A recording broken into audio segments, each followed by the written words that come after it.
all night, Eric Bennett confessed. Should have had that one. His goalposts, as always, didn't reply. Eric grabbed his bottle off the top of the net, then squirted some water into his mouth before glancing up at the scoreboard screen, where they were showing the goal that had just sailed past him. It looked even worse in slow motion. "We'll get the next one, right, guys?" Eric tapped each of the goalposts with his stick, then shook out his shoulders. It was now 3-1 for the opposing team, and still only the first period. This game was a disaster. Eric could imagine what the commentators were saying on television about him right now, that Eric Bennett couldn't keep up with the pace of the NHL these days, that he was past his prime and ready for retirement. Fuck them.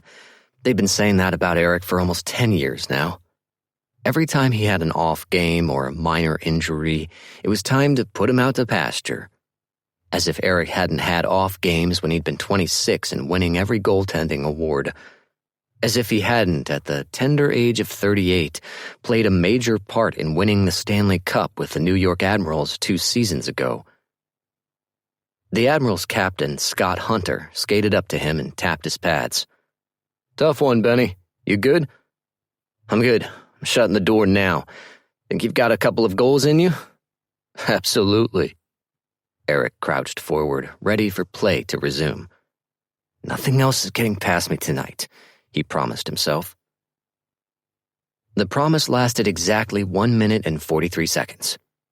That was when Shane Hollander, the stupid goddamned superstar forward for Montreal, fired a textbook-perfect shot that flew over Eric's left shoulder. Fuck.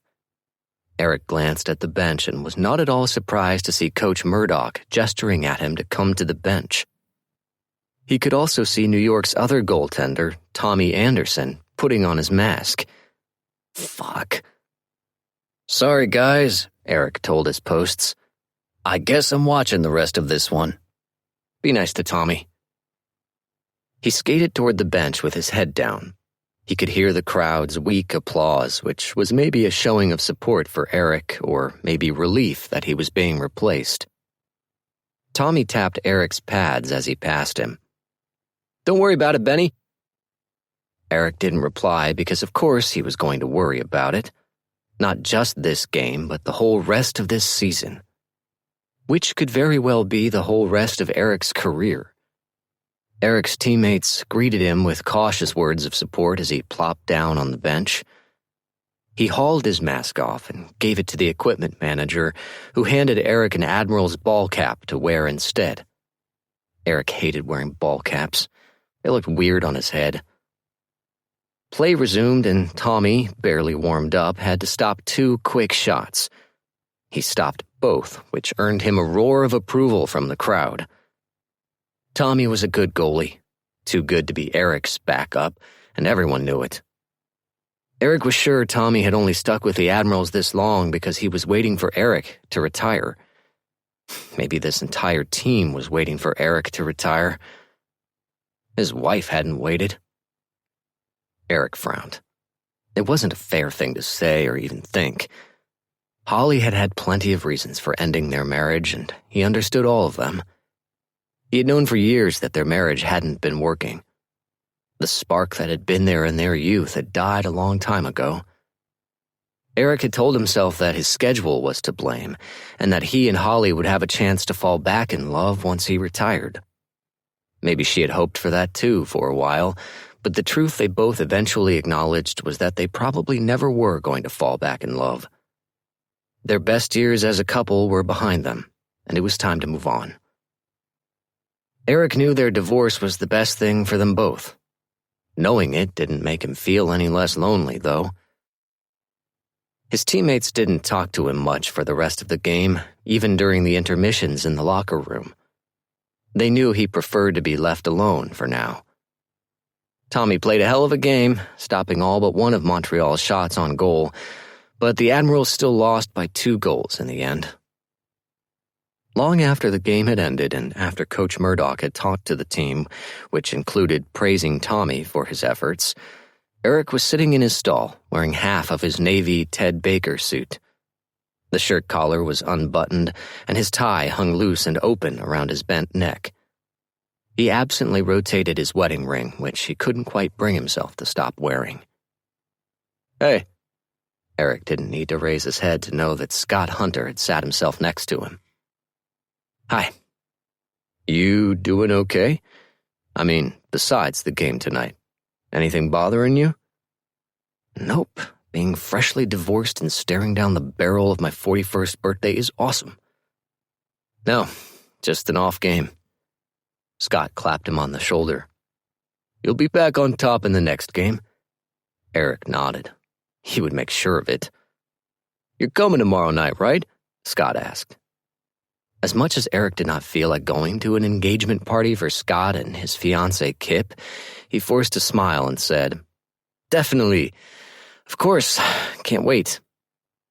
Scott beamed at him.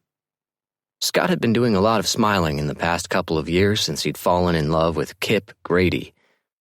It had been a lonely, closeted life for Scott before he decided to risk it all for a chance at happiness with the man he'd met in a smoothie shop. Eric was one of the first people that Scott had come out to, and Eric didn't take that lightly. He was thrilled for Scott, even if the institution of marriage hadn't been Eric's favorite thing lately. "Good," Scott said, still smiling. "Let's put this game behind us, all right?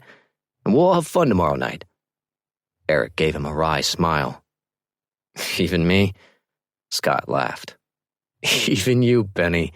I'll make sure of it." Kyle Swift glanced across the table for the millionth time that morning. He couldn't help it. These study dates with Kip were always completely unproductive for him. He spent far more time studying Kip's face than his own notes. Kip was engrossed in something on his laptop, his hazel eyes darting back and forth as he read. He had dark stubble on his cheeks and jaw today, which Kyle liked, even though it made Kip's dimples less noticeable. And oof, Kyle had spent too much of the past couple of years contemplating those dimples. Kip's face turned up, and Kyle quickly dropped his gaze to his own laptop screen. Kyle wasn't sure why he tortured himself like this. Just because he and Kip were both working on their MA degrees in history didn't mean they needed to have these ridiculous study dates. They weren't even going to the same university. Kyle would spend most of their first hour together stealing glances at Kip, and then Kip would get bored and start asking Kyle questions that had nothing to do with their academic pursuits. It was the conversations that always did Kyle in. The easy way they talked to each other and laughed together because they had so many things in common. Because Kip was funny and warm and a total sweetheart. Because he was absolutely perfect for Kyle in all the ways the men Kyle usually dated weren't. Too bad Kip was engaged. "Kyle?" Kyle glanced up and was attacked by one of Kip's cute, dimply smiles. "Hey, there you are. I'm going to get a refill." Kip waved his empty coffee mug in the air. "You want one?" "Actually," Kyle said slowly, "I need to get going." "Oh," Kip frowned. "But I'll see you at the party tonight." Kip's smile returned. "I can't believe I'm engaged." "I don't know what you see in that guy," Kyle said dryly. Kip sighed dramatically. "I know. But a man reaches a certain age. Sometimes he has to settle, you know." 28. Is that the age you mean? I don't want to be a spinster. It's kind of you to marry that gorgeous millionaire athlete. I know, Kip said solemnly. I'm very brave. They both laughed, and Kyle did his best to ignore the ache in his heart. Maybe you'll meet your future husband tonight, Kip suggested playfully. I'll see you later. Kyle shoved his laptop into his backpack and slung the bag over his shoulder. Your dream man might be there. Keep an open mind. My dream man will definitely be there. That's kind of the problem. Which, of course, Kyle did not say. Instead, he said, I'll wear something nice just in case. You always look nice. Kyle's heart clenched. Don't make Scott jealous. Kip snorted like that was the most absurd idea in the world. Kyle supposed it was. Anyone, Scott included, could see that Kip only had eyes for his husband-to-be. Kyle flipped the hood of his sweatshirt up to protect his hair and glasses from the drizzle outside. He supposed he could use the party tonight as inspiration to finally and firmly close the door on this pointless crush on Kip Grady. Kyle had volunteered to work the bar tonight, mostly because it would give him something to do other than listen to his heart shrivel and die, while Kip and Scott smooshed their perfect faces together. This would be it, Kyle decided as he hurried down the stairs to the subway. Tonight he would stop pining for Kip and maybe have fun making straight hockey players uncomfortable by flirting with them. And then he would focus his efforts on finding a nice, available, and most importantly, appropriate man to live happily ever after with. Or a cute guy with a tight ass. Whichever. Chapter 2. Kyle had never been so disappointed by a gay bar full of hot men. He had spent a lot of time in gay bars, a lot of time in this bar in particular. The Kingfisher had been his main source of income for years, and he'd flirted with a vast array of hot men in this very room during that time. He'd gone home with a decent percentage of them. Tonight, the Kingfisher was celebrating the engagement of 2 gay men, yet was packed with straight dudes. Hockey players, mostly. Extremely attractive hockey players. And their wives. Water everywhere. Kyle sighed and poured a lager for the zillionth time that evening. The hockey players were not adventurous in their choice of alcoholic beverages. He set the pint glass on the bar and offered a smile to the tall, scruffy, millionaire athlete who took the beer without even a glance at Kyle. Straight men. God. There was a time when meeting even one NHL star would have been exciting, but since Scott Hunter had become a regular at the Kingfisher, and since Kyle had become friends with Kip, New York Admirals players had become commonplace in Kyle's life. Boring, even. Having fun? Kyle's coworker Aram playfully bumped his hip as he reached for a pint glass.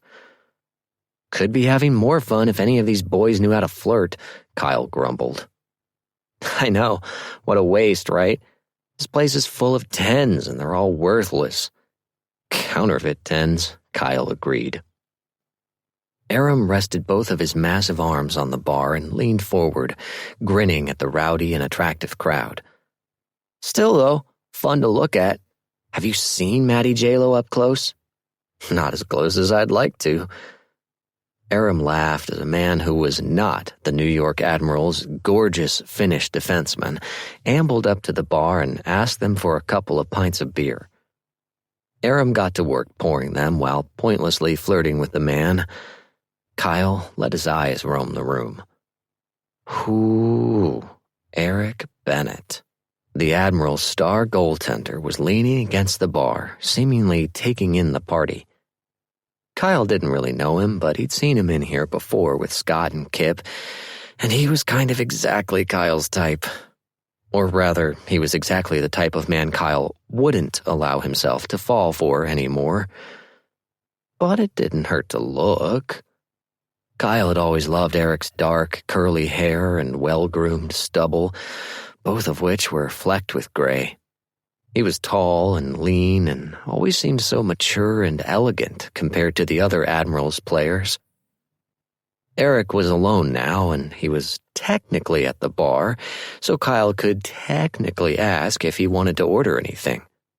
What if he'd been waiting patiently this whole time to order a drink, with his back to the bar? Can I get you anything? Kyle leaned on the bar, angling his face so that Eric could see him in his periphery. Eric turned his head immediately. I'm fine, he said with a polite smile. He certainly was. He was wearing a blue and white checked shirt, the sleeves rolled up to reveal his strong forearms.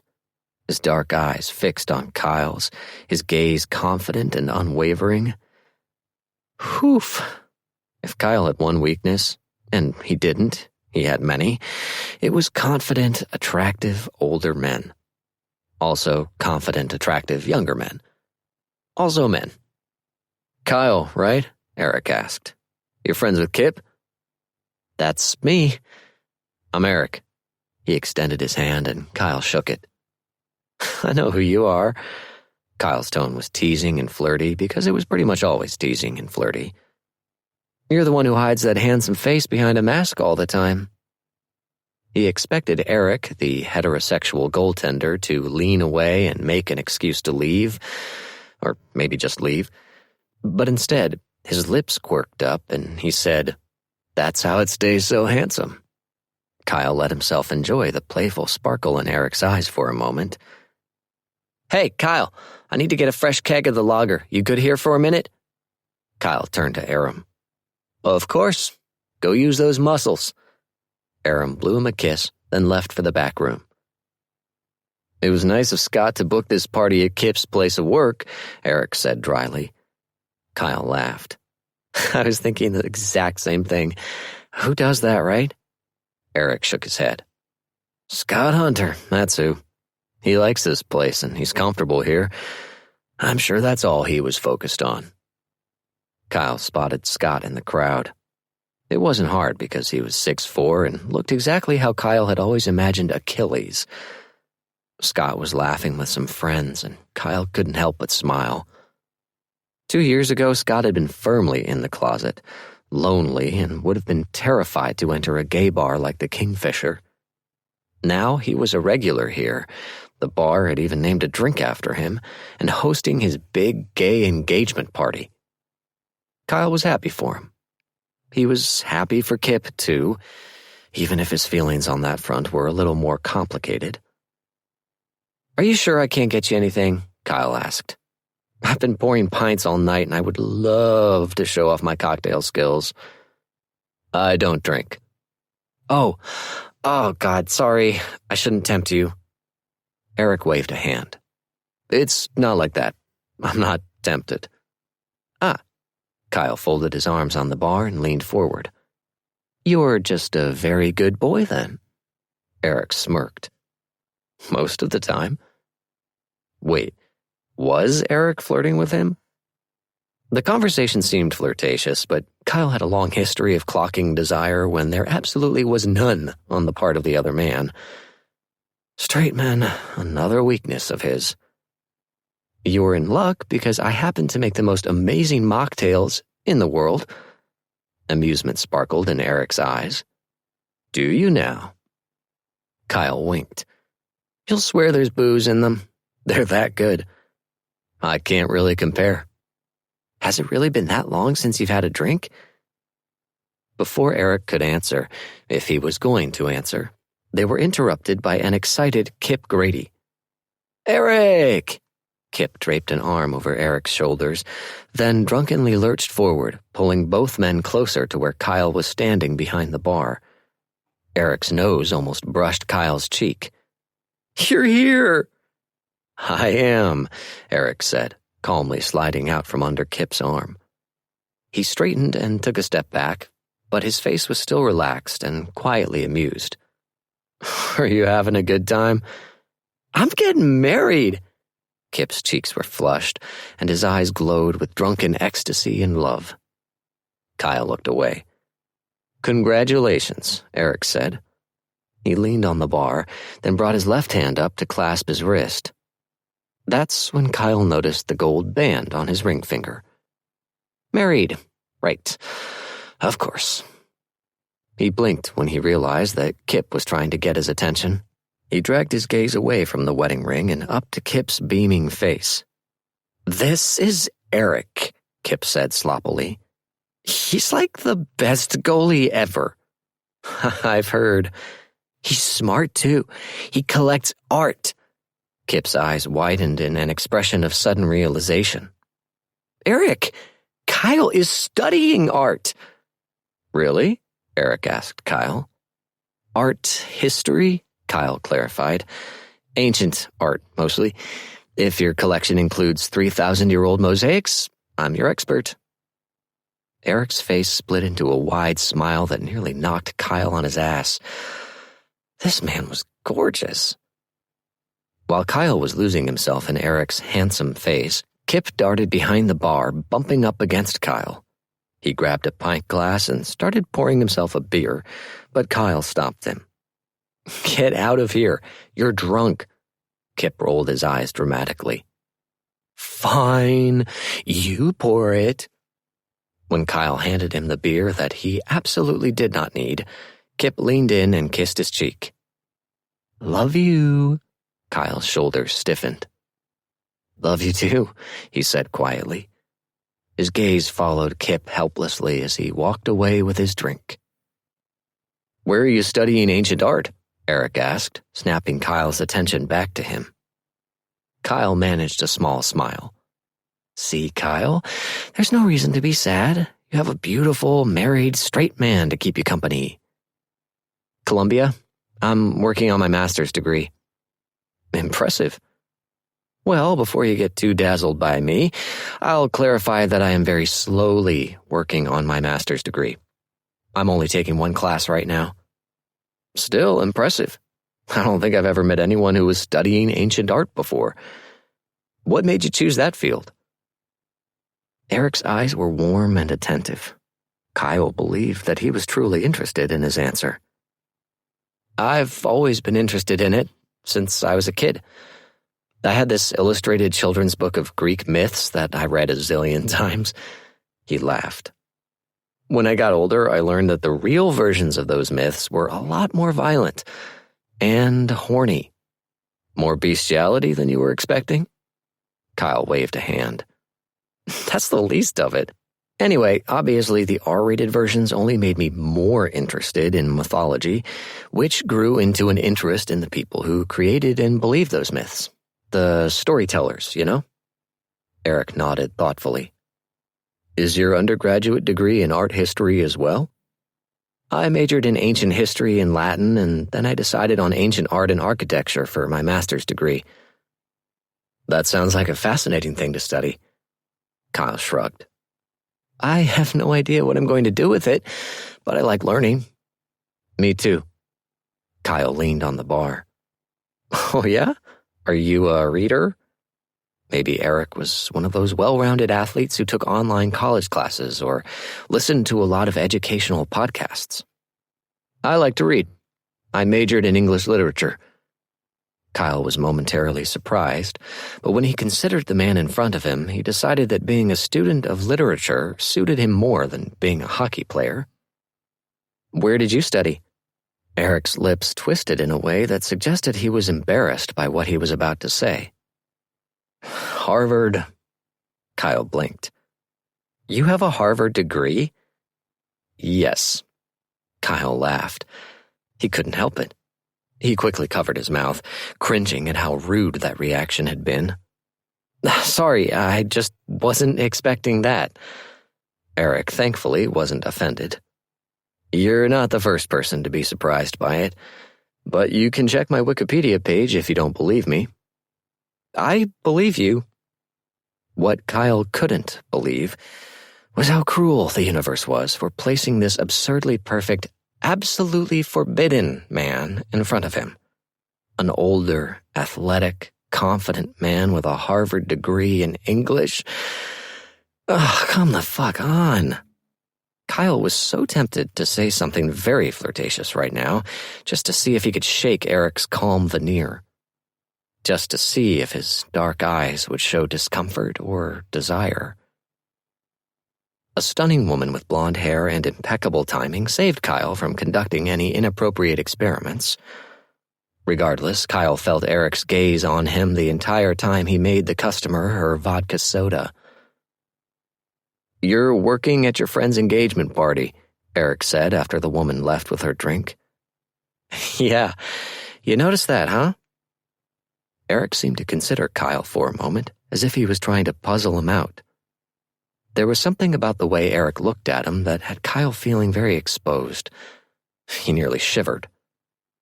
"I'm not working. It's a private event, and everyone who works here is also on the invite list because that's how Kip rolls. but I don't really know most of the guests, so I'm happy to help out behind the bar. Better than making small talk with hockey players. Eric's lips curved up slightly as he said it. Kyle leaned in. Most of the time. For a moment, Eric didn't say anything. He just stared intently at Kyle, as if he was unlocking all his secrets with his eyes. His lips were still twisted into that amused little smile, and Kyle had no idea what was happening right now. His dick was into it, though. His dick was always into unavailable men, so he could fuck off. "So, mocktails," Kyle said, breaking the tension probably only he felt. He clapped his hands together. "Do you have any allergies?" "Cats," Eric said. Kyle frowned. "Ooh, I'll have to change the recipe then." Eric laughed at that, his laugh warm and wonderful. Kyle wanted to wrap himself up in it like a blanket. Straight, married, Kyle repeated to himself. Straight, married, and a professional hockey player, also probably 15 years older than you. "You don't have to make me anything, really," Eric said.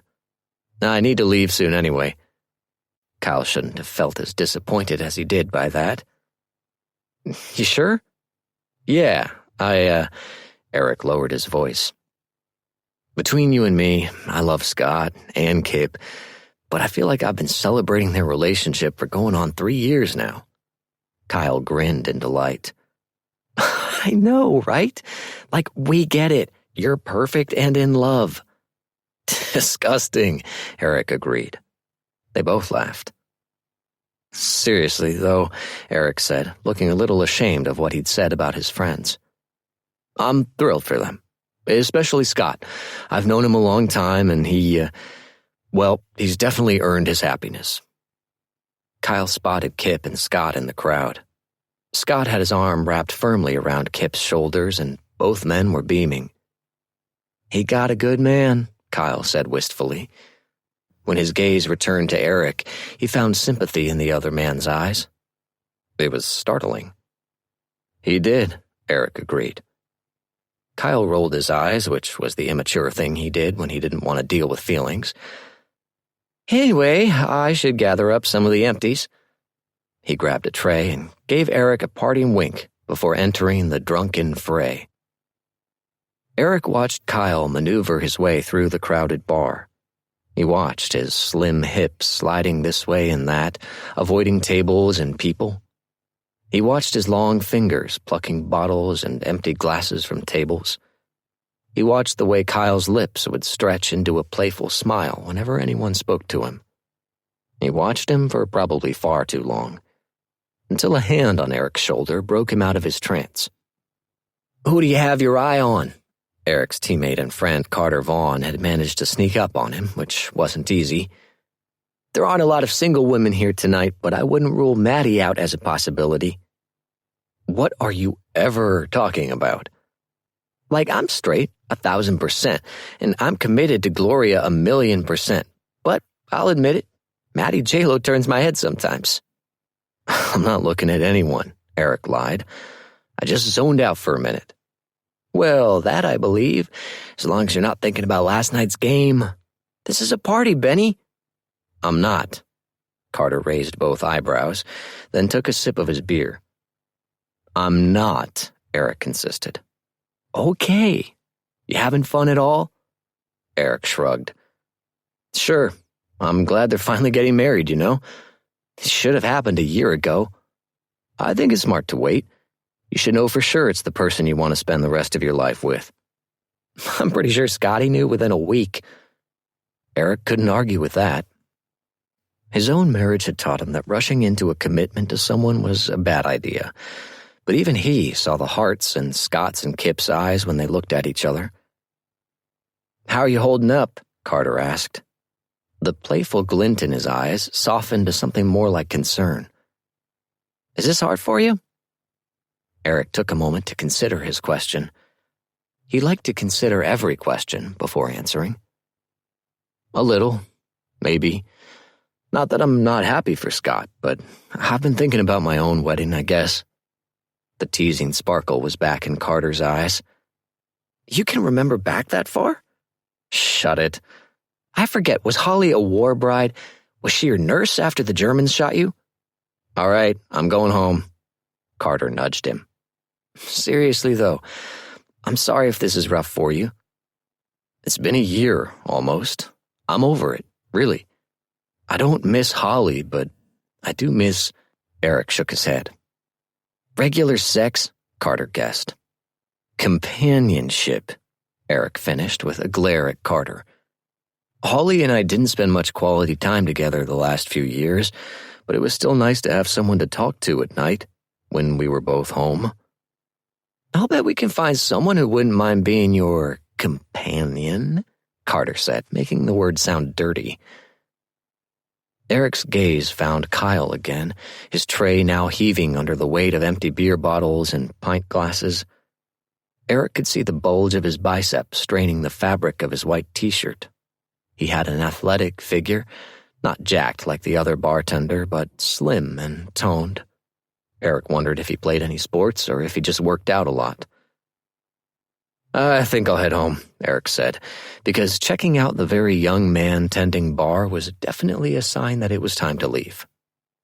Gotta rest those old bones, Carter joked. Yeah.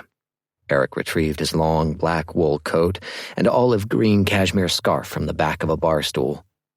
As he was wrapping the scarf around his neck, Kyle returned and plunked the heavy tray down on the bar. He brushed the strands of blonde hair that had fallen over one eye back into place with his fingers. You're leaving? Yes. Eric glanced at his watch as if the time was any kind of justification for leaving a party right now. It wasn't even 11 o'clock yet. Past your bedtime? Kyle's voice had dropped into a sultry, husky timbre, which Eric knew was meant to be teasing, but it sent a surprising jolt through him. I'm not really a party guy. The thing Kyle was doing right then, leaning against the bar with his arms crossed, one shoulder raised just enough to make the hem of his t-shirt ride up to reveal the barest half-inch of his flat stomach, probably worked on a lot of men. It was undeniably alluring. Eric tore his gaze away from the strip of pale skin, shaking his head as he buttoned his coat. I remember when you used to be fun, Benny, Carter said. No, you don't, Eric said flatly. Carter laughed. No, I really don't. Good night, Carter. Then Eric turned to Kyle.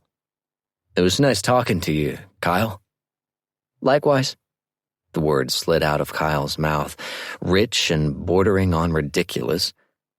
Eric was embarrassed by the heat that bloomed low in his belly in response. He turned and strode toward the exit before anyone noticed how flustered he was getting. He didn't like to ever appear anything less than steady and unshakable at all times. He stepped outside into a cold November drizzle and wished he'd worn something water-resistant instead of his wool Burberry coat. The frigid rain worked like an ice bath, though, easing the sparks that had been racing through Eric's veins since he'd first laid eyes on Kyle tonight. The truth was he'd been aware of Kyle for some time. Eric had gone to the Kingfisher a handful of times over the past couple of years. He'd go if Kip was working, ostensibly keeping Scott company, but in reality just sitting there while Scott watched his boyfriend serve people drinks. The second time he'd agreed to go, Kyle had been working with Kip, and Eric had been drawn to him for reasons he still couldn't explain. Well, he could at least partially explain it. Certainly it had something to do with Kyle's winter blue eyes and his easy, seductive smiles. He seemed confident and fun in a completely different way from Eric's teammates.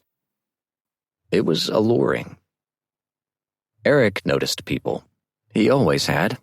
His ability to observe everything and everyone around him was an integral part of his goaltending career. Despite this, he wasn't often attracted to other people, but he was definitely attracted to Kyle. Even though it had been over a year since he'd last had sex, Eric hadn't been missing it. His sexual needs, such as they were, had always been satisfied one way or another. But now a few flirtatious words and smiles from a beautiful young bartender, and suddenly Eric's libido was demanding attention. There was a time when the fact that the bartender in question was a man would have terrified Eric. For most of his life, he had chosen to ignore the part of him that was attracted to men. He'd been married to Holly, after all, so there'd been no reason to think about it. That was what he had told himself. But since Scott Hunter had come out as gay, things had changed. Eric was lucky enough to have had a front row seat to witness Scott's happiness as he finally allowed himself to live and love the way he'd always been afraid to. He wasn't like Scott. He had loved Holly once, and he'd never been forced to hide who he really was. Not in the same way. He'd just chosen not to reveal all of himself because he'd never needed to. But since his divorce and now living in a brave new world where being attracted to men wasn't an unthinkable thing for a hockey player, Eric had allowed himself to examine this thing that he'd buried so long ago, to poke it a little. It was something that he thought he might like to explore now that he was able. But how? Where on earth did one start with that sort of thing? With a flirty bartender? No. Absolutely not. Kyle was much too young, barely older than the rookies on the team, so it was completely inappropriate. More than that, it would be humiliating. How much of a midlife crisis stereotype did Eric want to be? Dating a man who was almost half his age was not happening. There had to be a safer and more sensible option. For the first time in Eric's life, safe and sensible didn't seem particularly appealing. Chapter 3. The smell of coffee lured Kyle out of bed late the next morning. He'd been awake for about 20 minutes, contemplating the benefits of staying in bed forever. But then he'd smelled the coffee. His roommate, Maria Villanueva, made great coffee. She'd been a barista at Starbucks for the past 2 years, part-time for the past year since she'd gone back to school, and Kyle was happy to benefit from her expert training.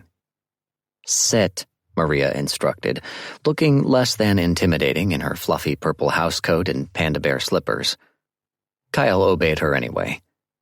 She plunked a steaming mug of coffee on their kitchen table and waited for him to take exactly one sip before she said, "How's your heart holding up?" He pushed fingers under his glasses to rub at his eyes. "I have no idea what you're talking about." "Bullshit. You know exactly what I'm talking about. Do you want a bagel?" "Only if they aren't the jalapeno kind, you baby. Are sesame seeds too spicy for you?" "I like spicy food, just not first thing in the morning." "Do we have cinnamon raisin?" "No, because those are disgusting. Do you want yours toasted?" She held up a sesame seed bagel. "Are they fresh?" She glared at him, then gestured at her outfit. "Do I look like I've left the apartment this morning?" "Toast it, please." He watched Maria as she prepared their breakfasts the same way she did everything, in quick, efficient movements, treating their tiny kitchen like a Starbucks at rush hour. "So you're fine?" she asked. "Because between the two of us, I'm the one who was drunk last night, but you're the one who looks like shit." "Thanks." Maria placed a neatly plated bagel with cream cheese in front of him, then sat down with her own bagel. "What do you have planned for today?" "I think I'll lay low." Maria eyed him suspiciously, waiting for Kyle to admit he needed a friend right now. "God," Kyle sighed. "All right, last night took a lot out of me. Is that what you want to hear?" "If you need to talk about it, then yes, I want to hear." Kyle picked at the sesame seeds on his bagel. "It's stupid. I don't know, it was fine." "Watching the man you are basically in love with celebrating his engagement to another man was fine?" "I'm not in love with him," Kyle grumbled. "It's just a crush, and he's never been a possibility, so it's not a useful crush anyway." "I wish I could tell you otherwise, but no, it isn't. You need someone new to obsess over." "I'm not obsessed with Kip, I just like the idea of Kip and me together." He pushed his bagel aside and folded his arms on the table, then buried his face in them. Maria reached across the table and patted his arm. "I know, But you know what I have to say next, right? Kyle shook his head, face still buried. You don't have to say it. I'm saying it. You and Kip are not going to be together. Not ever. Okay? Oh, I know. If he and Scott were into threesomes or opening their relationship up in any way, oh my God, then I would say you'd have a shot. But those two are committed. Like, my parents have renewed their vows twice, and I don't think they're as committed to each other as Scott and Kip are. Kyle laughed into his arms. Okay, I get it. Maria always made him laugh. They'd become friends through Kip, who used to work with her at the smoothie shop where he'd first met Scott. Kip invited Kyle out for drinks with some of his friends one night more than 2 years ago, and Kyle had instantly adored Maria. A few months after that, Kyle had learned that she needed to find a new place to live, and he'd offered his second bedroom to her. The arrangement was supposed to be temporary, but they got along so well that Kyle insisted she stay.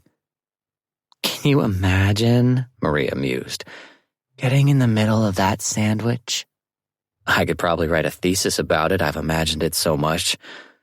I'll bet Scott is such a generous lover. Stop, Kyle groaned. How is this helping? I guess it isn't. Hey, speaking of impossible crushes, I totally talked to Maddie J-Lo last night for like 6 whole minutes.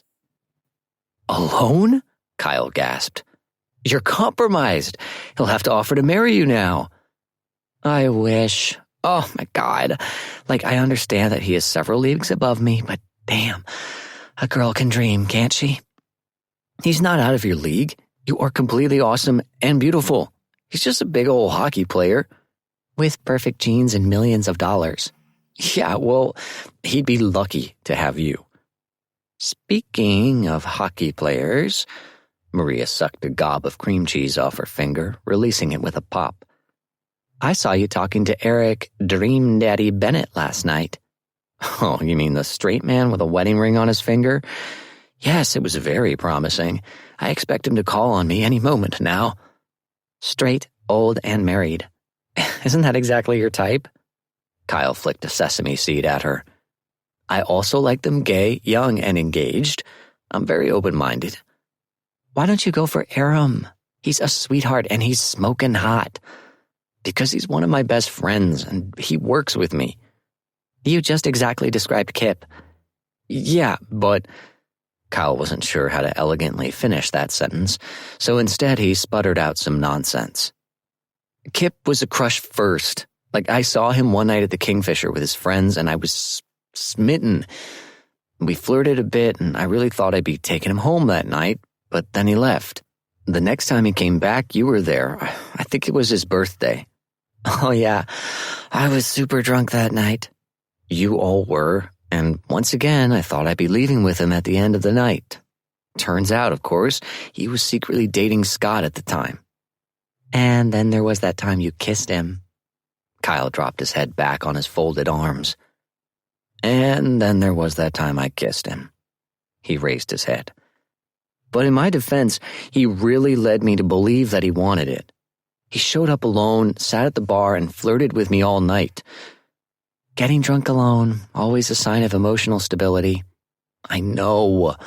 I should have realized something was wrong. Honestly, I probably did, but I chose to ignore it because it was my chance. He left with me, and then I kissed him, and... He squeezed his eyes shut as if he could erase the memory. I'm just glad we're friends now. I am too. But mostly I'm glad that we're friends now. Totally. It was worth all this heartache and embarrassment to have you making coffee for me in the mornings. It's the least I could do. It was true that Kyle had offered Maria a pretty sweet deal. Because the apartment had been paid for by his wealthy parents, Kyle didn't even charge Maria rent. She just helped with the groceries and bills. Kyle had thought he'd prefer to live alone, but mostly he'd felt guilty about having so much space to himself. Plus, he'd been lonely. What are you up to today? Kyle asked. I have to meet with my group for a school project this afternoon. 1.5 years ago, Maria had completed the entrance exam for the police academy and passed with flying colors. Then she'd swiftly decided that she wanted, in her words, to actually help people, immigrants like her own parents in particular. So she was now studying human services at a local college. How about you? I might wrap myself in a blanket and binge that Alyssa Edwards Netflix series. Maria stood and patted him on the shoulder as she took her dishes to the sink. You earned it, buddy. Eric fought the tremble that crept up his body from where he was balancing on his forearms. He took deep, controlled breaths and commanded his body to settle. His body, as always, obeyed. Eric loved that feeling when his body accepted the pain and pushed through it. He'd started practicing yoga 15 years ago to increase his strength and flexibility on the ice, but now he considered his daily practice a gift he gave himself. He loved being perfectly attuned to everything his body was doing, everything it gave him when he asked and everything it asked of him. Some days he could easily hold a vertical pose like this one for well over a minute. Today, his body was fighting him. 3 more breaths, he told his body. His left shoulder, the one he'd had 2 operations on during his career, had been tight lately but seemed all right now. His body had taken a lot of abuse over his decades of stopping pucks, and he knew he wouldn't walk away from this game without some permanent souvenirs, but he could try to keep them to a minimum. He could treat his body with the respect it deserved and control what went into it and what he did with it between games. One more deep inhale and exhale, and Eric slowly curled his extended legs back toward his torso and came out of the handstand. He finished his practice, going easier on his body with the final poses and taking care to listen to what his body was telling him. Eric knew what his body needed. It was grumbling about it now, but at night it practically screamed. It had been far too long since he'd last had sex. As he headed downstairs to his kitchen, his thoughts involuntarily turned to Kyle. He was sure that Kyle flirted with lots of men. It was practically his job to do so. But Eric couldn't help the fact that Kyle had captured the seldom-used, lurid part of his imagination. It was absurd. Kyle was young and, flirting aside, probably had no real interest in an old man like him. In fact, Eric was very sure that Kyle was hopelessly in love with Kip, based on the way he gazed longingly at Kip at the party. Scott and Kip's happiness seemed to pierce Kyle like a blade. If Kip was Kyle's type, then Eric definitely had no chance. No chance. Jesus, no chance of what? What did Eric even want? Eric filled a glass with water and drank it down quickly. He refilled the glass, then returned his water pitcher to the fridge and grabbed a jar of overnight breakfast quinoa. He stood at the window in his kitchen and watched the morning traffic on 36th Street as he ate. The large house he'd shared with Holly had been on Long Island with a spectacular view of the water. But Eric preferred this, a front row seat to the bustle of Manhattan. This Murray Hill townhouse suited him better in every way. It was, in all honesty, ridiculous for Eric to have an entire 4-story townhouse to himself. He had considered an apartment, maybe a penthouse like Scott's, but this house had been for sale at the right time and Eric hadn't been able to resist it. He'd worked with a designer to create a home that exuded serenity and comfort, while also providing a complimentary backdrop for his art collection. The final result was, Eric had to admit, stunning. But he hadn't been prepared for how lonely it would feel to only have art and designer furniture for company. His phone lit up where it rested on his kitchen counter. Eric set his empty quinoa jar next to the sink and picked up the phone. It was a message from Jeanette, his friend and art dealer. She had a collection of paintings by a new artist that she thought he would be interested in. Well, maybe this would be the painting that would make his life feel whole. Eric, when can I see them? They planned for Eric to come to the gallery on Tuesday, his day off. As always, Jeanette didn't send a photo of any of the paintings. She insisted his first impression of the art be the one he got when he viewed it in person. She was never wrong about what Eric would like, though, so he was excited to see what she had. Kyle was studying art history, which was something that Eric couldn't stop thinking about. He had made the fatal mistake of learning about the man. He wished he could go back to the time that he didn't know Kyle was studying ancient history and art, or that he loved mythology and was just generally brilliant and fascinating. It was one thing to be flirted with by a cute bartender, but when it was a cute bartender who was smart and shared Eric's interests, well, it had been a nice surprise. He could, he thought, attempt to flirt with Kyle the next time he happened to see him. Kyle seemed naturally flirtatious and would probably be able to provide Eric with some much-needed practice. It would be harmless, and Eric could use whatever he learned from it whenever he attempted in earnest to date again. Practice was all he needed, he decided as he jogged up the 2 flights of stairs to his bedroom. It was something that he understood as an athlete. Practicing something over and over would eventually yield results. He could improve his ability to flirt the same way he had improved his rebound control on the ice. He would practice flirting, practice dating, practice being intimate with another person. With a man. Maybe. But first, flirting. Chapter 4. If Ilya Rozanov didn't get his ass out of Eric's face right fucking now, Eric was going to chop his legs off. Eric pushed him hard in the back with his blocker pad. Fuck off, Rozanov. But Rozanov, an all-star center who had been a thorn in the side of Eric and every other NHL goaltender for nearly a decade, held his ground.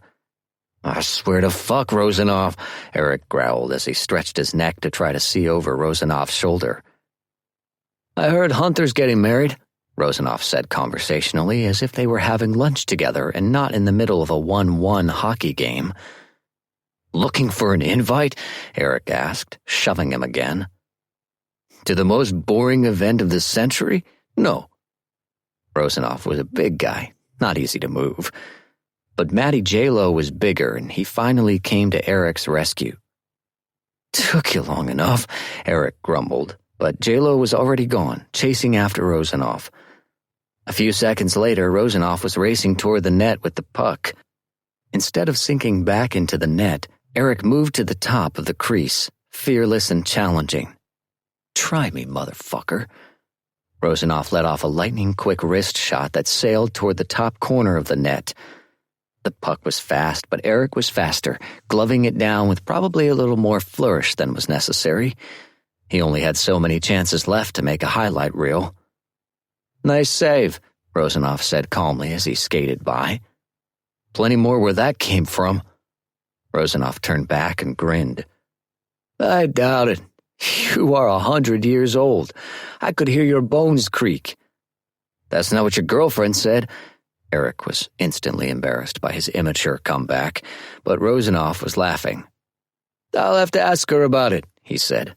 Then skated away, still laughing. Eric's brow furrowed. He didn't even know if Rozanov had a girlfriend. The game ended with the Admirals beating Ottawa 3-1. Normally, beating a team as low in the standings as Ottawa wouldn't make Eric feel this good, but after his abysmal performance in the last game, winning felt incredible.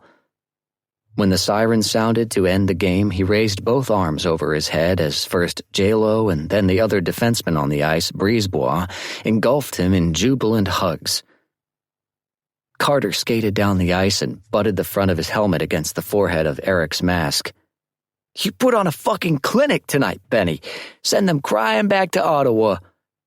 They actually stay in town for a couple of nights, Eric pointed out, because he couldn't be cool and let things go. They're playing Brooklyn on Saturday. Carter looped an arm around Eric's massive, padded shoulders. Maybe I'll recommend a bar they can drown their sorrows in. The locker room was boisterous and celebratory after the game. It was always a relief to win the last home game before a road trip. The confidence boost would hopefully carry into their game in Nashville in 2 nights' time. Eric sat to Scott's left, as always, and listened to him happily telling Carter about his plans to visit Kip at work that night. Scott truly did love hanging out at the Kingfisher. Maybe after nearly 30 years of hiding, he was making up for lost time by openly hanging out in gay bars. Kip had done that for him. Or rather, the love Scott felt for Kip had done that. It had been strong enough to push Scott out of his comfort zone and into a better life. Eric wondered what that felt like, to love a person so deeply that you became braver for it, become better. Scott laughed all the time now, where before he had always been quiet, guarded, and stoic. He'd rarely been social, always offering excuses to avoid going out. Never dating anyone, obviously. Never sharing his life. How different was it from how Eric was living now? Eric had ostensibly shared his life with Holly for 2 decades, but looking back, he realized they hadn't shared much with each other at all. A house, a bank account, a bed sometimes. And he had liked Holly a lot. She'd come from money, but Eric had found her remarkably down-to-earth and funny. They'd been friends first, and then it became more when she'd playfully asked him if he was ever going to kiss her. He'd been considering it for a long time, so he'd accepted her invitation, kissing her and forming a partnership that lasted 20 years. Her parents hadn't been thrilled with her choice of boyfriend, a charity case hockey player from Canada, but they had changed their tune about him when Eric signed his first NHL contract. Eric wasn't sure even now if he'd ever truly been in love with Holly. It was entirely possible he didn't have the ability to love at all, not the way Scott loved Kip or Carter loved Gloria. The love his friends felt for their partners shone out of them, lighting up their faces when they talked about them. Maybe that kind of love was rare, and all Eric should hope for was a spark of attraction with someone and some enjoyable conversation. Scott's chatter about the Kingfisher had Eric wondering if a certain other bartender would be working that night, and that maybe going out for a while would do Eric some good.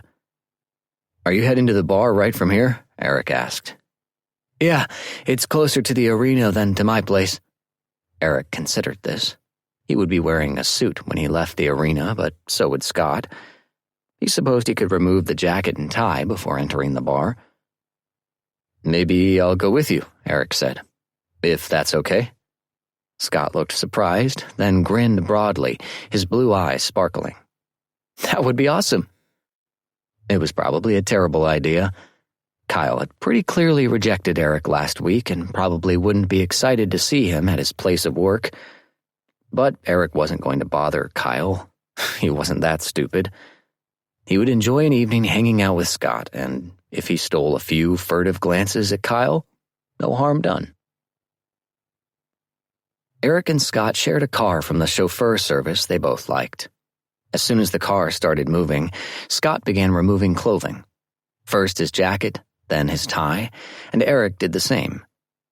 But as Eric began rolling up his shirt sleeves, Scott pulled his entire dress shirt off, revealing a tight charcoal t-shirt underneath. It was then that Eric noticed that Scott's suit pants were actually a pair of sleek black jeans. When he raised an eyebrow at him, Scott grinned sheepishly.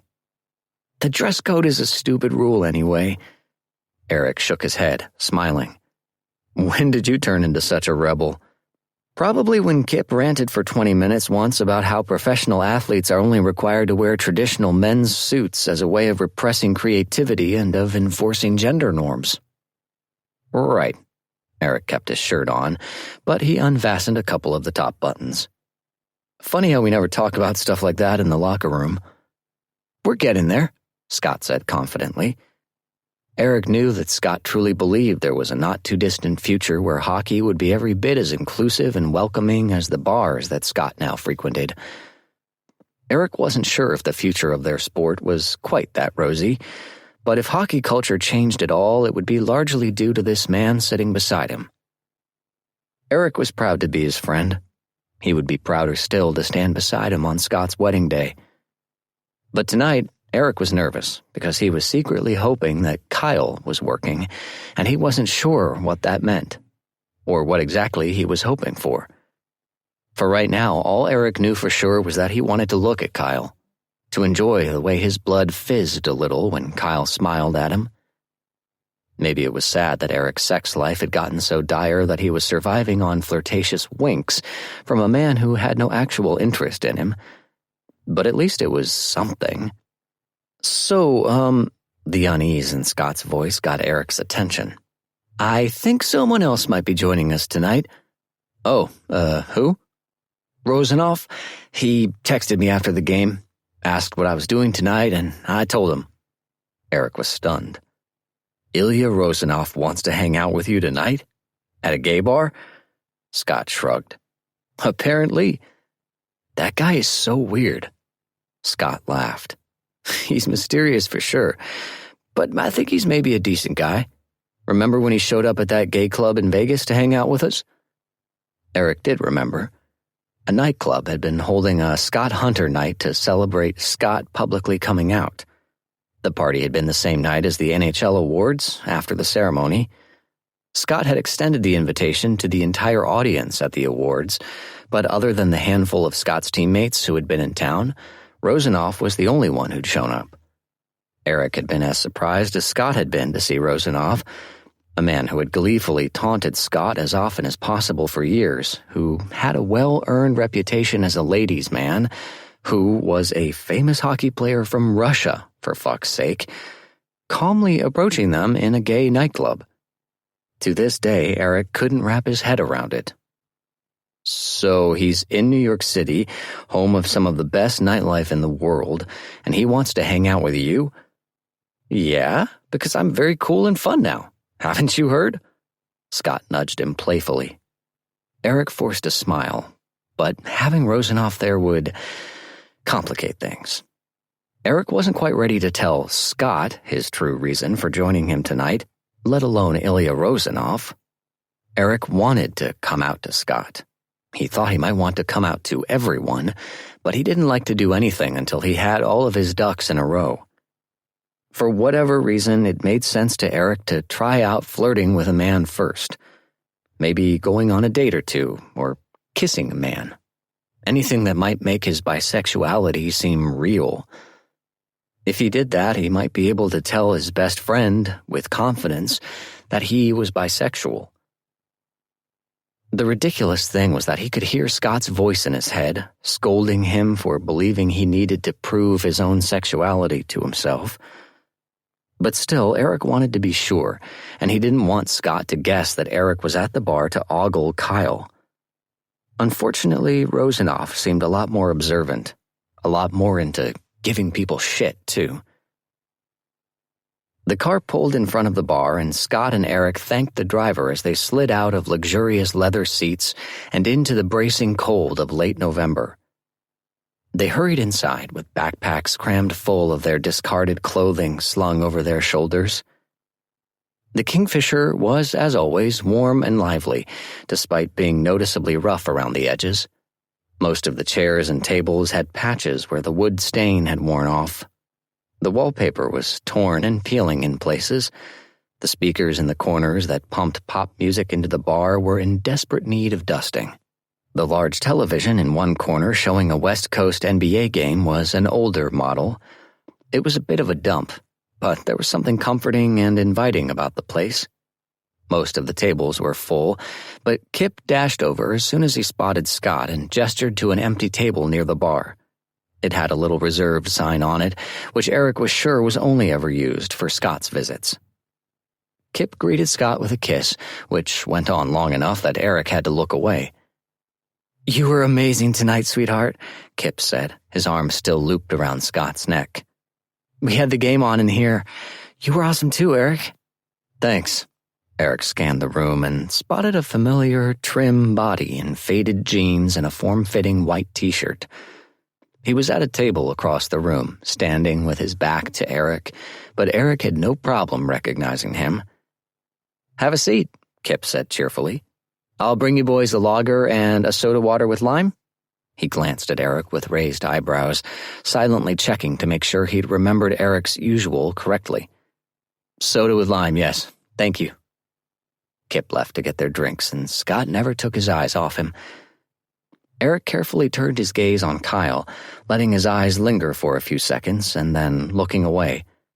Kyle was smiling at an attractive young man who was standing at the bar in the same space Eric had been standing the other night. The wicked glint in Kyle's eyes as he talked to the man now was the same glint that had been there when he'd been flirting with Eric that night. A hot stab of jealousy bloomed absurdly in Eric's chest. This was Kyle's job. He flirted with countless men like this all the time. Eric had just been one of them. He wasn't special. But then Kyle's gaze met Eric's, and Kyle's eyes went wide as the smile fell from his lips.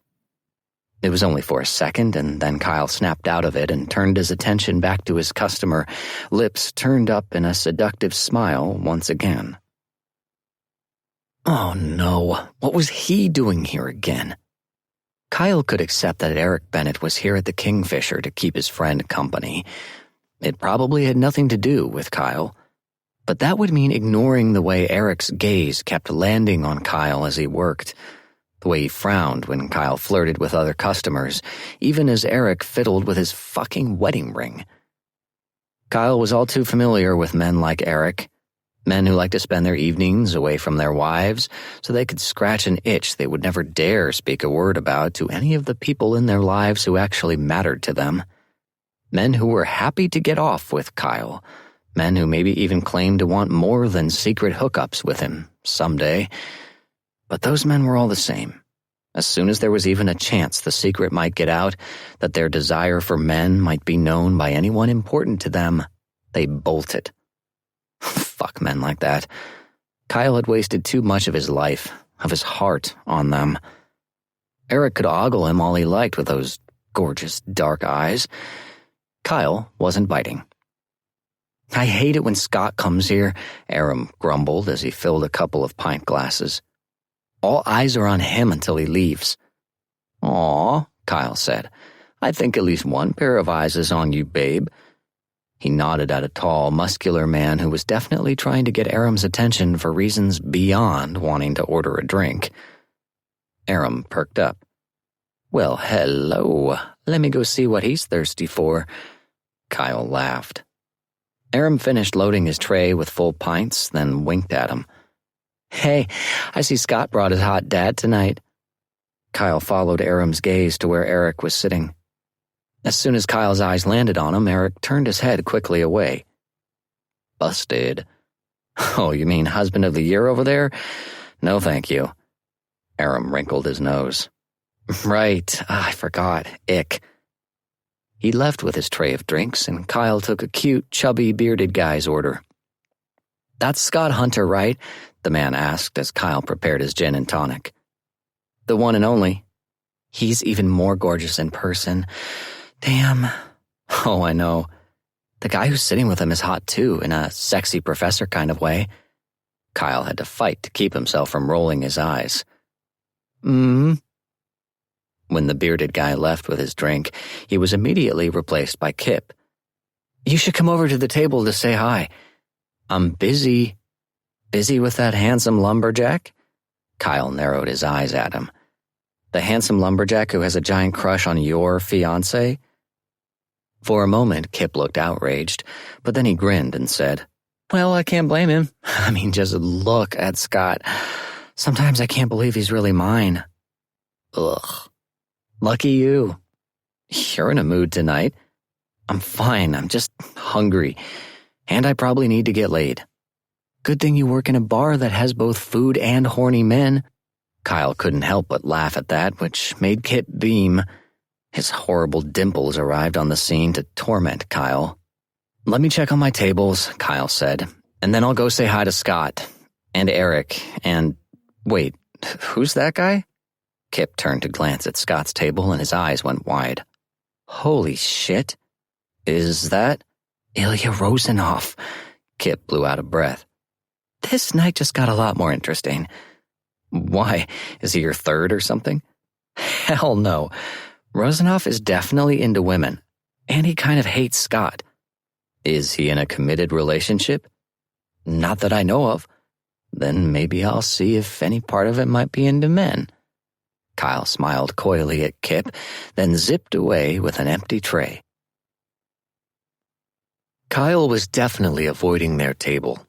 Whether that was because of Eric or because he didn't like being around Scott and Kip as a couple, Eric couldn't say. Maybe he was just busy and Eric was being paranoid. He wished Kyle would stop by for at least a moment, if for no other reason than to save Eric from having to choose between looking at Kip snuggled into Scott's lap or at Ilya frigging Rosanov. Rosanov was sitting calmly, observing the room with the same bemused little smile that infuriated his opponents on the ice. It had to be practiced, because it was a masterpiece. A smile that simultaneously said, "I am figuring out exactly how to torture you, and I don't care about you at all." "So," Eric said, "you're here." "Yes," Ilya agreed. "Is there a reason for that, or—" "This place is cozy." The way Ilya said it, the way he said everything, made it hard to tell if he was making fun of Eric. "It's nice," Eric said carefully. "You are here a lot?" "Not a lot. I come with Scott sometimes." "Your wife left you, yes?" Jesus, he was blunt.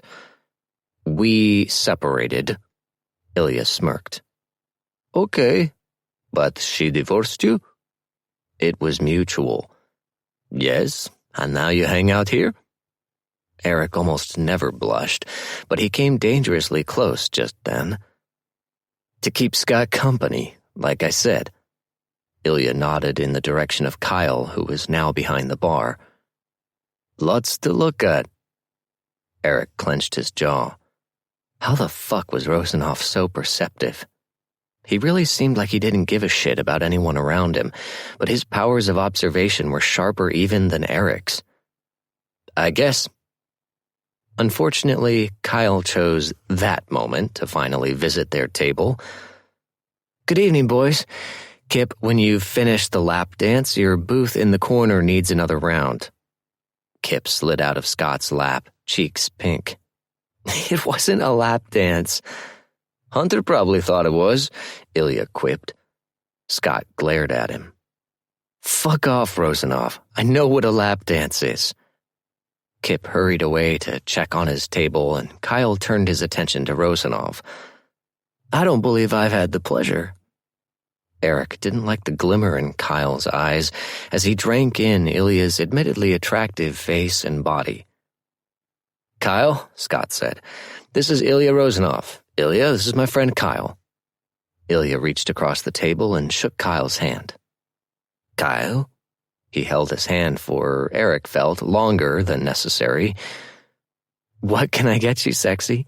Kyle asked in that effortlessly flirtatious tone of his.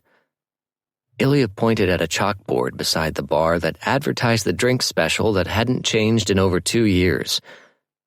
"I would like a Scott Hunter." "Please." Scott groaned. "Just bring him a beer, Kyle.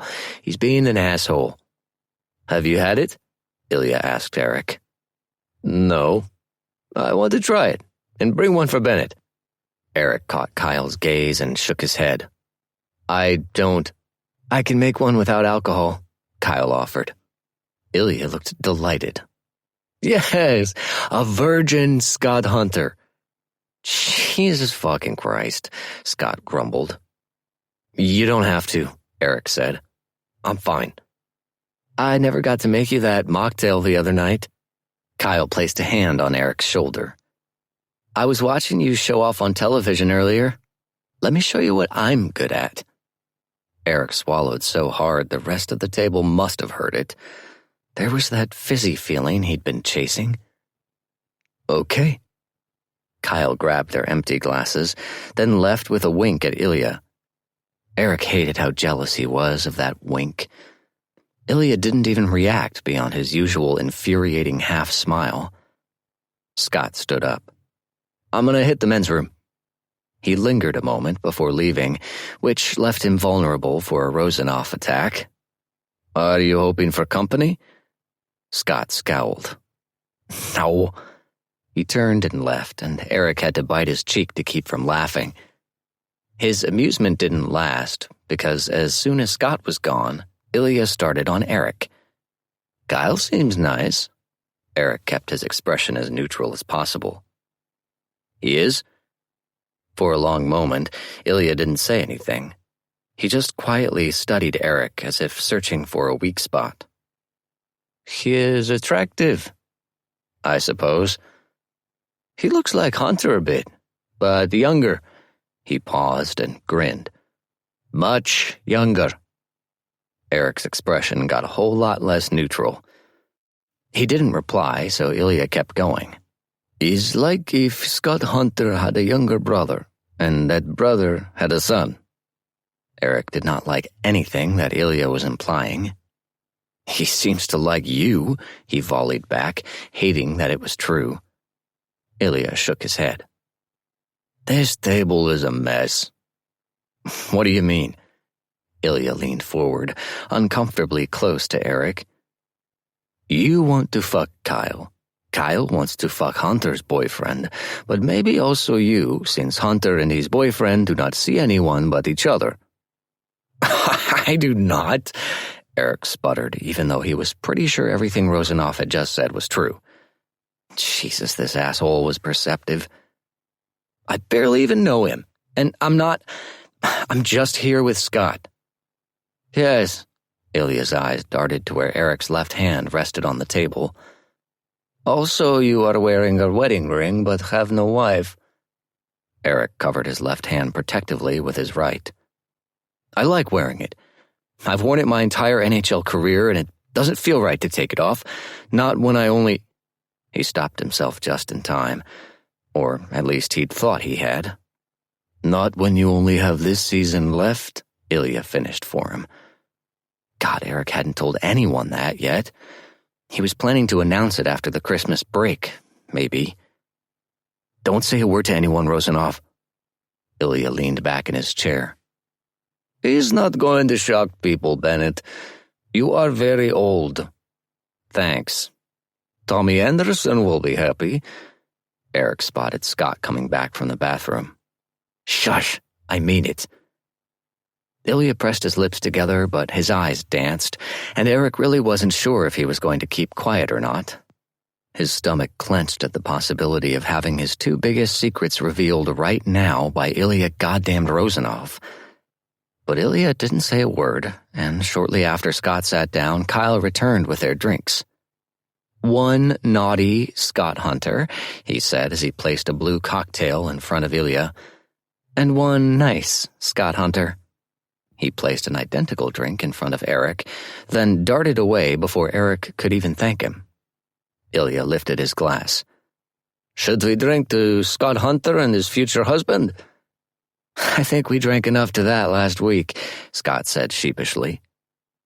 "To love, then, and," he glanced at Eric, "to being brave."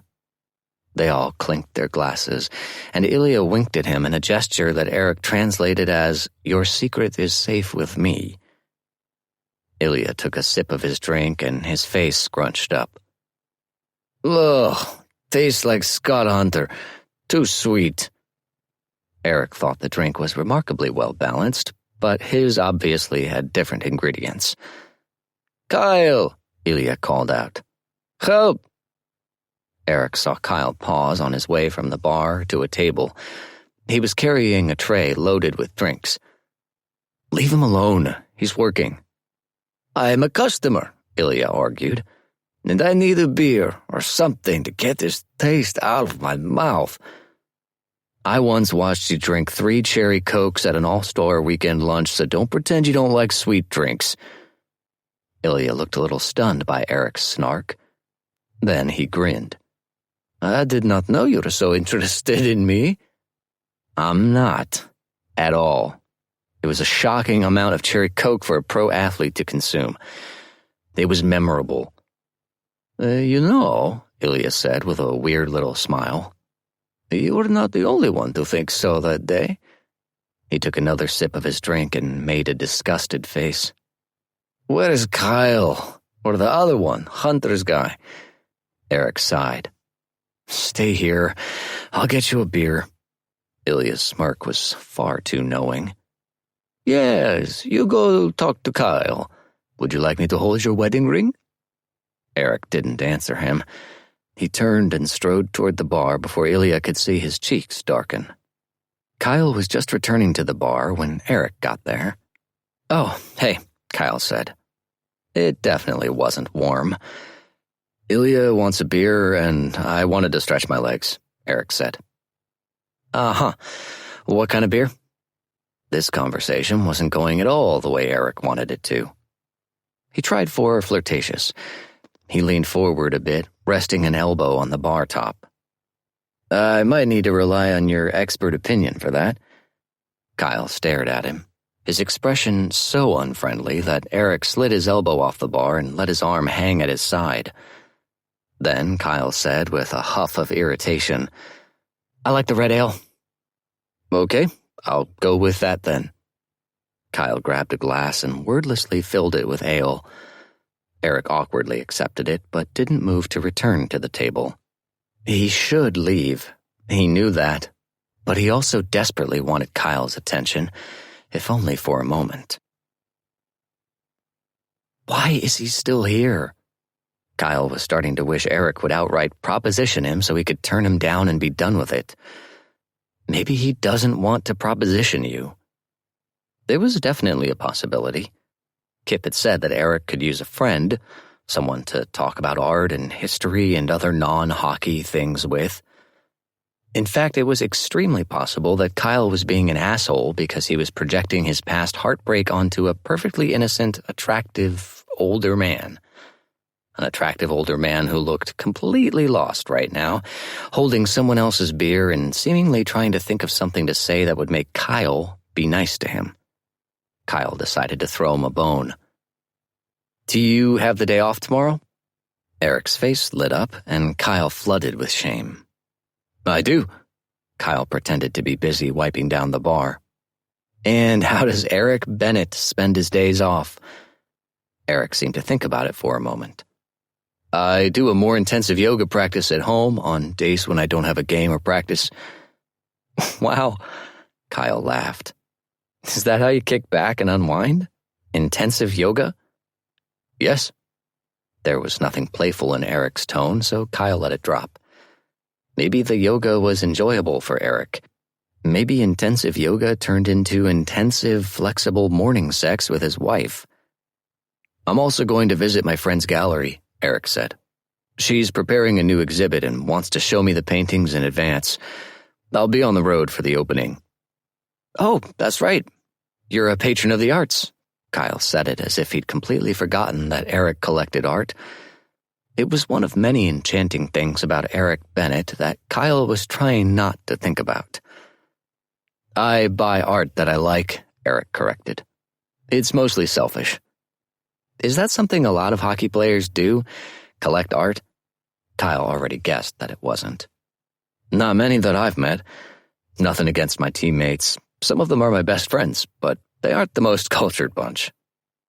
The way he said it suggested to Kyle that when Eric went to galleries and openings, it was probably alone. Where's the gallery? In Chelsea. It's the St. George's Gallery. I know it, Kyle exclaimed. I mean, I haven't been in it, but I am very familiar with the empanada shop next door. Eric's face split into another broad, devastating smile. Cordoba Bakery. I love that place. Why couldn't he stop being perfect? I'm a regular there. I live a block away from it. The spicy beef empanadas are like sex. Oh my God. I'll have to take your word for it. Kyle couldn't help himself. About sex? Eric chuckled. About beef. I'm a vegetarian. Of course he was. That's great. I mean, great for the environment. And for you. And, animals. I've been trying to cut back myself. Eric's face settled into the same calm amusement Kyle had found so bewitching at the engagement party. I'm not offended that you eat meat. Most of my friends do. Oh. Eric's crisp, white dress shirt was open at the collar, giving Kyle an excellent view of his throat, which was sexier than it had any right to be. A few curls of dark chest hair were visible just above the first closed shirt button. Kyle loved chest hair. He bet Eric had the perfect amount of it, and maybe some of it was silver. God, that would be hot. If you want, I mean, Eric said, and Kyle realized he'd completely missed whatever had preceded it. Sorry, want to what? Come with me, to the gallery tomorrow. Jeanette, the owner, is very excited about these paintings, and I thought you might like to see them. It would be so easy for Kyle to say yes to this. It was a normal thing that two people who shared an interest might do. It didn't have to mean more than that. It could be safe. But Kyle knew himself. Eric, he couldn't be sure of, but he knew himself. Spending cozy one-on-one time together would lead to Kyle falling back on bad habits. So instead of saying yes, he said, I can't tomorrow. Maybe I'll try to make the opening, though. What night is it? Eric told him the details, disappointment written all over his face, and Kyle pretended to commit them to memory. Kip came up behind Eric, grinning from ear to ear. I knew you guys would get along. What are you two talking about? Art, Kyle said, taking a step back from the bar and from Eric. See? Best friends, Kip said. But also, Rosenoff is looking for his beer. Shit, I forgot about him, Eric said. He picked up the beer. I guess I'd better deliver this. Doing my job for me? Kyle teased. Terribly, clearly. He turned to leave, and Kyle blurted out, Hey, Eric turned back, his expression all interest. If you're hungry, you should know that we do great cauliflower wings here, 100% meat-free. Eric smiled like Kyle had just offered to grant him his greatest wish. Thank you for letting me know. Oh, God. Kyle really did want to take this man apart. He was the perfect blend of distinguished and shy, confident about who he was, but timid about what he wanted. Whether he wanted Kyle's friendship or he wanted Kyle to fulfill every secret gay fantasy he'd ever had, it was clear that Eric had no idea how to ask for it. He needed someone to take charge, and Kyle very much wanted to be that person. But he couldn't. Obviously. Eric was married, probably closeted, and probably self-loathing. Everything Kyle absolutely did not need in his life. Chapter 5. Eric couldn't decide what was more humiliating when played back in his head. The fact that he'd basically asked Kyle out, or the efficient way Kyle had shut him down completely. Because, of course he had. Eric was far too old and far too dull. Even if the attraction was mutual, it wouldn't be enough to make Kyle do something as ridiculous as date a man who had probably been in high school when he had been born. Date. Jesus. If Kyle was looking for anything from Eric, and he almost certainly wasn't, it would be a hookup, a one-night thing. That wasn't normally Eric's style, but he had been out of the dating game for so long he couldn't honestly say what his style was, really. Maybe he would love hookups. His teammates certainly seemed to enjoy them. And if Eric didn't want a one-night stand with Kyle, then what did he want? A boyfriend? No, of course not. But maybe a friend? Eric couldn't deny how lonely he'd been, beyond the time he spent with his teammates, especially these past few months. He put these thoughts away as he entered Jeanette's gallery. He wanted a clear head when he viewed the paintings. Jeanette was on her phone when Eric walked in. She waved at him, then held up a finger. He nodded and used the time to remove his gloves and shake off the cold. A minute later, she was walking briskly over to him. Eric! She embraced him quickly, then stood back to inspect him. You get more handsome every time I see you. Tell me you're seeing someone. No one. She clucked her tongue. What a waste. Have you made any new prints lately? I think the last ones I saw were from Wales. No, I don't have much time for photography during the hockey season. Eric had been dabbling in photography for years. He'd splurged on a professional quality camera and had spent much of his off-season traveling and taking photos. He was hardly an artist, but he believed he had a good eye, benefiting from the same attention to detail that helped him on the ice. "Your talents are being wasted," Jeanette sighed. Eric chuckled at that. "Some people think my greater talent is goaltending." "Fools!" Jeanette flipped her hand in a gesture that invited him to follow her. "Come, the paintings are in the other room." "Young artist?" Eric asked as he followed her. "Actually, no. The artist is in his 50s, but he's new to the art world." She nudged him. "You can become an artist at any age, Eric."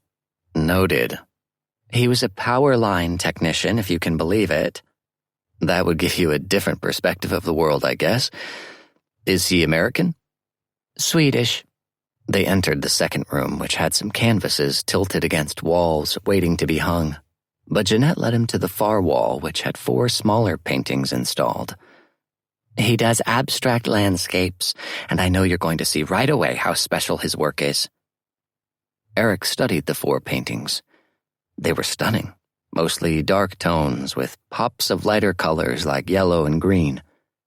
They were almost purely abstract, but with enough structure to suggest a landscape. "They're beautiful," he said. "Aren't they? But this is the one I really want you to see." She placed her hands on his shoulders and turned him to face the wall behind him. It had a larger canvas with a cloth draped over it. "Prepare to fall in love," she said, then removed the cloth. Eric nearly gasped. This painting was an intense surge of blue and black that seemed determined to pull him into its depths. "Wow. Breathtaking, isn't it?" "I can't look away." She touched his arm. "I'll leave you alone with it for a bit. I need to make a call. I'll warn you, though, that I have another interested—" "I'm buying it," Eric said, his gaze still locked on the painting. "I know exactly where to hang it. It's perfect." "Wonderful. The exhibit will run until January, but after that it's yours." Eric couldn't help but wonder as he stood alone in the gallery what Kyle would have thought of the paintings. He barely knew the man and had never much cared about getting a second opinion on the art he'd purchased in the past, but he found himself wishing Kyle were here now. Would Kyle have gasped when the painting had been revealed? Would he be standing close enough to Eric that their arms might accidentally brush together? Would he say something flirty and playful that would make Eric's blood fizz? God, why was Eric so enchanted by him? Maybe it was a midlife crisis thing. He was turning 41 next week, which was basically 100 in hockey years. It had felt weird last year, turning 40 right after he and Holly had split up. 40 was a milestone, but he hadn't felt much like partying. His friends had made an effort, but when a buddy is depressed about a breakup and doesn't drink, hockey players generally aren't sure what to do with him. So Scott and Carter had suffered through what must have been a very boring and sad birthday dinner with Eric at his favorite Indian restaurant. He didn't expect his 41st birthday to be much better. He wasn't miserable about the divorce anymore, but he was lonely and anxious about the impending curtain drop on his career. Also, it had been over a year of celibacy. Even with his relatively quiet libido, he was feeling the ache, the need for human touch, a kiss, a caress, anything. Someone to travel with, or hell, watch a movie with. Someone to visit galleries and museums with. Someone with a bewitching smile and faded denim eyes. Eric spent a few more minutes with his painting, pleased that he'd been able to obtain at least one beautiful thing he'd desired this week. Kyle was on the couch watching Guy's grocery games when Maria emerged from her bedroom on Thanksgiving morning. "Uh-oh, a triple G emergency," she said. "Did your parents call or something?" Kyle shrugged and pretended to be engrossed in someone trying to make a Thanksgiving dinner using just items from the cereal aisle. The only reason he was out of bed right now was because he'd been jolted awake by his mother calling him. The obligatory Thanksgiving phone call. As usual, it had been stiff and awkward, with Mom asking basic questions about school and the weather, and Kyle answering them without any enthusiasm. He used to be desperate to hear from his parents, hope blooming in his chest each time they called, that this would be the time they would forgive him, apologize, listen. And then Kyle had just stopped caring. But the phone calls still unearthed all sorts of unpleasant feelings. Maria joined him on the couch. "Sorry," she said. "Thanks." He didn't need to say more. Maria had heard it all before. "Good thing you get to go to the best Thanksgiving ever today," she said cheerfully. Kyle's lips curled up at that. The Villanuevas really did host the best Thanksgiving dinners.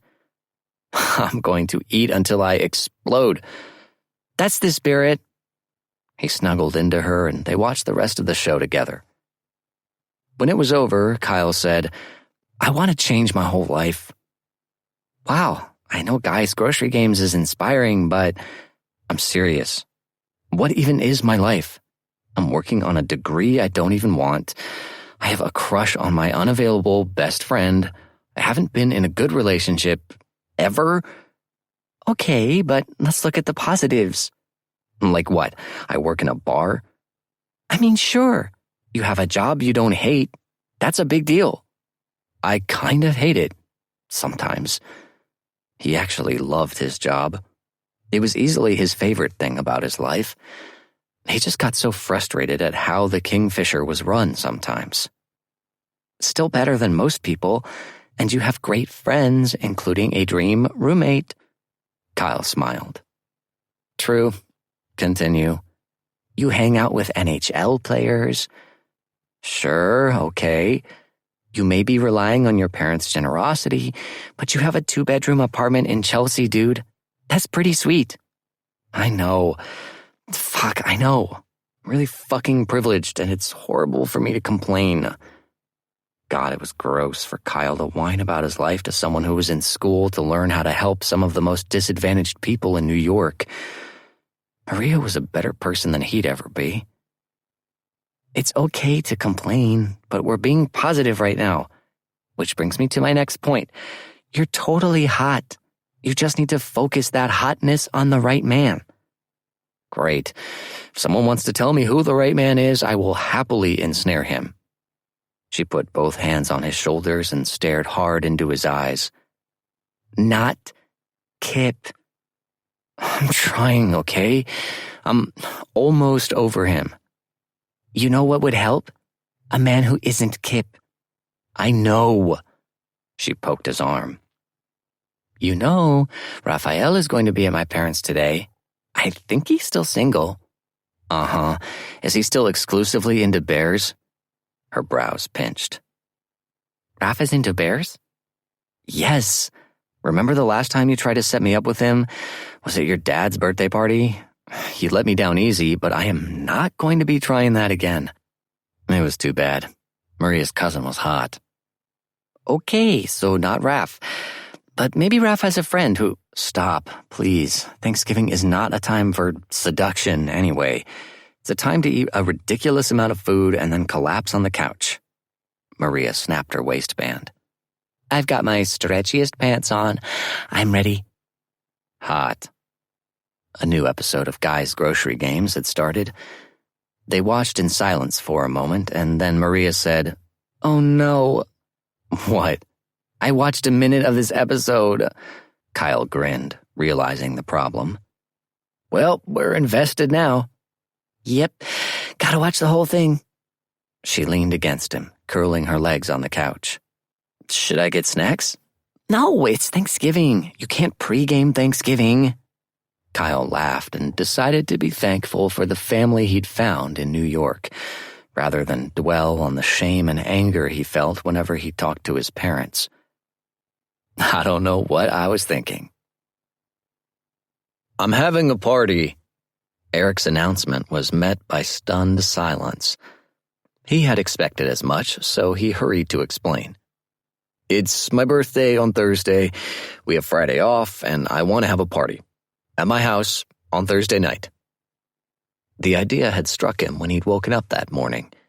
He, Eric Bennett, would celebrate his 41st birthday, his final birthday as an NHL player, with a big, fun party. Because if not now, when? He had a house to himself, he had friends who he loved like family, and he had, frankly, a bit of a crush on someone who might enjoy a fun party. The Admiral's locker room remained silent for another few seconds, and then Carter clapped his hands and said, "Party at Benny's! Come on, boys, it's his 90th birthday.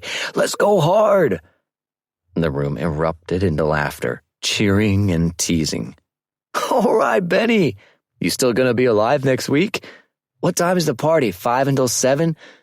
BYO chocolate milk?" Eric pretended to be annoyed, but he couldn't hide his smile. "Regular party time, you assholes, and I'll have a fully stocked bar. Bring your partner, bring your friends." Then, for whatever ridiculous reason, he added, "Bring your partner's friends." There was whooping and hollering. This team loved a good party. "So, what's this all about?" Scott asked in a low voice as he removed his skates. "What do you mean?" "I've known you a long time, and I don't think you've ever hosted a party. You barely even go to parties." Eric unfastened the straps on his chest protector. "Maybe I want to try something new." It was an absurd thing to say, given that almost every fucking thing in Eric's life lately had been new. His house was new, living alone was new, being single was new, facing retirement was new. Allowing himself to fantasize about men was new. Wanting to maybe do something about it was definitely new. "Well, Kip and I will be there for sure. And maybe Kip can invite Maria. She's fun. Oh, and Kyle. She lives with him, so if he's not working, maybe." "Sure, that would be cool," Eric interrupted, far too eagerly. "If he's not busy, he can definitely come. I'd like that. I mean, the more the merrier, right?" He cringed inwardly. The more the merrier. God, he sounded like his mother. "We have to be up sort of early on Friday," Scott said. "Kip and I mean, we're doing an interview for a documentary about queer athletes. There's going to be hair and makeup and the whole deal. Kip is excited about it." "That sounds great," Eric meant it. Scott and Kip had done a lot of interviews, events, and photo shoots since their relationship had become public. It was basically a second job for Scott, taking up most of his free time. But Scott had told Eric once that, in the past, that time might have been spent doing paid work for his sponsors, and representing and boosting the LGBTQ community was far more rewarding than endorsing razor blades and sports drinks. "I won't be offended if you need to leave the party early.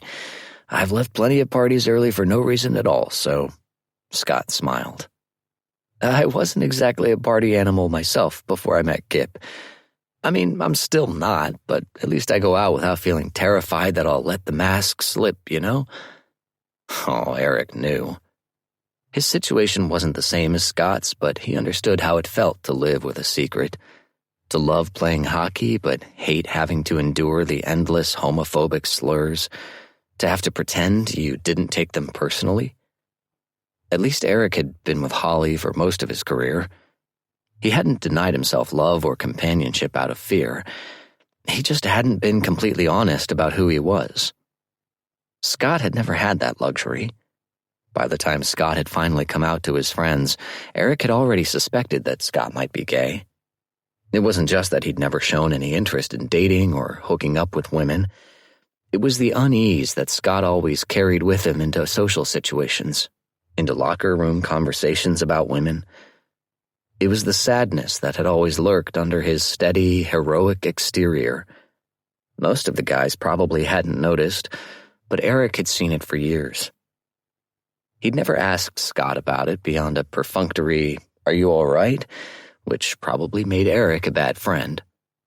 Or maybe it just made him a hockey player, conditioned to only be interested in feelings that came from or affected the game. Either way, Eric had done nothing to help. It almost felt selfish to come out to Scott now, after Scott had done all the hard work on his own. It had been 2.5 years since Scott had publicly come out as the first gay NHL player, and now, after watching his friend shoulder that burden alone, Eric wanted what? Some advice? Some dating tips? He needed to figure out a way to tell Scott that didn't make him feel like an asshole. "I like you better with the mask off," is what he said now. Scott beamed at him. "Me too." He clapped Eric on the shoulder. "I'm excited about this party, Benny. This is going to be great." Eric nodded.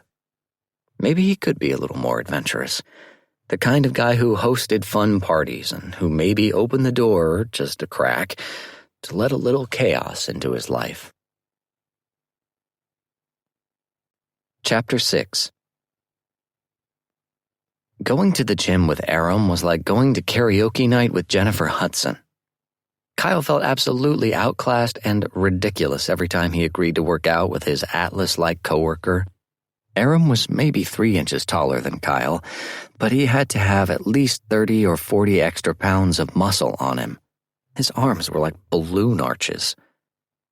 Kyle watched as Aram added more weight to the barbell before stepping into the rack. "Why don't we just go outside and you can lift a bus?" Kyle suggested. "It would be free." "Because there are less hot boys in tank tops out there," Aram said. Kyle positioned himself near Aram, ostensibly to spot him as he did his squats, but if Aram actually did lose control of the barbell, it would go right through Kyle, the floor, and probably end up near the center of the earth. Aram was definitely one of the hottest boys in a tank top at the gym. Tall, muscular, and arrestingly handsome with his long, dark hair and trim beard, rich brown eyes, and a killer smile.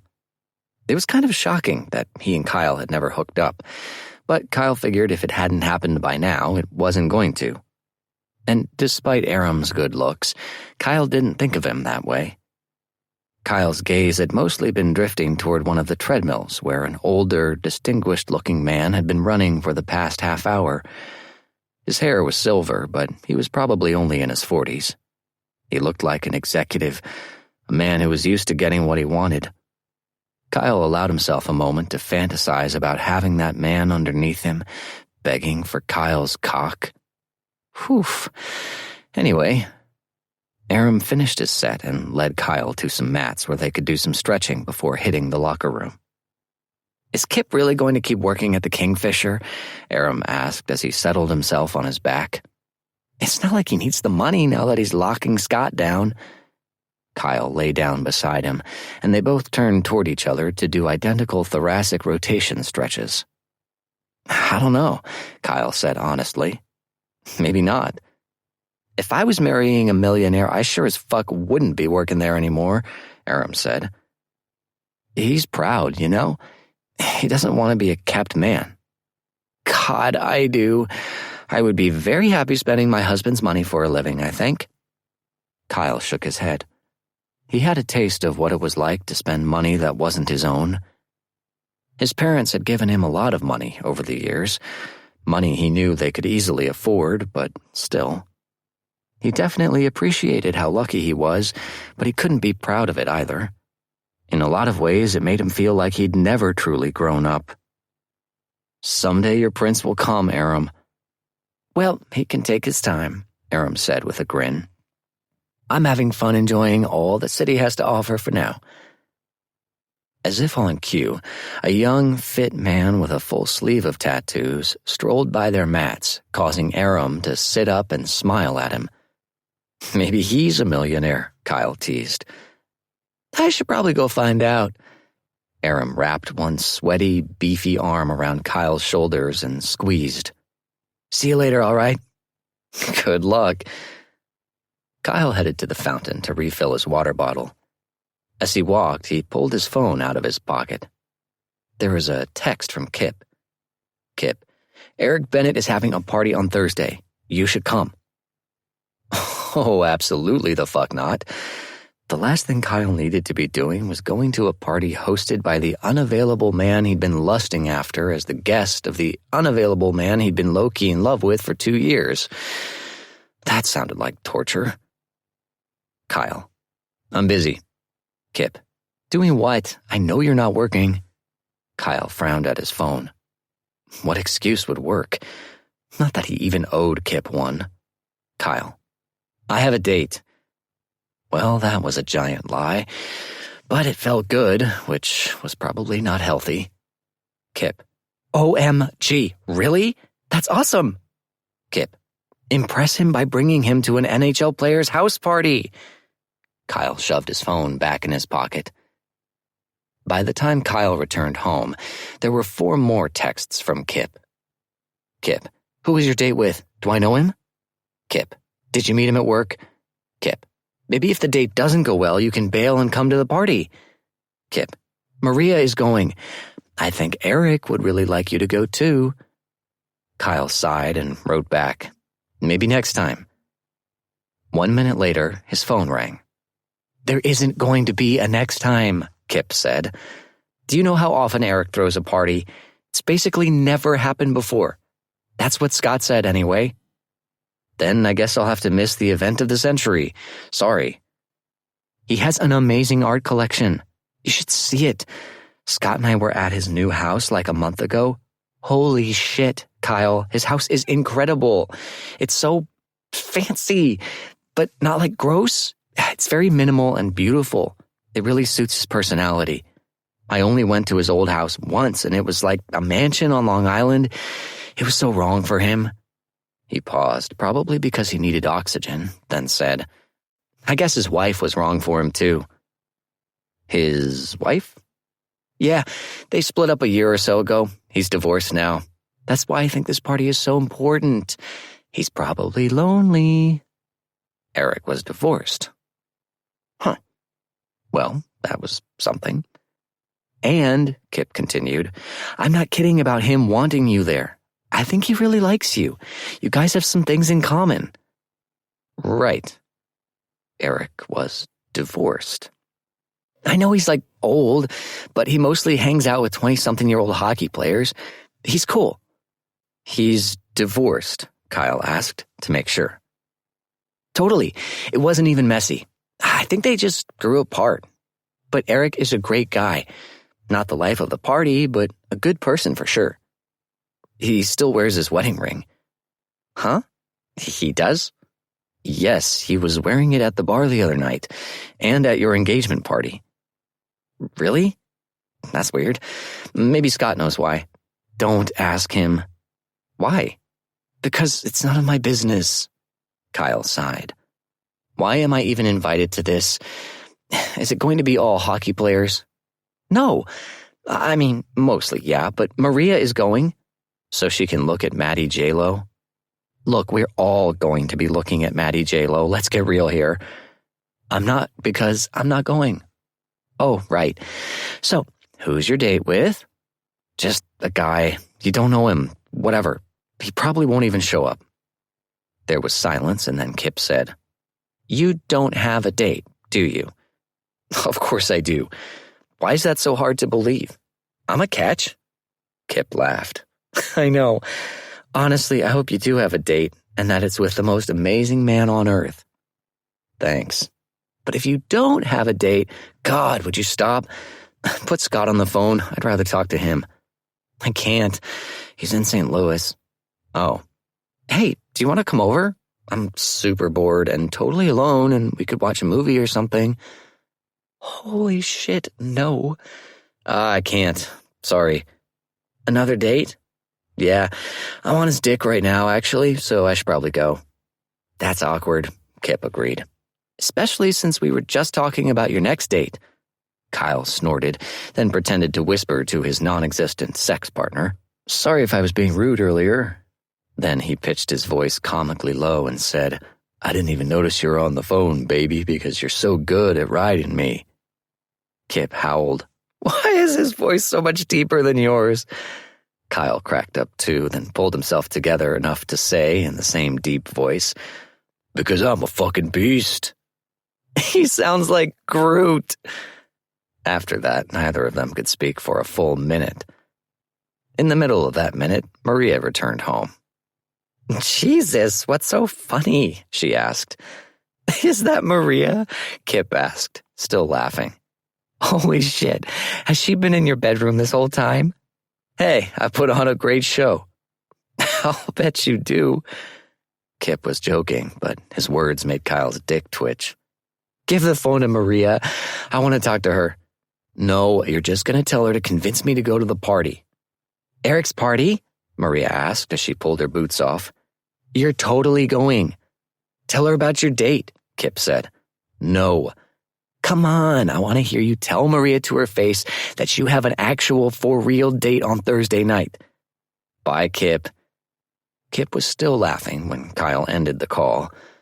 He turned to Maria, who was holding up her phone. Text from Kip, she said. He says to ask you why you can't go to the party. Kyle gave an exaggerated sigh. I told him I have a date. I don't, he clarified before Maria could start asking questions. I just sort of blurted it out. I was probably trying to make him jealous, which is so sad I'm going to eat a whole bag of frozen pierogies right now. He headed for the kitchen and Maria followed him. First of all, she said, you're only going to eat half of those pierogies because I'm starving. Secondly, why don't you want to go to the party? I don't know. Because I don't want to watch Kip make hard eyes at his fiancée. And I don't want to be around Eric. Why not? Wait, is he actively trying to cheat on his wife with you? What a fucking scumbag. He's not. Married, I mean. Or actively trying to do anything with me. But I know myself, and if I have a few drinks and he says anything even slightly flirtatious to me, I will do something regrettable. Oh, come on. You're not that easy. With men like that? Oh, yes, I am. What's so bad about liking older men? I know you had a bad experience. Or 3. Yeah, but you know the one I mean? That guy in Vermont was a fucking trash bag. It doesn't mean it's wrong to be attracted to older men. I like tall men, and I've been with 4 of them who fucking sucked.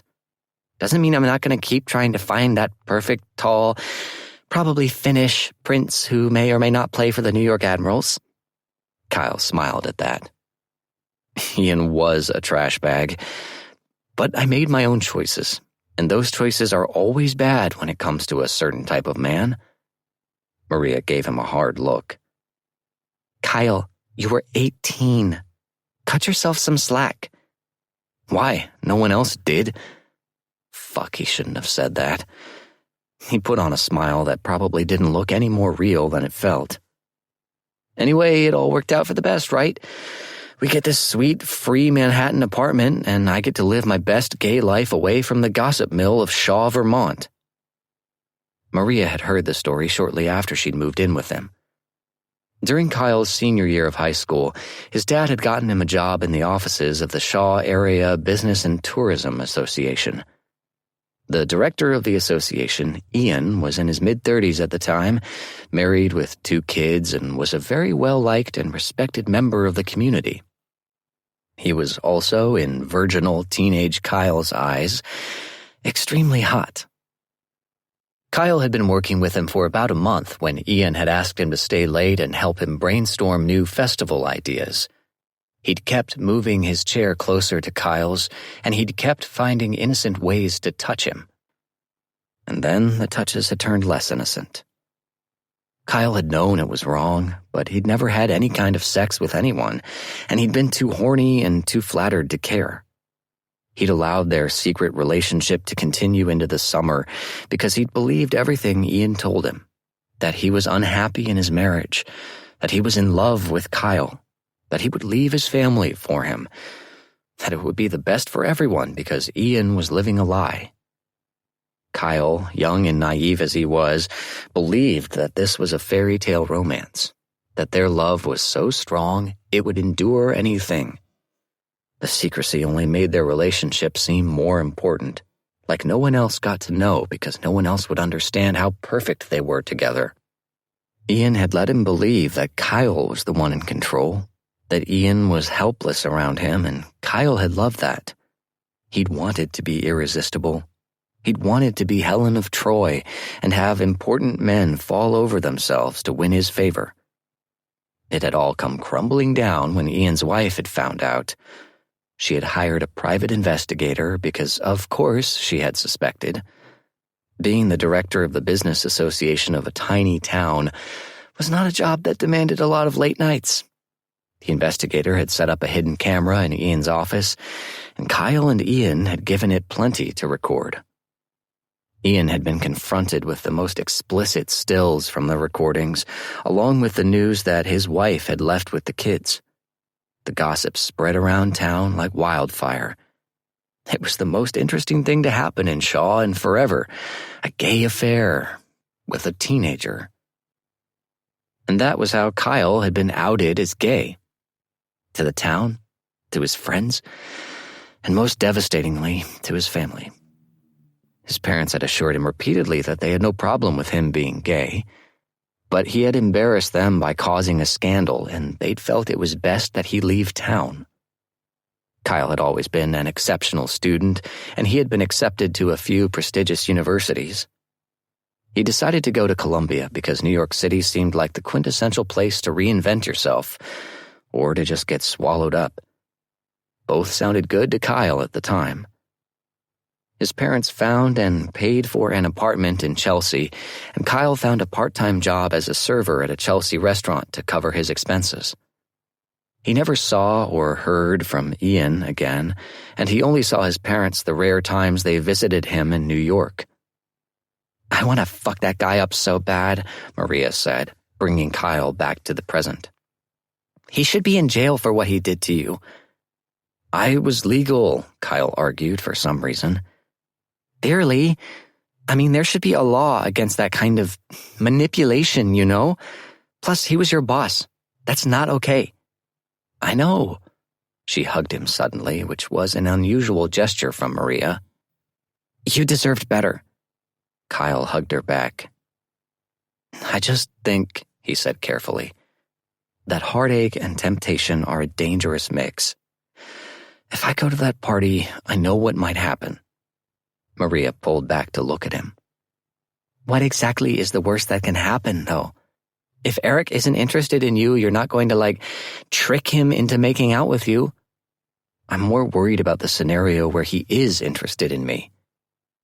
She stood back and started counting on her fingers. "He isn't married. He's a sweetheart by all accounts, and he's bonkers hot. I don't see how making a move on him would be bad in your worst-case scenario. Because it's always great at first with these guys. Then they get scared or whatever and flee. And then I'm scooping up the pieces of my heart again. No thanks." "Well, if you change your mind..." "I'm not changing my mind," Kyle said firmly. "For once in my life, I'm going to make a good decision." Chapter 7. On Thursday night, Kyle followed Maria up the front steps of Eric's townhouse. Because, of course, he decided to go to the party. Here was the thing. By trying to make the right choices, Kyle realized he was actually making terrible choices that alienated him from his friends and prevented him from making new friends. He reminded himself that not everything needed to be about sex. Kip was a wonderful friend, and Eric seemed like a very nice guy who was intelligent and lovely to talk to. There was absolutely no reason to avoid any of that. And Kyle had totally convinced himself of all of that right up until the moment Eric answered the door. Because holy hot damn. Eric, who, as far as Kyle could tell, never wore anything less formal than tailored slacks and a dress shirt, was wearing dark jeans and a charcoal t-shirt that clung to his broad, muscular chest and fluttered over his flat stomach. When Kyle's gaze made its way back up to Eric's face, he found him studying him before his eyes widened in recognition. "Kyle?" "Surprise," Kyle said weakly.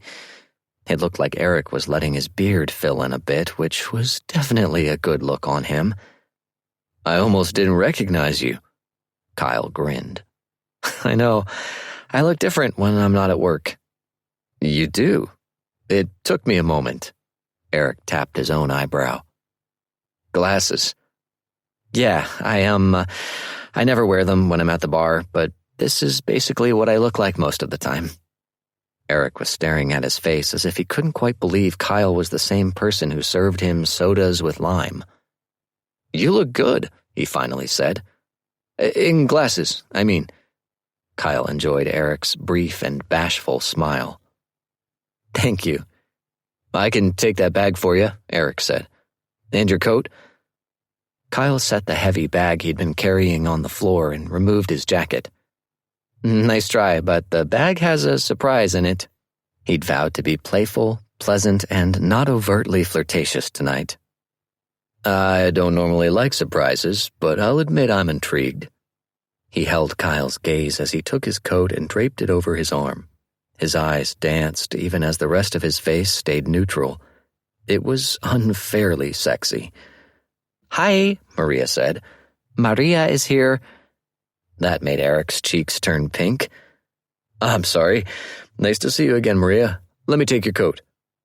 Maria removed her coat, and Kyle stifled a laugh when Eric's eyes widened at the sight of her outfit. Maria had come to play tonight. Her breasts were pushed up to show maximum cleavage over the deep V neckline of her black sweater dress. She looked fantastic, with the dress hugging her curves and her flawless hair and makeup. She may have only been 5'1" in a house full of tall, athletic men, but Kyle fully expected her to stand out tonight. For his own part, Kyle had kept it casual in a way that announced that he was not here to seduce anyone. He wore his most comfortable faded jeans with a long-sleeve blue t-shirt, had a scarf bunched around his neck, and finished the look with his second-favorite glasses. He was dressed to fade into the background and be a temptation to no one. Kyle looked incredible. Eric's heart had started skipping in his chest the moment he recognized the man behind the glasses. He loved this version of him, the sweet, artistic grad student. He was pretty into all versions of Kyle, if he was being honest, but he was so damn cute in those glasses. And he'd brought Eric a surprise. He watched as Kyle retrieved the mystery bag from the floor, unable to take his eyes off him. "Where's the kitchen?" Kyle asked. "I'll show you." He gestured for Kyle to follow him. Maria, who looked like a bombshell tonight, had already headed to the basement where most of the party guests were. The kitchen was one story above them, so Eric led Kyle to the staircase. When Eric turned on the lights in the stairway, Kyle gasped. "These are stunning." Eric had 3 paintings displayed on the wall leading up to the next floor. They were abstracts, all by the same artist from the same series. "Aren't they?" Eric agreed. "These were the first paintings Jeanette ever showed me. I knew I'd found my dealer after that." Kyle leaned against the opposite wall with his feet planted at different heights on 2 different steps. He was smiling at the art, his face lit up the same way Eric's had been when he'd first seen the paintings himself.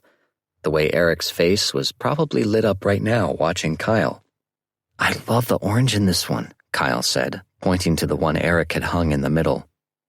"That one's my favorite." Eric realized they were both speaking in hushed tones. Everyone was either on the first or basement floors, so the floor above them was completely empty. The situation suddenly seemed very intimate.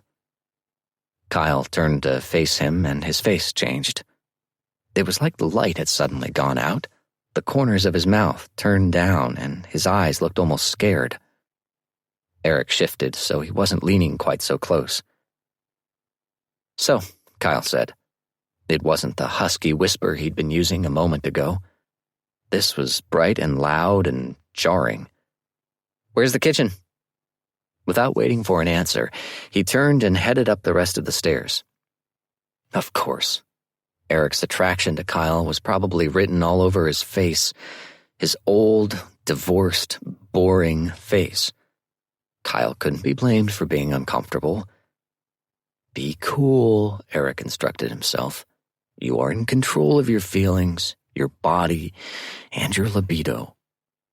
He took a centering breath, then followed Kyle up the stairs. Kyle had found the kitchen, which made sense since it took up most of this floor. He set the bag on one of the counters and looked around. "You're having a party in your kitchen is this spotless?"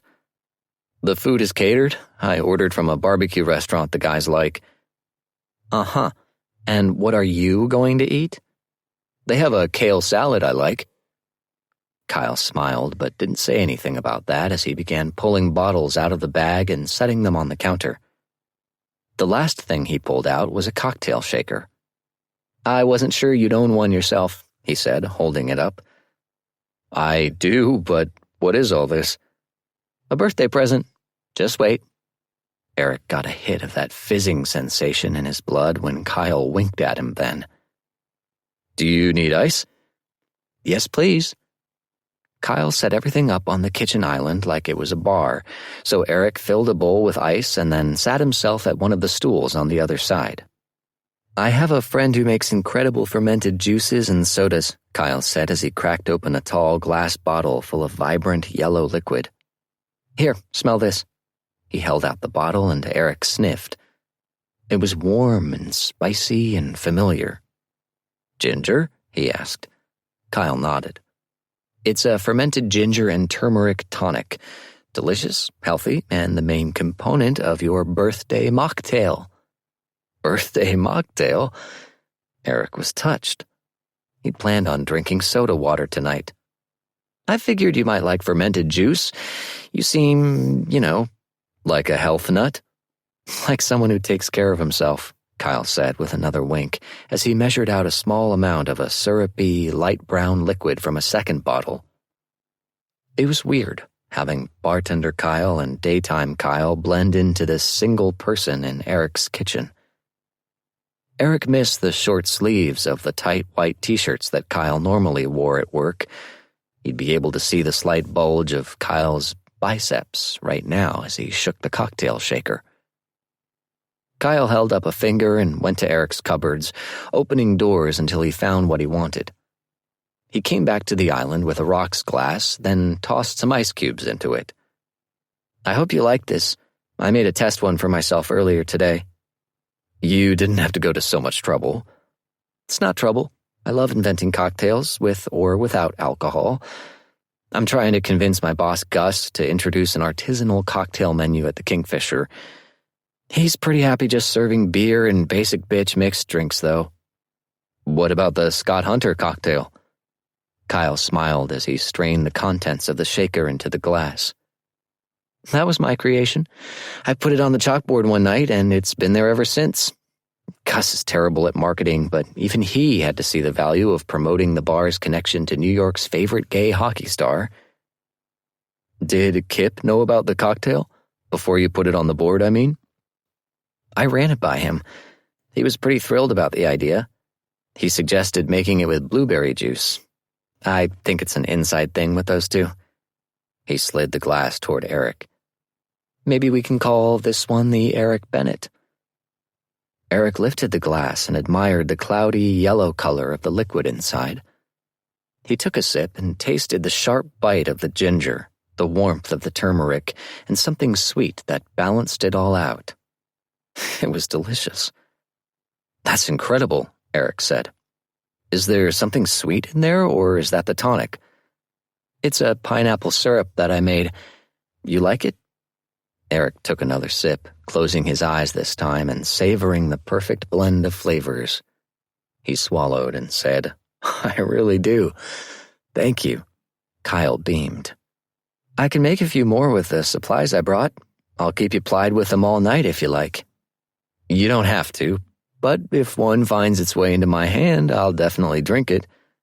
He tilted his head toward the stairs. There's a bar downstairs and a stocked beer fridge. Kyle followed him to the stairs. Why do you have a bar and a beer fridge if you don't drink? Because all of my friends are hockey players. Except the ones who are art dealers? The non-hockey friends are a small and very separate group. Tonight it's just hockey and hockey adjacent, I'm afraid. Is that me? Hockey adjacent? Eric paused at the landing in the middle of the stairs and turned back toward Kyle. Technically, I met you through hockey, but, He stopped himself because there was no non-intense way to finish that sentence.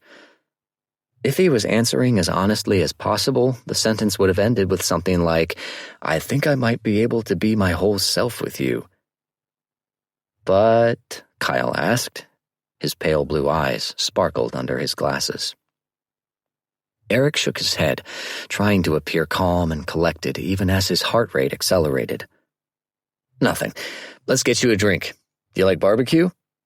"Only if there's kale salad." Eric laughed. He loved the way Kyle teased him.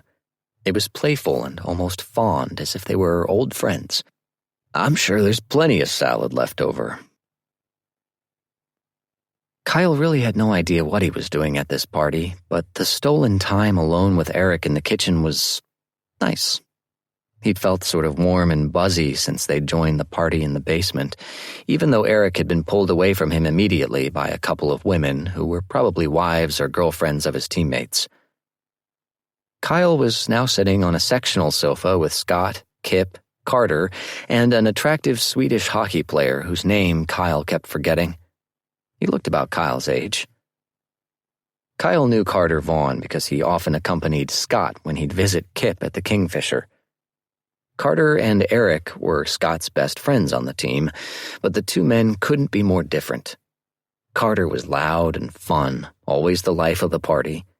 He loved food and top-shelf spirits, often giving Kyle shit about the subpar whiskey selection at the Kingfisher. Carter, like most of the party guests, was closer to Kyle's age than Eric's. He was movie star handsome, with dark skin and a strong jaw that was usually clean-shaven. Eric was gorgeous, but in a more distinguished way, with his salt and pepper beard and thick, curly hair that was begging to be rumpled.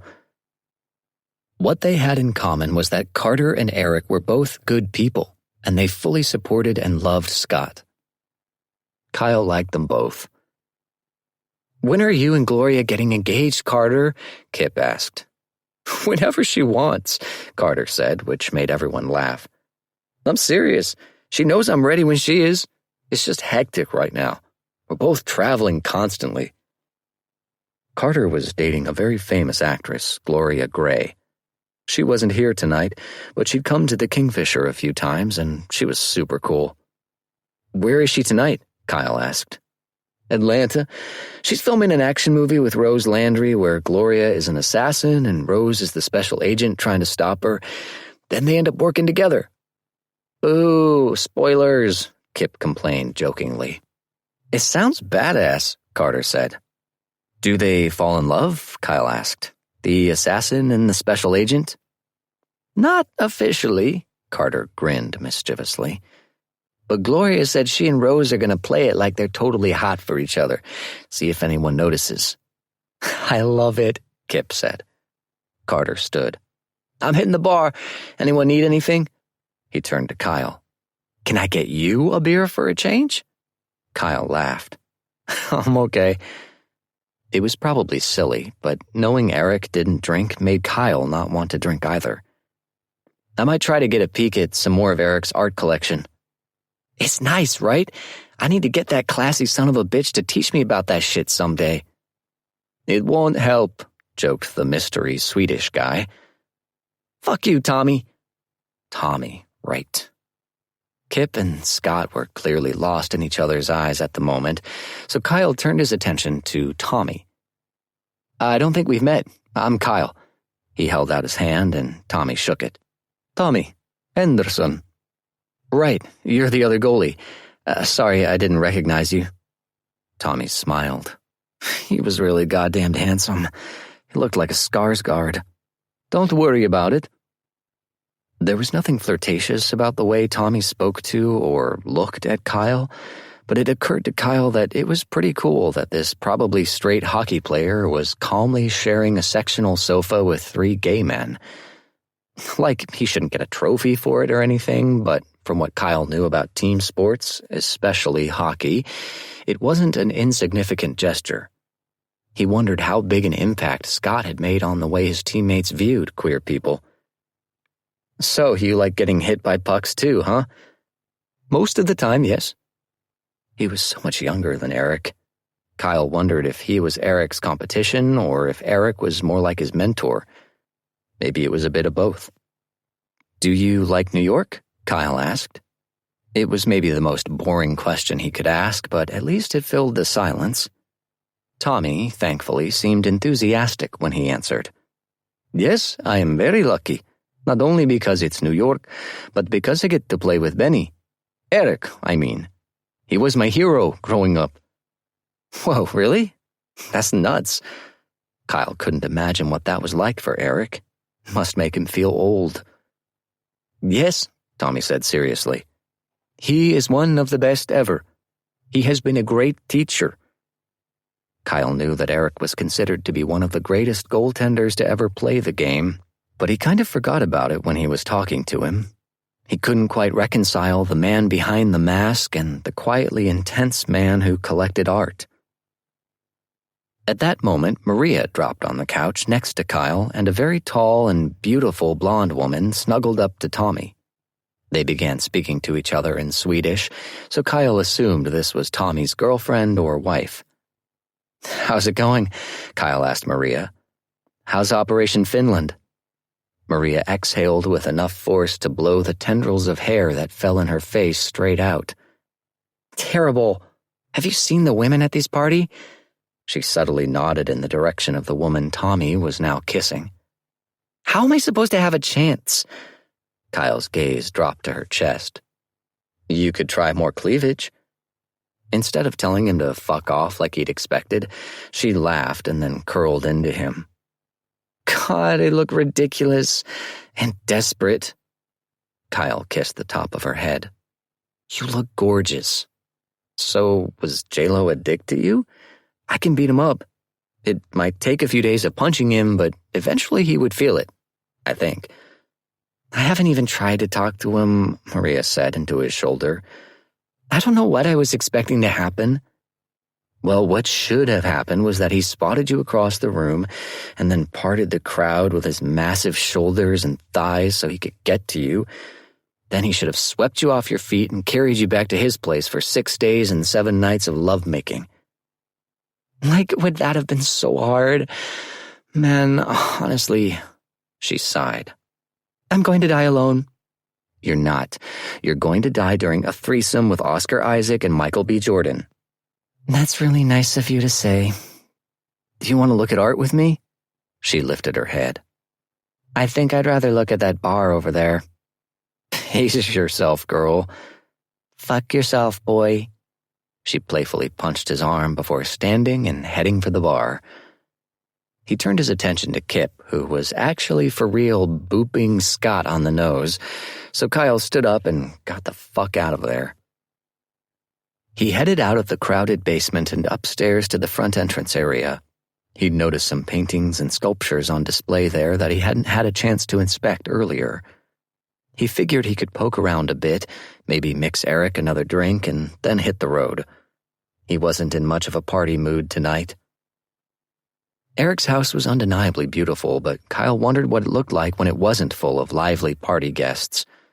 The stark white walls and modern minimal furniture were ideal for displaying art, but Kyle imagined it might be a cold place to live alone. There was a canvas hanging by itself on one wall that had caught Kyle's eye earlier. It was hard to miss, really. An enormous abstract oil painting that was full of frantic angular scrapes of dark brown, indigo, black, and stark white. Scattered in a few places were dots of eye-catching fuchsia. Kyle lost himself in it for several minutes. "Powerful, isn't it?" Eric's hushed voice rumbled behind him. Kyle hadn't heard him approach, so he turned quickly, startled. Eric held up his hands. "Sorry, I didn't mean to scare you." "It's okay." He turned back to the painting. "This is really beautiful." "It's called Guardian. I fell in love with it the moment I saw it, but the name really sold me." It took Kyle a moment. "Because that's your job, guarding the net." "Right." Eric was standing so close that Kyle would only have to lean back slightly to feel Eric's chest against his back. He had to close his eyes for a moment to fight the longing to have Eric wrap his arms around him from behind, for him to kiss Kyle's neck and nibble his ear. for Kyle to press his ass against Eric's crotch and feel him grow hard against him. These were all bad thoughts. Kyle took a step forward under the guise of wanting a closer look at the painting. I love the energy of it. You can feel the artist's urgency. Urgency? In creating the Guardian, blocking out whatever it is they feared or hated. So the Guardian is good, you think? Kyle turned to him. You don't? Eric frowned at the painting. I'm not sure. I thought maybe the Guardian was an obstacle to something better. The pink spots, he pointed to a couple of them, might be the good trying to break through. Huh. Kyle considered this perspective. It did make sense. Then that makes you the bad guy. In a way, I am. I keep people from scoring goals, from winning. I stand between them and victory. Or you protect your own teammates from defeat. Perspective is important, Eric agreed with a wry smile. I'm glad you liked the piece. When I showed it to Carter, he said it should be called Rectangles. Kyle laughed. At least he knows his shapes. It's a start. The smile faded from Eric's lips at the same moment Kyle felt his own heart seize in his chest. He couldn't miss the way Eric's gaze had landed on Kyle's mouth. What would happen if Kyle leaned in, just slightly? Would Eric kiss him? Would he back away? Was Kyle misreading the desire he was sure was darkening Eric's eyes? Footsteps pounded up the stairs and Eric turned quickly away from Kyle. Kip, followed closely by Scott, came into view, pausing in surprise when they saw Eric and Kyle. Oh, hey guys, Kip said. We have to head out. Early morning tomorrow, Scott said apologetically. Right, Eric said. His calm voice didn't suggest that he'd almost been caught kissing Kyle, so maybe Kyle had been imagining things. I remember. Thank you for coming. Let me get your coats. Already on it, Kip said, holding up a finger before returning to the basement. Scott crossed his giant arms in front of his massive chest and smiled at Kyle and Eric. What? Eric asked. Kip and I have been trying to get you two together for months. What? Kyle sputtered. Together? Why? Eric asked, much more smoothly. We thought you guys could be friends. You know, about art and stuff. He nodded at the painting. So maybe Kyle's sputtering was unwarranted. He turned back to the painting to hide his embarrassment while Eric said, It is nice to talk about something other than video games and fantasy football. Kip emerged from the basement wearing his coat and carrying Scott's. There are at least 3 guys playing Fortnite on their phones down there. I'm going to write a tell-all about how uncool pro hockey players are. You'd better not, Scott teased. Oh, I'm going to have a whole chapter about your love of word search puzzles. They're relaxing. Kip threw his arms around Eric. Happy birthday, buddy. Thanks. Kyle was hugged next, which was always an exercise in not nuzzling Kip's neck. It was easier to resist with Kip's fiancé looking on. Good night, Kip. I'm glad you came out tonight. Have fun, all right? He gave Kyle an extra squeeze, then released him. Kyle could still feel Kip's arms around him as he watched Kip take Scott's hand and lead him out the front door. When Kyle turned back to Eric, he saw that same sympathetic look on his face that he'd seen the night of Kip and Scott's engagement party. He hated it. So, Kyle said brightly, refusing to acknowledge the fact that his feelings for Kip were so fucking obvious that even this near stranger noticed them. Can I get you another drink? Eric's face shifted into the quietly amused expression that Kyle greatly preferred. Sure. Chapter 8. The party went on for hours, long past Eric's usual bedtime. He tried to mingle with everyone, drifting between the basement and the living room upstairs, but like magnets, he and Kyle kept being drawn together. He wasn't sure if Kyle was doing it on purpose or if he didn't know enough people at the party, but almost every time Eric spotted him, he was standing alone. Sometimes he would be admiring a piece of art, sometimes just watching the party. A couple of times he'd had his phone out. Eric had been unable to resist checking in on him every time. The guests were finally starting to clear out, and Eric thought maybe Kyle had left while he'd been upstairs, but when Eric returned to the basement, he found him collecting empty beer bottles. "You don't have to do that," Eric said. Kyle glanced up from where he was bent over a side table and grinned. "Habit, and someone needs to do this. Your friends are animals."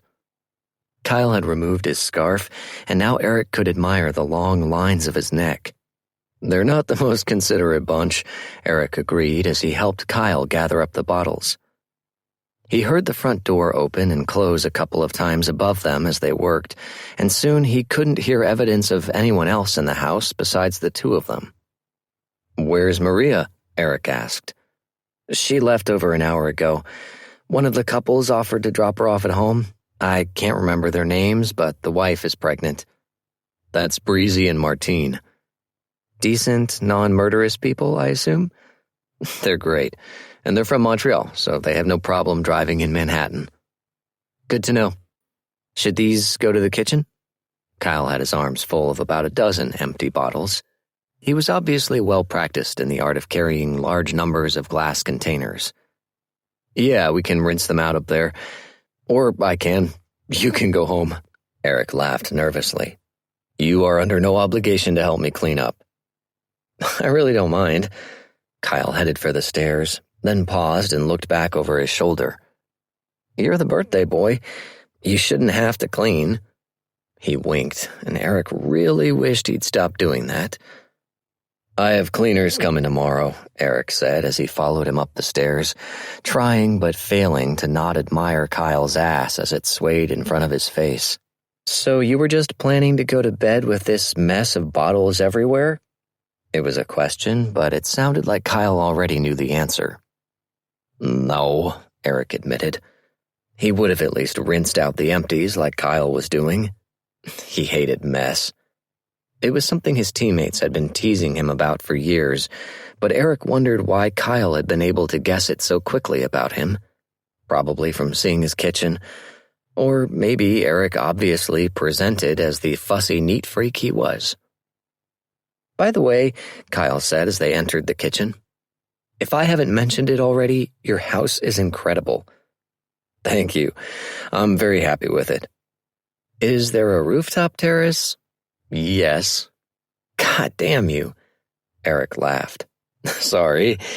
You're welcome to use it any time." He mentally kicked himself for saying something so weird, but Kyle smiled. "Maybe I'll wait until spring." "Right, yeah." Kyle pushed up his sleeves and began rinsing the bottles out in Eric's sink, which Eric could not allow. "Really," he said, placing a hand on Kyle's arm. "I can do this later." Kyle looked at Eric's hand and then met Eric's eyes. "Later when?" "It's almost 2 a.m. "Exactly. You should go home to bed." "I'm at work past 2 most nights," Kyle said. "This is nothing. Let me help." Eric surrendered and stood there awkwardly, watching Kyle work with his head full of thoughts that he knew he shouldn't say out loud. He chose one of the safest ones. "It was nice spending time with you tonight. I'm glad you came." Kyle didn't look up from the sink. "I almost didn't." "Why?" He saw Kyle's shoulders tense, and he thought he wouldn't answer, but he said, "I think you know why." Eric did have some idea, though he was surprised Kyle was bringing it up. "Because of Kip and Scott." "I'm pretty fucking obvious, I know. And pathetic." He set the last of the bottles on the counter and turned, bracing himself with both hands on the edge of the sink behind his back. "Anyway, I need to get over it. I am getting over it."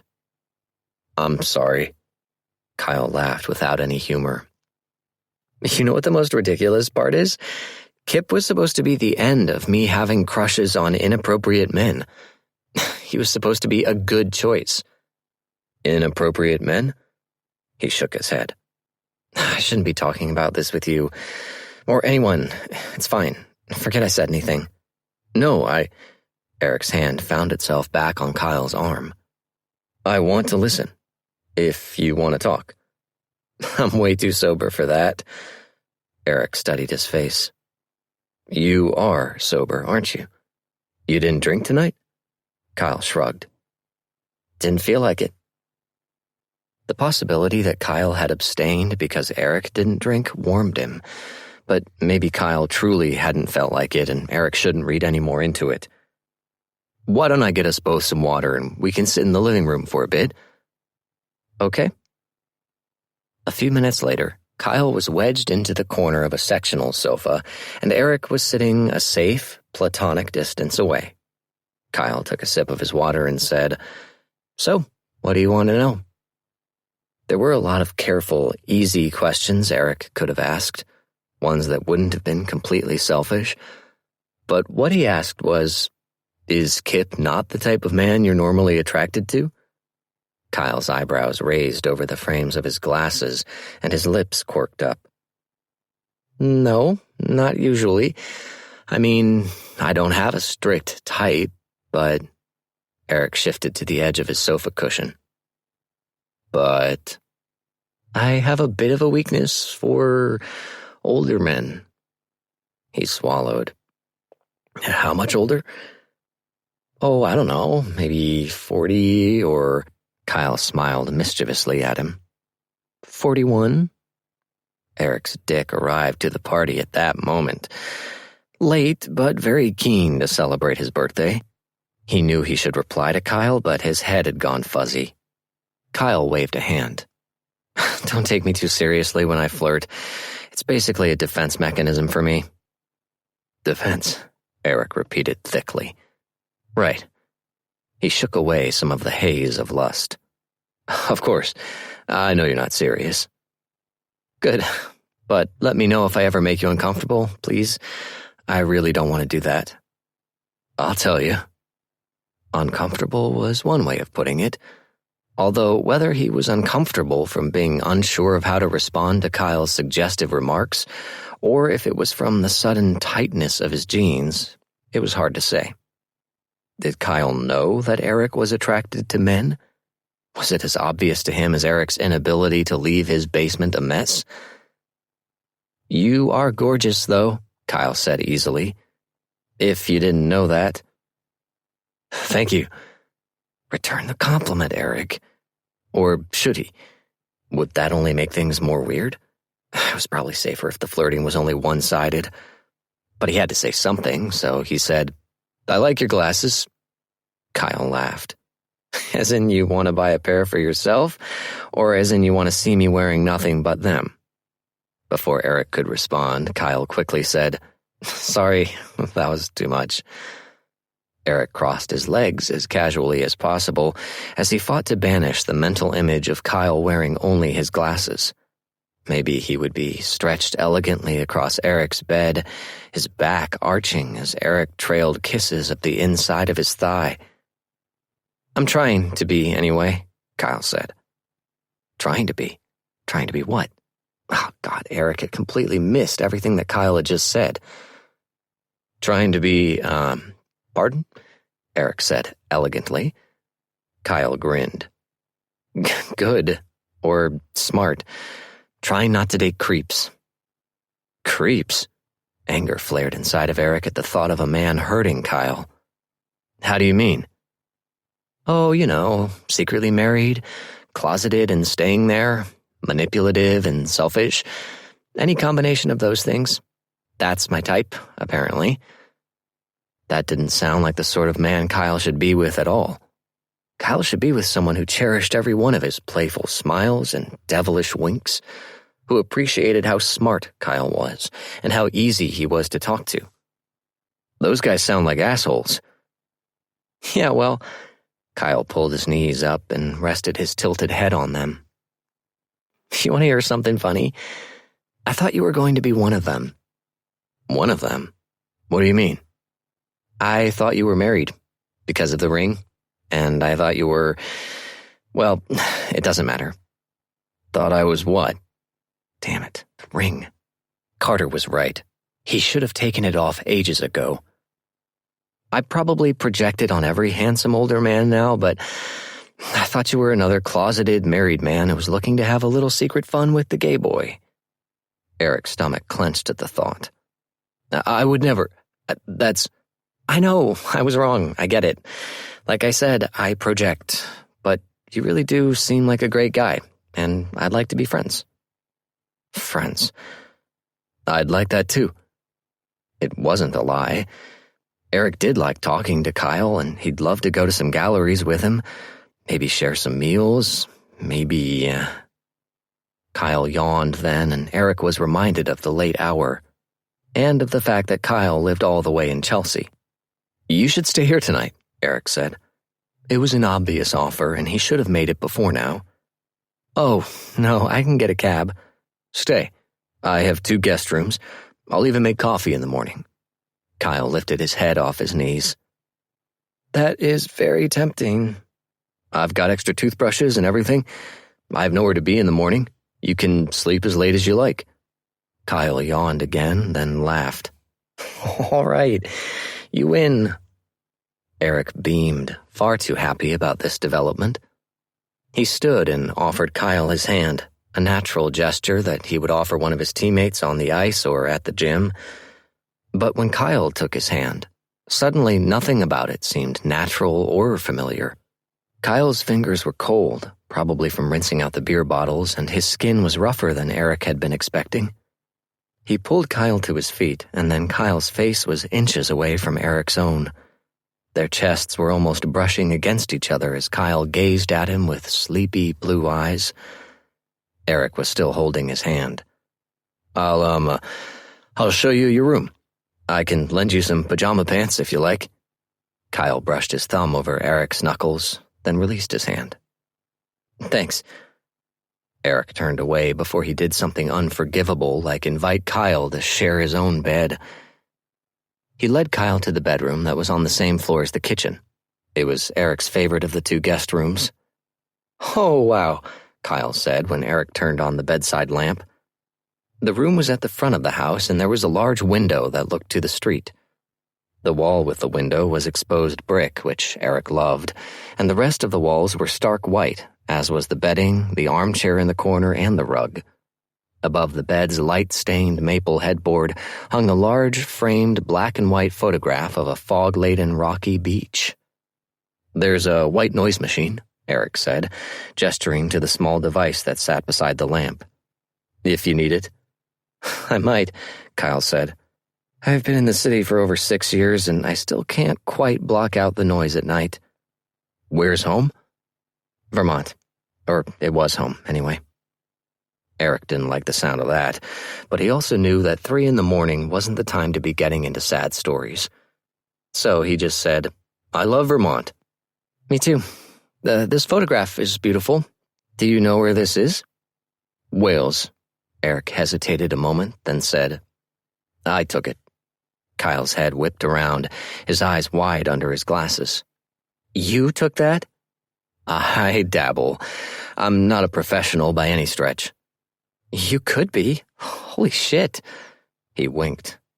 What other talents are you hiding? Heat crept up Eric's neck. Kyle was not making it easy to think pure thoughts. Sorry, Kyle said. That was the last one, I promise. I'm just sleepy and silly. And I haven't had sex in forever. Right, no problem, Eric said stiffly. I'll go get you those pajamas and a toothbrush. Do you need anything else? Can't think of anything. Eric left quickly. He did not like how easily flustered he got in Kyle's company. In his bedroom, he took a moment to compose himself. Then he grabbed his softest pair of pajama pants and a t-shirt before going to the bathroom to find a new toothbrush and some toothpaste. When he returned to Kyle's room, he nearly dropped everything he was carrying. Kyle was sprawled out on the bed, shirtless, with the button of his jeans unfastened. His body was lean and toned, the body of an athlete who was built for speed. Kyle propped himself up on his elbows, his abs flexing as he curled up to face Eric. Is this duvet cover linen? Yes, Eric said weakly. The sheets are too. Kyle fell back on the bed and let out a long, guttural moan of pleasure that made Eric lower the bundle in his hands so it covered his crotch. Fuck. And these pillows, Kyle continued, oblivious to the alarming spike in Eric's arousal. I'm so fucking horny for this bed.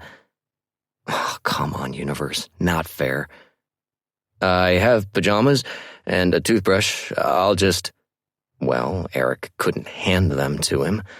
Not with his erection trying to bust through his pants. I'll leave them here. He set them on the chair in the corner and turned quickly toward the door. Good night. Hey, Kyle said. Eric paused, but he kept his back to Kyle. Yes? It was a good party. Everyone had fun. You think? Eric turned his head to the side so he wasn't completely shutting Kyle out. Definitely. I watch people drinking and having fun several times a week at work. I'm an expert on who's having a good time and who isn't. The party was a hit. That's good to hear. He stood for another moment, waiting to see if Kyle had anything more to say, then said, Sleep well. I am going to sleep so hard in this bed. Eric smiled to himself and pulled the door closed behind him. When it was almost shut, he heard Kyle say, Happy birthday. Eric had his jeans unfastened before he'd even reached his bedroom on the top floor. He couldn't remember the last time he'd been this desperate to jerk off. The moment he closed his bedroom door behind him, his jeans hit the floor with a loud clatter of his belt. He shoved his hand into his briefs and groaned so loudly when he gripped his cock that he shoved the knuckles of his free hand into his mouth to muffle the noise. He fell on his bed and slid his briefs down to his ankles, kicking them away as he yanked his shirt off and threw it to the floor. Eric had never directly or indirectly compared his masturbation techniques to another man's, but he assumed he was in the top percentile for efficiency. Eric was efficient in all things, efficient, disciplined, and practiced. He had jerking off down to a science. He wondered if Kyle was stroking himself too. If at this moment he was naked and writhing on Eric's linen bed sheets, his long, work-rough fingers working a cock that Eric could only imagine. And God, could he imagine it. Long and beautiful and jutting out from pubic hair that was the same dark blonde as the hair that had trailed into the waistband of his jeans. Kyle's abs clenching and flexing as he got closer to the edge, as he got himself to where Eric was right now, teetering on the brink. If Kyle was jerking off too, was he thinking about Eric? Was he about to come with Eric's name on his lips like Eric was about to... Fuck, Kyle, please. Eric whispered the words as he arched and came all over his stomach. When it was over, when the last rush of pleasure had left his body and Eric was left holding his softening dick with semen drying on his skin, shame set in. What the fuck was he doing? He was a dirty old man jerking off to thoughts of the lovely young man who'd been kind enough to help him clean up after his party. Barely more than an acquaintance, a possible new friend. Eric was pathetic. But he was definitely attracted to men. His bisexuality felt a whole lot less theoretical, even just allowing himself to fantasize about another man. A specific other man. A man who was sleeping 2 floors below Eric right now, wearing Eric's pajamas. Unless he was sleeping naked. Oh, God. Eric took a few long, slow breaths and then began to reason this thing out. No one was getting hurt here, and Kyle had to know that his flirtations would have an effect on Eric, assuming that Kyle knew Eric was attracted to him, attracted to men. Was it a problem if he did know? Eric had always assumed it was something that people wouldn't guess about him, but he'd never been faced with a man he'd wanted as much as Kyle. Maybe his desire was plain as day when he was talking to him. It was something to think about for sure. Eric dragged himself into the bathroom and cleaned himself quickly. He went to his walk-in closet and found his second softest pajama pants, enjoying the caress of bamboo as he pulled them on. The slick fabric felt cool against his heated skin. When he got into bed, he realized how exhausted he was. As he drifted off to sleep, he thought of winter blue eyes dancing behind glasses, calloused hands, and disheveled corn silk hair. Chapter 9. Kyle woke up late.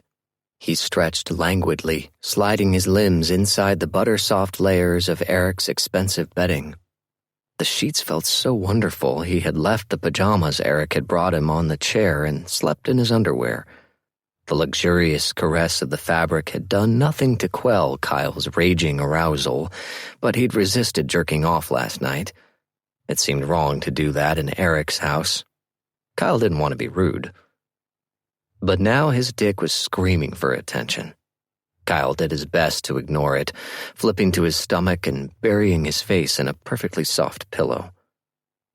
Eric had been ogling him last night. Kyle was sure of it. He'd been ogled quite a lot in his life, and the heat in Eric's eyes when he'd taken in Kyle's bare chest had been unmistakable. And the way he'd hurried out of the room, flustered and adorable. Eric wanted him. But that didn't mean Eric was going to do anything about it, and it didn't mean Kyle should want him to do anything about it. Eric, Kyle reminded himself, was off limits. His dark eyes were off limits. His muscular forearms and broad chest were off limits. His silver-flecked beard and gorgeous thick hair were off limits. Kyle wasn't sure how long he'd been humping the mattress, but he needed to stop. He didn't even see a box of tissues in the room. He forced himself to leave the bed, adjusting his erection in his briefs and hoping it would fade soon. He normally indulged in a leisurely jerk-off session when he woke up, so his dick was confused and angry about his refusal to acknowledge it today. He put his glasses on and ran a hand through his hair. He pulled on the pajama pants and t-shirt Eric had given him, both exquisitely soft, grabbed the toothbrush and toothpaste, quietly opened the bedroom door, and slipped into the hallway to the bathroom. He wasn't sure if Eric would be awake yet. He seemed like he'd be an early riser, but it had been a very late night. Kyle got freshened up in the bathroom and considered taking a shower. His dick was very into that idea, but Kyle wasn't going to let that idiot call the shots. He wasn't sure where Eric kept the towels, or if it would be presumptuous to use the shower. The house was very quiet. Kyle wandered into the kitchen, hoping to find the coffee Eric had promised, but found it empty. The bottles Kyle had rinsed last night had been put away somewhere, so Eric must be awake. Kyle stood at the bottom of the stairs that led to the top 2 floors, but he couldn't see anything past the point where they turned a corner. He slowly ascended the stairs, hoping Eric would make his presence known before Kyle looked too much like a stalker. When the room at the top came into view, his jaw dropped. The whole floor seemed to be a studio space. The front wall was entirely windows, and the other walls were white, reflecting the midday sun. The floor was a light-colored wood, and the room was sparsely decorated with lush green plants and quiet pieces of art. It was a gorgeous space, but the most stunning feature was the man in the middle of the room, balancing, shirtless, on his elbows, with his legs stretched high above his head in a perfectly straight line. Kyle stared for a moment at the tension in Eric's muscular forearms and biceps, at the elegant lines of his bare feet, at the defined muscles of his back. He was physical perfection. "Holy shit," Kyle whispered, which made Eric open his eyes. His brow furrowed when he saw Kyle, then he calmly bent his knees, tucking his legs into his body, before slowly shifting to a kneeling position on the mat. "Good morning," Eric said. "Is it still morning?" "Barely." Eric stood and sauntered over to Kyle, his chest glistening with sweat. He had dark hair covering his pecs, which was exactly what Kyle had pictured. when he'd allowed himself to picture, which was more often than he should have allowed it. "Sorry to interrupt." "It's okay. Are you hungry?" "Always." "Let me grab my shirt." "Is that necessary?" Kyle groaned at himself. "Sorry." Eric chuckled as he snatched his shirt off the floor. "You didn't even last 5 minutes." "Well, can you blame me?" Kyle waved his hands in the direction of Eric's bare chest. "I had no warning at all." "I'll be sure to text you before I remove my shirt in the future." They both kind of froze after Eric said that. Then Kyle laughed, mostly to break the tension. "I would appreciate that." "I'll make some coffee. What do you like to eat in the mornings?" Eric headed down the stairs and Kyle followed. "Lucky Charms, Cocoa Puffs, that sort of thing." Eric frowned. "Oh, I don't really..." "I'm kidding. I know we don't know each other well, but I'm pretty sure you don't eat a lot of garbage sugar cereal." "No." His smile was sweet and a little embarrassed. "I don't." "Did you eat already? You don't have to feed me." "I haven't eaten. I'd like to work out first. I'm hungry." They reached the kitchen and Eric got started on the coffee. Kyle, unsure of what to do, sat himself on one of the stools at the island. "Did you sleep well?" Eric asked. "Like the dead. You?" "Same. I don't usually stay up so late. I was exhausted." "Do you like Greek yogurt?" "Sure. I have berries and granola and honey." "Fancy." The coffee maker gurgled as Kyle watched Eric assemble 2 bowls of yogurt with fresh berries and what looked to be locally made granola sprinkled on top. "Thanks again for your help last night," Eric said. With a shy smile, he added, "Do you really think everyone had a good time?" "Definitely. They love you, I can tell." "They respect me," Eric clarified, setting a beautifully put-together bowl in front of Kyle. "Scott loves you. And Carter." Eric swallowed a spoonful of yogurt with a thoughtful expression on his face. "You know, for years I was basically a loner on the team. Being a goalie creates a natural separation between you and the rest of the team anyway, but because I don't drink and I'm not the most social guy, well, I never really felt like part of the gang." "What changed?" Eric smiled. "Scott Hunter joined the team." Kyle ignored the way his heart clenched like it was in a vice. "Oh, yeah?" "Scotty's not the life of the party either, but he has this quality that I've always envied. He earns the respect of everyone around him instantly. Right from his rookie season, there was no question he was going to be team captain someday." "Right. The other guys are always seeking his approval. They want him to like them. They want his respect. And Scott probably noticed that I wasn't being invited out after the games and that no one was really talking to me in the locker room, so he made a point of talking to me, of inviting me out."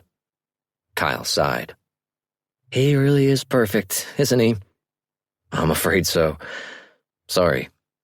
Kyle smiled to himself as he took a bite of yogurt and blackberries. It was kind of nice to be talking about this with someone other than Maria. "I need to get out there. Actually go on some dates." "That makes 2 of us." "Oh, yeah?" Kyle perked up. Here was an interesting conversation topic. "You haven't been dating since my divorce?" Eric offered helpfully. "Nope, not a single date, or hookup, or whatever people are calling it now." "Wait, you haven't had sex since, my wife left me?" "No." Kyle knew it was none of his business, but he couldn't help himself. "And that was over a year ago." "Wow, that's, are you okay?" Eric chuckled. "I'm okay." "How are you not, vibrating with pent-up arousal?" Eric stared at him with that sexy, bemused smile on his face. "Vibrating with pent-up arousal?" "Yeah, I'd be. It's been a couple of weeks for me, and I basically want to fuck this yogurt." "Please don't." "And I've never had an overwhelming need to bone down all day, every day." "Right, that." Kyle took another bite of yogurt to prove he was kidding about wanting to fuck it. You don't like sex? I do. Sometimes.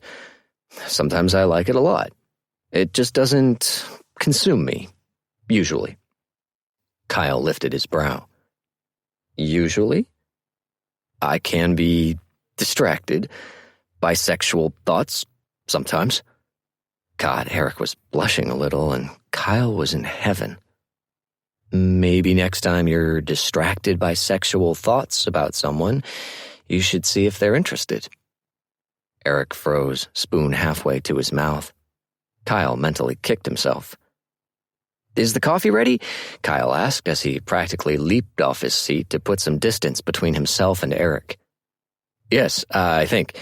Probably, Eric stammered, lurched forward in the direction of the coffee maker, then stopped when he realized that's where Kyle was headed. You can, check. It looks done. The light is green. Yes, the green light means done. Okay. Kyle almost laughed at how ridiculous they both sounded. How do you take it? Black, right? Just a guess. Black, yes.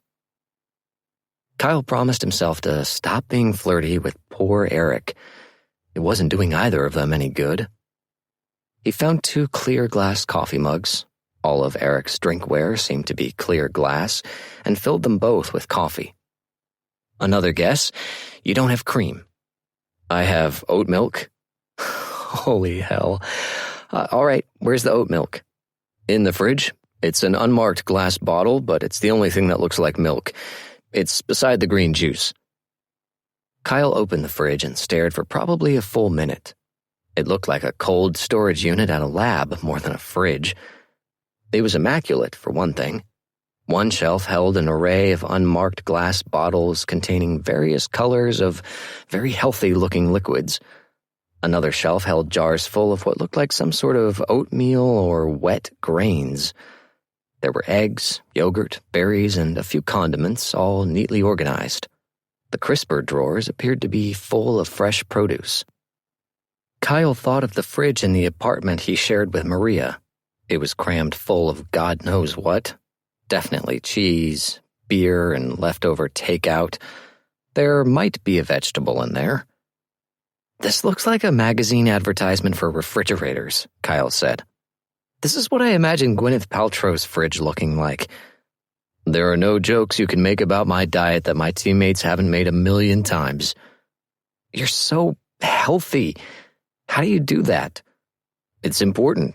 I can't perform at my best if I don't take care of my body. Especially at my age. Right, such an old man at 41. In hockey years, I'm ancient. Well, you look all right to me. Oops. He handed Eric a mug of black coffee, meeting his gaze and finding the same interest he'd seen last night. Kyle pulled his hand back quickly, not trusting himself not to brush Eric's fingers with his own. Stupid, sexy Eric. Kyle took a sip of perfectly brewed coffee that was only slightly hindered by the oat milk and tried to think of a way to throw a bucket of ice water on the conversation. He definitely needed to steer things away from sex. But Eric ruined everything by saying, I've been thinking about sex a lot lately. Oh? Kyle asked, a little squeakily. Any reason? Yeah. I'm bisexual. Eric blew out a breath after he said it. I've never said that out loud before. Wow. Wait, what the fuck? You've never told anyone that before? No. Not yet, anyway. I want to, I just haven't. Yet. But you're telling me? Eric's brow furrowed. Should I not have? Oh, God, Kyle was being a douche. No, I'm glad you told me. I'm flattered that you felt you could trust me. You can, trust me. I won't tell anyone. I appreciate that. I want to tell everyone soon, but for now, I just wanted to tell someone, if that makes sense. It does, totally, and I'm honored. but it doesn't really answer my question about why you're thinking about sex a lot lately. Right. That wasn't what I meant. Eric laughed uneasily. It's more that I've been thinking about maybe, dating. Men, I mean. But I don't really know how. How? Like, you don't know how to have sexy times with a man? I don't even know how to find a man to have sexy times with. Kyle grinned broadly. I'm no expert. Actually, that's a lie. I totally am. But I think you could probably walk into a gay bar and walk out with like 5 very willing men.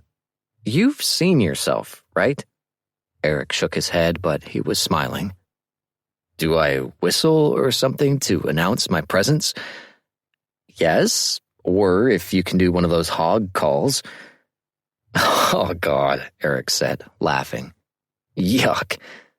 I mean, you asked how to pick up men. Don't blame me if you don't like how it works.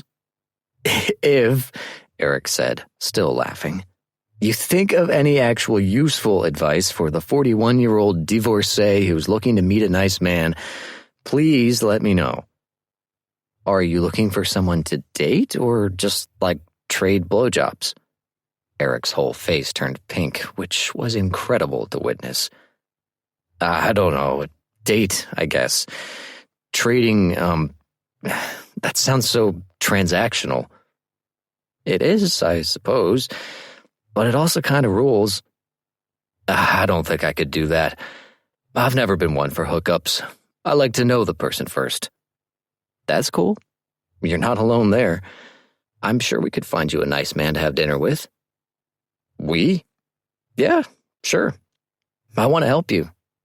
This was a terrible idea, but Kyle was going all in. We should go out together, see what your type is, and then take it from there. It doesn't have to be like a club. It could be a bar like the Kingfisher, but not the Kingfisher, please God. And we'll get a drink and have a little look around. He watched Eric's face carefully. Eric didn't look repulsed by this idea, so that was a win. When you say take it from there, Kyle held up his hands. No pressure to do anything. I'm just suggesting a super casual outing where we do some low-key ogling. It's an easy, safe first step. Eric seemed to consider this. Okay. Awesome. Kyle was getting excited about this now. This is great for me too, because I need to get myself out there. So, when do you want to do this? Kyle drummed his fingers against his lips. I'm working tomorrow night. I could do Sunday. I've got a game on Sunday. Free Monday. I'm working that night. Tuesday? I'm in Boston on Tuesday. Then Toronto. Damn, this was not working out. Well, Eric said slowly, what about tonight? Really? Sure. No time like the present, right? I know the perfect place. There's a great bar called Fortune that is totally chill, but it's busy on Fridays, so we'll have lots to look at. I know the bar manager there, and he is a sweetheart. He'll take care of us. Okay. Eric chewed his lip. What should I wear? Kyle clapped his hands together. I love you in a dress shirt, but you looked hot as hell last night in a t-shirt and jeans. Eric ducked his head adorably. Hot as hell? Yes, you should go that route. Dress down, look like you're not trying too hard because you don't have to. You'll have your pick of the men. I thought we were just going to look. We are. I'm just kidding. Why don't you come by my place? I live a couple blocks away from Fortune. Here, give me your phone. Eric retrieved his phone from where it had been charging on the kitchen counter and handed it to Kyle. Kyle entered his contact info, including his address, texted himself, then handed the phone back to Eric. I should get going, Kyle said. I have a pile of reading to do for school. Right. Okay. Kyle went to the guest room and quickly changed back into his clothes from last night. I'll miss you most of all, perfect bed, he said as he slipped out of the room. Eric walked him to the front door, and they shared an oddly awkward moment where Kyle felt the urge to kiss him goodbye. He settled for a quick hug, which seemed normal enough. Kyle hugged everyone. "I'll see you tonight," he said, wrapping his arms around Eric's back. "Tonight," Eric agreed, encircling Kyle with his muscular arms. He smelled wonderful. A spicy, manly shampoo, maybe, and Kyle just barely stopped himself from nuzzling his neck. Then he felt the soft brush of Eric sighing against his ear, and Kyle suddenly found it very hard to let go. The hug lasted a moment too long to be considered quick and friendly, but Kyle tried to pretend it hadn't. Eric looked like he was doing the same as he shoved one hand into his sweatpants pocket and held up the other hand to wave awkwardly. Kyle nodded at him, stepping backward until he hit the door. He turned quickly, opened the door, and practically jumped down the steps to safety. Chapter 10. Knowing that Kyle was a bartender and part-time student living in Manhattan, Eric assumed his apartment would be small and run down. When he stepped over the threshold, though, he was shocked to see a bright, spacious living room that was connected to a modern, well-equipped kitchen. The entire apartment had clearly been recently built. Everything from the appliances to the floors looked new. "Nice place," Eric commented as he drifted toward the windows. He glanced down at 19th Street, 4 stories below. "Thanks, just give me a sec."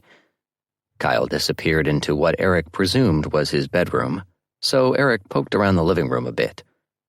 He was immediately drawn to a shelf full of books on a wall next to a flat-screen television. Eric had gotten rid of most of his own book collection when he'd embraced minimalism and e-books a couple of years ago.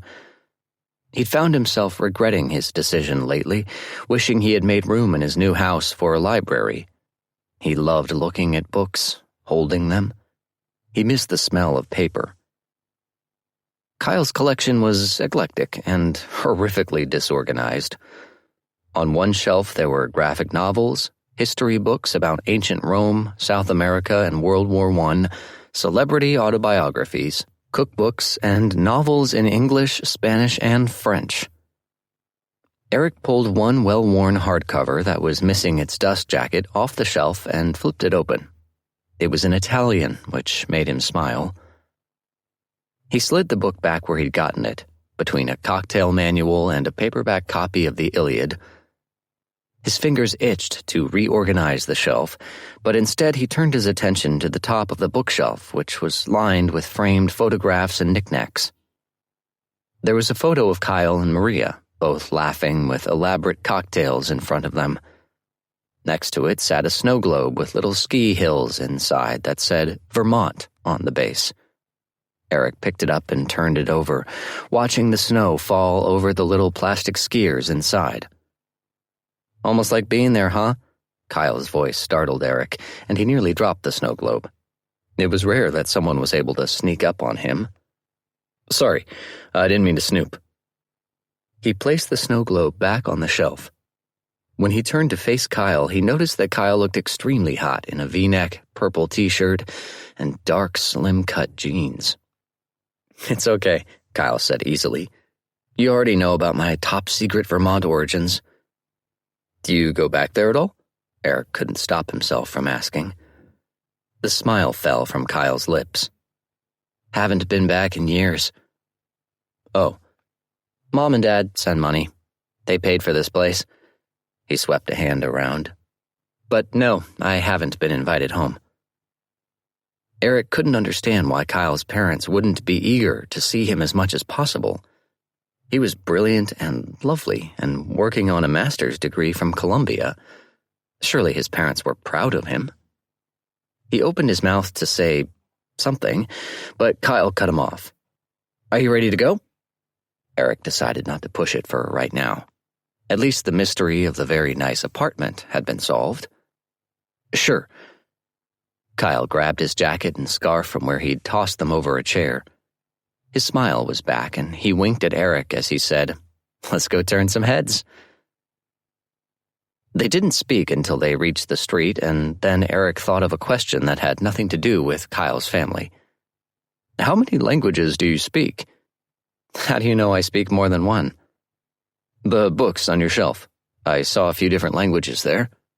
Something occurred to him. Or maybe those were Maria's. "You were snooping," Kyle teased. "They're mine. Maria speaks Spanish too, but I also speak Italian and French. One of my undergrad majors was Latin, so I can read that. Some ancient Greek as well.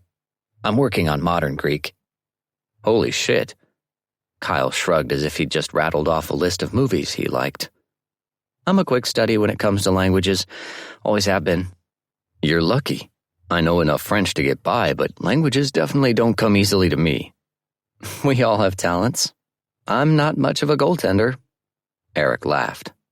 "Have you ever tried?" "God, no. What kind of maniac lets people shoot pucks at them?" "Someone whose cousin had goalie gear they didn't need anymore." "Is that where it started?" Eric nodded. "We were poor. I was lucky to get that hand-me-down gear." He still remembered how thrilled he'd been the first time he'd strapped those heavy pads to his legs. He'd loved being a goalie from the very first puck he'd stopped.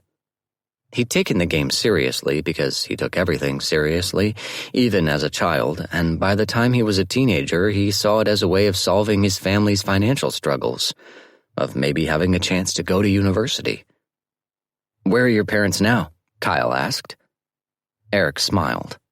"Living very comfortably on the shores of Lake Ontario. I bought them their dream house when I signed my first NHL contract." "That must have been one hell of a contract." "Their dream house isn't anything extravagant, just a nice little Cape Cod outside Hamilton, Ontario. That's where I grew up.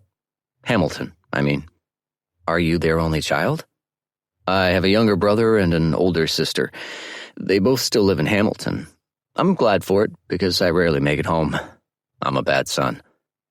"Bad sons don't buy their parents' houses." "It was the least I could do. They sacrificed a lot so I could stay in hockey. Dad was working days at a Mr. Lube and sometimes nights unloading trucks at a grocery store. Mom worked at Walmart for most of my teen years. My sister worked there too, when she was old enough. We were always struggling to pay the bills." "And now you take care of them all." It wasn't quite true. Eric's sister was a school principal and his brother was a contractor. But he certainly helped them as much as their pride would allow. "I do what I can." Kyle stuffed his hands in his jacket pockets and hunched his shoulders against the cold. "I used to ski competitively. It was a lot of time and money for my parents." He huffed. "Money wasted, I guess." Eric could see it. Kyle's lean, toned frame was definitely a skier's body. "I doubt they see it that way." "Yeah, well," Kyle went quiet again. "I've always been nervous on skis," Eric said, trying to lighten things. "I can't imagine flying down a mountain at top speed." Kyle laughed. "So having pucks fired at you is fine, but skiing is scary? Rinks are flat. But skiing has the most incredible views. I went glacier skiing in Switzerland last winter, and man, I feel bad for anyone who doesn't get to experience that. I can't even describe it." "I'll definitely take your word for it," Eric said, though he could suddenly see the appeal of learning how to ski. He lost himself for a moment, imagining Kyle teaching him. He wondered if Kyle had ever worked as an instructor. He didn't get a chance to ask because they had reached the bar. Eric had spent time in gay bars before, obviously, but only when accompanying his openly gay friend. He'd never been uncomfortable going out with Scott to gay bars, but this felt different. This time, he was at a gay bar for himself, for the purpose of openly checking out men, and being checked out by men. He took a slow, centering breath, which Kyle noticed. "You all right?" "Yeah. I don't know why I'm so nervous." "Nothing to worry about. Besides, they'll all be looking at me." Kyle batted his eyelashes cartoonishly at him, which made Eric laugh. "Good point." Kyle held the door open and Eric stepped into the bar. It looked like a bar, dark, crowded, and lively.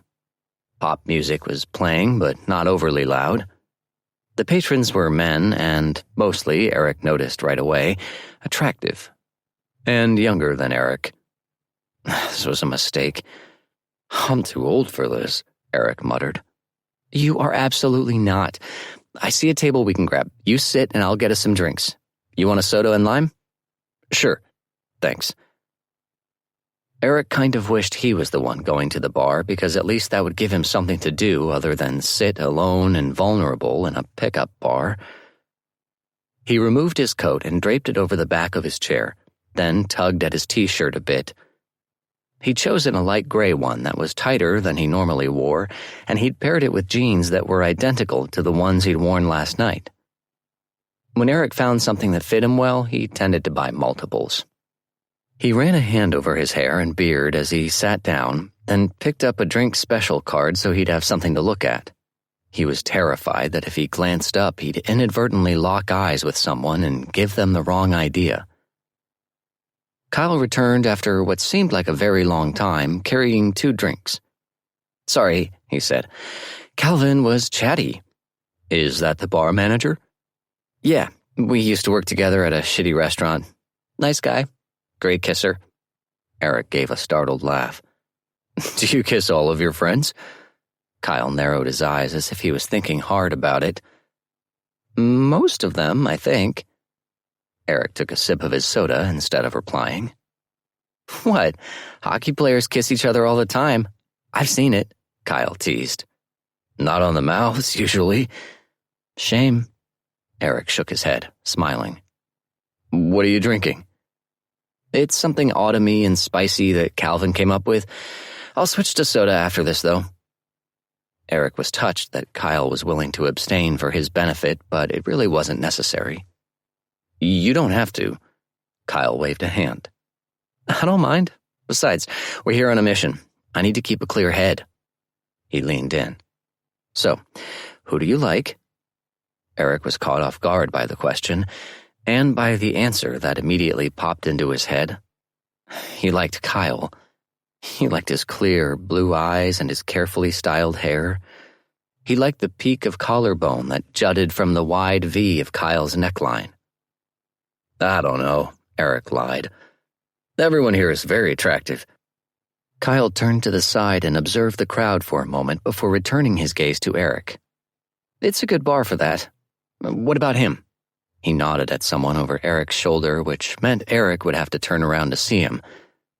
Who? Eric asked, without turning. Tall, beard, muscles. Eric turned as subtly as possible and easily spotted the man Kyle had described. He was definitely handsome, but more in the way Eric's teammates were handsome, which didn't do it for Eric. Attractive, Eric agreed, turning back to Kyle. But not for me. Kyle's eyebrows shot up as he sipped his drink. Too big? Too hairy. What's the issue? I think... God, this was torture. Too... hockey player. Kyle laughed like this was the funniest thing he'd ever heard. Eric buried his face in his hands. I can't do this, he groaned.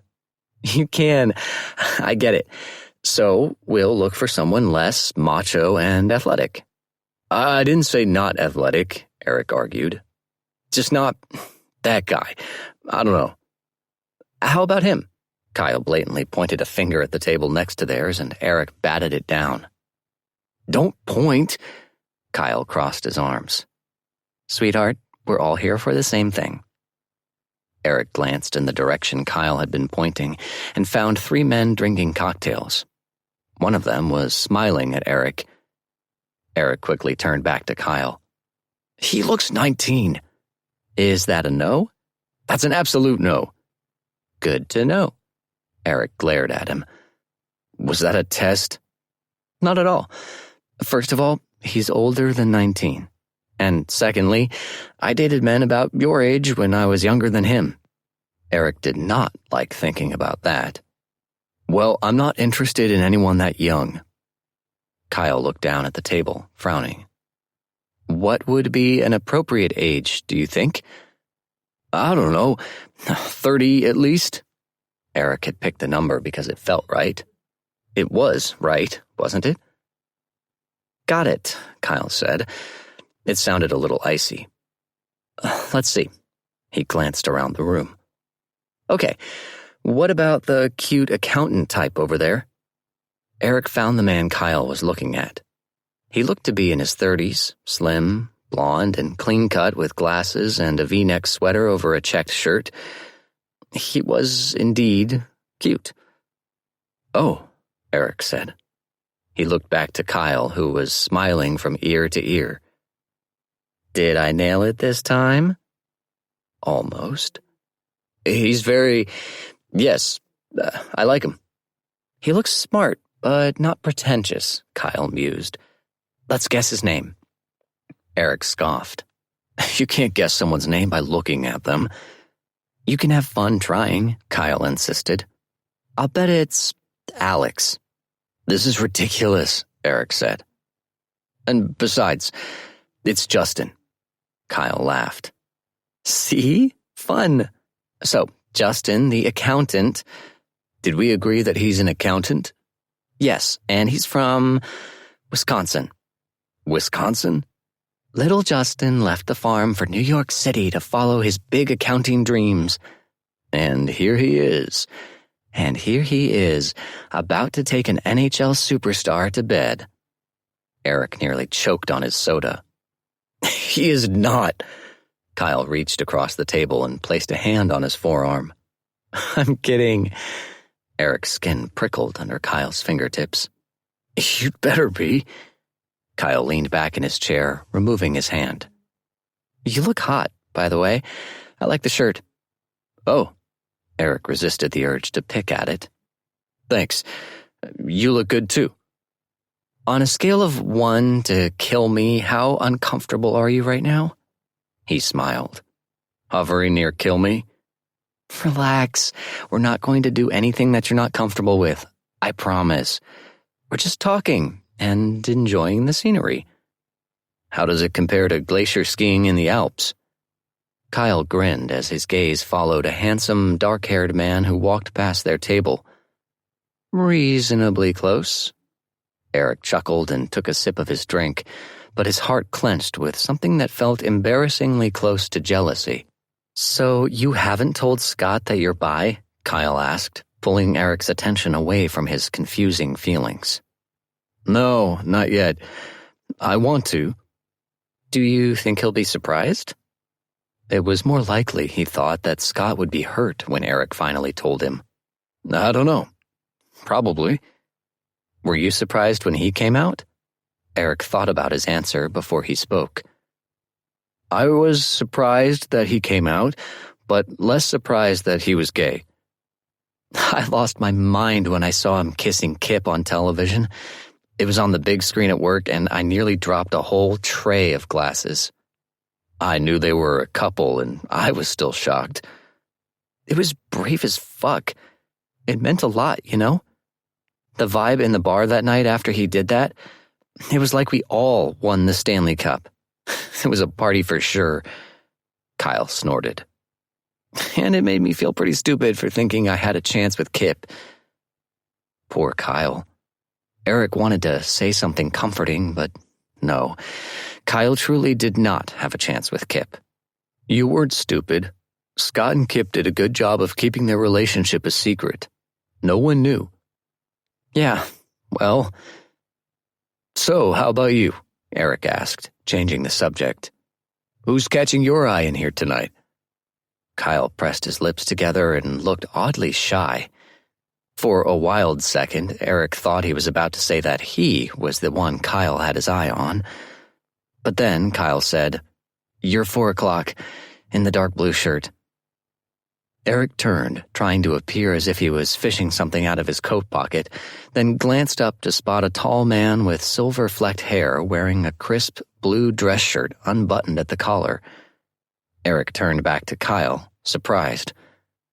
He looks mature. For you? That's how I like him. But I thought you avoided men like that. Like me. I try to, but I can't help whom I'm attracted to. I know it's a bad idea to involve myself with them. Eric fidgeted with his glass. Why do you like older men? Kyle blew out a breath. That's a big question. You don't have to tell me, Eric said, even though he itched with the need to know why someone like Kyle might be attracted to someone like him. I can try. I guess it has something to do with the way I feel when I'm with them. I like men my own age, don't get me wrong.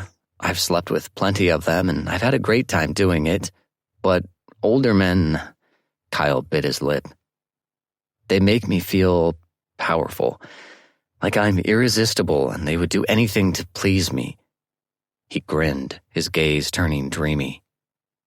It's a rush.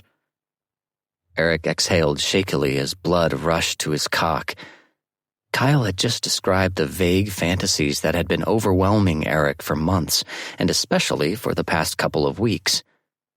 He wanted to please Kyle. He wanted to spoil him rotten and have Kyle reward him for it however he chose to. He wanted this stunning young man to conquer him and leave Eric gasping for more. But they've hurt you, Eric asked, because he needed to hear the other side right now, the darkness on the edge of this fantasy. Not physically, but it's never ended well with any of them. Too many lies or... Kyle waved a hand around. Anyway, whatever. Eric wanted to hear more, but he didn't want to push. What tumbled out of his mouth instead was, they didn't deserve you. Kyle's smile was sad and all wrong. That's nice of you to say. It was true, was what it was. If Eric were lucky enough to take Kyle to bed, he would treat him like a prince. A vivid image of Kyle reclining, naked, on a mountain of pillows popped into Eric's head. Eric would be between his spread legs, using his hands and mouth to pleasure Kyle however he was instructed to. He took a long sip of his drink and gave a silent thanks to the universe that his lap was safely hidden by the table right now. I would also be very okay with taking Justin the accountant home, though, Kyle said with a sly smile. Or the twink, to be honest, or any combination of the three. Eric was in way over his head. Threesomes? Foursomes? He just wanted to find a nice man to have dinner with. Maybe a goodnight kiss. You're not particular, then? Oh, I have high standards, but I like to sample from every aisle of the supermarket. Eric laughed shakily. His brain was a mess. Okay. Kyle's eyebrows lifted. Ooh, I think Justin is coming over. I wonder which one of us caught his eye. You, for sure, Eric said. Wait, he's coming? Hi, said a voice behind Eric's shoulder. I just wanted to tell you that your eyes are the most gorgeous color. He glanced up at the man who had easily said the words Eric had been thinking privately for days. It was indeed the cute accountant-type guy. Possibly cuter, this close-up. Well, thank you, Kyle said playfully. You came all this way just to tell me that? That depends, the man said with a questioning glance at Eric. Are you available to hear more? Eric started to push his chair back.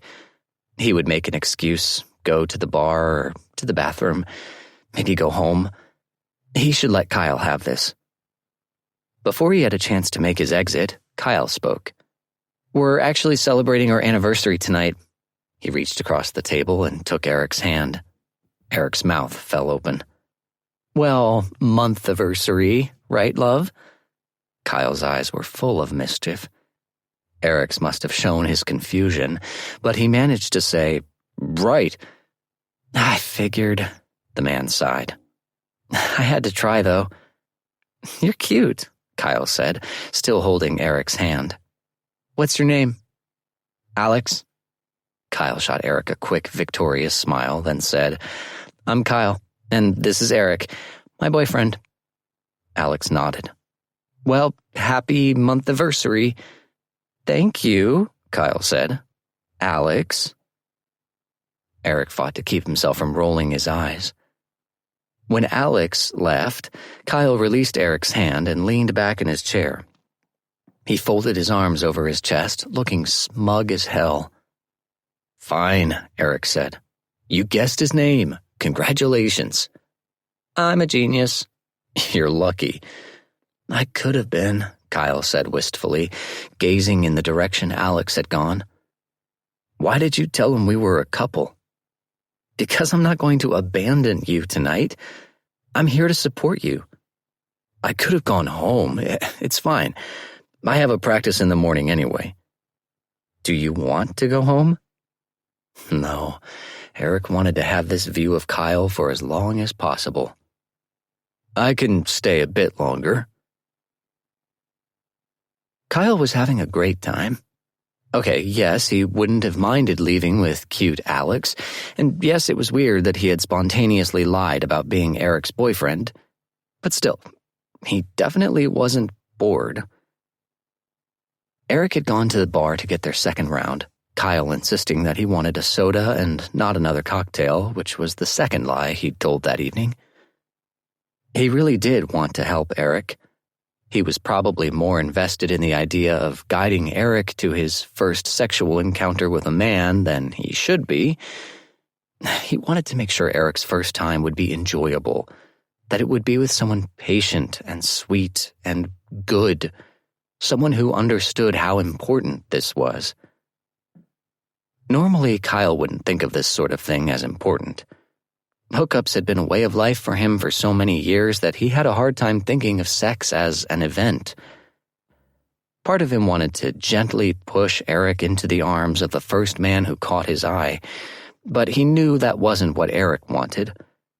Eric was looking for more. A date, a boyfriend, Kyle supposed. Someone to share meals and conversations with. Someone to share his life with. As much as Kyle wanted to help him, he was extremely aware that he hadn't been able to successfully find that for himself, let alone another person. So maybe they both needed a little practice. "It's busy up there," Eric said when he returned. He set 2 identical glasses of soda on the table and sat down. "I think the bartender was flirting with me." "We do that," Kyle said. "But sometimes we mean it." "Was he cute?" Eric shrugged. "I've seen cuter." "Oh, Eric, you are not helping. Did you flirt back?" "I honestly have no idea. I guess I tried. I have absolutely no game when it comes to that sort of thing." "I think you're selling yourself short. But," Kyle gave an exaggerated sigh, "I suppose I am here to coach you." Eric's dark eyes twinkled. "What would you be doing right now in this bar if you weren't here with your boyfriend?" "Well, I'd probably be rounding third base with our friend Alex right now." Eric nearly spat out his drink. "Third base? How old are you?" 25. Eric had been teasing, but Kyle realized he'd never told Eric how old he was before. The laughter left Eric's eyes as soon as he heard the number. "Oh, is that older or younger than you were expecting?" "I guess it's what I'd assumed. You look like you could be younger." Eric cringed. I mean, we have some young guys on the team, around 20, who look about your age." "Oh yeah? Are they hot?" Eric's cheeks flushed. "I would never look at a teammate that way, especially not one of the kids. Jesus." "Kids. Right," Kyle said stiffly. 30 and over. I forgot." They were silent a moment, and it felt oddly tense. Kyle was annoyed, and he wasn't sure why. He sucked it up and said, "So, if I were here to pick up, instead of celebrating my 1-month anniversary with my lovely boyfriend, I would probably be standing by the bar. If I saw someone I liked, I'd send them some obvious signals and wait for them to come to me. Once mutual interest is established, the rest is easy." "Easy?" "Yeah. Decide where you're going to go, maybe what you're going to do when you get there, and then go do it." Kyle shrugged. "Like I said, Almost everyone in here is hoping to have sex tonight. There's no guessing about that. The trick is finding the right person. And if someone is looking to maybe just talk to someone, maybe exchange numbers? Kyle considered it. He imagined being that man, the one who Eric approached in a bar because he thought he might be nice to talk to. Would Eric be shy when he initiated conversation, or calm and confident with that quiet amusement in his eyes that made Kyle want to kiss him? I think it would be a refreshing change, Kyle said. I haven't been on a real first date in a long time. Probably not as long as me. 20 years, give or take. 20 years ago, Kyle was 5 years old. But that didn't seem like the right thing to mention. Eric held up his wrist to check his expensive-looking watch, and that's when Kyle noticed something. You took your wedding ring off. Eric glanced at his fingers as if he had no idea what Kyle was talking about. Yeah, I thought it might be time. He said it like it wasn't a big deal, but Kyle guessed it hadn't been an easy thing to do. My first tip for getting lucky was going to be, always remove your wedding ring before trying to pick up. Eric laughed. I probably should have figured that one out sooner. I said I was wearing it for superstitious reasons, but maybe I was wearing it like a shield. You weren't ready before, Kyle said gently. No, Eric agreed. And as weird as it feels to not be wearing it now, I think I'm ready to get back out there. Shields down. Eric nodded. Shields down. He flexed his fingers, then rested the hand on the table. This is going to sound silly to you, but I'm nervous about playing without it. Without the ring? That didn't make any sense to Kyle. Yeah. We head out on a road trip the day after tomorrow, and it will be the first time I've played a game without wearing the ring since my second season. Kyle thought he understood now. You're superstitious. Very. I know the ring doesn't actually make me a better goalie, but still, it'll be weird. You'll have to find a new good luck charm. Kyle's imagination went off on another adventure, thinking up a scenario where Eric would be wearing something Kyle had given him under his hockey gear. Maybe a thin leather bracelet? I have plenty of superstitions. I don't need a new one. Oh yeah? Like what? Eric crossed his arms. No way. You'll make fun of me. I won't. I can't picture you doing anything too wacky. So what is it? Lucky socks? I put my gear on and take it off in exactly the same order every time. Okay, and what happens if you don't? I don't know. It's never happened. But you've done it and played a bad game. Of course. So, Eric huffed. I know. It doesn't make sense. Just forget it. No, I'm not making fun of you, I promise. I'm just interested. Interested in how nuts I am? Eric smiled. It gets worse. Would you believe that I talked to my goalposts? Kyle's eyes went wide with delight. Seriously? Dead serious. That seems so out of character. What do you tell your goalposts? I thank them when they stop a puck that got by me. I complain about other players to them. Eric shrugged. It's a lonely job sometimes, being a goalie. That is extremely adorable. I love it. Eric smiled, and then he covered his mouth with one hand as his face stretched into a yawn. Do you need to get to bed? Kyle asked. I do. I try to be in bed before 11 most nights. This is 2 late nights in a row. I'm a terrible influence. Maybe I need one. That hung in the air for a charged moment. Then Eric stood and grabbed his coat, throwing it on as he turned toward the door. He certainly seemed to be in a hurry. Kyle surreptitiously adjusted himself under the table, then grabbed his much-too-short jacket and slid it on as he followed Eric out of the bar. I'll walk you home, Eric said when they were both on the sidewalk. He didn't have to, but Kyle wasn't going to turn him down. They walked half a block, and Eric said, Thank you for tonight. Do you think it helped? I do. I know it didn't seem like much, but this was all new for me. I think it's a little less scary now.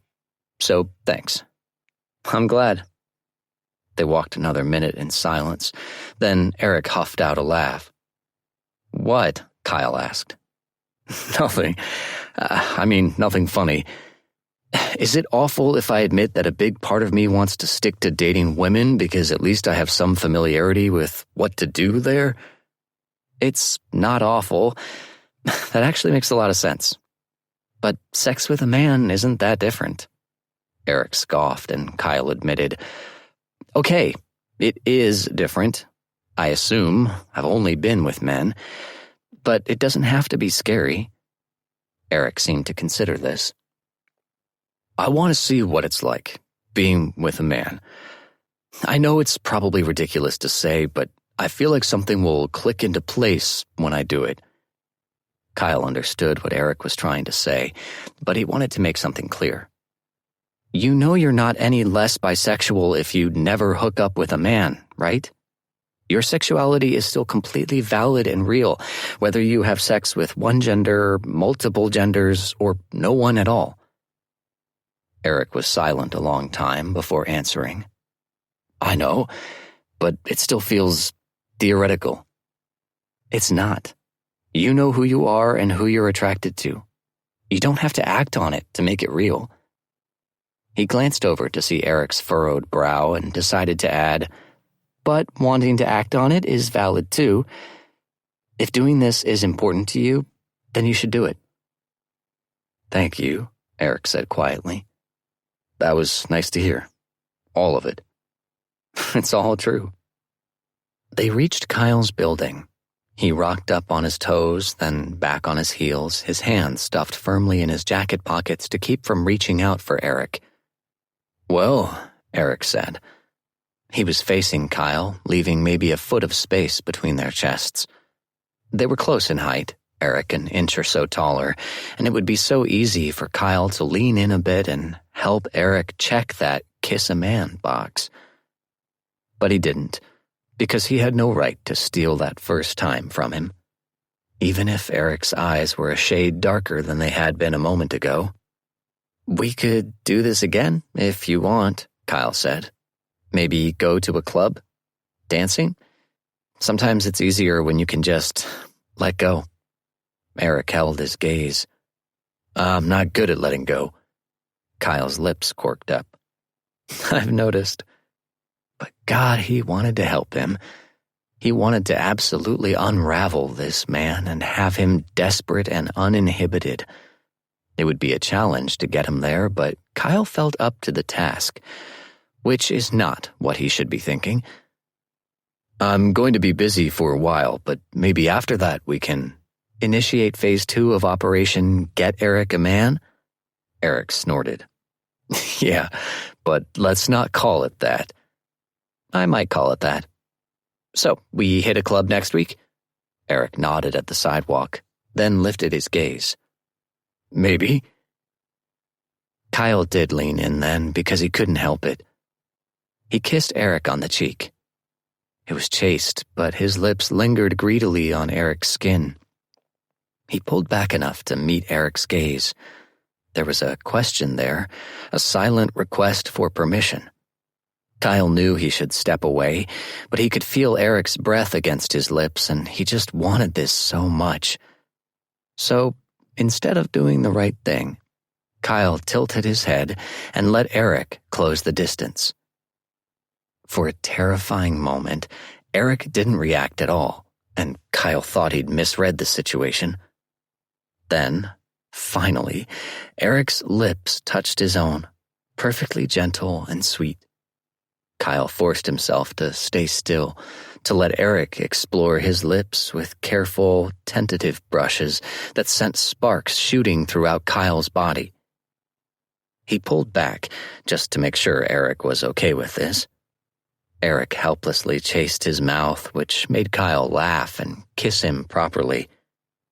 He placed a gentle hand on the side of Eric's face, caressing his soft beard, and parted his lips, inviting Eric in. When the tips of their tongues touched, Kyle groaned and opened for him, needing more. He was charmed by how innocent this kiss was, but he was dying for Eric to truly take him. This time Eric broke the kiss, pulling back enough to look at him with wide eyes and mouth hanging open, as if he was surprised to see Kyle there. Kyle was ready to make a joke to relieve the tension and let Eric know this didn't have to be a big deal. But before he could say a word, Eric was on him again.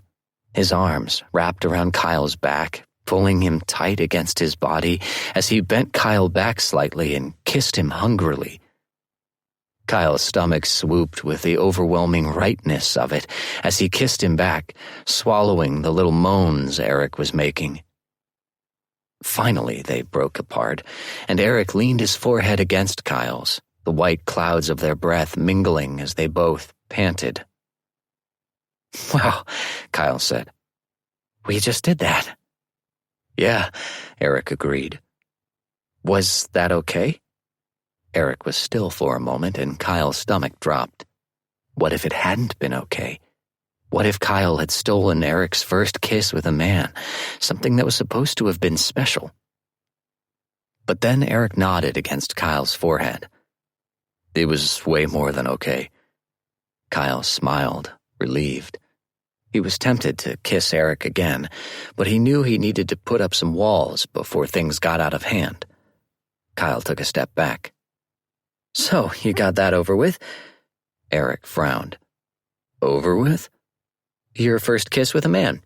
You can check that box off." "That wasn't what I—" "You did good, by the way," Kyle said, before Eric could say anything that might make Kyle invite him upstairs. A+ kissing. "Thanks." Eric touched his fingers to his lips. He looked bewildered, and Kyle realized he was probably being heartless. He reached for Eric's other hand. "Hey," he said gently. "I had fun tonight." "Me too." God, he looked so lost. He looked like he would follow him anywhere, and Kyle found that hard to resist.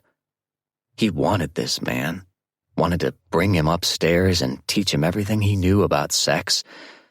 He wanted to keep talking to him and kissing him, but Eric wasn't into hookups, and he'd made it clear that Kyle was too young for him to date. But maybe there was a third option. He decided to float Eric a casual offer. "I'm going to put this out there. If you want me to help you with any other firsts, I'd be happy to. Anytime. No strings attached." Eric's eyebrows shot up. Thank you. That's, Kyle held up his hands. "It's an offer. You don't have to take it, and you don't have to decide now. But I could teach you a few things in a safe, non-judgmental way. It might make you feel more confident about dating." Eric looked stunned, but he nodded. "I'll think about it." Kyle bit his lip, then leaned forward and gave him a quick kiss on the mouth. "You have my number." Eric's gaze was still on Kyle's mouth. "I do. Good night, Kyle." "Happy anniversary, darling." Chapter 11. Obviously, Eric shouldn't have kissed Kyle. Not that it hadn't been nice. Nice. Jesus, it had been earth-shaking. It had been affirming. He hadn't been kissed in over a year, and he'd never been kissed like that. He hadn't been able to stop smiling or touching his own lips for the entire cab ride home. But just because it had been a hell of a kiss, it didn't mean, ow! Eric shook his blocker off and then removed his mask. "Hey, you want to fuck off with those headshots?" he yelled to everyone on the ice at once. "That fucking hurt." "Sorry, Benny," Maddie said, skating up to him with a concerned expression. "That one got away from me." Eric sighed as he rubbed his forehead. In truth, he should have been paying closer attention. He hated how distracted he'd been all practice. "Just be careful," he grumbled as he put his mask back on. He was exhausted. Not only had he stayed out later than usual last night, he'd also been completely unable to sleep after he'd gotten home. His body had buzzed with adrenaline after that kiss. His mind had raced with the possibilities of what Kyle had so casually offered him. No strings attached. Eric knew that was a thing, friends with benefits or whatever. He'd just never had that before, and he wasn't sure he could have that. He might not be built that way. But he also couldn't ask Kyle for more. Sex with an older man was one thing. A relationship with someone 15 years older than you was another. So last night, he'd convinced himself that he would not take Kyle up on his generous offer. Then he'd gotten himself off in his usual efficient manner. Even that relief hadn't been enough to lull him to sleep, though, and he'd been left tossing and turning for hours. Eric needed to focus. His team was fourth in their division, and they were heading out on a road trip tomorrow morning against some tough opponents. His personal goals against average was far from his best, but it wasn't abysmal either. He was still on track to finish this season, finish his career with dignity. He'd like to keep some dignity in his personal life, too. Dating a much younger man would pretty much make him a walking midlife crisis, and Eric really didn't want that kind of attention. He couldn't stomach the idea of being a recently divorced man rebounding with a pretty young thing. And then there was the fact that Kyle was a man. Coach Murdoch blew his whistle. "Let's bring those nets in. Farmer, Woody," he barked at two of the rookies. "Grab a net. Push them to the edges of the circle here." He pointed his stick at the circle in the corner to Eric's left. Eric skated over to Carter just to get out of Woody's way. Carter fist-bumped Eric's blocker and said, "Tiny rink." "You love tiny rink." "Because I'm the best at it." Eric snatched a puck with his goalie's stick and started batting it back and forth on the ice. "I've been shit this practice." "Did someone keep you up last night?" The puck got away from Eric. "No," he lied. "In the locker room you looked a little..." Carter waved a hand around in a manner that suggested absolutely nothing Eric could decipher. "Dreamy?" "You're making shit up." Carter pointed at his own eyes. "These don't lie." "Apparently they do because..." "Okay, gentlemen," Coach bellowed. "Get to the circle. One goalie in each net, and we're doing one-on-one drills until I tell you to stop." Eric skated off to the far net. When he passed Tommy, he nudged him and said, "Give him hell." "You know it." The players gathered to one side of the circle, and Coach sent two players in to battle each other for the puck and to try to take shots on one of the nets. Eric usually enjoyed these drills, but the small ice surface meant he could never relax. He had to stay focused on the action because it never moved more than a few meters away from him. Today, it felt exhausting. Eric didn't like being scored on during practice any more than he liked it during games. But his ability to stop pucks was far more dependent on his mental state than his physical state, and today, his mental state was a shit show. Even the rookies were scoring on him. When the drill was finally over, the goalie coach, Quinn Cameron, gestured Eric over to the bench. "What's going on, Eric?" Eric flipped his mask up. "I didn't sleep well last night." "Explains why you look like shit." Quinn studied him, frowning. "Not sleeping. That's not like you." "I know." "Is that all it is?" Eric shrugged one massive, padded shoulder. "I think so." "How's your head? That shot from Maddie looked like it stung." "It wasn't that bad. I'm just cranky today." Quinn smirked. "Comes with getting older." Yeah. Quinn only had 10 years on Eric, but he looked much older. He walked with a noticeable limp, thanks to a slap shot that had shattered his ankle when he'd played in the NHL himself. He'd had a hip replacement when he was about Eric's age, and thanks to years of taking shots to the head like the one Eric had just downplayed, he was prone to dizzy spells. Eric had had his share of injuries himself over the years. His left shoulder was a frequent source of grief, but had been relatively fine since the last operation he'd had. He did as much as he could off the ice to balance the punishment his body endured on the ice.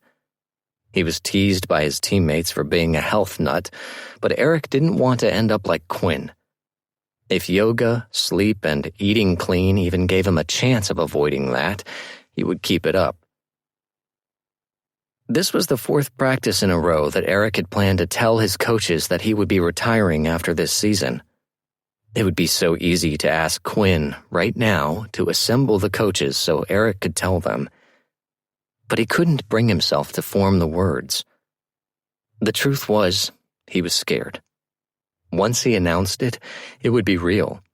No matter how sure he was in his heart that this was the right decision, he wasn't ready for it to be real. His brain was so cluttered today.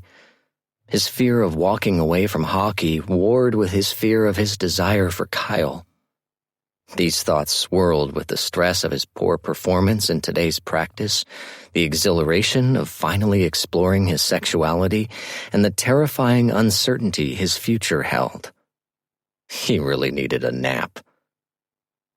He decided after he'd showered and dressed to walk from the arena to his house. He hoped the fresh air and the additional exercise would help to clear his head. As he walked, he tried to think reasonably about what Kyle had suggested. He unpacked the facts and laid them out neatly in his mind. The first was that he liked Kyle, was attracted to him, and it seemed that the attraction was mutual. The second fact was that Kyle seemed to have a very uncomplicated relationship with sex and had offered to have sex with Eric. The third fact was that Eric was nervous about having sex with a man. Or with anyone, really. It had only been Holly since he'd been a teenager, and it hadn't been very often during their last few years together. The fourth fact was he couldn't really imagine hooking up with a stranger. It just didn't appeal to him. In fact, it kind of repulsed him. Fact number 5, the idea of sex with Kyle did not repulse him. At all. Eric sorted through these facts for his entire walk home. He examined each one, shuffling them around like cards and hoping a clear course of action would appear. The thing he kept getting stuck on was that he wasn't sure what it meant, that he wanted to have sex with Kyle. He knew it was a simple logic problem. Eric Bennett only likes having sex with people he has feelings for. Eric Bennett wants to have sex with Kyle. Therefore... And that right there was why he couldn't have sex with Kyle. Unless he could. Fucking hell. When Eric got home, he ran straight up to his room and collapsed on his bed. It was so soft and wonderful. And lonely. Eventually, when he felt like moving again, he slipped out of his clothes and settled himself under the blankets. When he closed his eyes, he remembered every detail of kissing Kyle last night, the heat of Kyle's tongue, and the cool press of his fingers where they'd touched Eric's jaw, the sweet way he'd laughed when Eric had greedily leaned in for more. Eric blushed. Was Kyle thinking about that kiss as much as he was? Probably not. His skin felt hot everywhere, and he kicked off the blankets. Normally, jerking off was not a daily event for him, but his hand found its way to his cock and started his usual routine of quick, hard pumps. He came quickly, as always, catching his release in his hand. As he was washing up in the bathroom a few minutes later, he wondered what it might be like for sex to be something that he wasn't just trying to get over with. For sexual release to not merely be maintenance he provided to his body, like getting a massage or stretching. He'd never been adventurous in bed, and he'd never deliberately drawn out his jerk-off sessions. He focused on achieving orgasm and the way his body responded to the release of tension. He had no doubts that Kyle could teach him exactly how good sex could feel. His imagination had been shocking him lately with detailed fantasies of Kyle teasing and slowly drawing orgasms out of him. That morning, when he'd been making breakfast, he'd become thoroughly distracted by a daydream that was so vivid he could practically feel Kyle's caresses. And that was after the memories of last night's kiss had compelled him to bring himself off in the shower. He'd imagined filthy, coaxing words in Kyle's light, playful voice as he'd stroked himself, then gasped Kyle's name as Eric's release splattered his dark shower tile. He wanted it to be real. All of it. He wanted Kyle to remove his anxiety about being intimate with a man, and he wanted to reward Kyle for his efforts. He wanted to be good at pleasuring a man, at pleasuring Kyle. And he wanted to stop thinking about this. He was losing control of himself, and he hated that feeling. Maybe the only way to extinguish the thoughts was by doing something about them. And what Kyle had offered him wasn't a hookup, and it wasn't a relationship. It was instruction and patience, and it might be exactly what Eric needed. He wished he had someone else he could talk to about this. He rarely sought a second opinion on anything, but on this particular matter, he could use some advice. Scott, of course, was the obvious choice.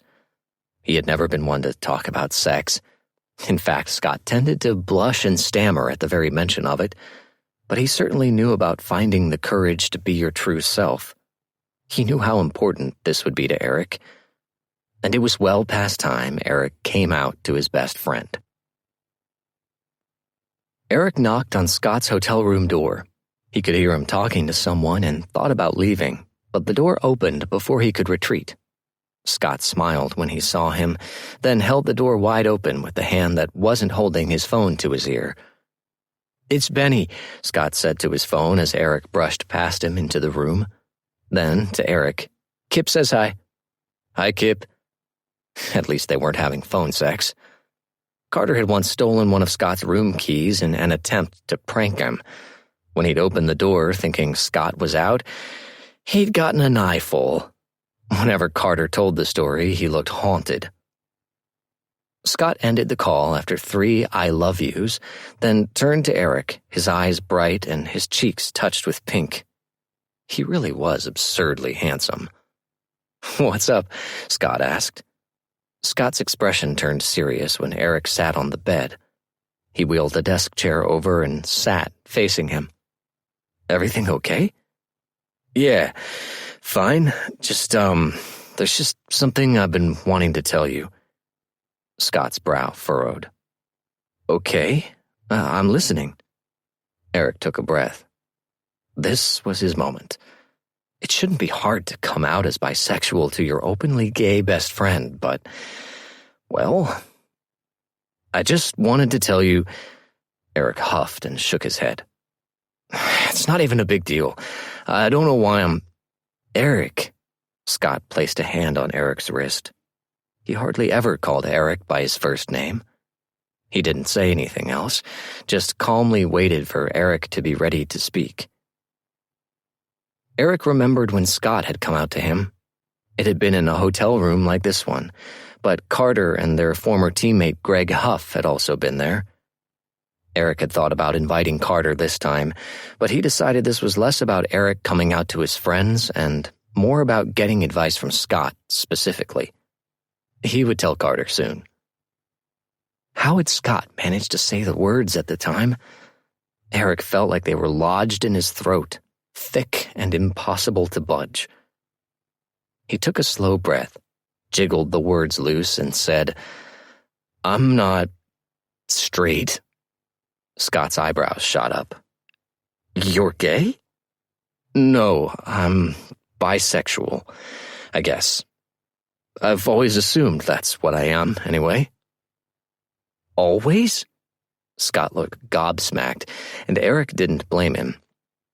If Eric had known all this time that he was bisexual, why had he waited so long to tell Scott? Why had he let Scott break down that wall alone? "I knew," Eric said carefully, "but I wouldn't acknowledge it. I've always known." Scott clasped his hands together and looked at the floor. Eric felt like shit. He'd been such a coward. Then Scott looked up. His eyes were glistening, and he was smiling. It was confusing. "Scott?" "Jesus, Benny, come here." Scott stood and opened his arms. Eric, still bewildered, stood and stepped into them.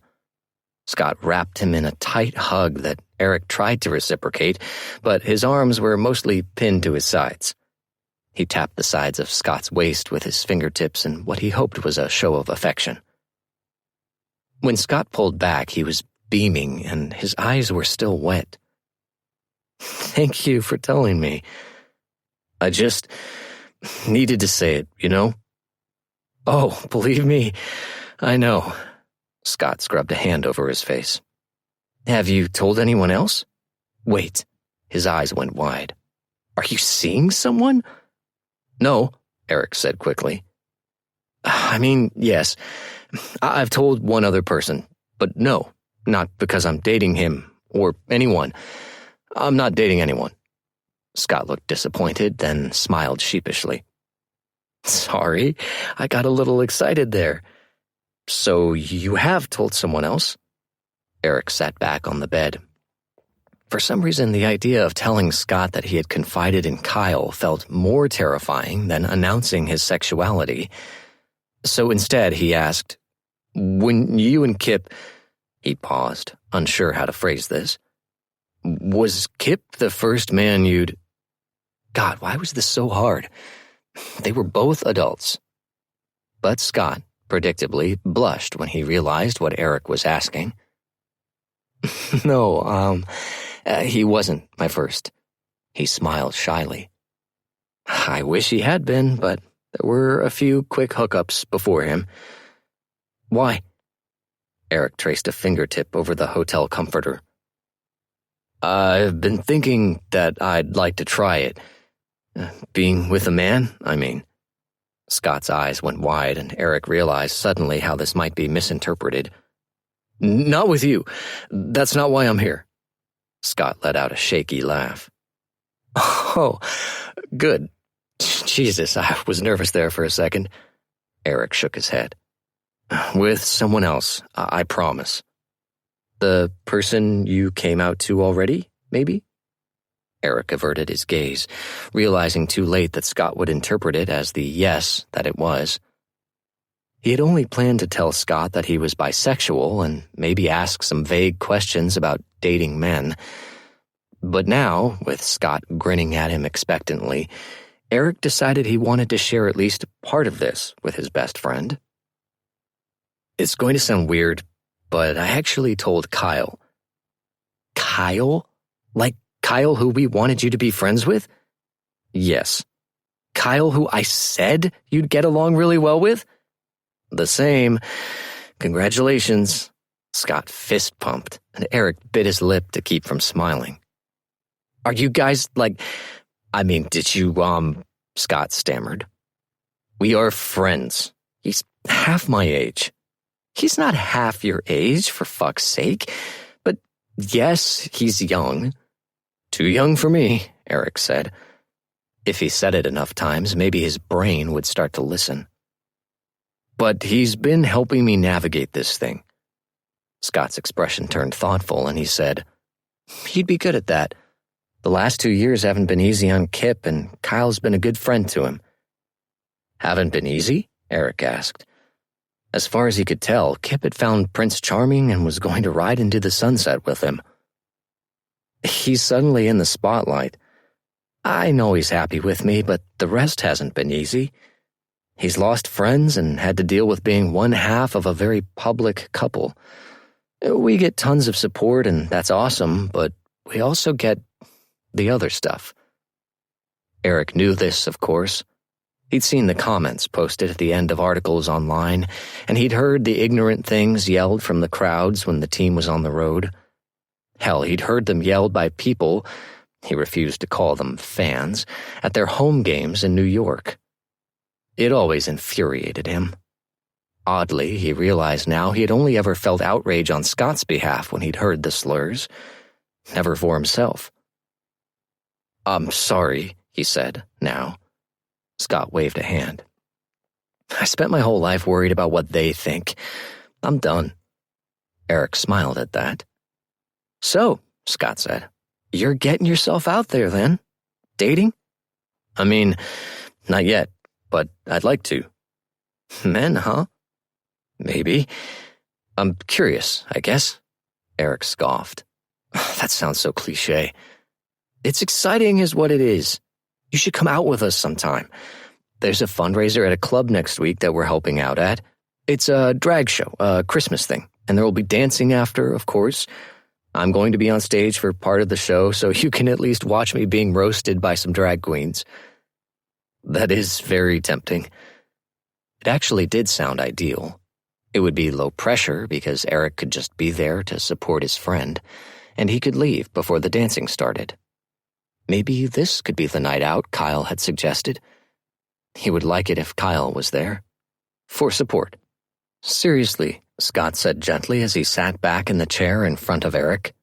It would be great to have you there.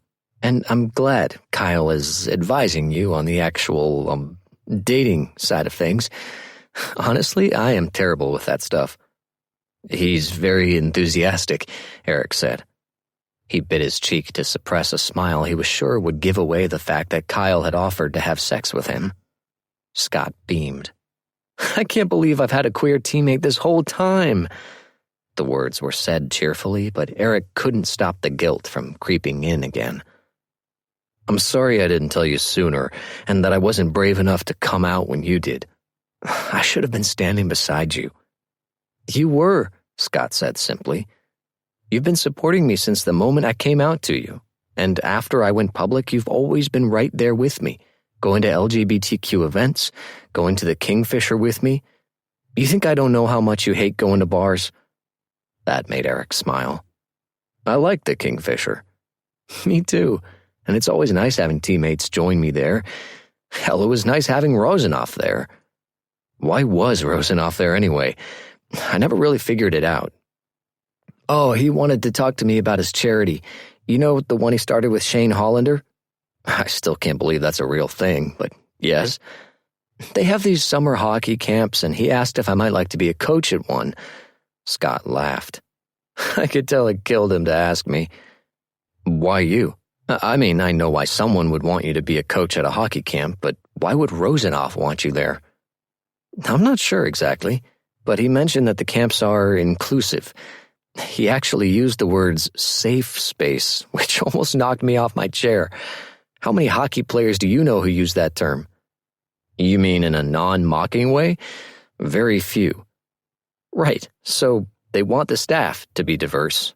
I wouldn't even be the only gay guy, because they have Ryan Price helping out. I keep forgetting he's gay. I heard he has a great boyfriend, a musician. I'm happy for him. That's good to hear. And Hollander is coaching too, of course, Scott continued, then laughed. So Rosenoff might be the only straight instructor. I mean, possibly straight. I don't actually know. Eric nodded, then realized what Scott had just said. Wait, Shane Hollander isn't straight?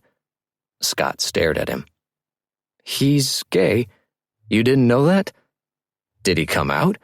Why isn't everyone talking about that? Eric was never one for gossip and was usually the last to know everything, but this seemed like something that Scott would have mentioned to him. He came out to his friends and teammates a year or so ago, and he reached out to me, which was nice, but I thought most of the league knew by now. He doesn't mind people knowing, but he doesn't want to come out in a big public way. You mean he doesn't want to kiss his boyfriend on live television after winning the Stanley Cup? Eric teased. Scott flushed. Exactly.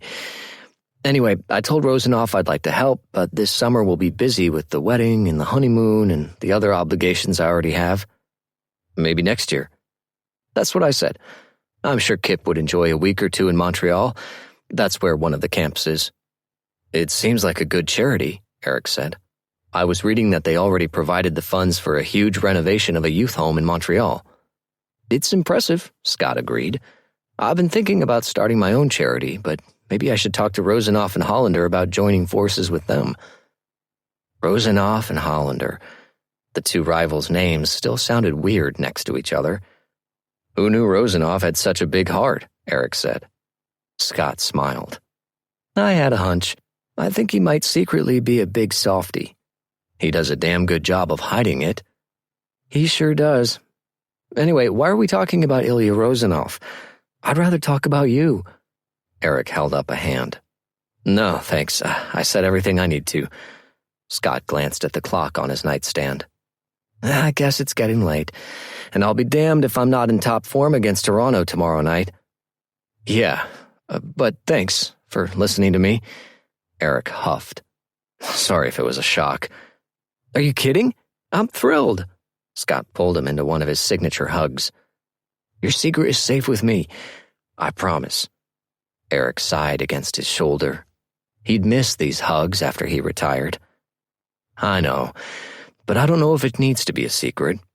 I might take the Shane Hollander route on this. If people find out, they find out, but I'm not going to make a big public announcement. That's fair. They broke apart, and Eric ran a hand through his own hair, needing to make one more request of Scott and not sure of how to say it. Hey, could you maybe not tell Kip about Kyle, I mean? Not that there's anything to tell, really, but still. Scott mimed, pulling a zipper across his lips. I won't say a word.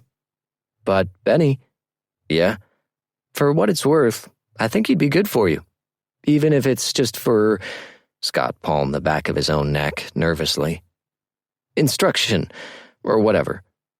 Eric felt his own cheeks heat up. Got it. Scott squeezed Eric's shoulder and said, I'm proud of you, Benny. Thanks. Eric left Scott's room feeling 1,000,000 pounds lighter. Chapter 12. Eric loved playing against Toronto because he hated Dallas Kent. Toronto's star forward had loads of talent, but was one of the biggest assholes Eric had ever met. He was obnoxious like Ilya Rozanov, but without any of the charm. Because for all of the talk about what a bad boy Rozanov was, he'd never, to Eric's knowledge, used slurs on or off the ice, or posted sexist or homophobic jokes on Twitter. Rozanov had a reputation as a ladies' man, but he always seemed to treat women and talk about them with respect. Basically the opposite of Dallas fucking Kent. Eric had a lot of career achievements to be proud of, but his secret favorite might be that he'd never let Kent score on him. Not once. And that wasn't changing tonight. Eric noticed that Kent seemed a little quieter tonight than he had been last season. Probably because he didn't have his protector anymore. Ryan Price had quit hockey in the middle of last season. Frankly, Eric couldn't blame him. He'd rather drink poison than have to defend Dallas Kent for a living. Kent might also be quieter tonight because he knew slurs weren't going to fly with Scott Hunter's team. If he dared utter anything even remotely homophobic, the New York Admirals' entire roster would come crashing down on him. It hadn't been a completely smooth road for the team since Scott came out. A few players had felt blindsided and uncomfortable by Scott's very public announcement. But now, over 2 years later, there wasn't a single man on the team who wouldn't defend their captain. Eric didn't miss the way Kent glared at Scott on the ice, though. The sneers. Kent was a piece of shit. And he probably wasn't a fan of all the rainbow flags. Since Scott came out, every arena the Admirals played in would have at least a couple of rainbow flags in the crowd. Sometimes there would be homemade signs thanking Scott or proposing marriage to him. The flags might be for Scott, but Eric was heartened by them too. It was nice to feel supported, even if the fans didn't know they were showing support for him specifically. He wondered how many other players secretly felt that way. Maybe some of homophobic Dallas Kent's unfortunate teammates. He remembered again that Ryan Price was gay, and it had been his job to protect Kent. How was Kent even still alive? Eric narrowed his eyes at Kent as the asshole waited to take the face-off. You see that guy? He doesn't get a thing past us tonight, all right? His goalposts were silent, but Eric was pretty sure they understood their orders. Fortunately, Scott won the face-off and the puck was carried quickly to the opposite end of the ice. Eric stood up straight and shook out his shoulders, which had been tight for the past couple of days. Pass it to Carter, he's all alone over there, Eric muttered. But instead, Scott took a shot that was deflected, and now Kent was racing toward Eric with the puck. Okay, fellas, remember what I said? He gets nothing by us. Matty caught up with Kent, so Kent dropped the puck back to his line mate, Troy Barrett, who Eric had always secretly thought of as Dallas Kent Light. He was almost as talented and almost as gross. At least Eric assumed he was because he was known to be tight with Kent, and Eric didn't think someone could be friends with Kent unless they were a shitty person too. So, Troy Barrett wasn't allowed to score on him either. Barrett was forced to turn back to the blue line with the puck so the Toronto forwards could regroup. "Watch Aucoin!" Eric yelled, because the only Toronto forward who wasn't a superstar was being left wide open. "Get on him!" Matty heard him and went to cover him, but not before Barrett got the puck to Aucoin. Eric went to the corner of the net and waited. He was known for his patience, for being excellent at waiting the opponent out and forcing them to move first. He did this now, and was rewarded with a flick of Aucoin's gaze that told Eric exactly where he planned to shoot it. If Aucoin had been a more intelligent player like Ilya Rosanov or Shane Hollander, or hell, Dallas fucking Kent, Eric would have to decide if that shift in his gaze was a bluff. But Aucoin was more predictable, and he shot the puck exactly where Eric expected him to, high on the glove side. An easy save. Kent bumped into him right after Eric caught the puck, knocking Eric back so his shoulders slammed against the crossbar of the net. It fucking hurt. Eric shoved him back hard. "Real fucking nice, shithead." Matty and Scott were both there too. "Get the fuck off of him," Scott yelled, grabbing Kent. Kent shook him off, then shoved him. "Don't fucking touch me, Hunter." He made a disgusted face as if Scott were a pile of rotting meat and tried to knock Scott's hand away. Scott held tight and pulled him closer. Kent looked horrified, as if Scott was going to kiss him or something. "Let go of me, you—" Kent cut himself off just in time. "You what?" Scott yelled in his face. "You what? Finish your fucking sentence." "All right, that's enough." One of the refs arrived to separate them. "Go to your benches now or you both get penalties." "Finish your sentence," Scott yelled again over the ref's shoulder at Kent's retreating back. "Hey," Eric shook his glove off and put a hand on Scott's arm. "Forget about him." Scott was a sweetheart most of the time, but he could turn violent on the ice if someone got to him enough. He was a big guy, over 6 feet tall and made of muscle, so he could do a lot of damage when he wanted to. "I hate that fucking guy," Scott said. His voice was calmer now, so the ref released him. "We all hate him," Eric said. "No comment," the ref muttered, then skated away. Eric noticed then that Troy Barrett was standing a couple of meters away, watching them. He didn't look menacing at all. In fact, he looked embarrassed, certainly uncomfortable. Eric flipped his mask up and shot him a questioning glance. Troy opened his mouth, closed it, then skated away. Toronto was a team of weirdos. Eric drank some water and got ready for the face-off that would be happening right in front of him. "And that," he told his goalposts, "is why we don't let Kent score on us." It was too bad that Kent was such a shithead homophobe, because Toronto had a large and vibrant queer community. It would be nice if their star hockey player was a better role model. Kyle had suggested that Eric go out while he was in Toronto, check out one of the many gay bars, and find, in Kyle's words, some sexy Canadian sweetheart to keep him warm. Eric was definitely not going to do that, and he tried not to think about the possibility that Kyle was looking for his own bed warmer tonight, back in New York. Eric would much rather replay their kiss in his head and fantasize about Kyle's offer to do more. More. There was no way that was a good idea.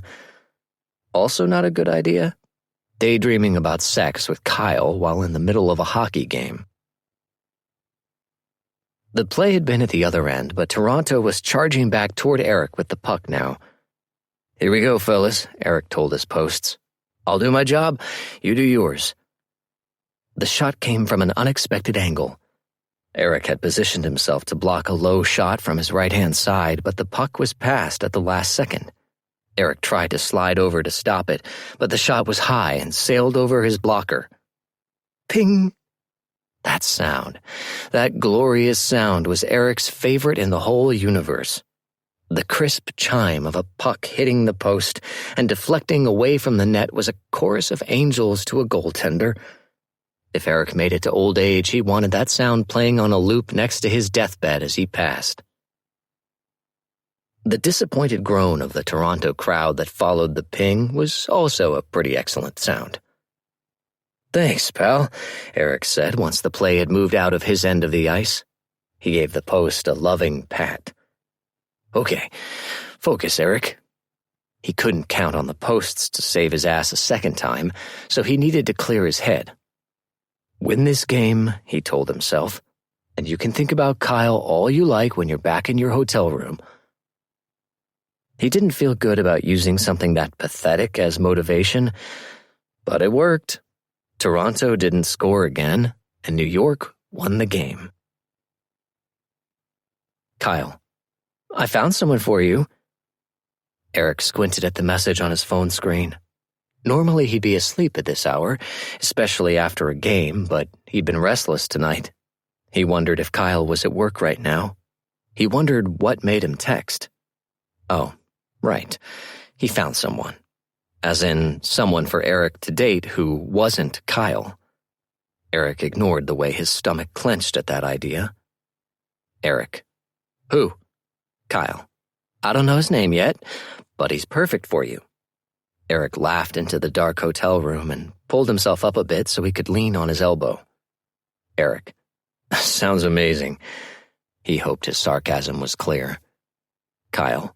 "He's definitely in his 30s, cute as hell, and I overheard him say he's a vegetarian." Right, because dietary preferences were the number one thing Eric was attracted to. Eric. "He's a customer?" Kyle. "Yes, I think he was on a date tonight, but it didn't go well. Now he's sitting by himself." Eric.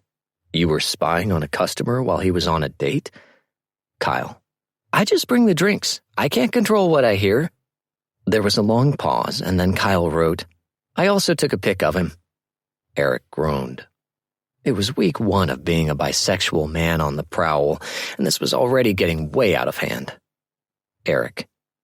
"That's creepy." Kyle didn't reply.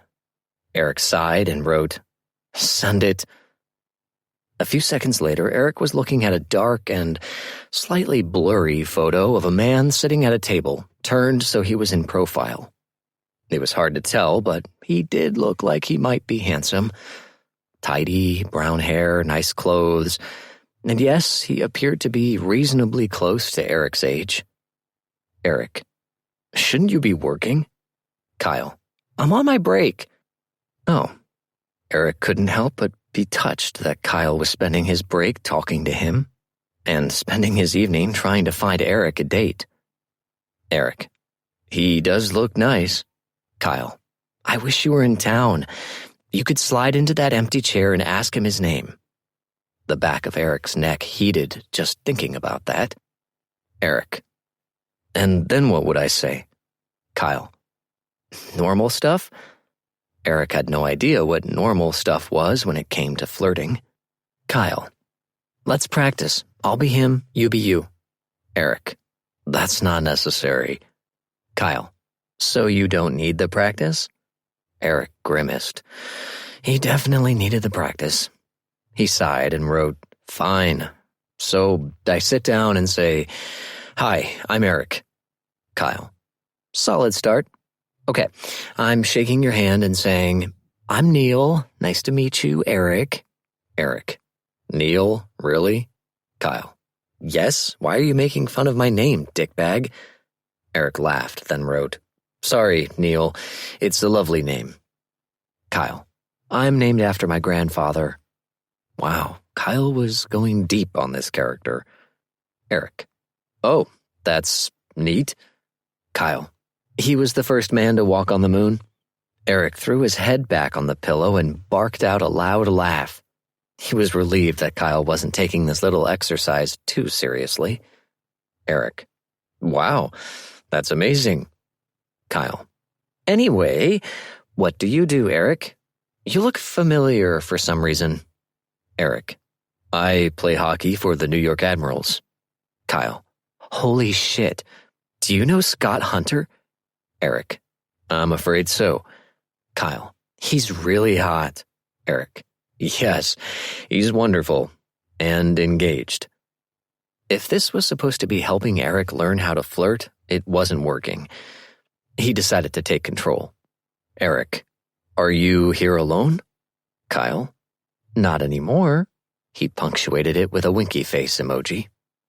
Eric had no idea what to say next. It was hard to flirt with an imaginary person.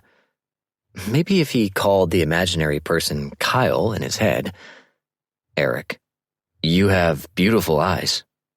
Hey, there was nothing wrong with stealing lines from that Alex guy. Besides, Kyle did have beautiful eyes. Kyle. I'll bet you say that to all the boys. Eric. I really don't.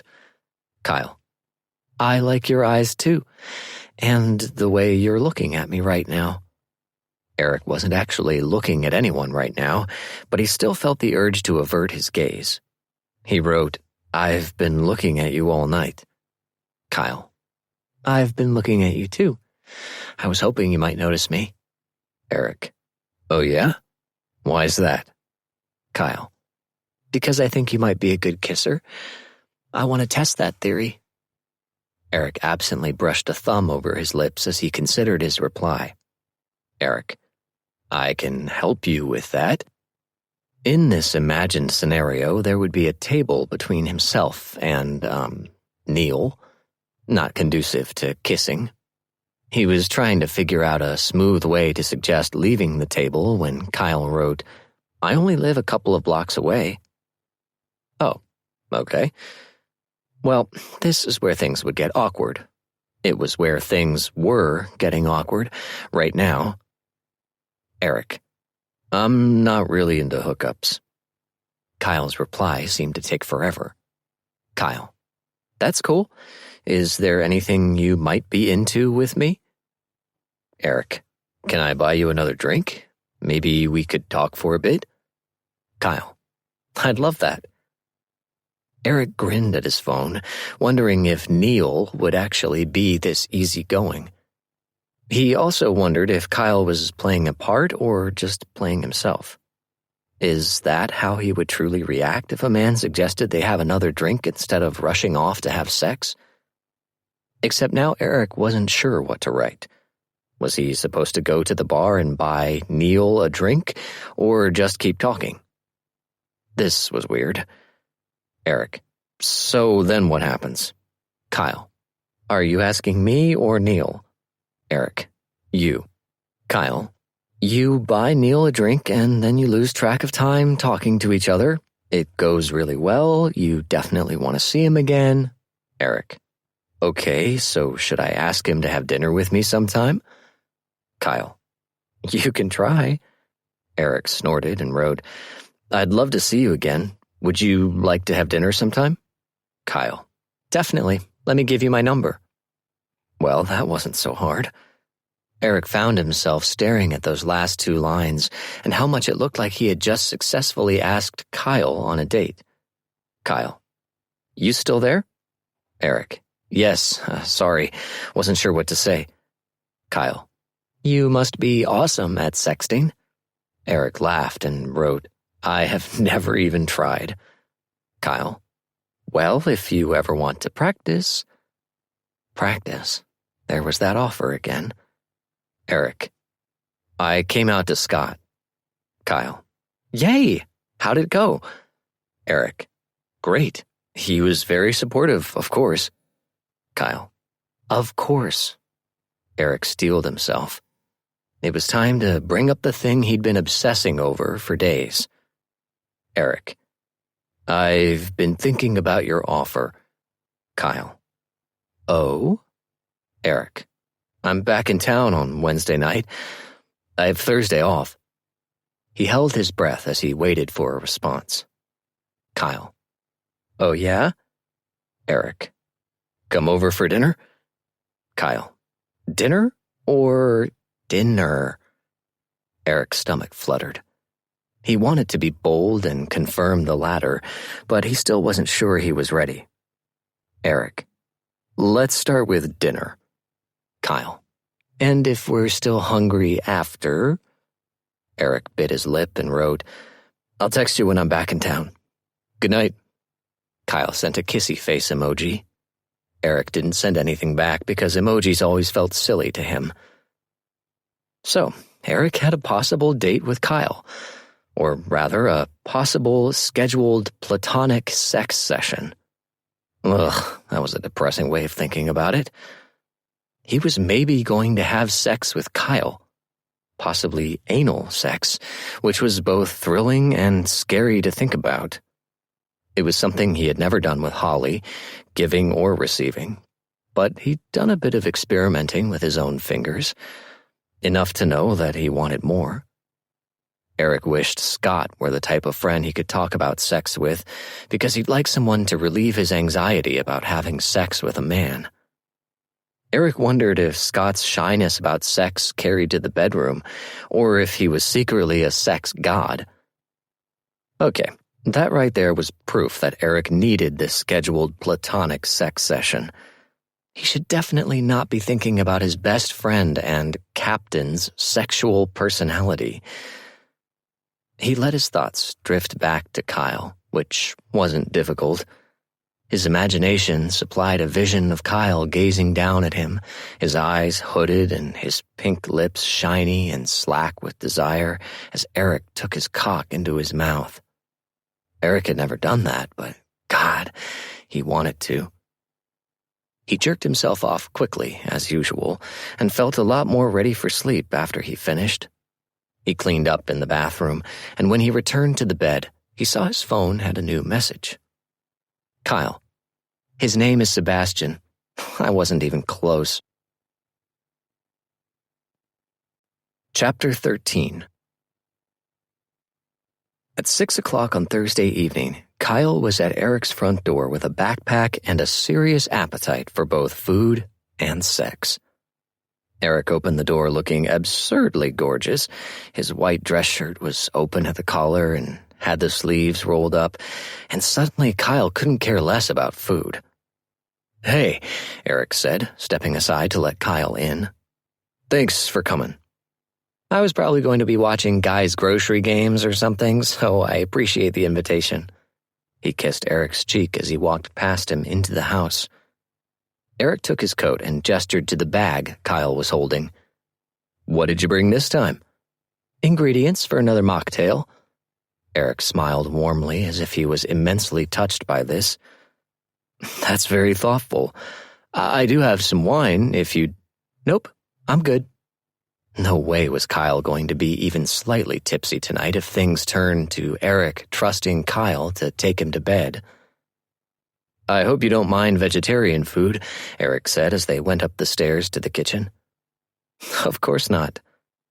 Kyle also didn't mind this view of Eric's ass and thighs as he followed him up the stairs. Even covered in denim, his thighs looked like they could crush cars. I'm not a chef by any stretch, but I can make a few things. Do you like eggs? Love them. Good. I made shakshuka. It's eggs cooked in tomato sauce. I love that stuff. Me too. I bought some good bread, and I thought we could eat it at the island in the kitchen, since you need to eat it out of the skillet. Kyle loved this idea. It was fun and intimate, the perfect date meal. Maybe Eric had more game than he let on. He followed Eric to the kitchen. You couldn't tell that anyone had been preparing food in there, except for the cast-iron skillet full of bubbling tomato sauce. Other than that, the room was immaculate. Eric went to the fridge and pulled out a carton of eggs. Kyle decided to get to work on the drinks. What are you making? Eric asked. It's going to be kind of a zero-proof version of a mojito. Kyle waved a bunch of fresh mint in the air. I've never had a mojito. Since you like soda and lime so much, I thought it might appeal to you. Kyle went to the cupboard and pulled out 2 tall glasses. It's lime and mint muddled with some syrup or sugar and then topped with soda water. Obviously, there's normally rum as well, but I made a spiced syrup to stand in for that missing flavor. Impressive. Eric cracked a fourth egg into the skillet. You'll have to teach me how to make some of these drinks. You can help me make these if you want. Kyle began plucking leaves from a mint stem. So, you've really never been a drinker? Never. Not even in college. I know it's none of my business, but is there a reason? I like control. Eric picked up a stem and joined Kyle in removing the leaves. I need to be in charge of my mind and body, and I like to keep my body as clean as possible. You've never felt the urge to cut loose? Relax that control? Not often, but when I do, there are other ways to do that. Kyle tore a leaf in half, his fingers suddenly clumsy. I might know a couple of ways. Eric gazed at him with dark, smoldering eyes. Kyle held his gaze, letting him know that he was comfortable discussing this. Or hell, just doing it. Shakshuka be damned. Eric went to check on the eggs. Another couple of minutes and they'll be perfect, I think. Come help me muddle. Kyle showed Eric how to gently mash the mint leaves into the bottom of the glasses with a muddler Kyle had brought along. He explained how he'd made the syrup and the importance of flavor balance in a cocktail. Eric was a keen student, listening closely and asking questions. When they were done, there were 2 tall glasses of non-alcoholic mojitos that were worthy of Instagram. You should be a bartender, Eric joked. I wish I could make stuff like this at work. Kyle sighed. Someday. Kyle could guess how Eric, with his Harvard degree and impressive NHL career, might react to this. I think it's what I want to do. Bartending, hospitality, maybe have my own bar someday. Eric's brow furrowed. What about your studies? I thought you might want to be a professor, or maybe work for a museum. Sorry to disappoint you, buddy. I like what I'm studying, but I think my real passion is taking care of people, making sure they're having a good time. I think providing an inviting space where people can relax and have fun is an important service. Good God, Kyle was overselling the hell out of this. It was uncomfortably similar to conversations he'd had with his parents. He waited for Eric's admonishment. You're good at it, Eric said. I think you'd be great at running a bar or a restaurant. Kyle was so thrown by Eric's encouraging words that for a moment he just stared at him, stunned. Then he finally nodded and said, Thanks. It's just a dream for now. Dreams are important. Eric brought the skillet over and set it on a folded towel in the middle of the island. I wouldn't be in the NHL without dreams. Kyle wasn't sure why Eric's kind words were so jarring. His friends said encouraging things to him all the time. Was it because Eric was older? Or maybe because he was one of the most impressive people Kyle had ever met? Or was there another reason that Kyle was so thrilled by his approval? Kyle spotted the bread in a paper bag and grabbed it. God, this all looks amazing. He sat in one of the stools opposite where Eric was standing. This bread smells incredible.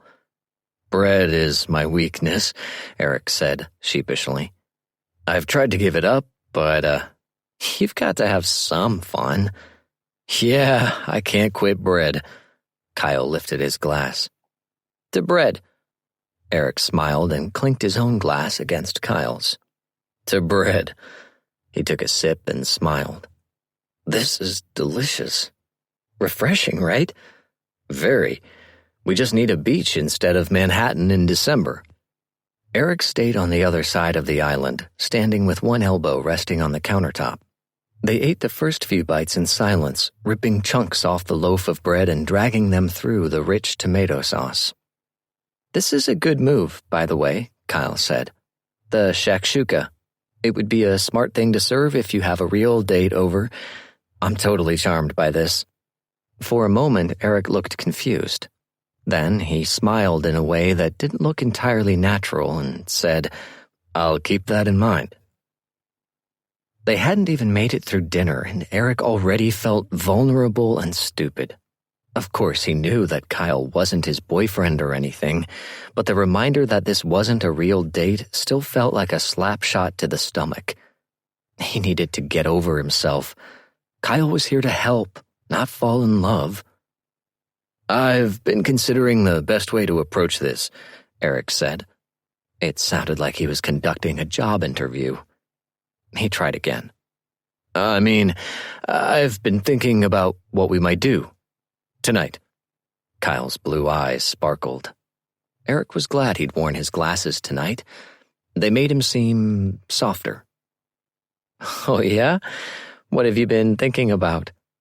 Eric pushed a chunk of bread around the skillet, trying to gather courage. "I don't know if I'm ready for, penetration."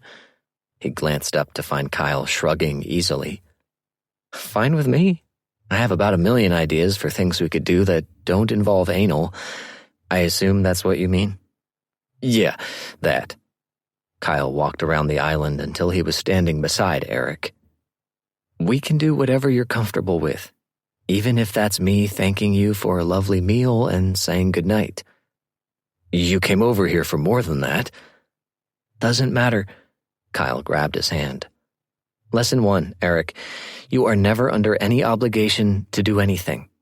If you invite someone over for sex and then change your mind, you can do that. Always. Eric stared at their joined hands, fascinated by the long, slender fingers that tangled with his own meatier ones. "Seems rude, though." "Again, that doesn't matter. You are never obligated. Although, if someone gets you off and they aren't a complete fucking jerk, it is considered bad manners to leave them hanging. But it's still your choice. And if they are a complete fucking jerk, then let them walk out of here with aching balls, I say." "Noted." Kyle was so close, and all Eric could think about was kissing him. "But if they aren't a complete jerk, and if I'm still interested?" "Then," Kyle said, huskily, "you should let them know, just so they're sure." Finally, Eric gathered up his courage and asked, "Can I kiss you?" Kyle tilted his chin up. "Please." He stayed perfectly still, letting Eric come to him. A jolt shot through Eric when their lips met. Excitement mingled with relief that he finally had what he'd been obsessing over for days. Kyle's lips were so soft and warm, and he was kissing him back so sweetly, not pushing. When Eric opened his mouth and their tongues brushed against each other, he tasted the spices from the tomato sauce and the mint from the mojitos. Kyle tangled his fingers into Eric's hair, tugging gently, and why was that so fucking hot? When Eric groaned into his mouth, Kyle took control of the kiss, walking Eric backward until he bumped up against the refrigerator. That small change, the sudden feeling of being trapped between the stainless steel and Kyle's firm, warm body, flipped a switch inside him. He had a very rare lapse of control, kissing Kyle wildly, desperately trying to pull him even closer. When had he last been this turned on? Had he ever been? "Let's go upstairs," Kyle murmured against his lips. As turned on as he was, Eric still couldn't help glancing around the kitchen. He knew he'd get teased for this, but he had to say it. "Okay, but first, do you mind if I clean up?" Kyle stepped back, grinning. "It would kill you to leave this mess here, wouldn't it?" Eric picked up the skillet and stepped around him. "I wouldn't be able to focus. No joke." "I believe you." There was no judgment in Kyle's tone. He just went to the island and gathered their dirty dishes. It only took about 10 minutes with the two of them working together, and the shift in activities gave Eric a chance to cool off a bit. He needed to approach this thing with a clearer head, otherwise he was going to A, jump Kyle like a horny teenager, and B, come immediately. When they finished, Kyle looped his arms around Eric's neck. "Now then, where were we?" Eric chuckled. "That was cheesy." "It's eager," Kyle corrected. "I've been thinking about taking you apart for days." Eric froze. Have you really? Of course, Kyle said easily. I have so many plans for you. God, he was stunning. So confident and sexy and, well, young. Eric couldn't believe he was really in his arms, about to be in his bed. Even if it was just in the interest of being a helpful friend. He kissed him again because he could do that, for now. Let's go, Eric murmured, hoping his desire masked his nerves. He led Kyle up the 2 flights of stairs to the master bedroom, taking deep, calming breaths as he tried to slow his racing heart. Wow. This is... wow, Kyle said when they reached the top of the stairs. The bedroom and ensuite bathroom took up the entire top floor of the house. Eric loved this room with its large windows and exposed brick wall. One of his favorite paintings hung on the wall opposite the bed, a large abstract oceanscape he found both calming and overwhelming. The floors and the sturdy frame and headboard of his king-size bed were made from reclaimed wood. It was a very peaceful space, and one that right now, with the dramatic lighting he had set earlier and the beautiful man standing in the middle of the floor, he could also describe as sexy. Kyle sat on the end of the bed, still gazing around the room. So, what's on the menu? He asked. I want to ask now before we start making out again. What do you want to do tonight? Eric should have an answer ready for this question, but he was coming up blank. He thought about Kyle's mouth and how it felt against his own, how it would feel other places, and also how it would feel to be on his knees for Kyle, using his mouth to earn words of praise and moans of pleasure. I'd like to try oral. Kyle crossed his arms and grinned. You want to suck my cock, Eric? His tone was playful and seductive at the same time. And God, those words. Eric's erection had flagged a bit when they journeyed upstairs, but now he shifted his stance so his arousal wasn't quite so obvious. I can't promise to be great at it, he said honestly. But I'd like to try. Kyle slid off the bed, chewing his lip as he walked toward him. I don't mind being your test subject. His gaze darted to the obvious bulge that had formed in Eric's pants. I also wouldn't mind giving you a demonstration first. Oh, Kyle crushed their mouths together, kissing Eric fervently.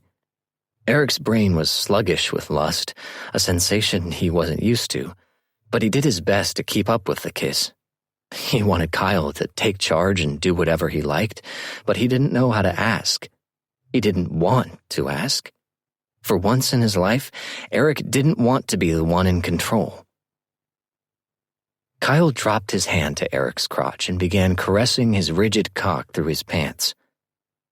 Nice, Kyle murmured appreciatively.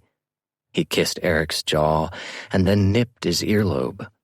Eric's head tipped back and he let out a completely involuntary moan. You're so hard for me already. Been too long, hasn't it, baby? The pet name should have sounded weird. They barely knew each other, but Eric found it thrilling. Too long, he agreed breathlessly. We'll fix that, Kyle promised.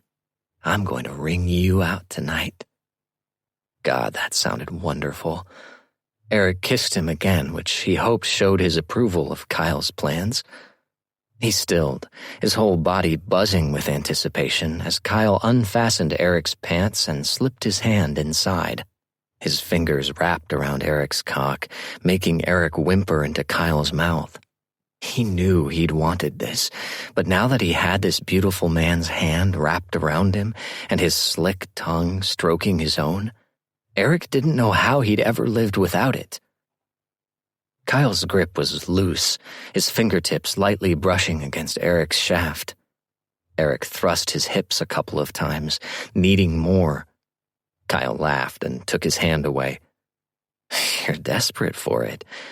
Why don't you get undressed and meet me on the bed? Eric had never gotten his clothes off faster. He'd been naked in front of other men so many times in his life that he wasn't a bit bashful about being on full display now.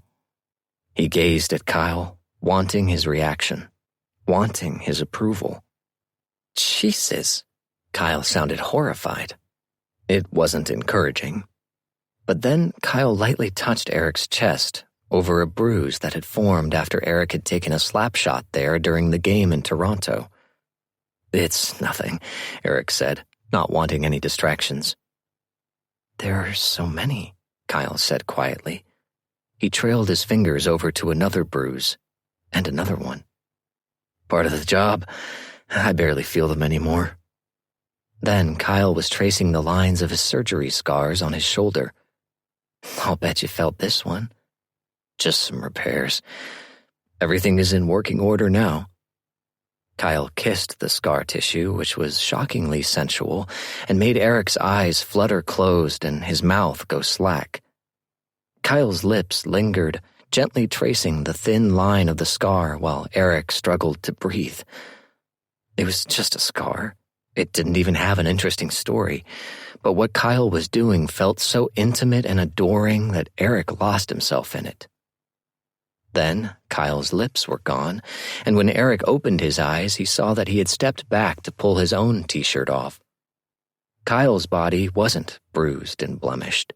It was exactly as Eric had remembered it from seeing him half undressed in his guest bedroom. Perfect. His flat stomach and toned pecs with that trail of hair Eric hadn't been able to stop thinking about were on full display, and this time Eric could admire as much as he liked. He sat on the end of the bed and watched as Kyle opened his jeans and slid them down over his slim hips. He looked like a model as he stood in front of Eric in nothing but his royal blue boxer briefs. A model with a very obvious erection straining the fabric of his underwear. Kyle stood between Eric's legs and tipped his chin up.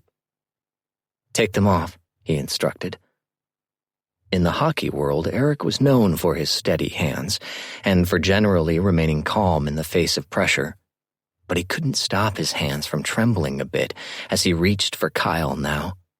He placed his palms on Kyle's waist and slid them down over his warm, smooth skin to the waistband of his briefs.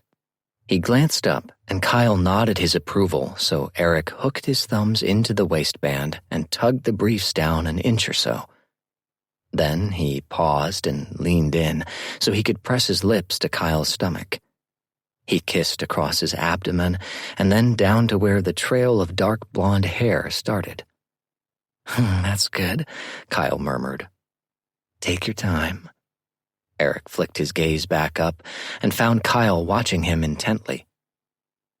"You're beautiful," Eric said, because he'd never told Kyle that before, and he thought he should know. He kissed his belly button. Kyle combed his fingers through Eric's hair.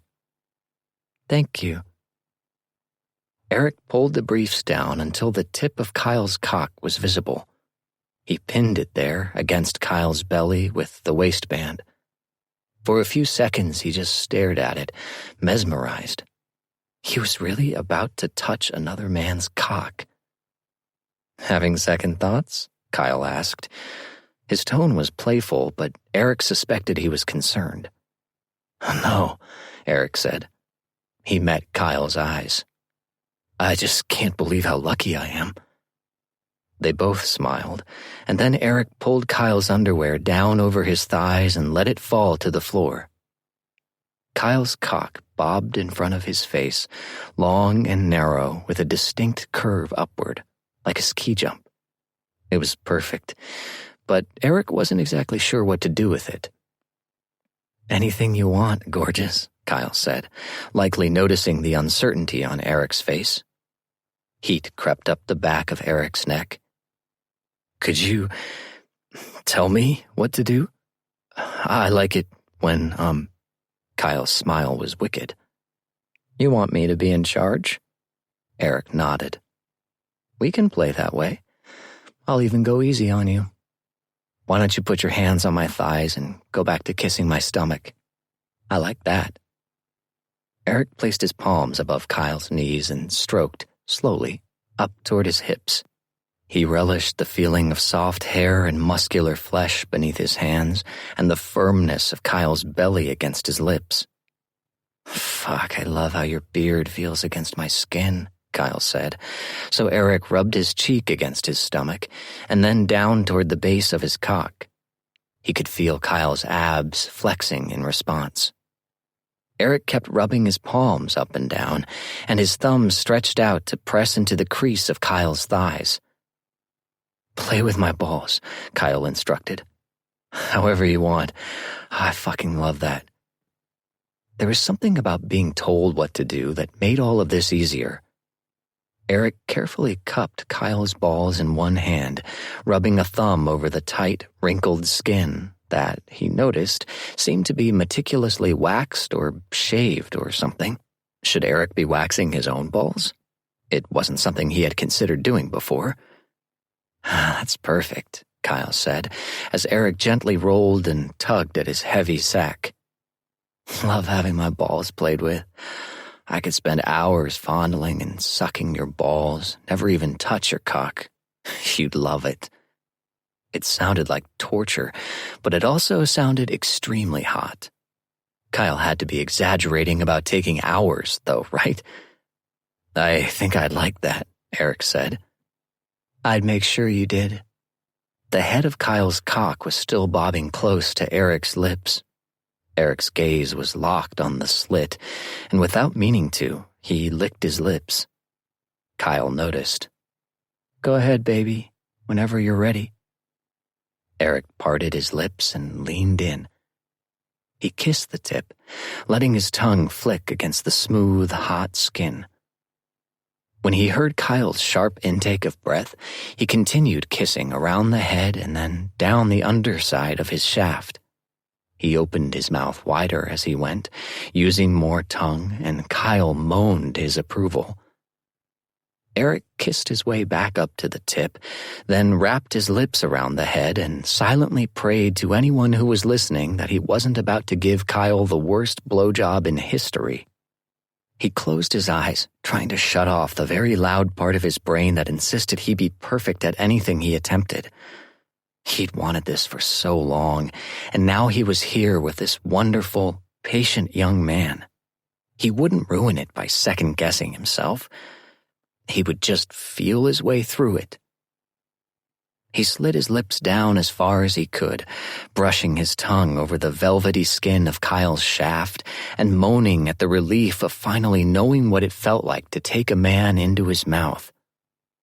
"That's good, baby," Kyle said. He gently brushed Eric's hair with his fingers. "I know I don't have a beginner's cock. It's got a wicked curve to it." Eric loved the curve in Kyle's cock. As silly as it would probably sound to say, he thought that it suited him. Everything else about Kyle had been a delightful surprise. Why not his cock?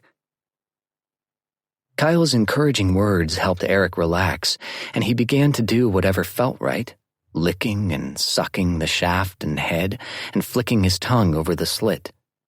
Then he remembered Kyle's favorite thing and brought a hand up to play with Kyle's balls again.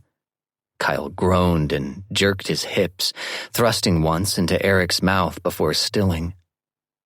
"Sorry," Kyle said hoarsely. "Didn't mean to." Eric really liked the idea of Kyle thrusting into his mouth, but maybe not tonight.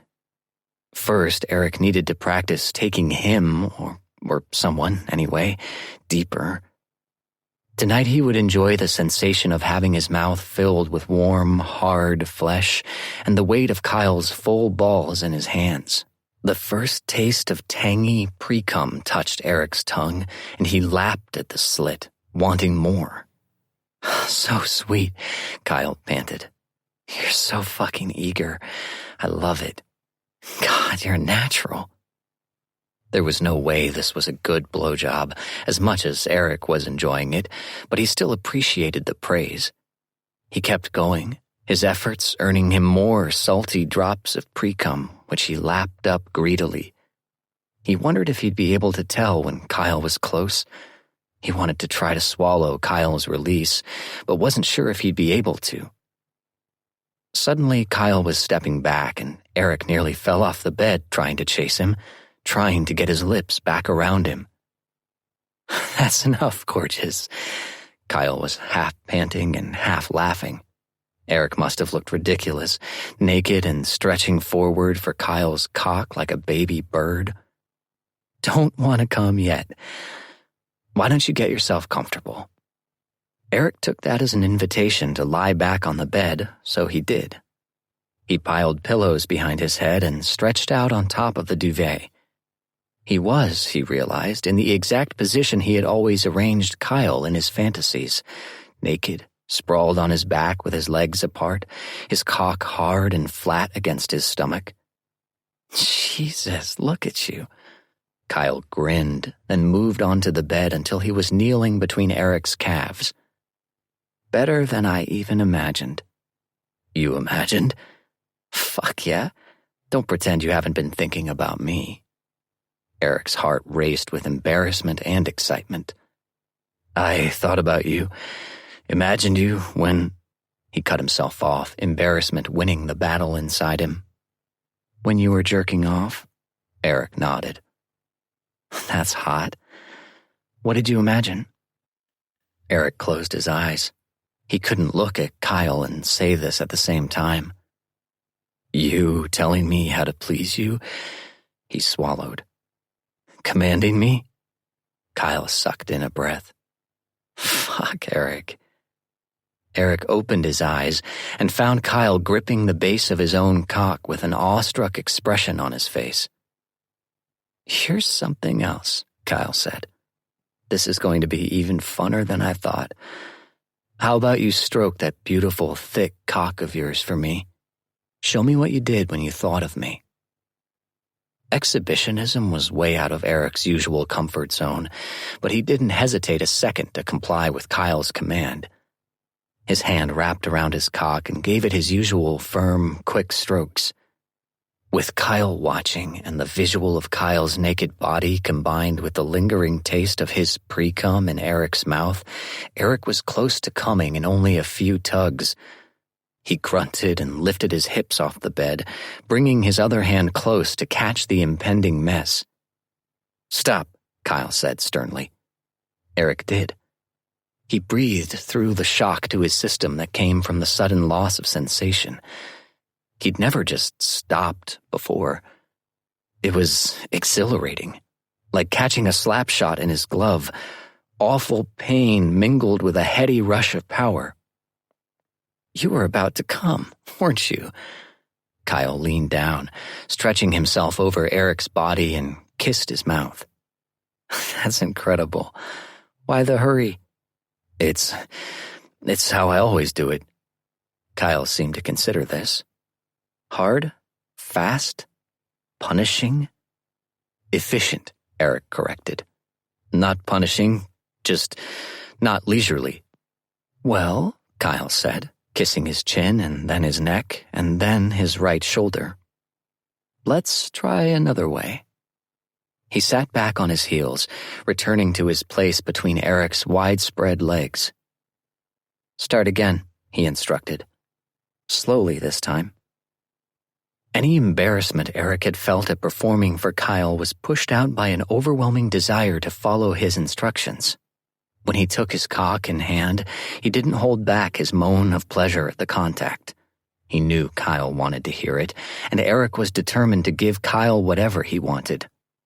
"That's right," Kyle said huskily, watching as Eric moved his hand slowly over his shaft. "Nice and easy." Warmth bloomed in Eric's stomach at Kyle's praise. He dragged a hand lazily over his own chest, rubbing lightly at skin that felt as raw and sensitive as his cock. Like every inch of him was an erogenous zone, like Kyle could touch him anywhere and he would come instantly. But that wasn't what Kyle wanted. So Eric kept up the achingly slow strokes on his cock as he brushed his fingers over his torso. He was desperate for more. He wanted to go faster, harder. He wanted Kyle's hand or his mouth. He wanted Kyle to tell him he could come. "See how good that is?" Kyle said. Eric nodded thickly, not even sure if it was good or if it was torture. You want more, baby? Eric nodded again, more certain of that one. Please. Kyle leaned down and pressed a soft kiss to Eric's chest.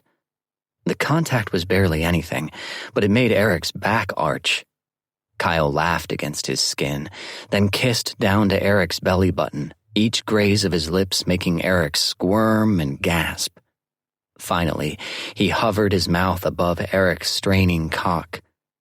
Eric exhaled raggedly, commanding himself not to come the moment Kyle's lips touched his dick. If they ever were going to touch his dick. Kyle began kissing along the jut of Eric's pelvic bone, then down the crease of his right thigh. When he reached the inside of Eric's thigh, Kyle nuzzled Eric's balls, parting his lips only to tickle them with warm puffs of breath. Eric wanted his tongue, his fingers, anything, but Kyle switched to the left side and began kissing back up to Eric's stomach. Bend your knees, Kyle ordered. Feet flat on the bed. I want a good look at you. Eric assumed he meant he wanted a view of his asshole, or at least the area it lived. He complied, trying not to be embarrassed about it. You can say no to anything I do or ask, okay? Kyle said seriously. You can say stop. You can say shut this whole thing down at any time. Do you understand?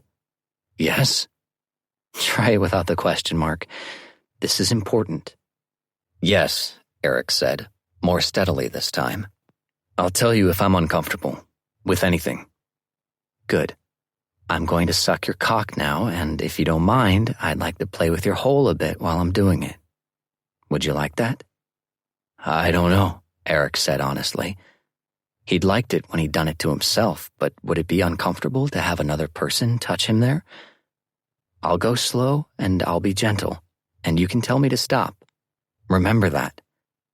I will. Okay, Kyle grinned. Then let's have fun, gorgeous.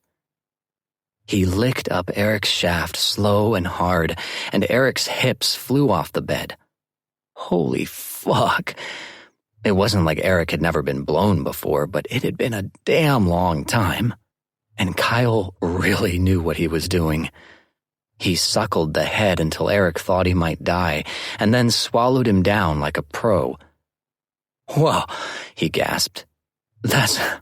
Wow. He was pretty sure the head of his cock was in Kyle's throat, which was an overwhelming and excellent sensation. Kyle pulled off. Just getting started, champ. Relax and let me give you your reward for that win in Toronto.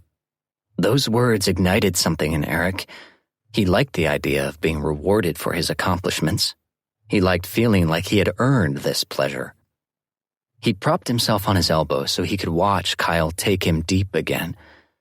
Kyle glanced up at him through his lashes, his lips stretched wide around Eric's cock, and if he could smirk right now, Eric was sure that he would. Kyle didn't seem at all self-conscious about being watched. He seemed to enjoy it, actually, working Eric's cock while moaning happily as if it was the best thing he'd ever tasted. Kyle's fingers trailed over Eric's balls and then down to the sensitive skin below them. He pressed there, and the pressure sent a jolt through Eric. Kyle chuckled around Eric's cock and kept massaging him, rubbing slow, firm circles that felt incredible. Eric tensed when Kyle touched a fingertip to his hole. It was a gentle touch, brushing the puckered skin, but it was so unusual and exciting that suddenly he was right on the edge of coming again. He closed his eyes and breathed through the intense desire to come. He commanded himself not to, wanting more of Kyle's mouth and his fingers. He wasn't ready for this to be over. Mercifully, Kyle pulled off then, giving Eric a moment to retreat from the brink. Eric watched as Kyle sucked two of his own fingers into his mouth, soaking them in saliva, then grinning as he held them up for Eric to see. Before Eric could react, Kyle was taking his cock into his mouth again. A second later, his slick fingers were pressing against Eric's hole. Distantly, Eric had the thought that he should have set a bottle of lube on his nightstand so Kyle could have easy access, but he didn't want to interrupt what was happening now. Even without proper lube, the circles Kyle was tracing on Eric's entrance were electric. "Good?" Kyle asked, checking in. "Yeah," Eric said hoarsely. "Feels amazing." "This?" Kyle asked, pressing slightly at his hole. Eric gasped, shocked at how good that felt. He had told Kyle he wasn't ready for penetration, but suddenly he was desperate for something. "Do that again," he panted. "Please." Kyle grinned knowingly as he pushed again, slightly harder this time. Eric's groan was so loud he instinctively covered his mouth with his arm. Kyle said, wrapping a hand firmly around Eric's wrist and pulling his arm away. He held it in the air above Eric's head, which was an entirely new, intense sensation. "Don't hide those beautiful noises from me. I earned those."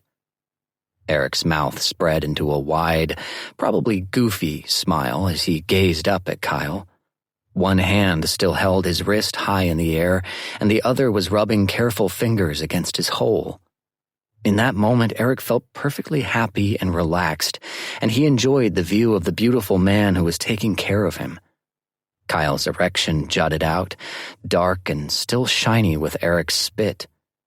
Without even realizing he was doing it, Eric reached for it, wrapping his free hand around the shaft and stroking it slowly and gently like he'd been instructed to do to his own cock before. Kyle dropped his wrist, which felt like a loss, until Kyle moved that hand to Eric's cock. They locked eyes as they stroked each other, and Eric was shocked by how dark Kyle's normally pale eyes were. His lips were red and swollen from sucking Eric's cock, and his skin was flushed across his chest and up his neck. He looked absolutely stunning, like a fallen angel who was only on this planet to teach mortals how to fuck. The whimsical fantasy made Eric groan, which made Kyle smile wickedly. He let go of Eric's cock and shifted down the bed, forcing Eric to release Kyle's cock as well. He licked a stripe up Eric's shaft, then said, "You want me to finish you like this?" Every part of Eric screamed yes, even though he knew he'd be sorry when it was over. He nodded, then bravely said, "I want you to push inside me. A little." Kyle looked thrilled by this request. "I'll go slow," he promised. "Tell me if you want me to stop." "Okay." Kyle took Eric's cock in his mouth, and for a minute or so his fingers just continued their gentle circles around Eric's entrance. The anticipation, mixed with the ecstasy of having his cock expertly sucked, sent him soaring. His toes curled and his fingers flexed against the blankets as he willed himself not to come before Kyle could press inside him. Finally, he felt the thrilling pressure of Kyle's fingertip breaching him. He tried to relax, wanting to invite him in. Kyle kept working his cock with his talented mouth, but his gaze flitted up to Eric's face, watching his reaction. Eric couldn't say anything. He could only grit his teeth as the inevitability of his orgasm set in. He tried to fight it, but Kyle was bobbing his head and doing complicated things with his tongue in exactly the right spot, all while his finger created a perfect burning pressure inside him, and Eric couldn't stop his orgasm from triggering. "Oh, I'm coming. Fuck, Kyle, He was cut off by the force of his climax, his release rocketing out of him while his mind went blissfully quiet. Every part of him was consumed by pure pleasure, and Kyle stayed right where he was, sucking and swallowing until Eric was drained. When it was over, Eric dropped his head to the pillows, panting. "Sorry, I tried to last." Kyle was kissing the insides of Eric's thighs. "You were perfect." He slid his finger out of Eric's ass, and Eric felt a surprising sensation of emptiness. "That was..." Eric searched for words. "Incredible."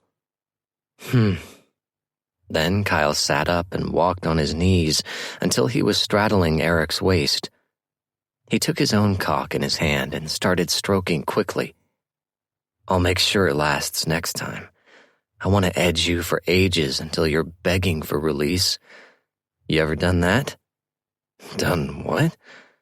Eric's brain wasn't functioning well after that orgasm, or with a front-row seat to Kyle jerking himself off, or with Kyle's casual mention of next time. Edging, seeing how long you can last, bringing yourself right to the brink and then backing off, over and over again. His voice was strained as he described it. I want to do that to you, make you absolutely lose control. I think you need that. Yeah, Eric said hoarsely. Suddenly, he absolutely needed the thing that he'd barely heard of until now. He wanted Kyle to pull him apart like that. Kyle reached behind himself, and Eric realized he was probably playing with his own hole. Should Eric be offering to help here? Probably. But Kyle wasn't telling him to, and he looked so fucking hot doing this to himself that Eric couldn't move. He was mesmerized, watching the blur of Kyle's hand as it flew over his cock and the beautiful blissed-out expression on his face. His lips were slack and swollen, and his eyes were closed. Oh, fuck, I'm gonna come. Yeah, do it, Eric said, then added boldly. All over me. Come on. Kyle opened his eyes. Fuck. They both watched as his release jetted out of him, striping Eric's chest. Kyle's face was gorgeous when he came, dreamy and flushed as sweet little whimpers of ecstasy tumbled out of him. Eric steadied him with firm hands on his hips, and for a moment they just stared at each other, wide-eyed, and for Eric's part at least, thunderstruck by how strongly he wanted more of this man. He pulled him down into a long, slow kiss that he hoped expressed gratitude more than the adoration he actually felt. When they broke apart, Kyle collapsed on the bed beside him and said, I'll clean that up. Just give me a second. No rush. Kyle laughed. So this mess you don't mind? Eric gazed down at the glistening, sticky streaks on his chest as Kyle's beautiful moans from a moment ago echoed in his ears. It doesn't bother me at all, actually. They stayed like that for a while, beside each other, but not speaking or looking at each other. Eric was grappling with the enormity of this moment. He knew that this sort of thing meant almost nothing to Kyle, but Eric had never had sex outside of a romantic relationship before, let alone with a man. And his heart was screaming absurdly for him to wrap his arms around Kyle and never let him go. It was a lot to process. Eventually, Kyle pulled himself up to a sitting position and patted Eric on the shoulder. I'll get a cloth. Is there one in the bathroom?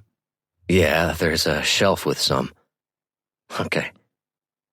Eric stretched his arms out in a T shape and blew out a long breath. This was the same bed he'd woken up in. Did he feel different now? Was he ending his day a changed man? Well, he had another man's cum drying on his chest. That was different. He started to laugh. Kyle emerged from the bathroom and paused when he heard Eric's uncharacteristic giggling. Uh-oh, I broke you. No, Eric scrubbed a hand over his face, trying to compose himself. No, I'm just overwhelmed. Kyle sat on the bed beside him. Good or bad? Good, Eric said quickly. Really good. It seemed like you enjoyed yourself, Kyle teased. Eric grinned lazily in response. The cloth felt warm and soothing as Kyle washed away all traces of himself from Eric's skin and chest hair. Again, it occurred to Eric that he should be helping, or just take the cloth and do it himself. But this was nice, and Kyle didn't seem to mind. I love your chest hair, Kyle said. He dragged the fingers of his free hand through the damp curls. So fucking sexy. Thanks. Eric grabbed his hand and tangled their fingers together. He kissed the top of Kyle's hand, then pulled him on top of him so he could kiss him again. It was another slow and lazy exploration, and Eric thought it might be even better than their urgent, hungry kisses. He would happily kiss Kyle like this forever, especially if he kept making those happy little sighs. Kyle stacked his fists onto Eric's sternum, then rested his chin playfully on top. So, sex with men. What's the verdict? A million thoughts flew through Eric's brain, but all he managed to say was, "I liked it." Kyle's eyes went wide. Then he rolled off of Eric. "Wow," he said flatly. "Wow." Eric laughed and tried to grab him, but Kyle scooted away. "I loved it," Eric clarified. "That was great." "Too late. You just described sex with me the same way people describe a new flavor of M&Ms. "Kyle." Eric rolled to his side and shuffled over until he was gazing down at Kyle. "That was incredible. Life-changing. I never lived until today." Kyle's eyes narrowed. "It's a start." Eric kissed his forehead and then rolled off the bed and onto his feet. He went to the bathroom, feeling giddy. "Whew, I haven't gotten a good look at your ass yet," Kyle called from the bed. "Holy hell, dude." Eric wiggled it a bit, which earned him a whistle. He knew he had a great ass. It was one of many things that he was in danger of losing once he retired. When Eric returned from the bathroom, Kyle was already dressed. "You're leaving?" "Yeah, it's still pretty early. I can go home." Eric tried not to let his disappointment show. "Sure, that makes sense. Although I'm sure I would sleep like a log in that bed, or your guest bed again," Kyle added quickly. "I'm not going to assume that." Eric grabbed a fresh pair of underwear from his dresser. "If you stayed the night, you'd be welcome to share my bed, or sleep in the guest room. Your choice." "Maybe next time." Eric froze for a second, then resumed, stepping into his briefs. Kyle had mentioned it next time before, but that had been when he was on the brink of orgasm. Did he really want to do this again? Did he actually want to do that edging thing? "Next time?" Eric asked, hoping his tone didn't betray how eager he was. "If you want. I know your mind is blown right now, but we barely scratched the surface tonight. I have much to teach you." Eric huffed. "Okay, Professor. Maybe we can schedule something next week." "Sounds hot. I'll send you an appointment reminder." Eric pulled on some sweatpants. "Or you can be a brat about it." Kyle crossed the room and wrapped his arms around Eric's waist. "I just remembered I'm busy for the next 6 years." "That's too bad. I'll probably be dead after that." Kyle kissed him. "You'll be even sexier in 6 years, I'll bet." Eric walked Kyle down to the front door and got him his jacket. Kyle fished his phone out of the pocket and laughed. "Kip's inviting me to your Saturday afternoon game." Eric loved the idea of Kyle watching him play. He wanted to show off for him. "Can't get enough of me, huh?" "I want to see how flexible you are." Kyle waggled his eyebrows, which made Eric laugh. "Thank you," Eric said awkwardly before opening the door. "This really was, well, it was more than I'd ever hoped for. It was perfect." "Thanks." Kyle's eyes were soft. "I had fun. Keep in touch, all right?" "I will." "And," Kyle added cheerfully, "I'll keep an eye out for any potential suitors for you." That threw Eric for a moment, which was silly because he knew Kyle wasn't going to date him. He forced a smile. "Sounds good. I'll wave to you at the game." "I'll be the one in the I Kissed Eric Bennett t-shirt." Kyle winked at him, and then he was gone. Chapter 14. "Do you ever get used to that?" Kyle asked over the roar of 20,000 people cheering as Scott's goal was announced. Kip grinned, his eyes fixed on Scott's face on the enormous scoreboard screen. "Nope." "Like, that's your boyfriend, your fiancé." It was suddenly a lot easier to tease Kip about Scott. He no longer felt a stab of jealousy or longing when reminded that Kip was spoken for, and Kyle didn't want to think too hard about why that was.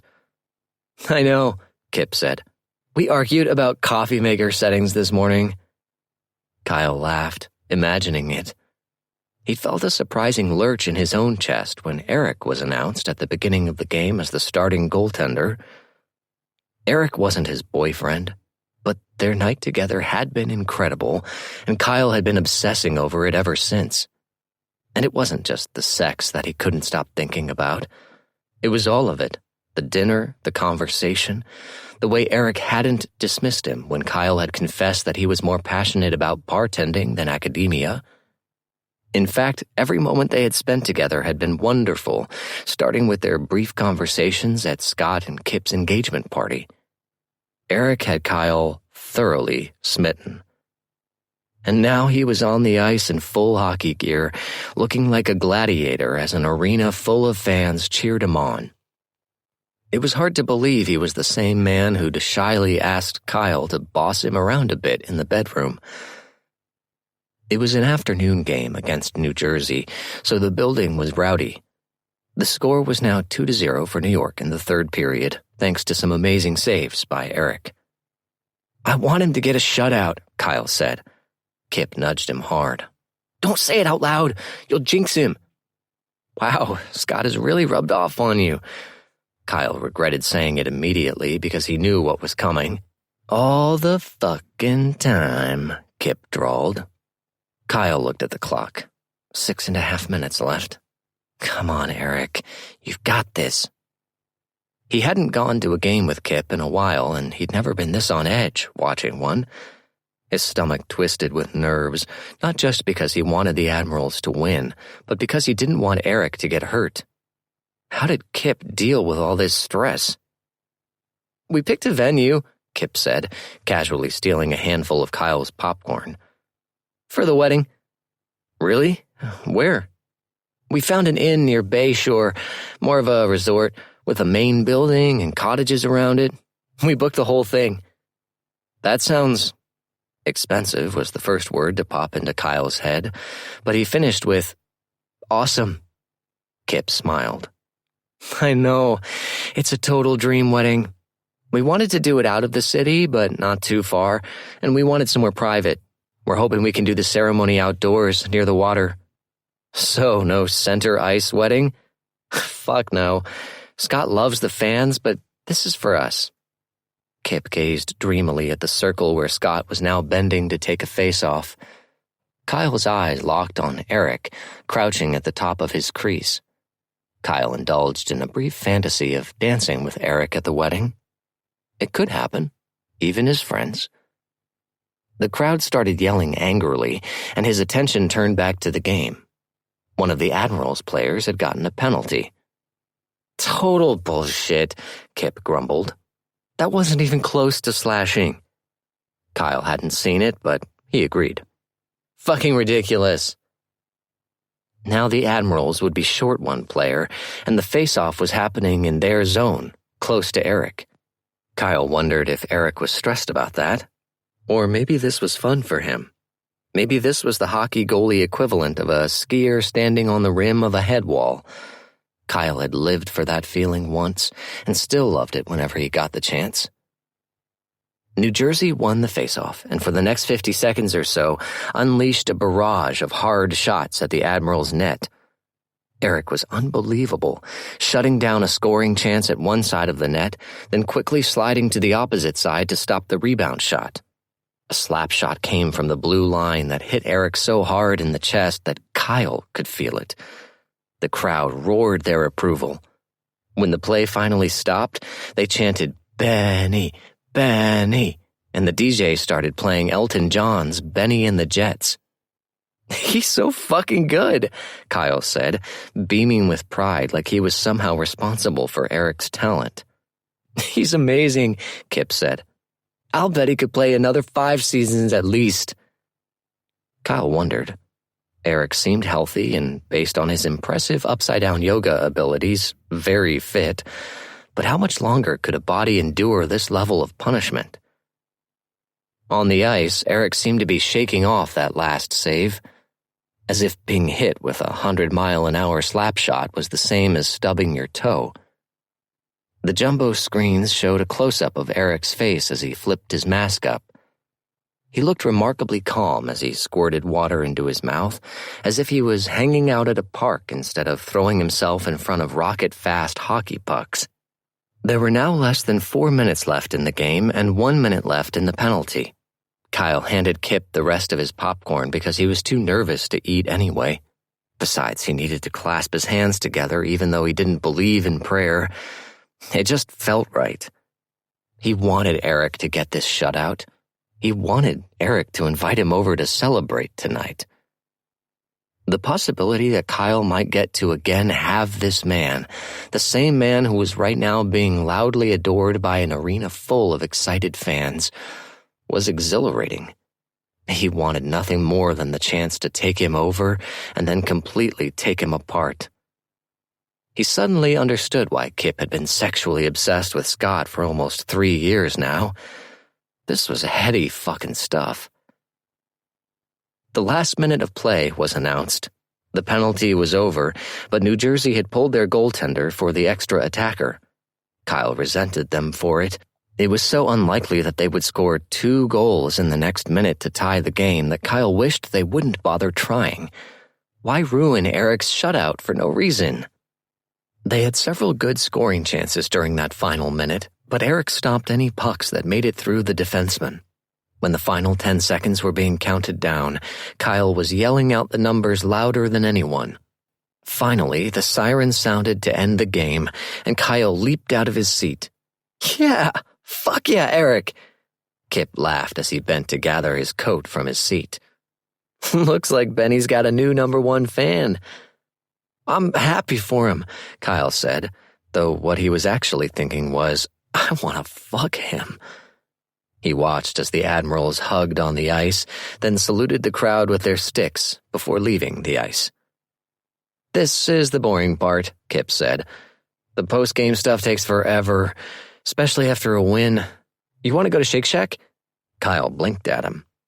"You ate for pretty much this entire game." "There's always room for Shake Shack. Come on, my treat." "No way. You provided the tickets. The least I can do is buy you a burger." Kip waved a hand. "The tickets were free. Come on." "Scott told me about Eric." Kyle froze, dangling the Shackmeister fry he'd been about to pop into his mouth in the air. Did Scott know Kyle and Eric had hooked up? "What about Eric?" "That he's bi. Scott told me Eric told you first, which is interesting." Kyle tried to play it cool. "Were you surprised that he's bi?"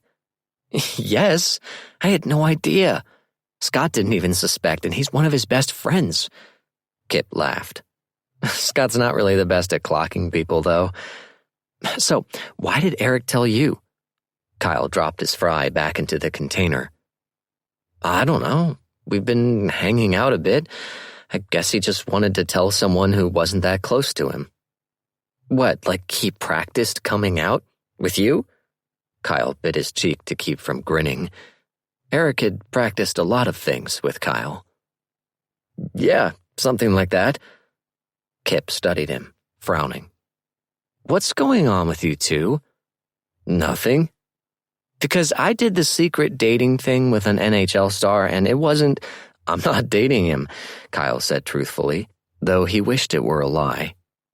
"We're just friends, like you wanted us to be." Kip smiled at that.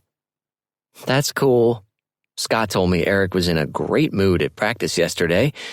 Maybe you're a good influence on him. He needs to have some fun." Kyle looked down at his fries so Kip wouldn't see the flush that was creeping up his neck. Had Eric been in a good mood because of Kyle? Had he also been unable to stop thinking about their night together? Kip was looking at his phone, so Kyle pulled his own phone out. There was a message from 2 minutes ago. "Eric, are you free tonight?" Kyle grinned at his phone, then quickly wrote, "I am. Feel like celebrating?" Eric, "I really do. Can you come to my place, maybe in an hour?" Kyle, "I'll be there." "What are you smiling about?" Kip asked. Just a guy wants to meet up with me." "Oh, yeah?" "Someone I met at work." Kyle realized as he said it that it wasn't actually a lie. "So," he stood up, grabbing what was left of his cookies and cream milkshake because there was no reason to waste it. "I should get going. Gotta freshen up a bit first, you know?" Kip grinned at him. "Have fun.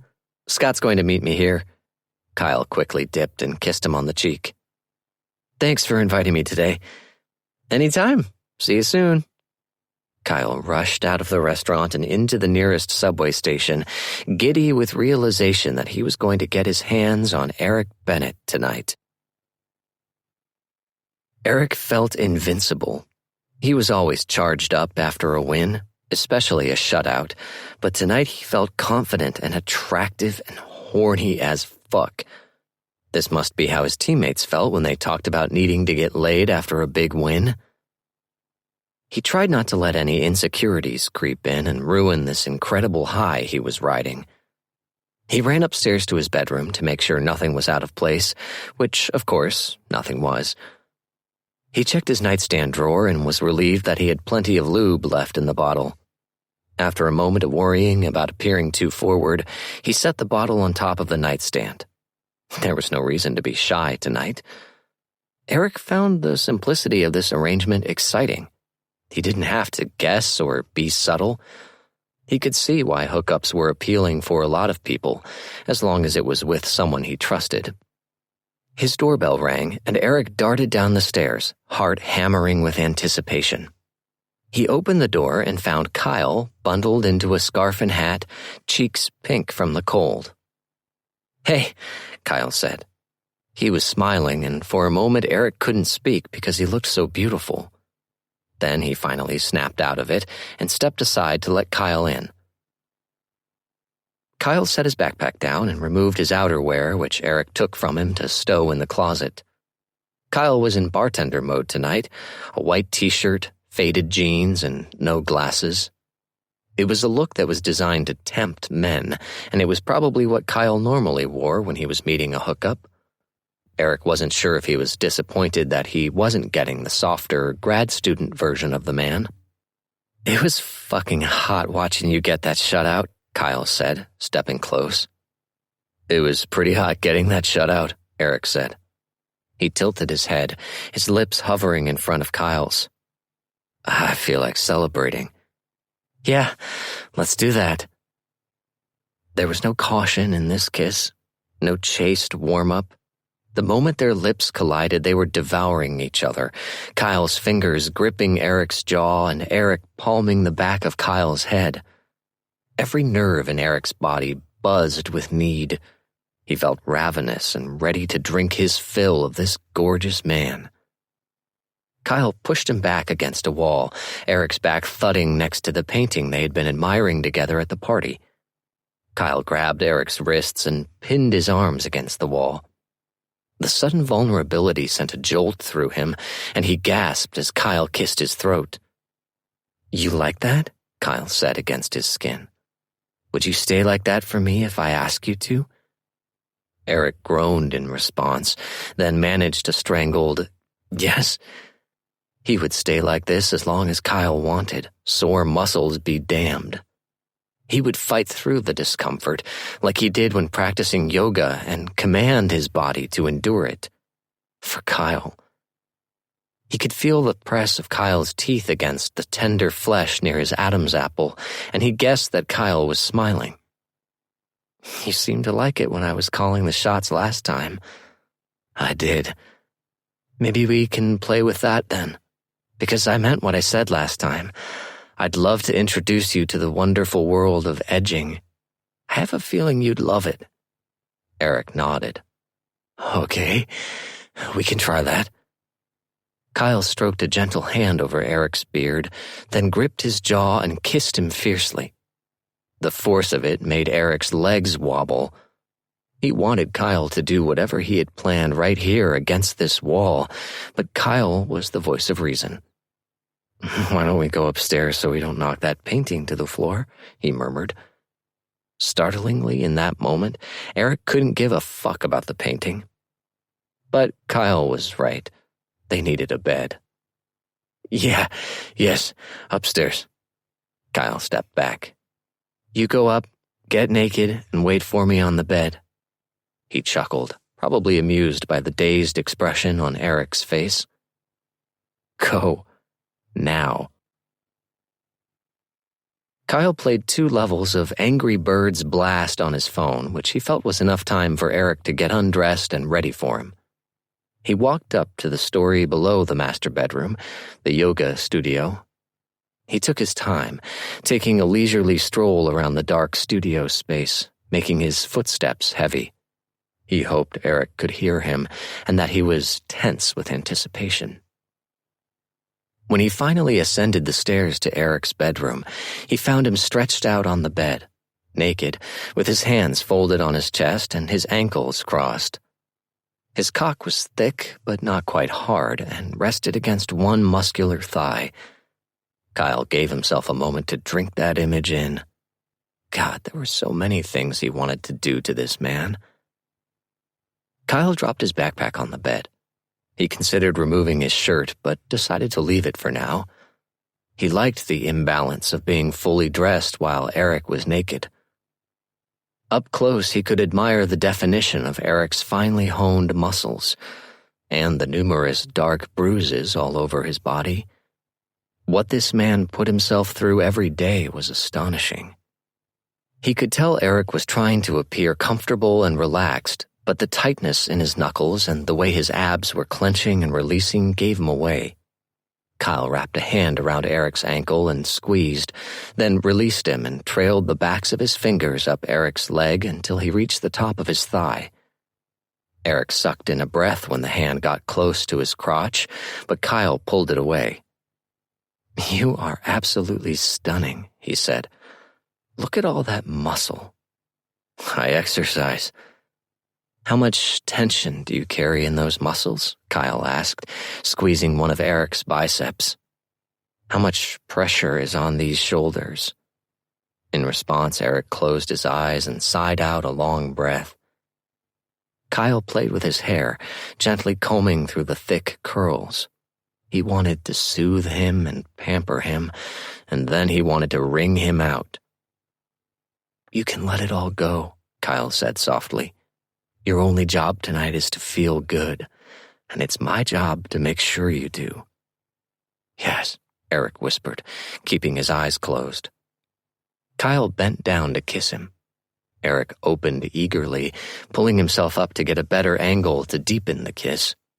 He slipped a hand under the hem of Kyle's t-shirt, sliding his palm up Kyle's stomach to lift the shirt. Kyle covered the hand with his own, stopping it. Nice try, he said. I think I'll keep my clothes on for a bit. Seems unfair. I never promised to be fair. Lie down. Eric's eyes went wide, and Kyle pressed him back into the mattress with a firm hand on his chest. Having even this much control over this powerful, beautiful man was intoxicating. Kyle wanted a weekend alone with him. A week? A year? When Eric was settled, Kyle began to warm up his body with the lightest brush of his fingertips. There were fresh bruises from the game that day, and Kyle avoided them as he traveled across Eric's chest, down to his chiseled stomach, then dipped into the deep grooves under his obliques. He watched Eric's dick twitch and thicken in response, but he didn't touch it. Instead, he walked to the end of the bed and opened his backpack. What's in there? Eric asked. You'll see. Kyle decided that he'd better get started. Otherwise, they were still going to be here at midnight, and he had no intention of sleeping here. He considered blowing Eric first, but he knew from last time that it would get Eric too close too fast. He would save that for a later round. The first one would be relaxing and slow, with lots of talking. Eric was fully hard now, and Kyle hadn't even touched his dick. This was going to be fun. He'd noticed the lube Eric had set on the nightstand, but Kyle pulled a bottle of his personal favorite lube out of his backpack.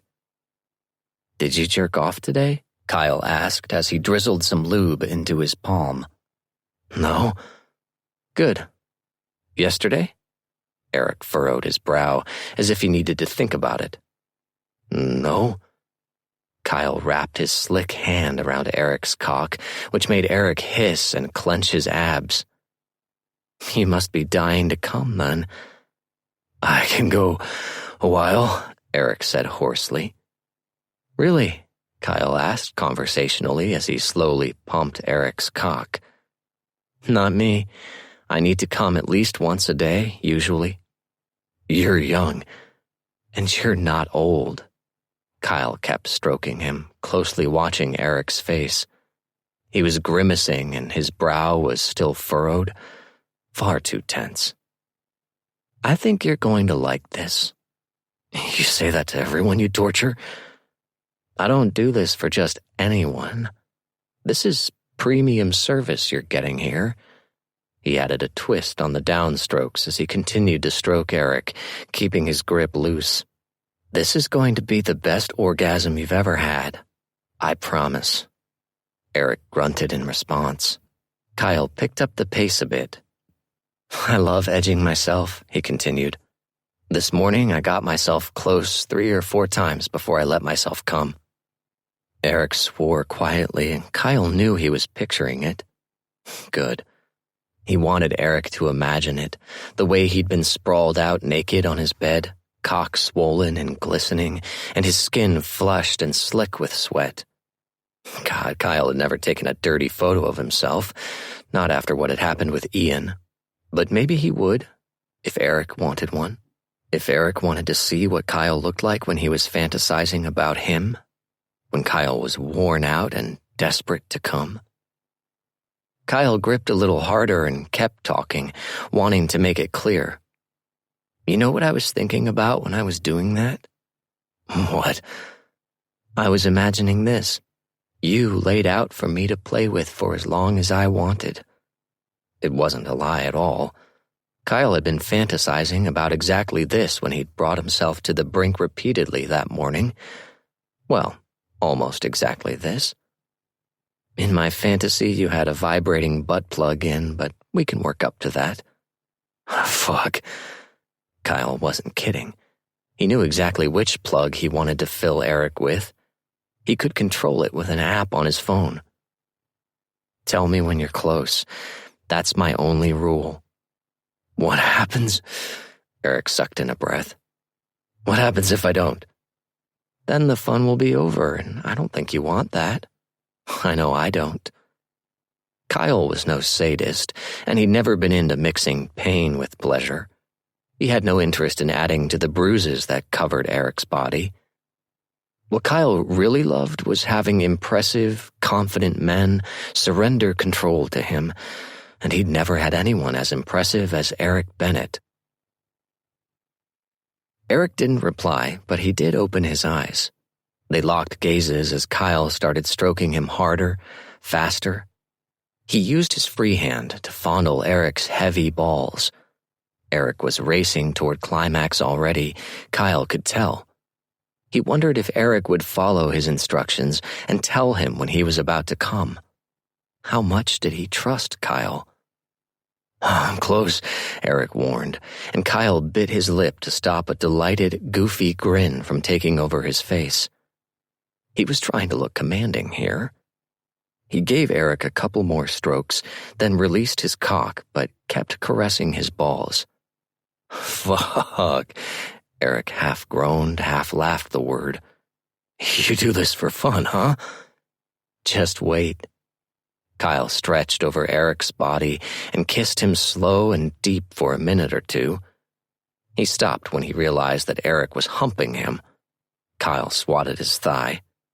Naughty. Do you want me to leave you like this? I could handle it. Then I haven't worked you hard enough.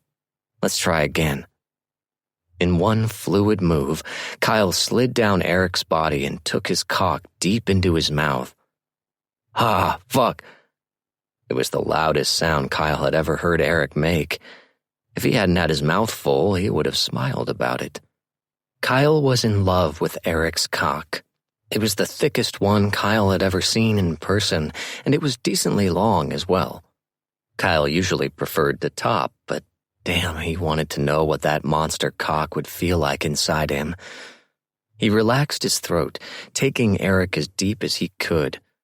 He wanted this one to be quick, so he was relentless, sucking hard and swallowing around the head. God, I'm close again. I'm going to... Kyle pulled off, and Eric punched the mattress. Uh-oh, are you mad at me already? No, Eric grumbled. We've barely started. Kyle straddled his hips and smiled down at him. You could at least take off your shirt, Eric complained. I suppose you've earned that. Kyle pulled his t-shirt off and dropped it to the floor. Eric's hands were on him immediately, gliding over his flanks and then across his chest. You're beautiful, Eric said, then pulled him down for a kiss. Eric's kisses had quickly become Kyle's favorite thing. There was a sweetness to them that Kyle wouldn't have expected before they'd started doing all this. When Kyle had watched him from afar, the few times he'd come into the bar with Scott over the past couple of years, he'd enjoyed brief fantasies of Eric taking him hard against the wall in the back room. Maybe after Kyle had gotten him so turned on that Eric couldn't resist him anymore, and he'd imagined Eric on his knees for him, his strong hands digging into Kyle's ass cheeks as Kyle fucked his mouth. The fantasies had been hot, but the reality was exhilarating beyond anything that Kyle could have imagined. Eric kissed him like he was important, like Kyle was something precious, and Kyle couldn't get enough of it. It was a dangerous way to be thinking. He forced himself to break the kiss, then rolled off Eric and walked to the end of the bed. He needed a moment of distance to clear his head, to remind himself what he was doing here. He wasn't important or precious to Eric. Kyle was just a helpful friend who knew his way around a cock. He reached into his backpack and pulled out a new masturbation sleeve that he'd only used a couple of times, but had completely blown his mind both times. You ever used one of these? I don't even know what that is. Kyle sighed dramatically as if he didn't love being the one to introduce Eric to new levels of pleasure. Oh, Eric. He poured some lube inside the toy and lined it up with Eric's cock. Without further ceremony, he carefully pushed the sleeve down until it covered Eric's shaft completely. Holy, what the hell is that? It's a sex toy, Kyle said, deliberately bratty. Eric narrowed his eyes at him. I've heard of sex toys. I'm not that ignorant. Kyle laughed. It's a sleeve that has fun bumps and ridges inside. Feels great, doesn't it? Eric let out a long groan as Kyle gave him a few slow strokes. Oh, that's incredible. I know. I used it last week on myself and I came like a fucking volcano. Eric groaned again, possibly at the vision of Kyle using the toy on himself, and possibly because he was envious of Kyle's orgasm. Maybe both. Kyle gave him another long, slow stroke, watching as the toy swallowed Eric's dark, swollen cock. Let's see how long you can last with this guy. It turned out to not be long at all. About 2 minutes until Eric's toes started curling. Something you want to tell me? Kyle asked mildly. Eric pressed his lips tight together. Because it looks like you're about to shoot your load. Eric was breathing hard, and Kyle let him believe he'd won for a second, then pulled the toy away. Eric whimpered as his cock jerked angrily against his stomach, red and shiny with lube. Were you not going to tell me that time? Kyle teased. Because maybe you don't even need to. Maybe I can just tell. To prove it, he counted to 10 in his head, then started stroking Eric with his hand. In under a minute, Eric's abs were clenching and his balls were lifting, and Kyle let him go. Oh, God. Fuck you, Eric gasped. I was so close that time. Your balls are so fucking tight, Kyle chuckled, tracing a finger over them. I can't wait to see this load. He idly thumbed the sensitive spot just under the head of Eric's cock and watched a bead of pre-cum escape from the slit. Kyle was sure his own cock was leaking right now. It was getting difficult to remain in control the way Eric was unraveling for him. Eric's chest was rising and falling rapidly as he struggled to compose himself. Can you take off your jeans? Kyle smiled. I like that you're turning this into a game of strip poker. He stood and made sure Eric was watching as he thumbed open the button on his fly. His erection was obvious, straining against the denim, so he massaged the bulge with his hand as he watched Eric's face. He looked wrecked, eyes glazed, skin flushed, and sweat dampening the curls at his temples. Kyle would bet he would do almost anything he asked right now. I want you to do this one, Kyle suddenly decided. Stroke yourself. Get close, but don't come. Eric made an irritated rumble, but he did as he was told. He wrapped his hand around his dick and started slow, careful strokes while the rest of his body trembled with the effort of not coming. That's right. Slowly, Kyle said. Like last time. Remember last time? Eric nodded, his teeth digging into his bottom lip as his brow furrowed with concentration. Good, Kyle whispered, as he slid a hand inside his own underwear. You're doing great, baby. You've got me so hard. I want to see, Eric panted. Kyle stepped out of his jeans, then pushed his briefs down and off. He pulled his rigid cock down and let it slap back against his stomach. See how fucking hard I am? That's because you look so fucking gorgeous right now, stroking yourself for me, doing what I say. Eric whimpered and squeezed his eyes shut for a second. When he opened them again, Kyle noticed how glazed they looked. Eric's gaze fixed on Kyle's cock, so Kyle gave it a few lazy strokes for him. Can you? Eric gritted out. Fuck, I can't. I'm going to... Let go, Kyle said firmly. Eric did, though he looked surprised about it. He scrubbed a hand over his face and groaned in frustration. Kyle sucked in a breath, and he felt like his heart had stopped. He could tell Eric was in agony, but he was willing to endure it. For Kyle. Fuck, it was staggering. He gripped the base of his own cock and took a steadying breath before reaching to pick up the toy again. Get on your knees, he instructed, hoping the tremor in his voice wasn't obvious. Eric was up in an instant, legs wide with his knees pressing hard into the mattress. He was magnificent. Kyle bent to drop a soft kiss to the head of Eric's weeping cock.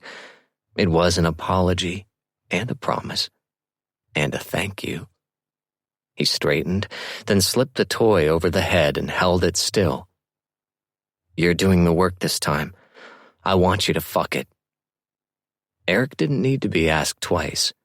He braced his hands on Kyle's shoulders and started thrusting into the toy with gusto.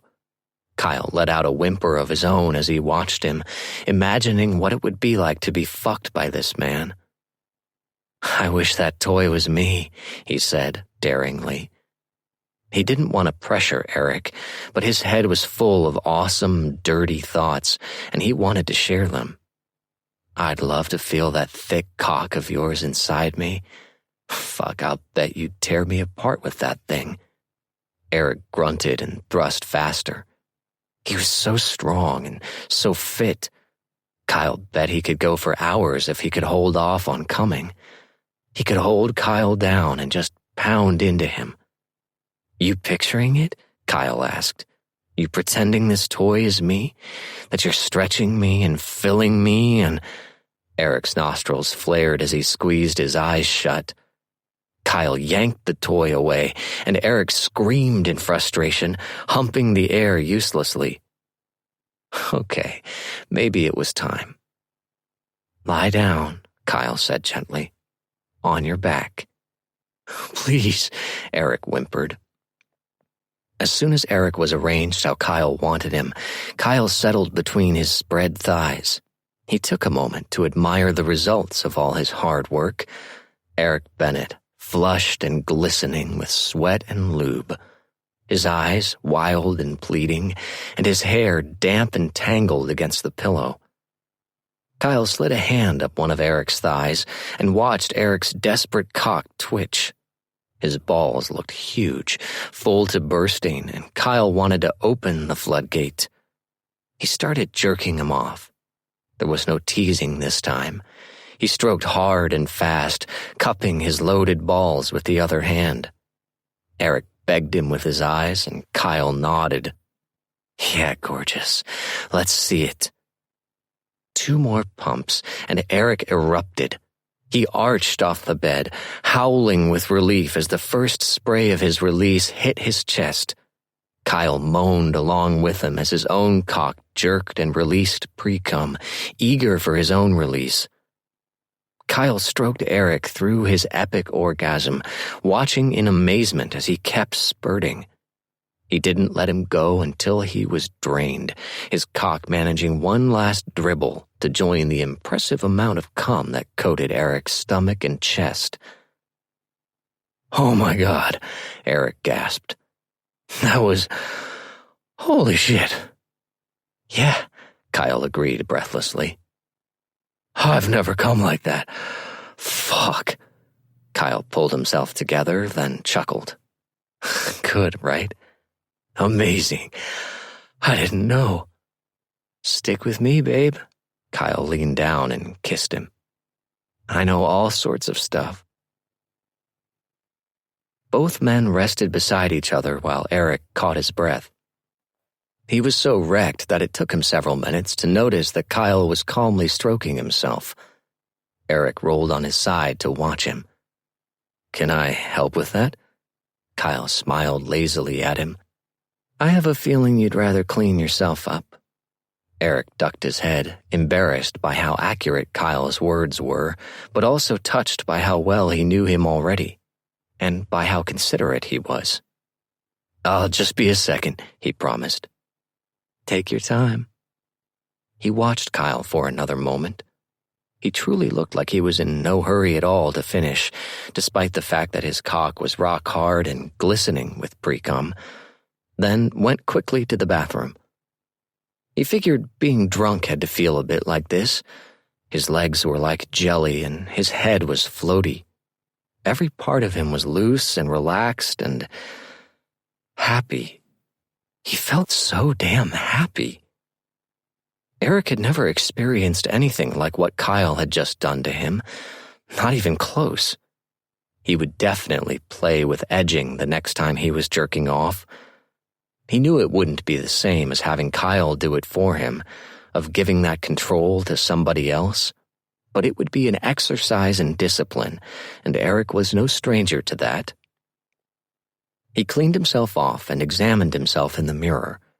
His hair looked like he'd just pulled his goalie mask off, damp and unruly. His eyes were glassy and his skin was flushed and glistening with sweat. He looked, as some of his teammates might say, well fucked.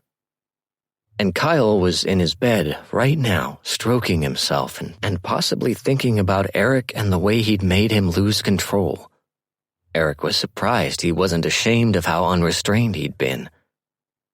He wasn't ashamed of anything they had done. He was only concerned about how much he wanted to do more.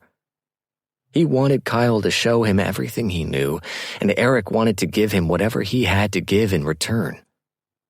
That part was scary enough, but it was Eric's longing for intimacies with Kyle beyond sex that had him truly terrified. He wanted to spend time together, even if they were doing nothing at all. He wanted to learn everything about him and open himself up to him, and Eric needed to put a stop to that line of thinking before he did something stupid. When Eric returned to the bedroom, Kyle was resting against a stack of pillows, one arm draped over his head and the other hand slowly working his cock. He was exquisite, as rare and beautiful as any piece of art in Eric's collection, His long, toned legs were stretched out in front of him, loose and relaxed. His cock, with its delightful curve, was still hard and was now glistening with lube. "What do you want?" Eric asked. The sight of Kyle languidly pleasuring himself had sparked some energy back into Eric's exhausted body. Even his cock was making an effort to rise again. "Come here," Kyle said. He patted the mattress next to him, and Eric went immediately. He sat up with his back against the headboard because he was worried that if he lay all the way down, he might fall asleep, as drained as he was. Kyle surprised him by wedging himself between Eric's thighs, then reclined backward against Eric's chest. Eric wrapped an arm around him, pulling him tight against him, loving the feeling of having him so close, loving how perfectly Kyle fit against him. "Am I hurting you?" Kyle asked. The last thing Kyle was doing right now was hurting him. The bruise, I mean. Bruises, rather. It was adorable how concerned Kyle was about Eric's bruises. They'd been something Eric had carried on his skin for so long, he couldn't remember how it felt to be without them. He supposed he would find out soon enough, after he retired. "It's fine. I'm used to them." He kissed Kyle's temple. "I like this." Kyle turned his head and kissed Eric's bicep. "Yeah?" Eric dragged his free hand over Kyle's stomach, then wrapped his fingers around his cock, replacing Kyle's own hand. He stroked him slowly, trying to match the pace Kyle had been keeping. "Yeah, just like that," Kyle said dreamily. "Love being held like this while you work my cock." Eric huffed shakily. "You don't keep much to yourself, do you?" "Why would I? I think you like my dirty talk." "I do," Eric admitted. There was no point in lying about it. His cock was hard again and poking Kyle in the back.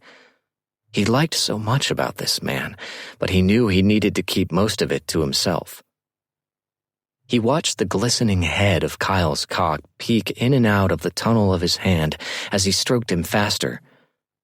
It was only Eric's second night being with a man, with this man, but he felt confident in what he was doing. The angle was familiar, like he was jerking himself off, but the lovely moans and sighs Kyle was making as he squirmed in Eric's arms were new and exciting. "Good?" Eric asked, his lips brushing Kyle's ear. "So fucking good," Kyle drawled. He shifted so he was rubbing his ass against Eric's dick, which felt incredible. Eric had been thinking a lot lately about what it might be like to fuck a man. More honestly, he'd been thinking about what it would be like to fuck this man. Even as spent as he was right now, he wanted to bury himself deep inside Kyle. But that was probably a lesson for another day. The thought made him groan, and he muffled it against Kyle's shoulder. "What are you thinking?" Kyle asked breathlessly. "Tell me." So bossy. Eric had been conditioned by a life of playing hockey to obey orders, but obedience had never felt this thrilling before. He helplessly shared his thoughts with Kyle. "I want to fuck you." Kyle tensed against him. "Yeah? Can't right now, but soon, if you want." Kyle had said he'd wanted it earlier, but had that been real or just dirty talk? "Oh, fuck, Eric." Kyle started thrusting into his hand. "Want you in me. I'd make it so good for you." "I know you would," Eric said gently. He kissed his hair and held Kyle tighter. He had only known Kyle a short while, but trusted that he would be patient and kind with him, that he would make it fun and relaxing, making Eric laugh as much as he made him gasp and moan. It would be wonderful, and Eric should probably make sure it never happened because he was certain there'd be no coming back from that. His heart would be gone. Kyle's head rolled against Eric's shoulder, his mouth slack as they both watched Eric's hand blurring against his cock. Eric was focused on his goal, pushing nonsensical thoughts about losing his heart away and commanding himself to be present. He listened to Kyle's body the same way he listened to his own while practicing yoga, wondering if he should stop before Kyle came, if he could be attuned to his body enough to edge him as expertly as Kyle had done for him. Kyle's body tightened in Eric's arms, head tipping back and toes curling. He let out a long moan, and again Eric considered stopping. Before he could make a decision, it was too late. Kyle's release jetted out of him, coating his stomach and oozing through Eric's fingers. Eric held him close, kissing his temple, his cheek, his ear, anything he could reach. He murmured a stream of soothing endearments, unable to stop them from tumbling out of his mouth. "So beautiful. Oh, I've got you. You're so sexy." "Oh, wow," Kyle sighed, sliding bonelessly down Eric's body until his head was pillowed against Eric's thigh. "That was nice." As much as Eric had loved holding Kyle against him, this view of the man, spent and happy in his lap, was breathtaking. "I did okay?" "Oh yeah, top marks." He grinned up at him and started sleepily chanting, "Benny, Benny." Eric laughed and combed Kyle's hair back with his fingers. His heart felt huge, full of inappropriate feelings that definitely didn't belong in a no-strings-attached arrangement. If Eric wasn't careful, he'd become entangled in the strings his brain seemed determined to create. Kyle, fortunately, was stronger, or probably more accurately, he was less interested. "Give me a few minutes to recover," he said, "and then I'll get out of here." Eric wanted to invite him to stay, but he was worried he'd say yes. "No rush," he said instead. Kyle rolled over and pulled himself up until his face was level with Eric's. "You're very sexy, Eric." "Am I?" Kyle kissed his cheek, his jaw, and then his mouth. "Don't pretend you don't know." Eric didn't know, but he let Kyle believe he had at least a bit of sexual confidence. "You're very inspiring." "It's a gift." Kyle yawned, then laughed. "I'd better get cleaned up and go while I can still walk." "You could..." Kyle pressed a finger to Eric's lips, then moved it to kiss him sweetly. "I'm going to go home." "Please stay." "Okay." But Eric couldn't let Kyle leave without being sure of seeing him again. He took a risk. "I don't suppose you'd be interested in visiting my friend's gallery this week? With me, I mean?" Eric couldn't quite read Kyle's expression. He was either pleasantly surprised by the request and deciding if it would be a bad idea to say yes, or he was annoyed by it and about to tell Eric so. "Is this a date?" Kyle asked, which hadn't been either of the things Eric was expecting. He did note that Kyle wasn't smiling. "No," Eric said, though he wished he could say yes. "Just thought you'd like to see this exhibit. If you want. It's fine if you'd rather. Can we get empanadas?" Kyle's lips curved up, and Eric's whole body relaxed. "Of course." Kyle kissed his cheek. "I'm in." He went to the bathroom, and Eric looked at the empty space on the bed beside him, wishing things could be different. Chapter 15. As they entered the gallery together, Eric reminded himself for the 100th time that this wasn't a date. "Hello," Eric called out into the empty room. He heard the clacking of stiletto heels against the concrete floor, and then Jeanette appeared from the back room. "Eric!" She embraced him and kissed his cheek, then turned to Kyle. "And who is this?" "Jeanette, this is my friend Kyle. He's studying art history at Columbia." He hoped he hadn't tripped over the word friend. Not that it was a lie. "Kyle, this is Jeanette St. George's, my friend and the owner of this gallery." I've walked by so many times and never been in, Kyle said, shaking her hand. It's a beautiful space. Thank you, and it's lovely to meet you. It's been a long time since Eric has brought a friend here. She shot Eric a look that held a question he had no intention of answering. God, was he really so transparent? He'd never said anything to her that would suggest he was attracted to men. Did she just know? Would anyone he introduced Kyle to suspect that Eric was sleeping with him? He averted her gaze and asked, "How was the opening?" "Wonderful. We sold everything." "I'm not surprised." "Neither am I, but everyone was jealous of you. Your piece was the showstopper." "I can't wait to see it," Kyle said. "Eric has great taste." Jeanette eyed him appraisingly, as if she was considering exhibiting Kyle in her next show. "He certainly does have an eye for beauty." Heat raced up the back of Eric's neck. She definitely suspected. She had to. Bringing Kyle here was a bad idea. Even if he and Kyle were actually dating, if Kyle were his boyfriend, it would be easier. He didn't want to tell people that Kyle was a friend who was giving him some hands-on sexual education. A much younger friend. Christ, what was Eric doing? Jeanette led them to the second room, and Eric walked behind both of them, trying to sort out his feelings, trying to get a grip. He thought he might be under control right up until the moment when Kyle spotted the painting Eric had bought. Kyle's face lit up, and Eric's heart fluttered traitorously. "Oh, wow," Kyle said in a reverent whisper. "It's stunning." "Yes," Eric said quietly. As Kyle examined the painting, Eric examined Kyle. His long fingers were curled in front of his plush lips in contemplation, and his hip was jutting slightly to one side. Why was everything about him so fascinating? His mind wandered back to Sunday night, when those fingers had been curled around Eric's cock, had been holding that wonderful toy steady while Eric fucked it. He remembered those same plush lips suckling the head of his cock, brushing soft kisses over his skin.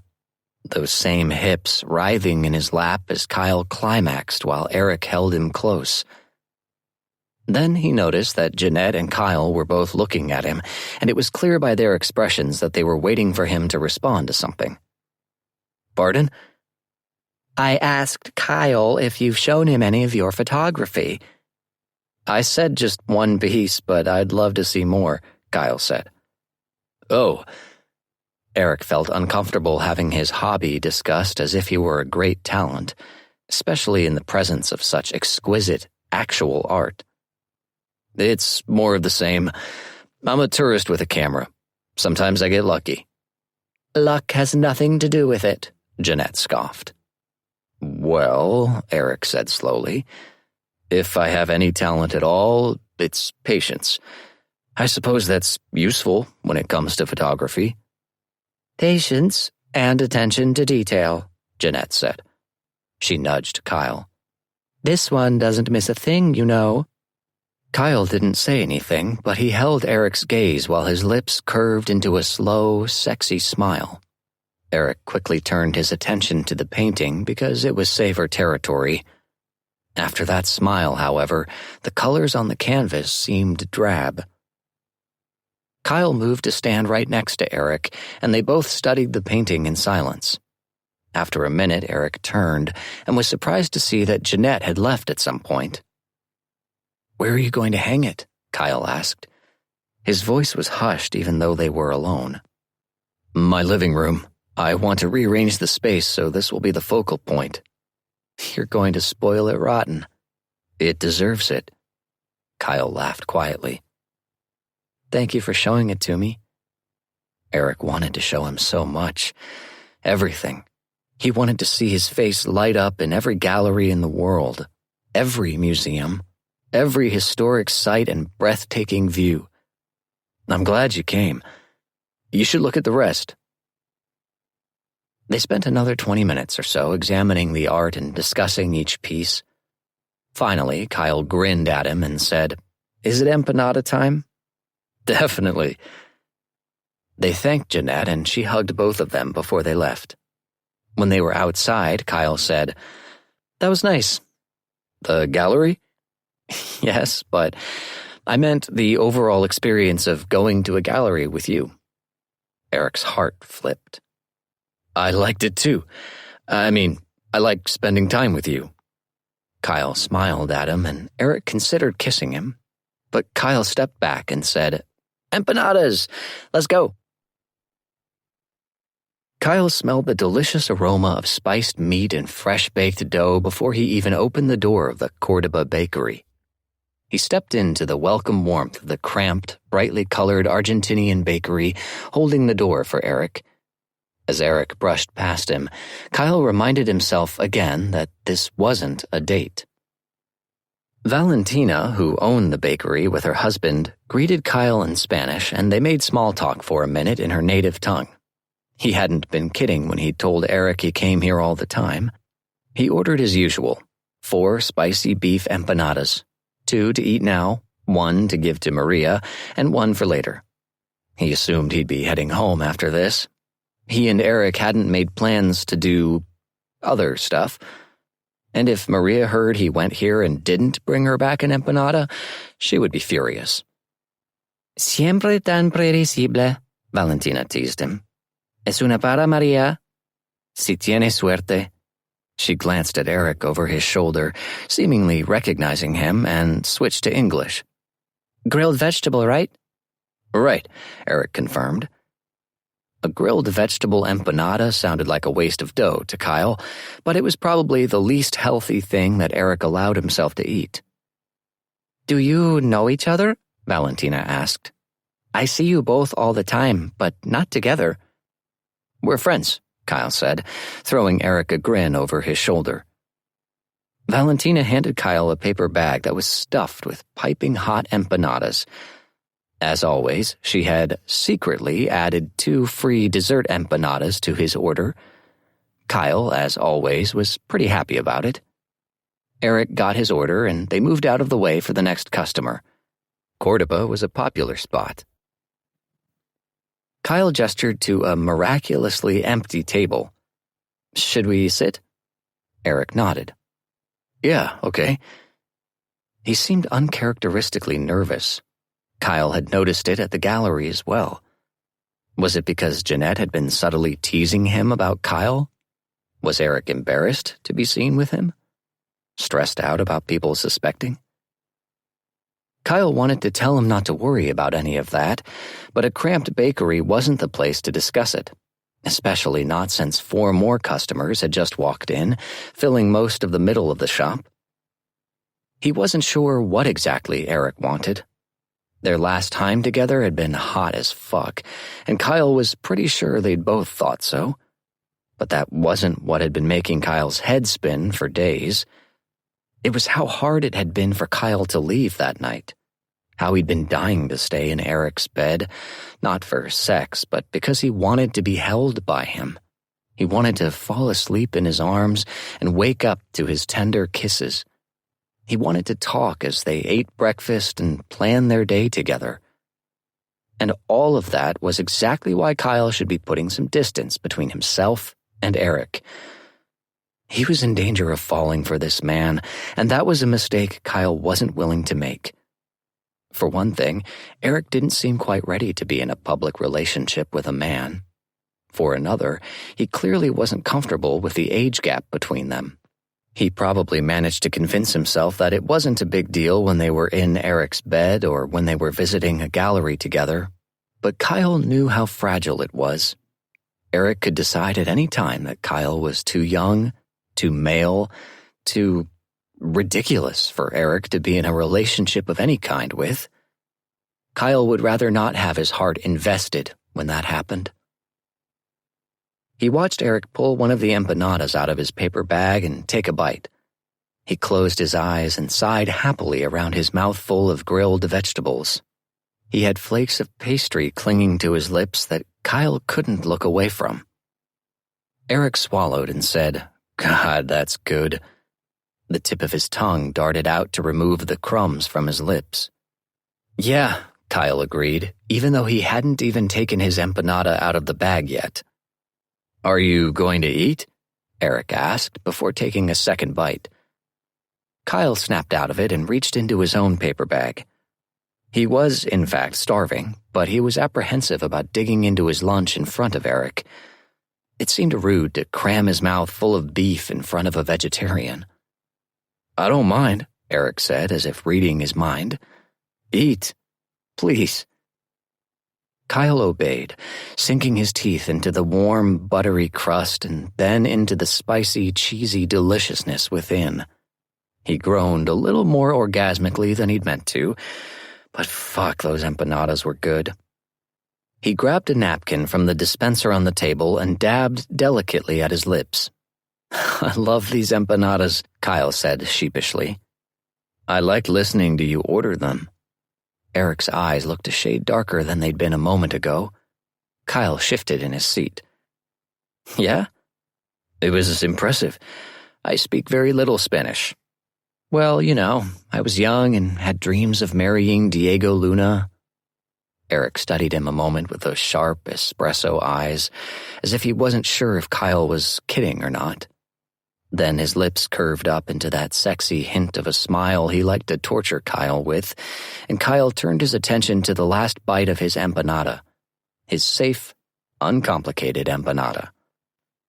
Your semester must be almost over, Eric said. Kyle swallowed his food. Yeah, next week. You don't seem stressed out about it. It's just one class. I have a term paper to hand in, but it's pretty much done. Just fine-tuning it. Eric was smiling at him again. What? Kyle asked. I'll bet you're a good writer. Kyle shrugged. I'm all right. Fast, usually. I enjoy the research more than the writing. I did too, when I was in school.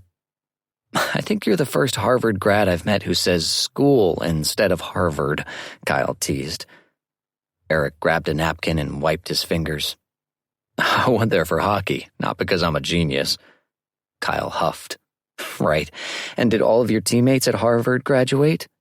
Eric hesitated, then admitted. No. And how many NHL players have Harvard degrees? Eric balled up his napkin and set it on his empty paper bag. Currently? Sure. Or, hell, how many have ever had Harvard degrees? Eric's lips twisted. Then he said, Just me, currently, I think. And maybe, 3 or 5 ever? I'm really not sure. So we're agreed then? You're extraordinary. Eric shook his head, but his eyes sparkled. I like to read. That doesn't make me extraordinary. Everything about Eric was extraordinary. Kyle was struck with an overwhelming sense of disbelief that the man eating empanadas with him was really Eric Bennett. How was this Kyle's real life?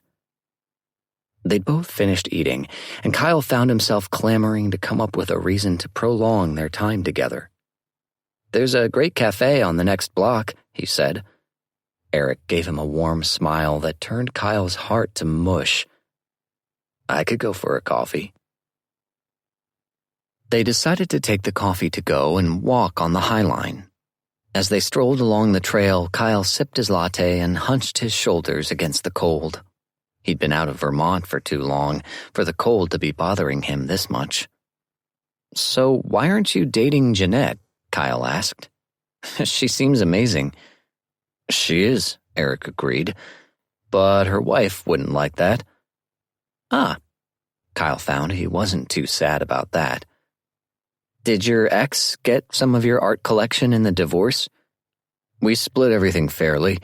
There were a couple of pieces that she liked more than I did, so she took those. I let her have most of the furniture from our old house. I wanted to start fresh. That must have been rough.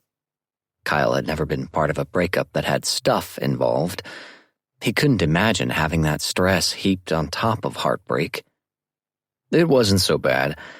Holly and I are both pretty low drama. She comes from money anyway, so the financial side wasn't as big a deal as it might have been otherwise. I was pretty indifferent to splitting everything up. He huffed. I guess I was pretty indifferent to the entire marriage, especially for the last few years. We both were. Kyle had only been in relationships that burned white hot, then extinguished quickly, and, for himself anyway, unexpectedly. So it wasn't a surprise? The divorce? Not really. Again, I wasn't really paying attention, so if it came as a surprise, it was only because of that. Holly wasn't angry with me. She sat me down one evening and gently pointed out that there was no reason for us to stay married. He smiled wistfully. She was always so organized. She presented a very compelling argument, and when she was done, I told her she was right. We hugged, and the next morning we started the process. Wow, I don't think that's usually how divorce goes. Probably not. We're still friendly, though, and she has a new boyfriend. Nice guy. They walked in silence for a moment. Would she be surprised if you had one? Kyle asked. A boyfriend? Eric took his time answering as if he'd never considered the idea. I think she would be very surprised. Does that matter to you? I honestly don't know. I do care what other people think, typically, and I don't like that kind of attention. Right, Kyle said tightly. If I were in a relationship with a man, someone I was in love with, it might be different, I guess. Maybe I wouldn't care what other people think if I felt that strongly about someone. If Eric met someone who met his standards, someone he could be proud to introduce as his boyfriend, someone who wasn't Kyle. Kyle forced himself to ignore the bitterness that had crept in. Feel free to introduce me as your friend/sex instructor, he joked. Eric did that small, half-suppressed smile thing that Kyle loved. I really do appreciate your assistance. It hasn't been a chore. The truth was, it had been the best thing in Kyle's life lately. He was half-heartedly finishing his final essay for a class he barely cared about and dragging himself to a job that would be a lot more fun if his boss gave a shit about the bar or any of his staff's suggestions. On top of that, he hadn't been hooking up with anyone besides Eric for reasons he didn't want to examine, and he was facing another lonely Christmas in Manhattan. As if reading his mind, Eric asked, "Do you have plans for Christmas?" "Nope, just watching movies or whatever." Kyle could tell Eric was carefully trying to find his way to the questions he really wanted to ask. "Do you talk to your parents much?" "Not really." They stopped at an overlook, and Kyle braced himself for the question he knew was coming. "You don't have to answer if you don't want to talk about it, but," Eric started. "Your family, is it because you're gay? Is that why they've cast me out?" Kyle finished for him. Eric's eyes looked so sad. "Yes," Kyle sighed. "Not officially, no. At least it's not the only reason. I think it's part of the reason, no matter what they say." He ran a fingertip over the ridges of his coffee cup sleeve. "I guess I'll never really know." Eric was quiet, his gaze fixed at the street below, and Kyle knew he was trying not to push for more information. For some reason, Kyle wanted to offer it up voluntarily. It had been a long time since he'd told anyone about the most shameful chapter of his life. "I caused a bit of a scandal back in little old Shaw, Vermont." Kyle worked hard to keep his tone breezy, as if this wasn't killing him to admit to someone as impressive as Eric Bennett. "I was in a relationship with a man who was my boss at the time." "Oh." "He was married. To a woman, and he had 2 kids." "Oh," Eric said again, this time more gravely. "I see." One of Eric's hands gripped the railing so tightly, Kyle was sure his knuckles were white under his glove. Kyle wasn't surprised. It couldn't be pleasant to learn that the man you've been spending time with was a monster. "And," he continued, because Eric deserved to know how bad it got, "I knew. Just to be clear, I knew he had a family, but he told me he loved me, and I believed it." He laughed darkly. "I'd never been with anyone before. I thought I was in love." Eric's jaw was tense, as if he was gritting his teeth. "How old were you?" I had just turned 18. Jesus. His wife found out, and then the whole town. There were photographs, video. Eric shook his head, his gaze fixed on something in the distance. Kyle took a slow, stabilizing breath. After that, my parents felt it was best that I leave town. I know they wanted to protect me, but they also couldn't stand the sight of me. Kyle didn't want to talk about how any of it had felt, how his fragile teenage heart had been crushed when Ian had abruptly shut him out completely, and then he'd had to face his parents. God, he'd been a wreck, heartbroken, devastated, and so ashamed. He'd gone from being that sweet boy Kyle Swift to being a depraved sexual vampire preying on the most respectable man in town, to being the boy in those pictures. Kyle waited now for Eric to walk away from him, for him to tear into him for being so stupid and selfish. Eric had been married. He would be able to relate to Ian's wife. Kyle, Eric said. His voice was soft, and Kyle wished it wasn't. It would be easier if he'd just yell at him. You know that you're not the villain in that story, right? I'm not the hero. Eric turned to face him. You were a kid. Not according to the law. Kyle realized, now that he was a bit older, that Ian's behavior had perhaps been worse than his own. Kyle should have said no to his advances, but Ian shouldn't have made them in the first place. Kyle knew in his heart that he would never have attempted to seduce Ian. He wouldn't have even known how to. You were a kid, Eric said again, more firmly. And that guy took advantage of you. Well, I was certainly a willing participant. He was your boss.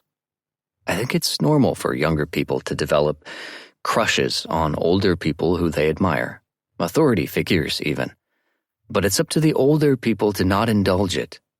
A coach should never sleep with a player even if the player wants to. Damn, Eric was making a lot of sense. But Kyle still had arguments to make. So people should only date people their own age? Eric grimaced, then said, I think it depends on the situation, but maybe most of the time, yes, it's probably best. Kyle turned his gaze to the ground. He already knew how Eric felt about dating a younger man, so it shouldn't sting this much to hear it now. Kyle was feeling a lot of things at once, and he preferred to feel nothing at all. It was safer. Anyway, he said, forcing cheerfulness as he raised his head, it's all in the past now. I learned some lessons. Maybe he did too. Had Kyle actually learned anything, though? He still let his heart make terrible decisions.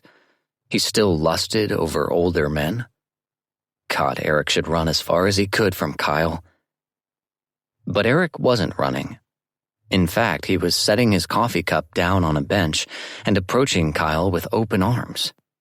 Kyle set his own cup down and accepted Eric's hug. Eric's arms were strong and they tightened firmly around Kyle's shoulders and around his back. Kyle's face was pressed into the solid warmth of Eric's shoulder, and he allowed himself to close his eyes and breathe in Eric's scent for a moment. I'm sorry that was your first experience with, sex, love, men.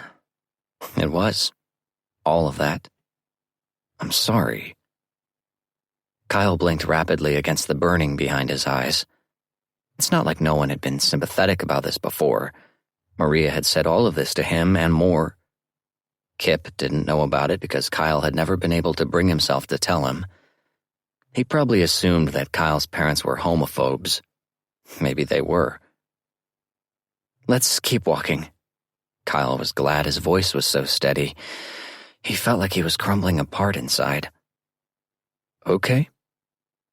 They broke apart and Eric retrieved both of their coffees from the bench. He handed Kyle's cup to him and Kyle wanted to take his hand. He wanted to hold it as they walked and enjoy the comfort he often got from physical connection. He shoved his free hand in his pocket. Eric was stiff and quiet as they walked, his jaw set and his gaze fixed on something far ahead of them. Kyle suspected that, despite the support and comfort Eric had shown him after he'd told his story, it was hard to overlook the fact that Kyle was a homewrecker, that Kyle had been selfish and stupid, and was lucky to still be getting financial help from his parents. There was nothing impressive about him. He was a rich kid who'd taught himself languages because he'd been lonely and bored, first as a gay teenager in a very small town, then as a nervous country mouse living alone in Manhattan. "I should get home," Eric said suddenly. "Of course. There's a subway station near here." Kyle pointed to a stairway that would take them back down to street level. "Just down there." He followed Eric down the stairs. They realized when they got inside the station that they'd be taking the E train in opposite directions. There was an awkward moment where Kyle thought about kissing Eric, but decided not to. Even a kiss on the cheek seemed like a privilege he didn't deserve right now. Eric nodded at him. "I had a nice time, Kyle. Thank you." "Me too." Kyle's throat felt tight, but he managed the two words without giving away his misery, he thought. A minute later, they stood on opposite sides of the wide chasm of train tracks. Eric was looking at his phone, and Kyle was looking at Eric. He wondered, as the train pulled into the station and blocked his view of him, if he'd ever hear from Eric again. Chapter 16. Kyle's story had clinched it. Any romantic thoughts Eric may have had about Kyle needed to be locked in a very secure box and kicked into the Hudson. If he thought he felt like a dirty old man before, Kyle didn't seem to realize how horrific the older man's actions had been, but Eric saw it clear as day. That man, Ian, had been preying on his young employee. What if he'd just been waiting for Kyle to turn 18? And then, as soon as that had happened, he'd offered him a job. Eric would bet his contract that's what had happened. Maybe the man had moved to a different town and had done the same thing again. Eric hated this guy. He wanted to hunt him down. "I need you to relax, Benny." "Sorry." Eric took a breath and let his right arm fall limp in the hands of Sully, the team's massage therapist. "That's better," Sully said cheerfully. It was less than 2 hours before game time, and Eric needed to stop thinking about Kyle. His obsession had caused him to perform abysmally in practice the day before. He couldn't repeat that tonight. Sully finished Eric's massage, and Eric went to the gym to do some deep stretching. Eric was always the first player at the arena before games. He had a long pre-game routine that was important to his preparation, both physically and mentally. He got a massage, he stretched, he got on an exercise bike for a bit, he stretched some more, he drank water and ate a healthy, plant-based meal, and then he started to put his gear on. When Eric had just finished his first round of stretching, Coach Murdoch entered the room. His jaw was set, but Eric detected an apology in his eyes. "Damn it. I'm on the bench tonight, aren't I?" Eric asked. Coach nodded. "We're giving Tommy the start. Your head isn't where it needs to be. Quinn agrees." Eric flinched, but he didn't argue. He couldn't argue. "Just let me finish this season as a starting goalie," he silently begged no one in particular. "I'll fix it," he promised. Coach clapped his shoulder. "We all know you will, Benny." Eric still finished his routine.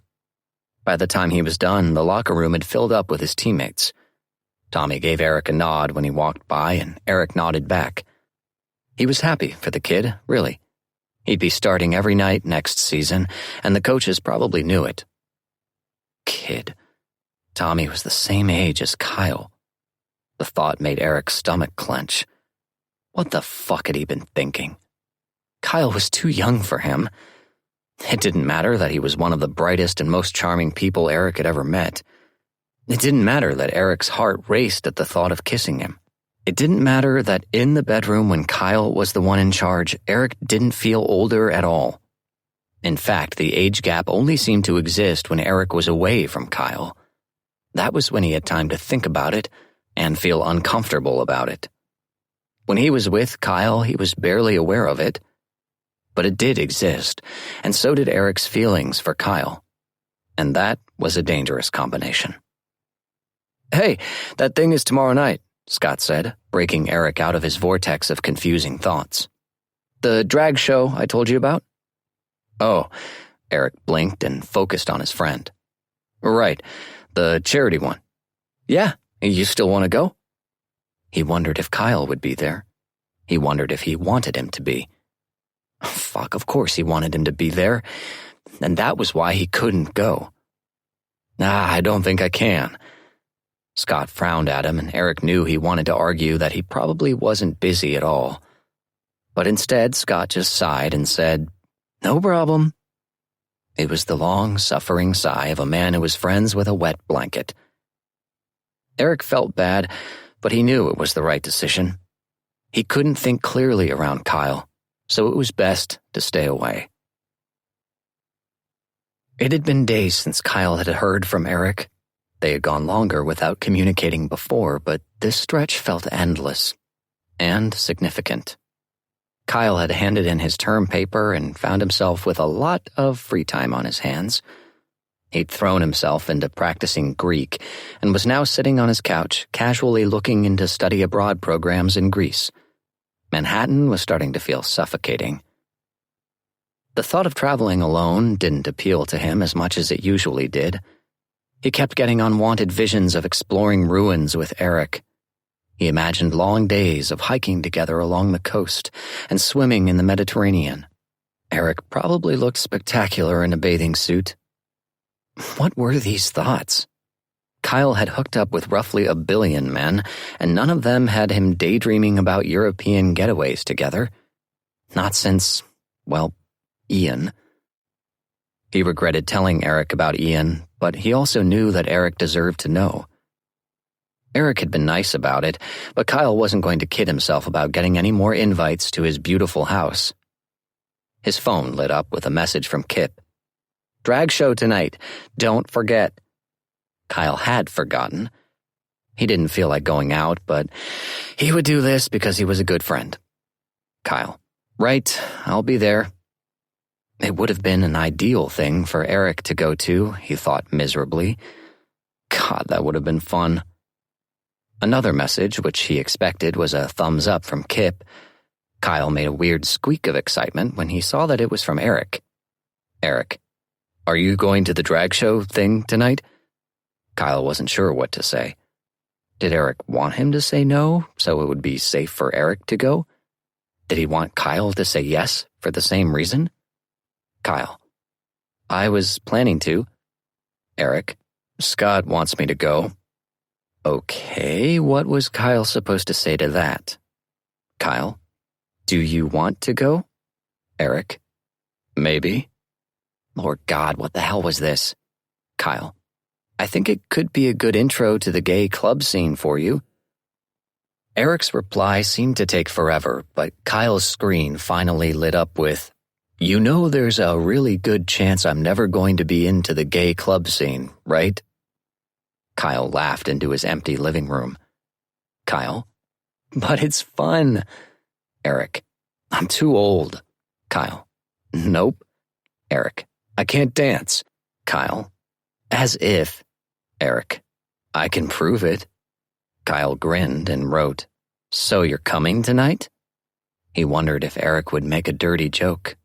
Most of Kyle's friends wouldn't be able to resist that setup. He doubted Eric even noticed the double meaning. Eric. Wow, you skipped a few steps there. Kyle fell back against the couch, laughing. He knew he shouldn't flirt with him, but he couldn't help it. Kyle. Obviously you've never danced with me. For a long time, Eric didn't reply.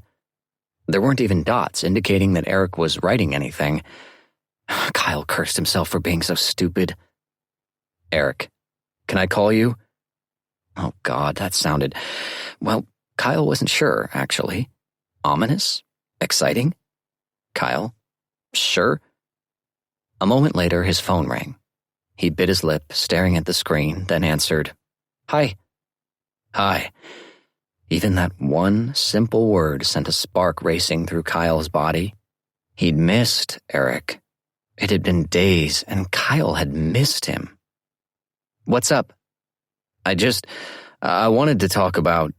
Eric exhaled into the phone. If I go tonight to the club, I don't think we should... Got it, Kyle interrupted. He couldn't stand to hear Eric finish that sentence. Hands off. Yeah, I just think it's best. Whatever you want. Kyle managed to keep his tone light, even though his overdramatic heart ached in his chest. It's not like there won't be plenty of men to choose from when you're there. Eric huffed. I'm not going to be staying late. Do you have a game tomorrow? No, I just... Don't worry, Kyle teased. You can watch the show, dance for a song or two, and still be home in plenty of time to do your pre-bed Tai Chi. I don't do that every night. You'll have fun, I promise. And if there happens to be a hot guy there over the age of 30, I'm not hooking up with some random person I meet at a club. I wasn't talking about you. That made Eric laugh, which Kyle always loved hearing. He laughed too, but his eyes began to sting. The truth was that he only wanted to dance with Eric, to feel Eric's body against his as they worked each other up until they couldn't stand it anymore, until they had to hurry off to Eric's house, or maybe Kyle's apartment, to tear each other's clothes off. He could do that with any one of hundreds of men who would be at the club tonight, but Kyle was only interested in doing it with Eric. Well, he'd have to get over himself. Eric didn't want him, so Kyle needed to find someone who did. Kyle was not inexperienced when it came to heartache.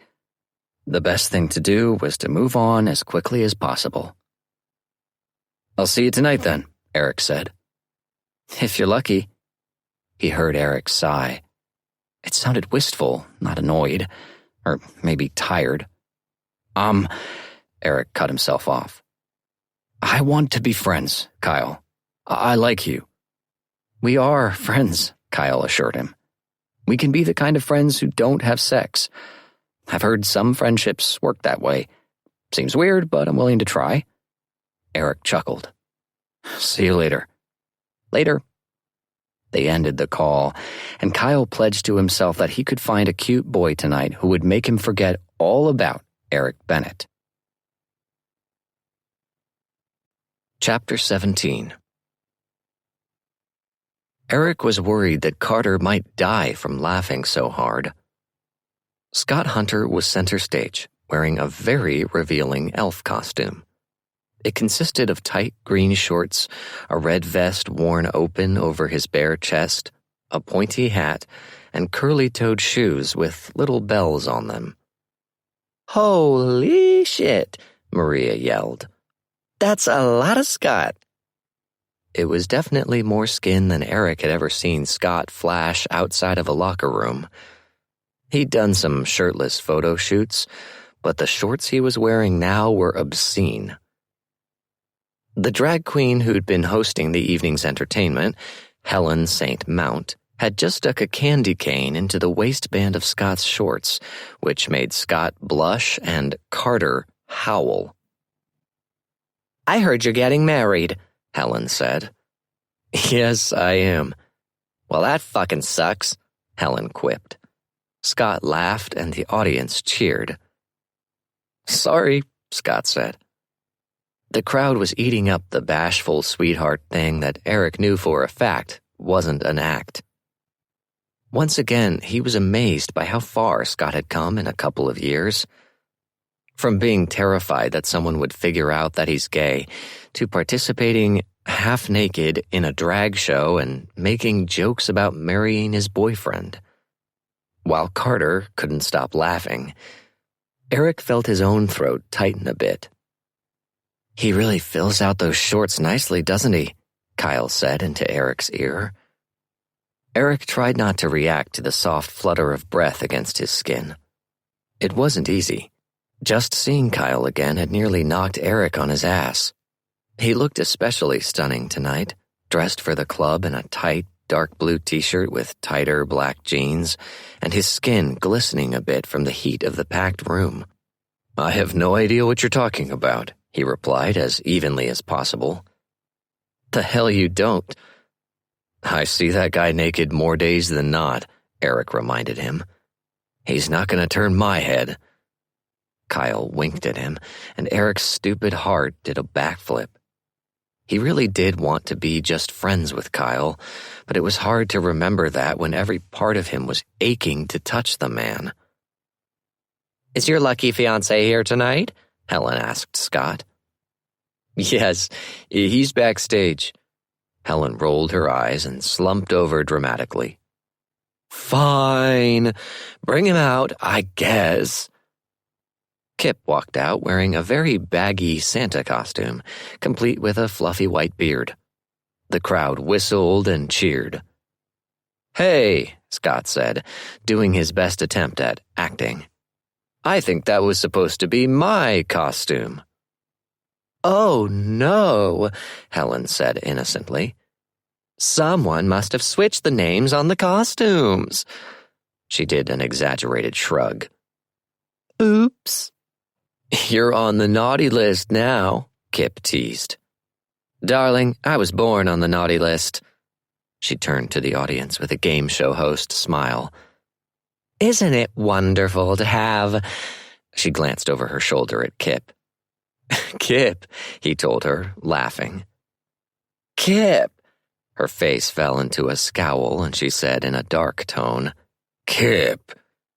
Kyle laughed loudly beside Eric, and Eric smiled. He was glad he came. "Do you mind if I take some of this costume off?" Kip asked. "It's kind of warm." "What do we think, beautiful people? Should he take off the suit?" A loud cheer, and then Kip grinned and pulled off the beard and hat, and then the Santa jacket. He was wearing a black tank top underneath, which the audience appreciated. He dropped the baggy pants to reveal slim-fitting jeans. Eric had always thought Kip was a good-looking guy, but tonight he looked hot. Scott was a lucky man. Eric glanced at Kyle because if Eric was noticing how good Kip looked, then Kyle must be in agony. But Kyle was laughing along with everyone else, eyes shining with amusement. He must have felt Eric's eyes on him because he turned his head, and the beauty of his smiling face knocked Eric breathless. He turned his attention to the stage where Scott was talking about the LGBTQ youth charity they were raising money for tonight. He was saying earnest things about the great work the organization did. Eric was proud of him. It was really thrilling to watch Scott be his true self, on and off the ice. There were 3 drag performances after Scott and Kip left the stage. Eric stood and watched them with the group they'd assembled for tonight: Carter, Kyle, Maria, and Maddie. Scott and Kip joined them halfway through the second act. Scott had changed into jeans and a t-shirt. "How'd I do?" "That was fucking hilarious," Carter said. "You're a good sport, Scotty." Scott grinned. His eyes were bright, and he was bouncing on his feet as if he were filled with the same adrenaline that made him hyper after a big win. "It was fun. I mean, I felt ridiculous, but it was fun." "You just like being ogled by a sea of men. Admit it," Carter teased him. "I mean, I'm not going to deny it." Maddie wrapped Scott in a tight hug and kissed the top of his head. He was one of the more physically affectionate straight men Eric had ever met. "That was epic," Maddie said loudly. He said everything loudly, but at least here in this club his volume level was appropriate. "You are a legend." "I need a drink," Scott announced. "What can I get you guys?" "I'm gonna head out," Carter said. "I've got a Skype date with Gloria." "I'm starving," Maddie said. "This place does not have food." "There's a diner on the corner that has amazing food. Open all night," Maria said. Eric couldn't help but smile when she added, "I could eat." Maddie beamed at her and said, "Yes, let's go." Eric didn't miss the giddy look Maria and Kyle exchanged. "You coming, Benny?" Maddie asked. Eric glanced at Kyle, who had his eyebrows raised as he waited for the reply. "Actually," he said slowly, knowing it was a terrible idea, "I think I'll stick around for a bit." Kyle was glad Eric decided to stay, but he also wasn't sure what to do with him.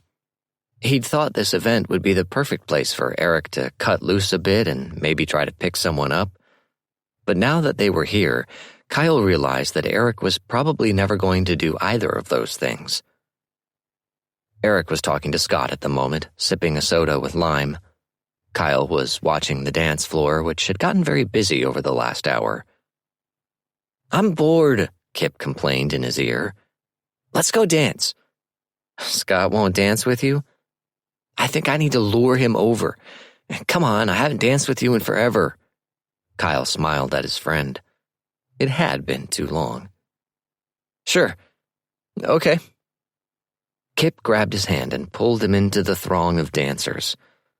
The music was loud and sexy, and he quickly lost himself in it. He loved dancing, and he loved Kip. And maybe his love for Kip wasn't quite what he thought it was. They were close together, arms and chests and hands brushing each other, but it was firmly platonic. They didn't put their hands on each other. They didn't grind into each other. They didn't kiss. It was just fun and nice. Two young gay men being silly and having a good time. As Kip had predicted, it didn't take long for Scott to arrive on the dance floor. Kyle moved back so Scott could take his place. When Scott and Kip danced together, it was definitely not platonic. Scott's big hands were gripping his fiancée's hips, and Kip looped his arms around Scott's neck and pulled his head down so they could devour each other for a while. Kyle decided to find his own boy to kiss. As he was searching the floor for a potential partner, his gaze found Eric standing alone against a wall, watching. Kyle jerked his head toward the dance floor in invitation. Eric shook his head, which was annoying. What was the point of all the work Kyle had been doing with him if he wasn't even going to try? At the absolute least, he should enjoy the press of a hard, sweaty body against him on the dance floor. It didn't have to lead to a hookup. But if Eric wanted to be stubborn and lonely, then that was his problem. Kyle had his own problems, like whether to dance with the cute blonde guy or the cute guy with blue hair. Blue hair won when Kyle noticed he had a tongue piercing. It had been a while since Kyle had been with a guy who had one of those. The man smiled when Kyle locked eyes with him, and Kyle smiled back as he squeezed through bodies until he was standing in front of him. For the rest of the song, neither man said anything. Kyle was a good dancer. His years of racing down mountains had taught his body grace and agility. The other man was a great dancer. New York City was, Kyle had quickly learned, full of great dancers. Partway through the second song, the man brought his mouth close to Kyle's ear. "I'm Jesse." "Kyle." Jesse grinned wickedly at him, then hooked a finger in one of Kyle's belt loops, pulling their groins together so Kyle could feel the hard bulge there. He probably shouldn't be thinking about Eric at all right now. Not when Jesse was expertly grinding his hips into Kyle, and Kyle's cock was plumping up in response. Not when Jesse's hand slipped into the back pocket of Kyle's jeans, and his breath was hot on Kyle's neck. But maybe Eric could gain something from this. Watch and learn, gorgeous. Eric should leave. He should not be standing alone, watching Kyle make out with another man on the dance floor like a creep. But every now and again, Kyle would make eye contact with him, as if inviting him to watch. Maybe this was supposed to be another tutorial for Eric, but he wasn't learning much. Except that he was really turned on by watching Kyle dance, and jealous from watching Kyle kiss someone else, and maybe turned on by that jealousy. Eric was a bad person.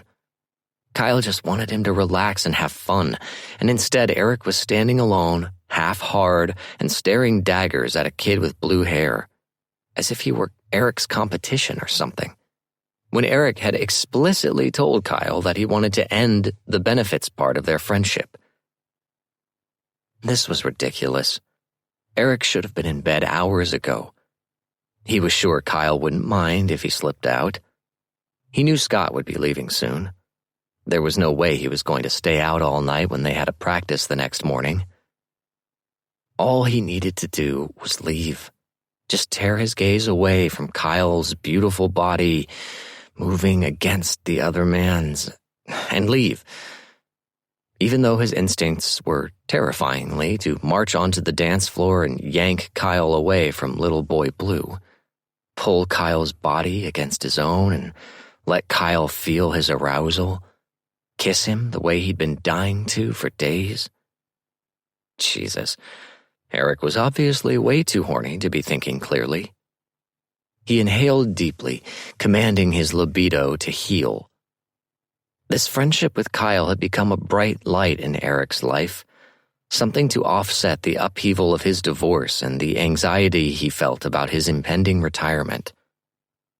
Kyle made Eric feel like his life wasn't over, that he was simply about to turn a page. For the first time in over a year, he was excited about the future. He wouldn't ruin that. He left as quickly as possible, barely remembering his coat. The frigid air outside would have reminded him quickly. He made it halfway down the block, not even sure where he was walking or why he hadn't looked for a cab, when he heard his name. He turned to find Kyle running toward him with his jacket clutched in his hand. "Eric! Wait!"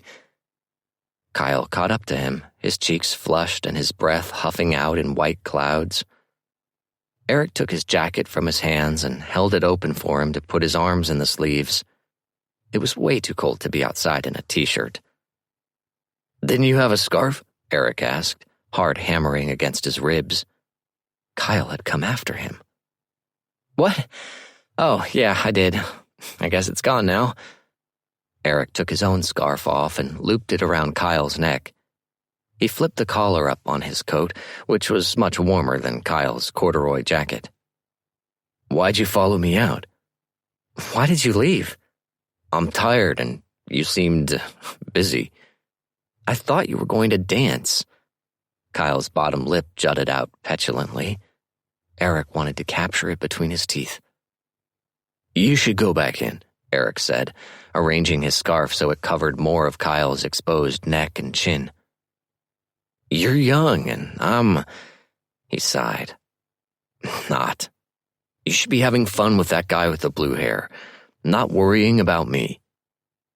"I'm not worried about you. I just—" Kyle's mouth pinched like he didn't want to finish his sentence. "I wanted to dance with you. Or at least watch you dance with someone else." "I'm not a good dancer." "As if I'm going to believe that. I saw you do full splits like 3 times during that game the other night. We need to get you on a runway. You could be death-dropping all over the place." Eric smiled fondly at him. He liked how Kyle looked, all bundled into Eric's scarf. "I have no idea what that means." "So much to learn," Kyle sighed. "I know." God, he was beautiful. His pale blue eyes sparkled as he worried his red, kiss-swollen bottom lip with his teeth. Eric hated that those plump lips were the result of someone else's efforts, but not enough to keep himself from wanting to kiss him, to erase all traces of that other man.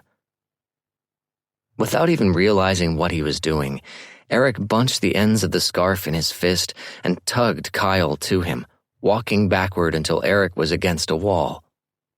He watched Kyle's face for one moment, searching for any signs of resistance. All he saw was Kyle's gaze drifting to Eric's mouth and the tip of his tongue poking out to wet his bottom lip. Their mouths crashed together. Eric probably should have been embarrassed about his lack of control, but he didn't care. He was frantic, needing to claim Kyle after almost losing him to some pretender with blue hair. Not that Kyle belonged to him. At all. But right now, with Kyle matching his urgency as they kissed, Eric could pretend. Kyle pressed him hard against the brick building, wedging a thigh between Eric's legs and letting him feel his arousal. Eric inhaled sharply and moved his hips to gain some friction against his own erection. Kyle moaned into his mouth, then broke the kiss and said, "Is that from watching me make out with another guy?" Eric didn't want to answer that. "Come home with me." Kyle grinned, then kissed him again. "My place is closer." "Your place has a roommate." "We both bring people home all the time. We're used to it." Eric shook his head, frustrated by the time they were wasting. "I won't be able to relax if I think someone is listening. My place." "Fine." Kyle stepped back, and Eric took his phone out so he could call his car service. When he ended the call, he noticed Kyle hugging himself, clearly freezing. "You need a parka," Eric said. "I have one. I just didn't wear it because I'm an idiot," Kyle said. Eric wrapped his arms around Kyle's shivering body. Kyle relaxed against him, and Eric closed his eyes. This was nice. They stood like that for a few minutes, not speaking. Kyle turned his head and nuzzled the side of Eric's neck, which made Eric's breath hitch. "You're warm," Kyle murmured. "Glad to be useful." He wanted to offer to hold Kyle all night. He loved the idea of having Kyle snuggled against him while he slept. "It might have been fun," Kyle said, tilting his head up to grin mischievously at him. "If we'd gone to my place, seeing if you could stay quiet, we could have made a game of it." "I don't want to be quiet." Eric was shocked by how gruff his voice was. Kyle must have been surprised too, because his eyes went wide. "Fuck, where's that car?" Eric huffed and kissed him again. He couldn't believe how much he wanted this, how shamelessly he was behaving. Had he ever been so overcome with lust? He might go down on Kyle in the car. A black SUV stopped on the street in front of them, and Eric reluctantly released Kyle. "Huh," Kyle said faintly. He stepped back and turned toward the car. Eric followed him, dizzy with desire. He kept the middle seat between them. He didn't trust himself to behave without the barrier. The partition was up between the back seat and the driver, but Eric wasn't quite ready to become the kind of guy who had sex in the back of a taxi. A soft moan from Kyle's side of the car drew Eric's attention. Kyle was sitting with his legs spread wide, turned slightly toward Eric, and was unabashedly massaging his cock through his jeans. Eric watched him silently, hoping his eyes showed his approval. He idly thumbed his bottom lip as he took in the show. When had this become his life? He'd gone from very rare, extremely basic sex with his wife to no sex at all to this. Being in the company of a gorgeous young man who was so hot for him that he couldn't even wait until they were home to touch himself. "Save it," Eric heard himself whisper. "Wait until I can touch you properly." Kyle bit his lip, then said, "You can touch me right now." Eric shook his head. "Be patient. I'll give you whatever we want when we get home." Kyle gave himself one more squeeze, then stretched his arm across the top of the back seat. His fingertips brushed the side of Eric's neck. "Anything?" Eric's gaze was steady. "Yes." He took Kyle's hand and kissed his palm. He flicked his tongue against the sensitive skin there, making Kyle suck in a breath. "I have a long wish list." Eric decided to be bold and sucked Kyle's index finger into his mouth. He swirled his tongue around it, then sucked hard while Kyle made soft, whimpering noises. Eric's own cock was painfully hard, but he resisted touching it. As Kyle had taught him the last time they'd been together, sometimes it was better to wait. Mercifully, the car reached their destination a minute later. Eric gave Kyle's hand a parting kiss, then exited the car.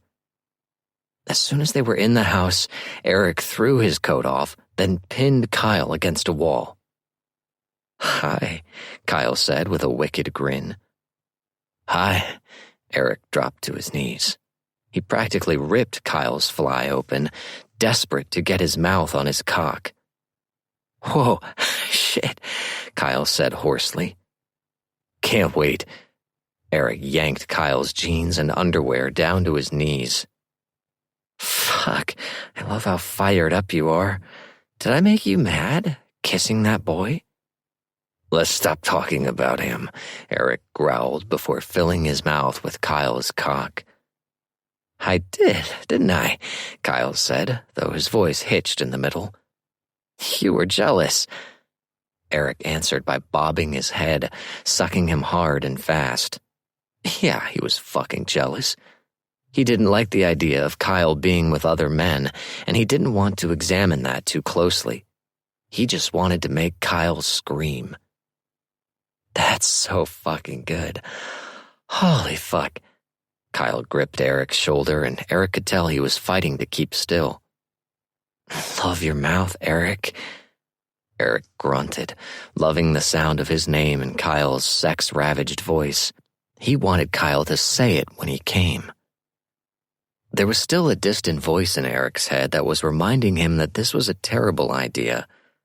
This was exactly what he'd promised himself he wouldn't do. But that part of his brain was being drowned out by Kyle's moans and whispered curses. He needed this. "I wish you'd danced with me," Kyle panted. "You would have looked so fucking sexy." Eric doubted it, but his mouth was too busy to argue. Maybe he should have danced with Kyle.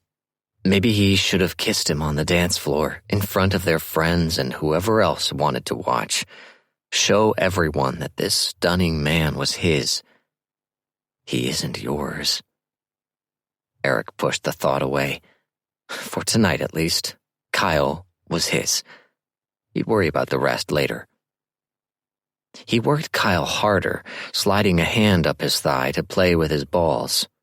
His own cock strained against his jeans, rock hard and desperate for attention, but he ignored it, wanting only to pleasure Kyle, wanting him to come in his mouth. Eric wanted it, needed it. "You trying to make me come already?" Kyle panted after another minute of Eric's efforts. Eric held his gaze and nodded as best he could.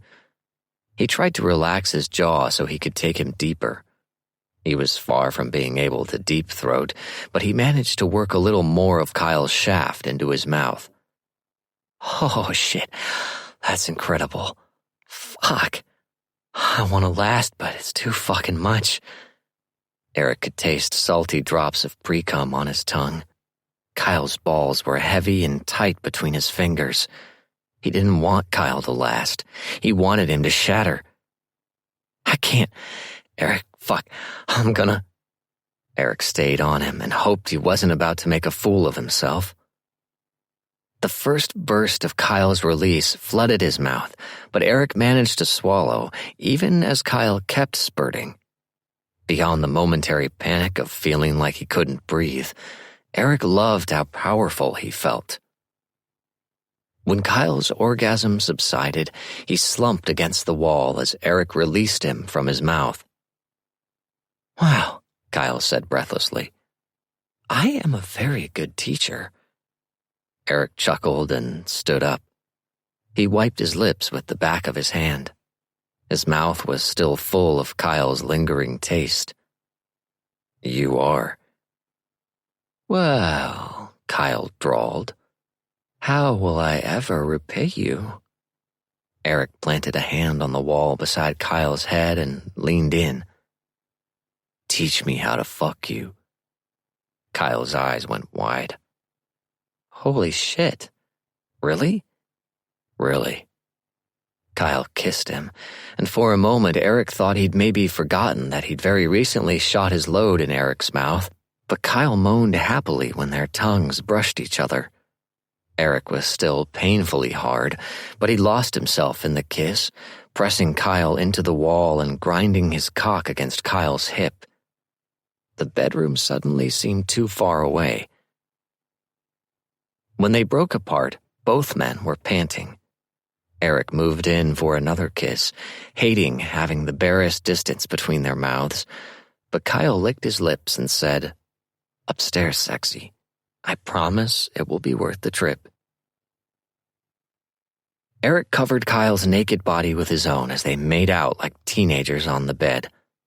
Kyle could feel Eric's erection pressing against his hip, but despite his earlier urgency, Eric didn't seem to be in any hurry to do anything about it. He kept kissing Kyle's neck and shoulders and jaw before returning to his mouth for long, luxurious minutes that left Kyle breathless. Between the late hour and the recent orgasm, Kyle's brain was a little foggy, but he was vaguely aware that they weren't supposed to be doing this, and that it was weird that Eric had suddenly changed his mind about not having sex, and that maybe this whole thing was a very bad idea. But he couldn't bring himself to stop it. Not when Eric was kissing him like Kyle was something precious. Not when Eric was so eager to try something new with him. "Teach me how to fuck you." Jesus. Kyle would never forget the way Eric's voice had rumbled like thunder when he'd said that. "Get the lube," Kyle said. "Gonna get myself ready to take that thick cock of yours." Eric kissed him one more time before rolling off him and opening the nightstand drawer. Kyle took the lube from him and got on his knees on the mattress. He reached behind himself and got to work massaging and then stretching and opening his hole. As rarely as he bottomed these days, Kyle loved playing with his hole. He had an array of dildos and plugs in his bedroom, and he was very well acquainted with all of them. He wished he had one now. He could show Eric how well he could take one. Eric seemed to be enjoying the show as it was. He watched Kyle with naked desire on his face and possibly a bit of curiosity. "Turn around," he said roughly. "Let me see." Fuck. It was hot as hell when Eric was so overcome with lust that he forgot to be reserved and shy about sex. Kyle turned and planted one hand on the mattress, the other pressing a finger into his hole. The penetration was frustratingly shallow, but he knew he'd be rewarded soon with something much bigger. "Can I help?" Eric asked. He palmed Kyle's ass cheeks with both hands, spreading them apart, which made Kyle groan his approval. "Knock yourself out," he drawled. He heard the click of the lube bottle and then felt one of Eric's fingers tracing around his entrance. Kyle removed his own finger, and Eric didn't hesitate to replace it. Kyle bucked happily as Eric's finger pushed in deeper than he'd been able to reach himself. "Just like that," Kyle moaned. "Press down on—" He gasped as a jolt of familiar pleasure raced through him. "Right there. Fuck. Is that your prostate?" Eric sounded amazed that he'd been able to locate it. "Fuck yeah, it is. Keep stroking it." Kyle's cock was fully hard again, and he gave it a few strokes while Eric probed him. He glanced over his shoulder and saw Eric concentrating on his task with a furrowed brow. Kyle bit his lip to keep from laughing. Eric could be kind of adorable. "Can you get 2 fingers in there?" Kyle asked. "Yeah," Eric said breathlessly. A second finger entered Kyle, and he moaned happily at the stretch. "You think you'll be able to get that thick cock inside me?" Kyle panted. Between the way Eric was working his prostate and the anticipation of being filled with Eric's cock, it was a struggle to keep things purely instructional. "I think you can take it." "I know I can. Fuck, I want it. You've got condoms, right?" Eric moved like lightning and grabbed a strip of condoms out of the bedside drawer. He tore one wrapper open and quickly got himself suited up. Kyle watched him stroke lube over his sheathed cock, mouth watering. They were really going to do this. Lie down, Kyle commanded. Eric stretched out on his back. Like this? Just like that. I'm gonna ride you so fucking hard. Kyle straddled Eric's waist and reached behind to grab Eric's rigid cock. Both men groaned loudly when Kyle finally sank down on it, the stretch burning deliciously as Eric filled him completely. Wow, Eric rasped. Fuck. Just give me a second. Kyle smiled down at him. I haven't even started yet. You feel amazing, and I've been worked up since we were at the club. Kyle moved slowly at first, giving his body time to adjust. He loved being on top. He liked sex in pretty much any position, but he was fucking good at riding cock. How's this? Eric squeezed his eyes shut. Fucking amazing. You ready for more? Eric opened his eyes and met Kyle's gaze. I'm ready. Then buckle up, gorgeous. Kyle went hard, bouncing on Eric's dick as he rolled his hips and took him deep. His own cock slapped against his stomach as he fucked himself. Holy shit, Eric gasped. So fucking good, Kyle. Yeah? You like it? You like it when I do all the work? Eric grunted instead of answering. Kyle kept going. You like having your dick in my ass, Eric? You like fucking a man? Yes, he gritted out. Do you want to be fucked like this, beautiful? Eric's eyes were dark and wild. Not like this. Show me how you want to be fucked. With a growl, Eric rolled them over and captured one of Kyle's ankles in his hand. Then he pounded into Kyle, hard and fast, while Kyle howled shamelessly. This was beyond anything he'd been expecting. Eric, who had always been so happy to let Kyle take charge, reaching his breaking point and taking back his control was so fucking hot. Kyle got a hand on his own dick, stroking himself quickly to bring himself to the edge. This how you want it, baby? He panted. You want to be fucked hard like this? Yes. Fuck, I'm so close. Me too, gorgeous. Oh shit, Kyle reached the edge and tumbled over it, his second orgasm in less than an hour hitting him hard as cum jetted onto his stomach. Kyle. Eric breathed the word as he stilled and climaxed. His dark gaze locked on Kyle's as he shuddered through his release. So good, baby, Kyle murmured, rubbing Eric's flanks. Eric held himself on trembling arms above him, breathing hard with his head bowed. Then he came crashing down on him, kissing him passionately as Kyle tried to ignore the happy flutter in his stomach. Eric pulled back, and Kyle's heart ached at the sight of his bright eyes and wide, joyful smile.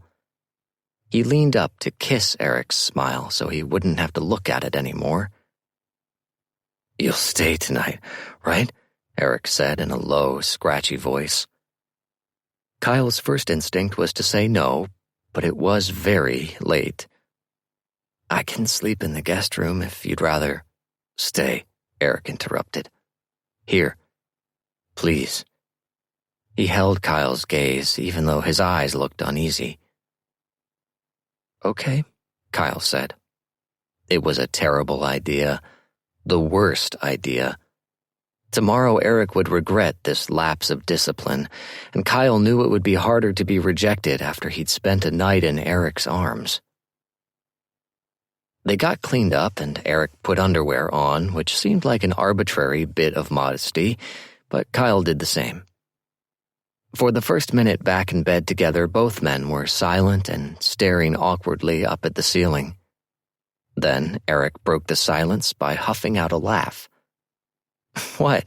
Kyle asked, grinning. Nothing. I don't know why this is so weird. They both rolled on their sides, facing each other. Does sex make you uncomfortable? Eric seemed to consider the question for a moment. Maybe. Usually. I'm not used to... He bit his lip, as if blocking the words from escaping. Not used to what? I usually have more control over my desires, libido. I don't know what's been happening to me lately. Kyle waggled his eyebrows. I've been happening to you, sexy. Eric laughed, but it sounded forced. Kyle dialed it back. Maybe it's just from, not having sex for so long. Maybe. And having sex with men is new and exciting. Eric nodded. That might be it. Kyle swatted his chest playfully. You're supposed to tell me it's totally because of me. Eric's laugh sounded genuine this time. Then his face grew serious, and Kyle realized he was about to say those exact words and possibly mean them, which couldn't happen if Kyle was going to maintain any control over his stupid heart. So he cut him off by yawning. That was incredible, but now I'm exhausted. It's late, Eric agreed, but neither man moved. They both kept gazing at each other until suddenly they were kissing again. Eric placed a palm on Kyle's cheek, and Kyle heard himself make a needy, breathy sound as Eric's tongue caressed his own. Was there even a chance Eric felt the same way Kyle did? Not that Kyle even knew for sure how he felt himself, but was Eric also confused? Did his heart race when he saw Kyle? Did he think of him all the time? Was it possible Eric wanted more than whatever this was? Kyle wanted to ask, but he also didn't want to ruin this moment. When they finally broke apart, Eric ducked his head shyly, but he couldn't hide his adorable smile. What? Kyle asked. Eric shook his head and gazed up at him through his dark lashes. I don't know if I'll be able to sleep. Did I not do enough to wear you out? Kyle teased. I can't stop looking at you. Eric's eyes widened, as if he couldn't believe he just said that. Kyle froze. This was definitely leaving the no-strings sex zone, and he shouldn't encourage it. You can look all you like. Eric brushed a thumb over Kyle's cheek. I'm glad you said yes. To staying. Kyle closed his eyes, unable to bear the tenderness in Eric's expression. Eric was glad now, but what would the morning bring? Kyle could have saved himself a lot of trouble if he'd just gone home after the orgasms were over. Now he had to deal with his damn feelings. We should sleep, he murmured. Okay. Kyle rolled on his side, his back to Eric's chest, and Eric wrapped an arm around him. His bicep was heavy and warm, and Kyle couldn't help snuggling back against Eric. He could pretend, for one night, that this was real. Chapter 18. Eric did manage to sleep, but he'd kept drifting in and out. As far as he could tell, Kyle had fallen asleep immediately and hadn't woken all night. He was still asleep when Eric blinked awake for the final time, sunlight peeking around the edges of his window blinds. He'd loved holding Kyle against him all night, loved listening to him breathe as he slept. Most oddly, he'd loved the soft press of the sole of Kyle's foot against Eric's shin. Kyle was still turned away from him, but Eric enjoyed the view of his bare, creamy shoulders, his smooth back, and the knobs of his spine. Every inch of Kyle was more interesting to Eric than it should be. He was dangerously infatuated with this man and knew it wasn't going to do him any good. When Kyle had been dancing with the young man with the blue hair, that should have made Eric see the difference between them. Kyle was young and beautiful and fun. Eric was not the horse that Kyle should hitch his wagon to. He resisted the urge to wake Kyle with soft kisses along his shoulders and carefully left the bed because he was sure that if he woke him, Kyle would leave. He took a shower, washing away any lingering traces of the fun they'd had the night before, and considered what he should say to Kyle when he did wake up. What did Eric want? He liked Kyle far too much, he knew that much, and he'd never been this interested in sex in his life. He tried to remember what it had been like when he'd started dating Holly. He'd been attracted to her for sure, and they definitely had some hot, hormone-fueled sex in Eric's college dorm room. And somewhere along the line, he'd fallen in love with her. It had been like sinking into a warm bath, comfortable, but not exciting. What he felt for Kyle was different. There was an urgency to it, a gravitational pull that was getting harder to resist. And maybe he didn't need to resist it. Not yet, anyway. When he returned to the bedroom, towel wrapped snugly around his waist, he found Kyle propped up on one elbow, blinking at the windows that were still covered by the blinds. "Good morning," Eric said. "Morning." Kyle's gaze raked over Eric's mostly naked body. "Damn, I like that outfit." "You'd love the Admiral's locker room then." "I'm sure I would." Eric sat on the edge of the bed, facing him. "Sleep okay?" "Yeah, you have great taste in beds." "I have great taste in everything." Kyle's lips curled up, and he touched his fingers to the bottom of Eric's towel. "You do. I wish you'd told me you were showering. I could have joined you." "Another time." "Or maybe," Kyle said silkily as he slipped his hand under the towel, "I can get you all dirty again right now." Eric shuddered, but he trapped Kyle's hand with his own, stilling it. "I have a practice to get to soon. I'll go downstairs and make breakfast, and you can take your own shower if you like." He stood up, adjusting his towel over his burgeoning erection. Kyle fell back on the pillow, defeated. "Fine," he sighed. He grinned lazily up at him, and for a moment Eric could only stare, completely transfixed by this gorgeous creature in his bed. "Breakfast," he said firmly, shaking off the desire to fall back into bed and let Kyle do whatever he wanted to him. He walked swiftly to his closet, eager to cover his body and clear his mind. Eric had 2 omelets with sides of tomato slices and toast made by the time Kyle came downstairs, showered and wearing his clothes from last night. "Hi," Eric said stiffly. "There's coffee made." "Great. Thanks." Kyle figured this was the part when Eric told him that they couldn't do this anymore. Again. His arm brushed against Eric as he reached for the coffee pot, and he didn't miss the way Eric jerked away from the contact. Jesus, this was going to be awful. "Something wrong?" Kyle asked as he poured his coffee, wanting to get this over with. Eric gripped the counter with both hands, and Kyle waited in miserable anticipation of the rejection to come. But what Eric said was, "Can I tell you something? I'd need you to keep it a secret, but I need to tell someone." "What the hell?" "Of course." Eric hesitated, seeming to brace himself, then said, "I'm retiring. At the end of this season." Oh. So maybe Eric's mood had nothing to do with Kyle.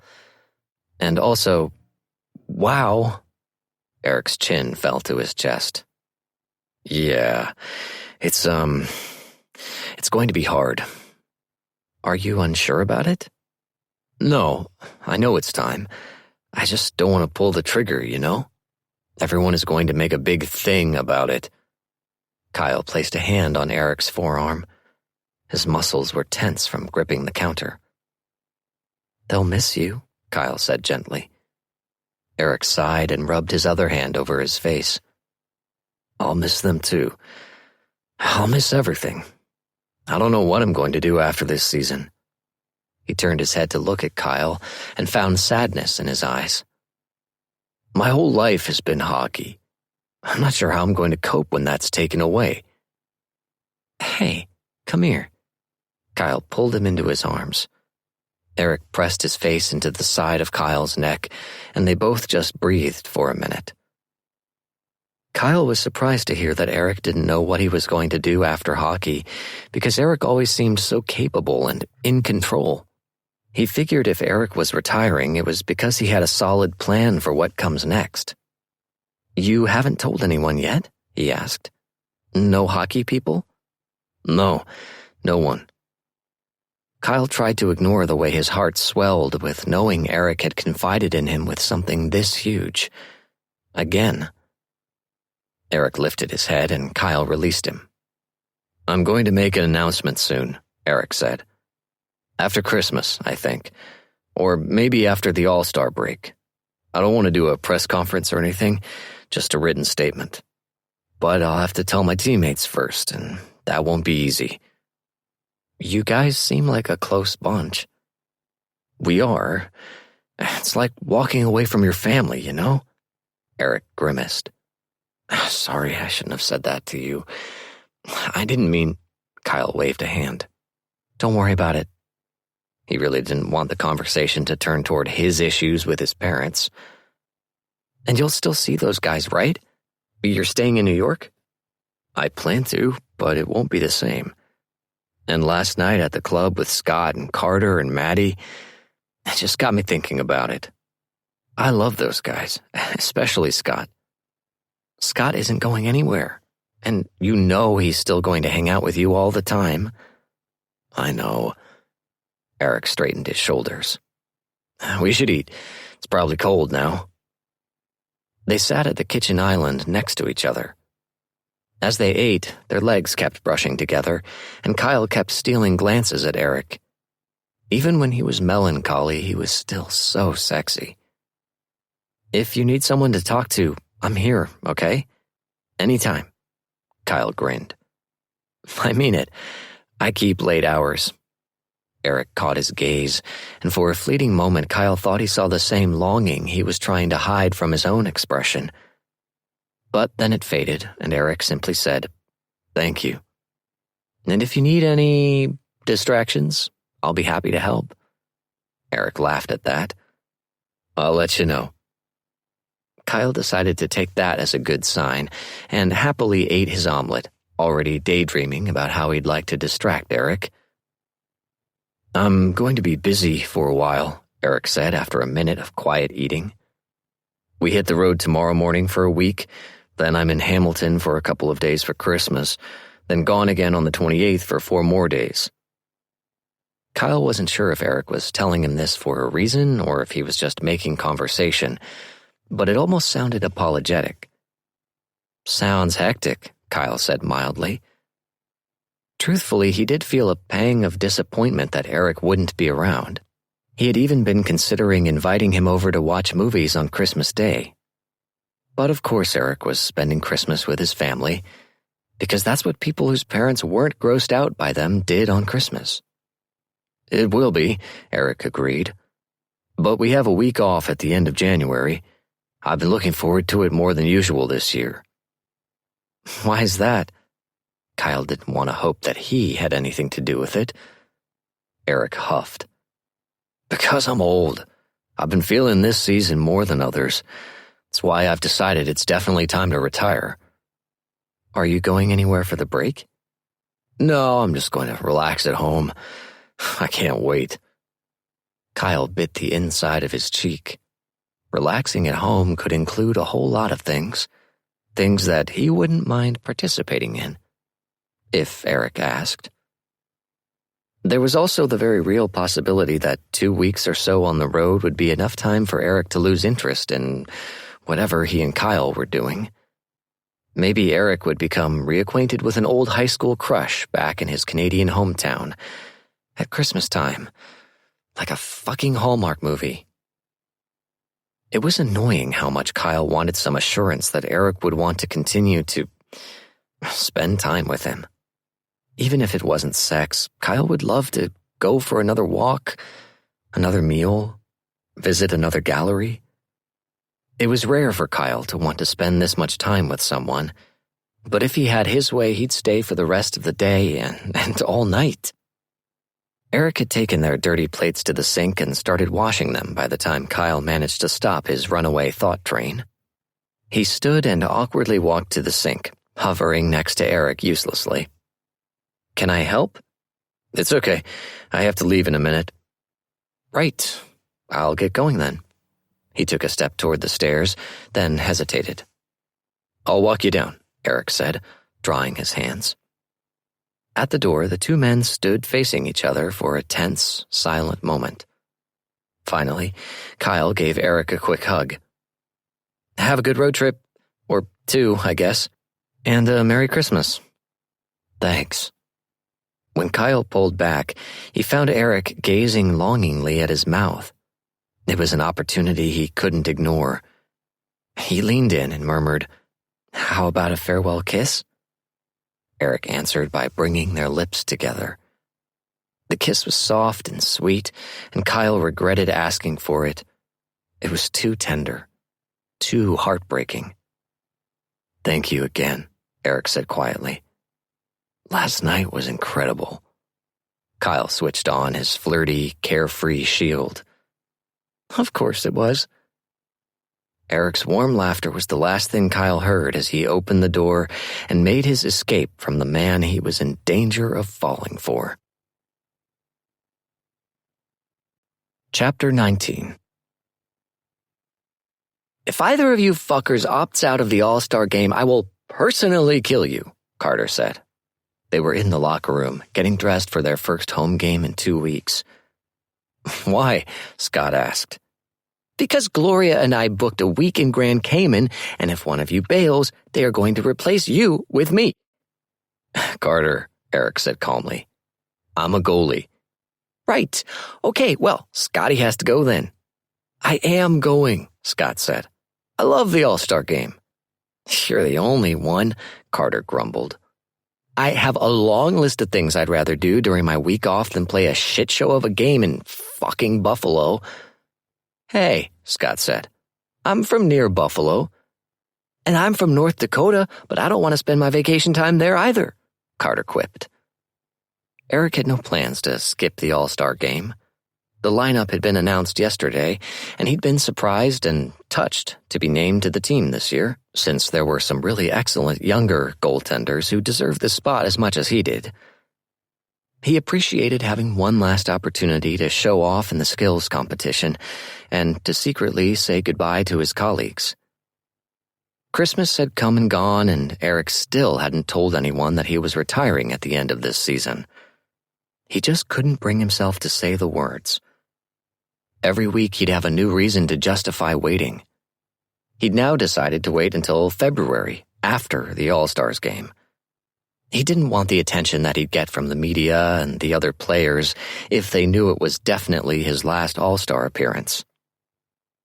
He hadn't seen or spoken to Kyle in 2 weeks either. He'd taken the back-to-back road trips as an opportunity to clear his head and maybe allow himself to think reasonably about what he was doing with Kyle. He thought some distance would relieve his cravings for the man. It hadn't worked. Eric still felt heated every time he thought of their last time together, which was often. In fact, most of his thoughts had been dominated by Kyle. He thought about him when he was on the road, in planes, on buses, working out, and definitely in his hotel rooms. He'd thought about him while he'd been at home with his family. He'd thought about him a surprising amount on Christmas morning, even wishing that Kyle was there with him, meeting his parents and siblings, which was a little alarming. Eric had wanted to text him yesterday when he'd gotten back into town, maybe see if he wanted to come over. But he didn't want to seem too eager, and he also didn't like how unmanageable his feelings had become. Kyle was forcing his way into Eric's heart like a puck sailing into the top corner of the net while Eric was sprawled helplessly on the ice. He couldn't control what was happening, and he hated things he couldn't control. Usually. "You guys enjoy hanging out with Dallas Kent in the snow," Carter teased. "I'm going to be on a beach with the love of my life." "Rum," Scott asked dryly. Carter threw a roll of tape at him. Eric, what are you up to? Kyle did not appreciate the way his heart lurched when he saw Eric's text. It was a completely inappropriate and disproportionate response. Kyle, just leaving campus. He watched the 3 dots blink on his screen for what felt like an eternity as Eric typed. Kyle couldn't imagine what this was going to be about. He hadn't heard from Eric in 2 weeks. He'd almost given up hope. Eric, I was wondering if you might like to get coffee. Well, that was adorable. Kyle, sure. Where? They agreed to meet at a cafe near Columbia that Kyle liked. He ducked into a bathroom before leaving campus. After a 3-hour seminar, he doubted he looked his freshest. He examined himself in the mirror and finger-combed the front of his hair so it wasn't falling into his face. He finally decided it was a lost cause and pulled a black winter hat out of his backpack. He had his favorite glasses on today, at least.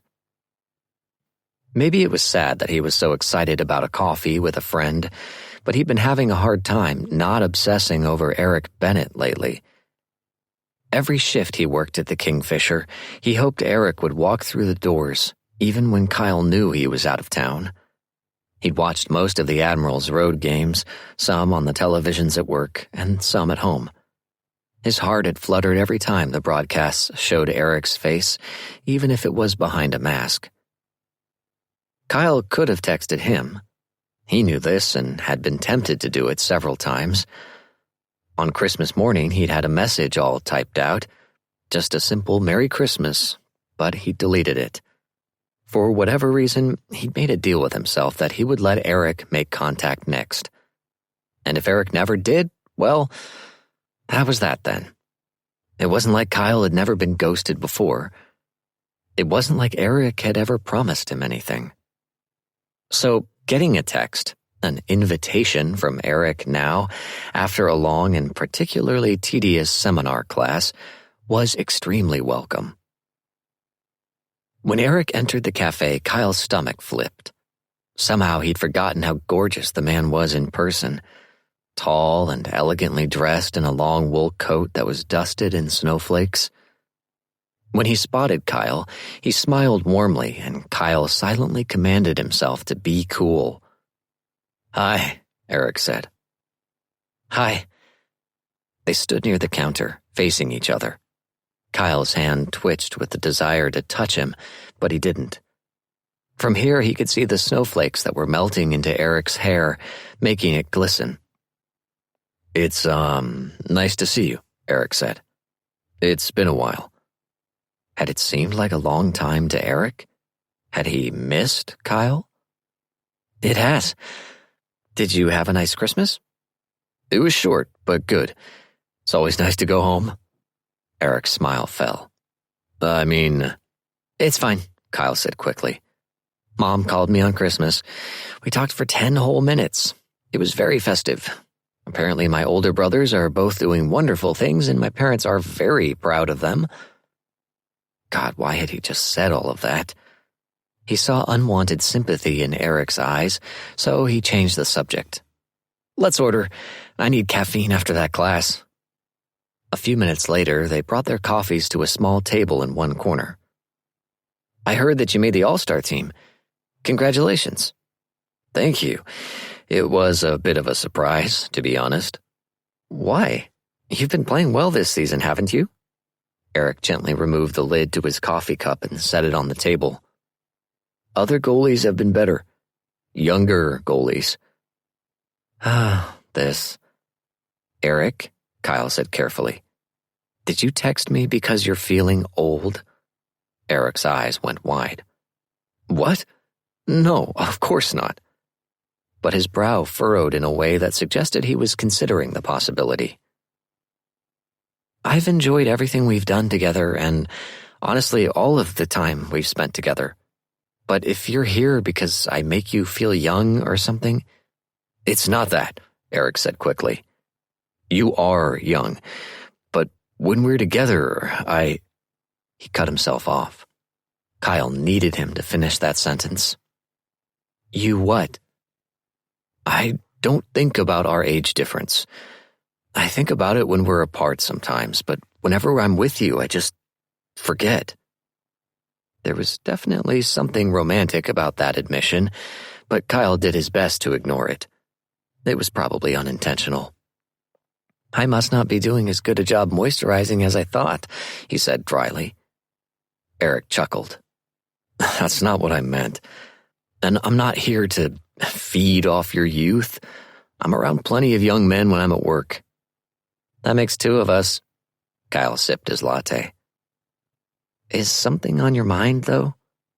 Eric fiddled with his coffee cup. I still haven't told anyone I'm retiring, and the road trips were hard, I guess. Every arena we played in, I thought about how it might be the last time I ever play there.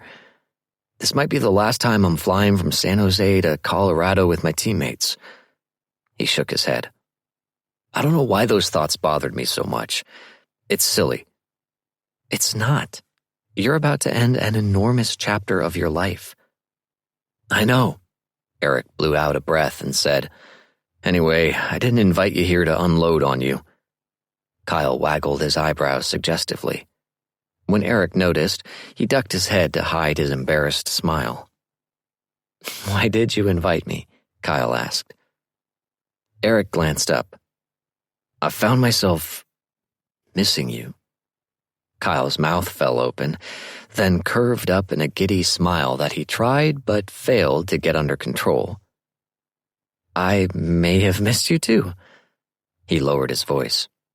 I've thought a lot about our last night together. Eric held his gaze, and Kyle saw the heat that ignited in them. Me too. He bit his lip, considering whether what he was about to propose was a good idea. It probably wasn't, but Maria just started her evening shift at Starbucks. It took Eric a second. So your apartment is empty, you're saying? I have it all to myself. If you're not busy. I'm not. Eric was already putting the lid back on his coffee, getting ready to leave. Let's go. Kyle laughed at his eagerness. You know, if you wanted a booty call, you could have just said. You didn't have to meet me for coffee. I wanted to see you, not just... I like talking to you. Ugh, Eric had to stop. Kyle was going to get all sorts of wrong ideas if he didn't stop. He decided to keep it sexy. How about we talk after I show you what I've been dreaming of doing to you for 2 weeks? Chapter 20.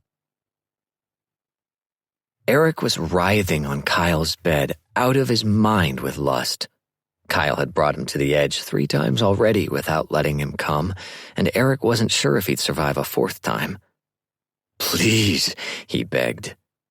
Begged, and he wasn't even embarrassed about it. Kyle grinned wickedly at him. Eric was completely naked and sprawled on his back. Kyle was looming over him, still fully dressed. Do you want to try something new? Kyle asked. Is it you letting me come? Kyle laughed. Eventually. 1 sec. He disappeared over the edge of the mattress, and Eric heard the scrape of something against the floor under the bed. Kyle stood again, holding a shoebox. He set it on the bed and opened it, then pulled out a set of black Velcro cuffs that were linked together with metal clips. Yes or no? Kyle asked, holding the cuffs up. The answer left Eric's lips before he'd had a chance to think about it. Yes. You trust me? Kyle asked as he moved back onto the bed, straddling Eric's waist. Again, no hesitation. Yes. Kyle inhaled sharply. Fuck, Eric. He leaned down and kissed him, as slowly and commandingly as he'd been stroking Eric's cock a few minutes ago. Eric moaned softly into his mouth, not able to decide if he wanted this perfect kiss to last forever or if he wanted more. Kyle made the decision for him, pulling away and lifting one of Eric's wrists. That was when Eric realized he had subconsciously left his hands pinned to the mattress above his head during their kiss, already anticipating Kyle's restraints. One wrist was wrapped in a cuff, and then the other. Kyle left the cuffs separated for now and asked Eric if they were too tight. Eric shook his head, bewildered that they were really doing this, but too turned on to worry about it. Kyle positioned Eric's hands on the pillow above his head, then used the hooks on the cuffs to bind them together. "I could attach these to my headboard," he said, "but I don't think I need to." "Do I?" No. No, Eric would keep his hands right where Kyle wanted them. He could do that for him. He was nothing if not disciplined. "One more thing," Kyle said. He went back to the shoebox and pulled out another piece of black fabric. It took Eric a moment to recognize it as a blindfold. "Yes or no?" Kyle asked again. Eric was less sure about this one. His eyes, his vision were so important to him. He made his living watching, paying attention, and reacting quickly.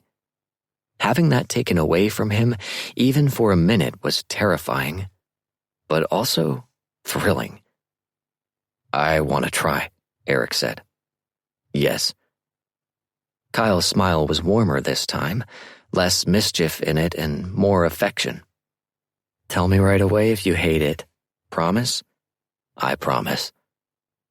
Eric took a long, slow breath and closed his eyes as Kyle slipped the mask over his head and fiddled with the elastic strap. "Okay," Kyle said quietly. "How's that?" Eric opened his eyes and saw nothing. Blackness. His first instinct was to rip it off his face or tell Kyle to, but he gave himself a moment to adjust. "Talk to me," he said. "I'm right here," Kyle said, then kissed Eric's jaw. "Is it okay?" Eric took another steadying breath. "I think so. It's just different. Anytime you want to stop, tell me. But you look absolutely stunning right now. Fuck, you should see yourself." "I'll have to take your word for it." "Ha!" Eric's whole body jerked when Kyle captured one of his nipples with his teeth. The pain mixed with pleasure was so intense that he couldn't believe it had only been his nipple. His had never been particularly sensitive. He felt Kyle's hot breath brushing the burning flesh he had just bitten, and Eric wondered if he was going to do it again. The anticipation made his heart race, and he clenched his bound hands into fists. He felt the wet warmth of Kyle's tongue as it lapped over the nipple, soothing it with gentle licks. Eric let out a long moan that was mixed with a sigh, melting into the mattress. Then Kyle bit him again, and Eric yelped. "Good?" Kyle asked. He was struggling not to laugh, Eric could tell. "It's weird. Intense. I've never done anything like this." Kyle trailed feather-light fingertips across Eric's chest and down his stomach, and Eric thought for sure if he looked he'd see glowing lines of electricity on his skin in their wake. His body had already been overloaded with sensation from Kyle's edging efforts, and now he thought he might burst apart like a firework if Kyle touched his cock. Then Kyle was gone. His weight was gone from Eric's waist. His heat was gone. His fingers, his tongue, his breathing. Eric searched for him with his ears. "Kyle?" No reply. And then Eric heard a zipper and a soft rustling somewhere to the side of the bed. He turned his head to follow it, and then felt something brush against his lips. The head of Kyle's cock. Eric could smell the now familiar musk of it as Kyle teased his lips with gentle nudges and swipes. Eric opened his mouth in invitation, turning on his side and quickly swiping his tongue over his dry lips. He wanted it, wanted to suck Kyle off blindly with his hands trapped above his head. He wanted Kyle to feed it to him, while Eric could only lay there and take it. The spongy head of Kyle's cock slid past his lips, and Eric hummed happily around it. Kyle planted one of his hands on Eric's head, fingers tangling into his hair as he adjusted Eric's angle. "God, you look so fucking sexy right now," Kyle said huskily. "Absolutely gorgeous, baby." Eric could only answer by sucking more of him into his mouth, straining his neck to reach. His fingers twitched with the need to touch him, but he obediently left them on the pillow. "Fuck, this is better than I even pictured it. You love taking my dick like this, don't you? Love having nothing to do but suck me." Eric moaned his agreement. He did love this. It should probably feel weird or degrading, but it actually felt peaceful. His brain was quiet. There were no pressures, no team depending on him, no scary life-changing decisions to make. There was just Kyle and the need to please him. He still had limited experience when it came to cocksucking, but Eric had always been a quick study. He flicked his tongue over the head in a way that Kyle had seemed to love last time. "Oh, that's good, baby. That's fucking incredible," Kyle babbled. His fingers tightened in Eric's hair and then released him. Eric was distantly aware of some noises, but he ignored them, too focused on his task to try to guess what they were.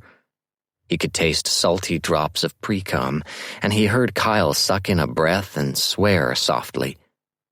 Then Kyle pulled away, leaving him empty. Drool leaked out of the corner of Eric's mouth, but he couldn't wipe it away. He rolled to his back, frustrated. A slick hand wrapped around his cock, unexpected and ruthless, stroking him hard and fast, and Eric could only gasp and swear and jerk his hips. He knew Kyle would stop before he came. He knew there was no way Kyle would go to the trouble of restraining and blinding him if he was going to end things so quickly.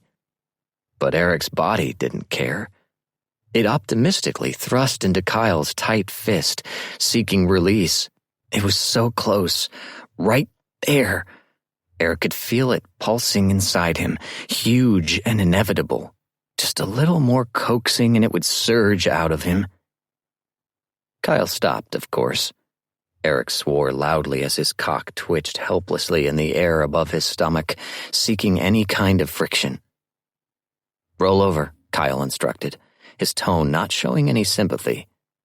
"On your knees." Eric did as he was told immediately. He rested his forehead on the mattress between his forearms, his hands still linked together above his head, as if he was positioning himself in child's pose. He lifted his ass in the air, shivering at how exposed and vulnerable he felt. "Your ass is a fucking masterpiece, Eric," Kyle said. He smoothed a palm over one cheek, then pressed his lips there. "And these thighs, fuck." Without warning, a slick finger glided over Eric's hole, and Eric hissed into the mattress. "You want me to go deeper this time?" Kyle asked. "You ever had your prostate stroked?" Not by someone else." Eric had only attempted it himself a few times, and flexible as he was, it had been difficult to apply the pressure he'd wanted there.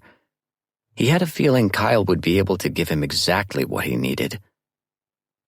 "Then this is going to be fun." Kyle massaged Eric's entrance with steady, circular swipes of the pad of his thumb, holding him still with a firm hand on Eric's ass cheek. Eric tried to maintain control of his breathing, but it alternated between holding it for too long, then gasping and panting as Kyle worked him open. Without realizing what he was doing, he bucked back against Kyle's finger, wanting him deeper. The increased stretch burned, and Kyle swatted Eric's ass lightly with his other hand. "Patience," he chided. "Just breathe and relax for me." "Just like yoga." "Exactly. Yoga where you get to come like a fountain at the end." Eric laughed and then moaned as Kyle pressed in deeper. "Maybe you've done that before," Kyle mused. gotten yourself off right there in your yoga studio." Eric grunted in response. He certainly hadn't. "I'll bet you're flexible enough to suck your own dick. You ever tried that?" "No." "There's something to work on during your retirement." "Stop making me laugh," Eric said, his whole body shaking. He composed himself with a long, slow breath, then just enjoyed the waves of pleasure that rippled through his body as Kyle made his nerve endings sing. It felt wonderful to be taken care of this way, to have everything removed so Eric could only focus on pleasure. He should feel helpless, but instead he felt safe, cared for, loved. A white-hot burst of pleasure rocketed through Eric when Kyle stroked his prostate. His body lurched forward as if trying to escape the overwhelming sensation. "Too much?" Kyle asked gently. He kissed Eric's shoulder, then his temple. Eric felt his warm breath against his ear. "Do you want me to stop?" "No," Eric rasped. "Don't stop. Again. Please."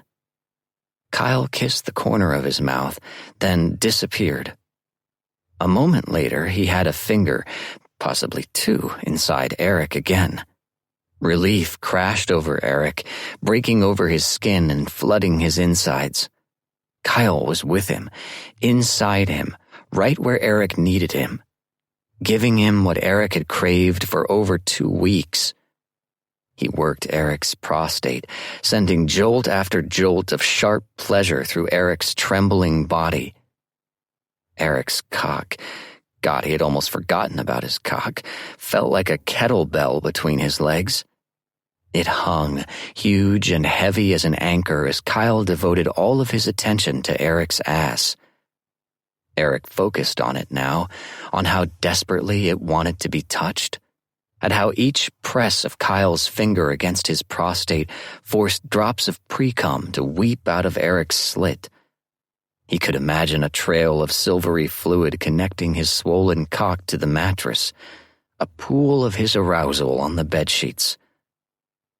Kyle gently squeezed his balls, and Eric cried out and clenched around the fingers that were still in his ass. "God, they're like granite," Kyle said breathily. "I can't decide where I want you to come."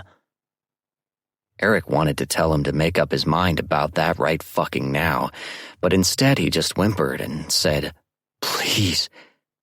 Kyle chuckled behind him, then gently stroked Eric's cock a couple of times. Eric tried to hump his hand, but Kyle took it away as soon as his hips started moving. "Need to come." "I know. Oh, fuck me too. You've got me so fucking turned on. How do you want it? Do you want to see?" Eric nodded against the mattress. "Yes." Kyle guided him to his back and positioned Eric's hands above his head again. He straddled Eric's waist, and Eric relished the weight of him, loved being trapped under him. Kyle's ass pressed against Eric's groin, and Eric realized Kyle had removed his clothes at some point. Kyle rolled his hips, and Eric's cock slid along his ass crack. Eric moaned loudly, torn between wanting to come like this, splashing his release against Kyle's bare ass, or stuffing his cock deep inside him. Fuck, he wasn't even wearing a condom. This was dangerous. "Don't," he gritted out. "I'm too fucking close for that." Kyle seemed to understand and lifted his ass away from the landmine that was Eric's erection.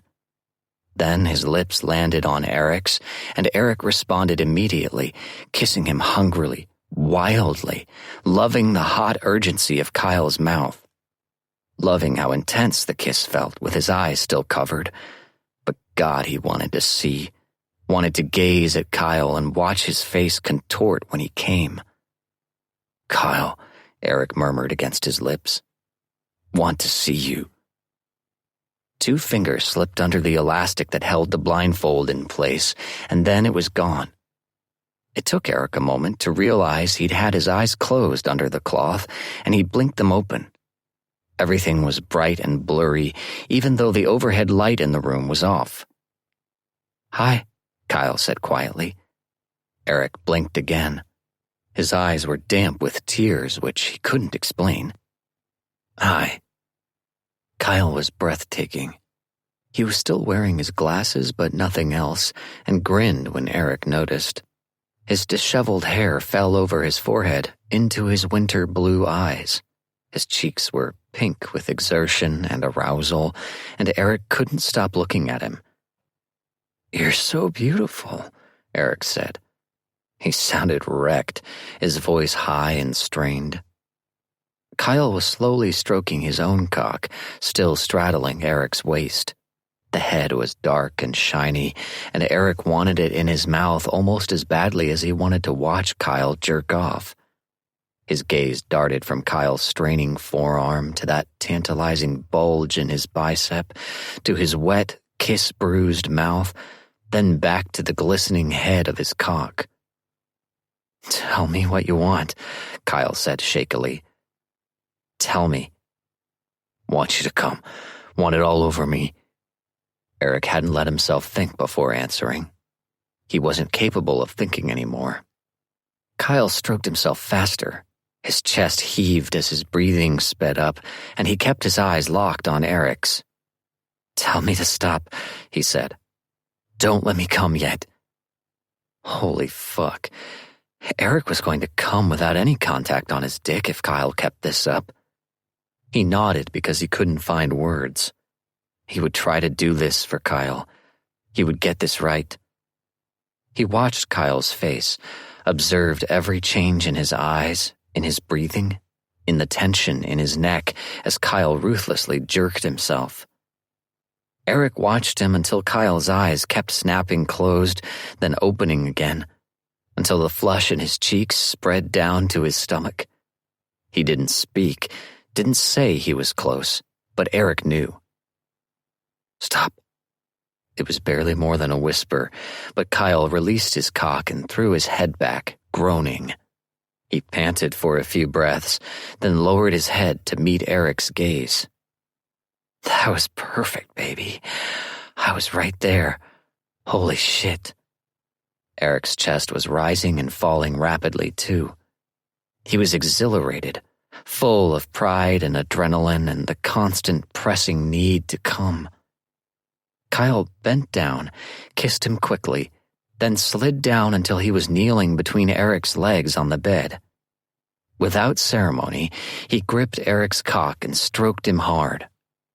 "Fuck yes, Kyle. Make me come. Make me come. Make me—" A finger slid back inside Eric's ass, seeking and finding his prostate immediately, and Eric arched off the bed and screamed as his release finally erupted from him. His cum shot up like a fountain before splashing down on his stomach and chest, some painting Kyle's chest. Kyle kept pumping him, coaxing more jerks of his cock, more jets of cum from his balls, until the last drop slipped out of his exhausted dick. His finger stayed inside Eric for a moment after he released his cock. Kyle gently probed Eric's prostate, which sent a final tremor racing through his spent body. "Fucking stunning," Kyle said. "Fuck, it's like you save it all for me." It was almost exactly what Eric did. He'd jerked off a few times over the past couple of weeks, but he'd thought only of Kyle each time. And he hadn't gotten himself off at all for the past several days, hopeful that the next time would be with Kyle. "I wanted you," Eric said. "Wanted this." "I know you did." Kyle was stroking himself again, still kneeling between Eric's legs. "Come here. Closer. I want to do that." Kyle huffed out a laugh as he moved to straddle Eric again. "Not gonna take long." "Do you want it to?" "No, can't. Just make me come." Eric made a tight tunnel of his bound hands and held it in front of Kyle's cock. "Will this work?" Kyle pushed his cock into Eric's hands and groaned. "Fuck, Eric. That works just fine. So sexy with those cuffs on. Fuck." He thrust eagerly, snapping his hips hard and fast, and Eric's mouth went dry as he imagined him thrusting into his ass. He was sure his hole had relaxed a bit, just thinking about it. "Want you to fuck me, Kyle. Someday." "Yeah, baby, want that too. Fuck you just like this. I want to do everything. With you." Kyle's eyes went wide, and Eric worried that he'd admitted too much. But then Kyle gasped and said, Oh, fuck, Eric. Here it comes. I'm gonna..." His announcement trailed off into a loud moan, and then he stilled and shot his load all over Eric's chest hair and even into Eric's beard. He collapsed on Eric, and Eric looped his bound hands over his head and held them tight around Kyle's back. He held him close, nose pressed into Kyle's hair as he listened to his breathing settle. "You might be ruining me," Kyle murmured finally. "Might not want anyone else after this." Well, that was a dangerous admission, and the way Kyle tensed in his arms told Eric that he knew it. "It was fun," Eric said lightly, ignoring the way his heart was expanding. Kyle lifted his head and observed his face. "You have cum in your beard." "I know. It's hot. I'm afraid I'll have to wash it out, though." "Coward." Eric chuckled and squeezed Kyle tighter. "Feel better?" Kyle asked sleepily. Eric couldn't recall why Kyle was asking the question. Had he felt bad before? Had he ever felt bad in his life? "I feel amazing. Thank you." "No more talk about being an old man." Kyle kissed his collarbone. "Not when you can come like a geyser." "That had more to do with you than me, I think." "You don't come like that when you're alone?" Eric laughed. "I've never come like that in my life." "You're magic." "I'm skilled." Eric kissed his hair. "You are." Kyle ducked out from under Eric's hands and began to remove the cuffs. "You like this, then?" he asked as he opened the Velcro. "The cuffs? The blindfold?" "I did. Despite everything they had just done, Eric's cheeks heated. "I liked it a lot." "Good to know." Kyle removed the second cuff and began massaging Eric's hands, which felt wonderful. "Do you like it?" Eric asked. "Being tied up? Or do you just do it to other people?" A spark of jealousy flashed inside him at the thought of other people. "I like it, especially when I'm stressed or overwhelmed about something. It can be kind of freeing," Eric supplied. "Yeah, exactly. And peaceful, you know?" "Yes, that's how it felt. It was relaxing and exciting at the same time." Kyle kissed Eric's palm. "I'm glad. That's what I was aiming for." God, this man. Eric needed this man in his life more than was fair to Kyle. Later, when they were both cleaned up, Kyle snuggled against Eric and idly played with his chest hair. Kyle's head was still spinning from everything they just did and everything he still wanted to do with Eric. He could admit to himself that he had feelings for Eric, feelings that went well beyond friendship or base lust. Kyle wanted to be with him, but knew he shouldn't hope for that, knew it would only lead to disappointment and heartbreak.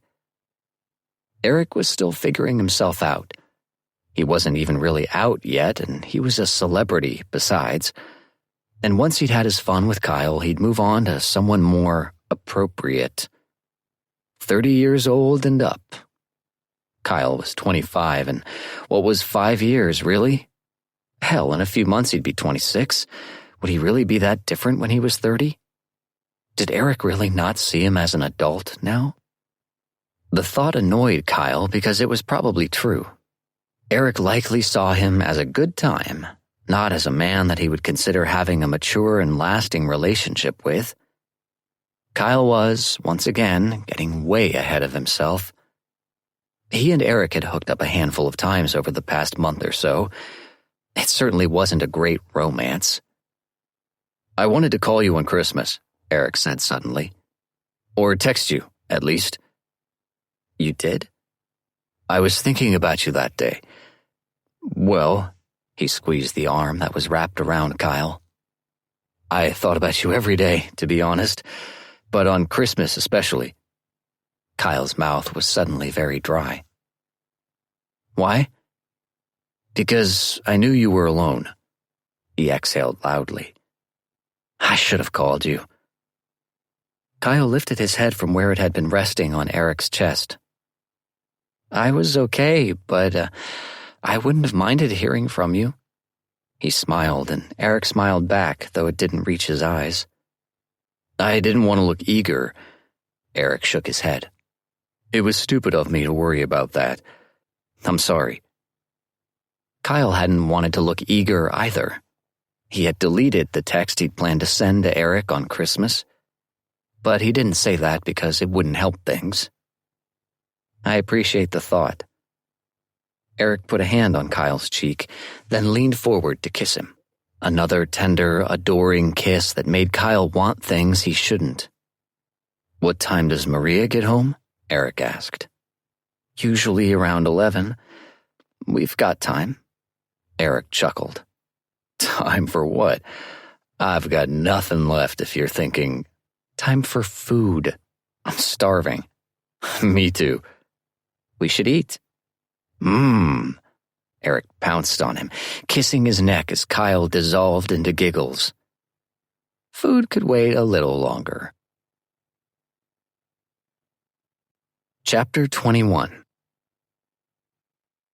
2 weeks later, Eric was in a rowdy locker room in Buffalo as the Eastern Conference All-Stars got ready for the skills competition.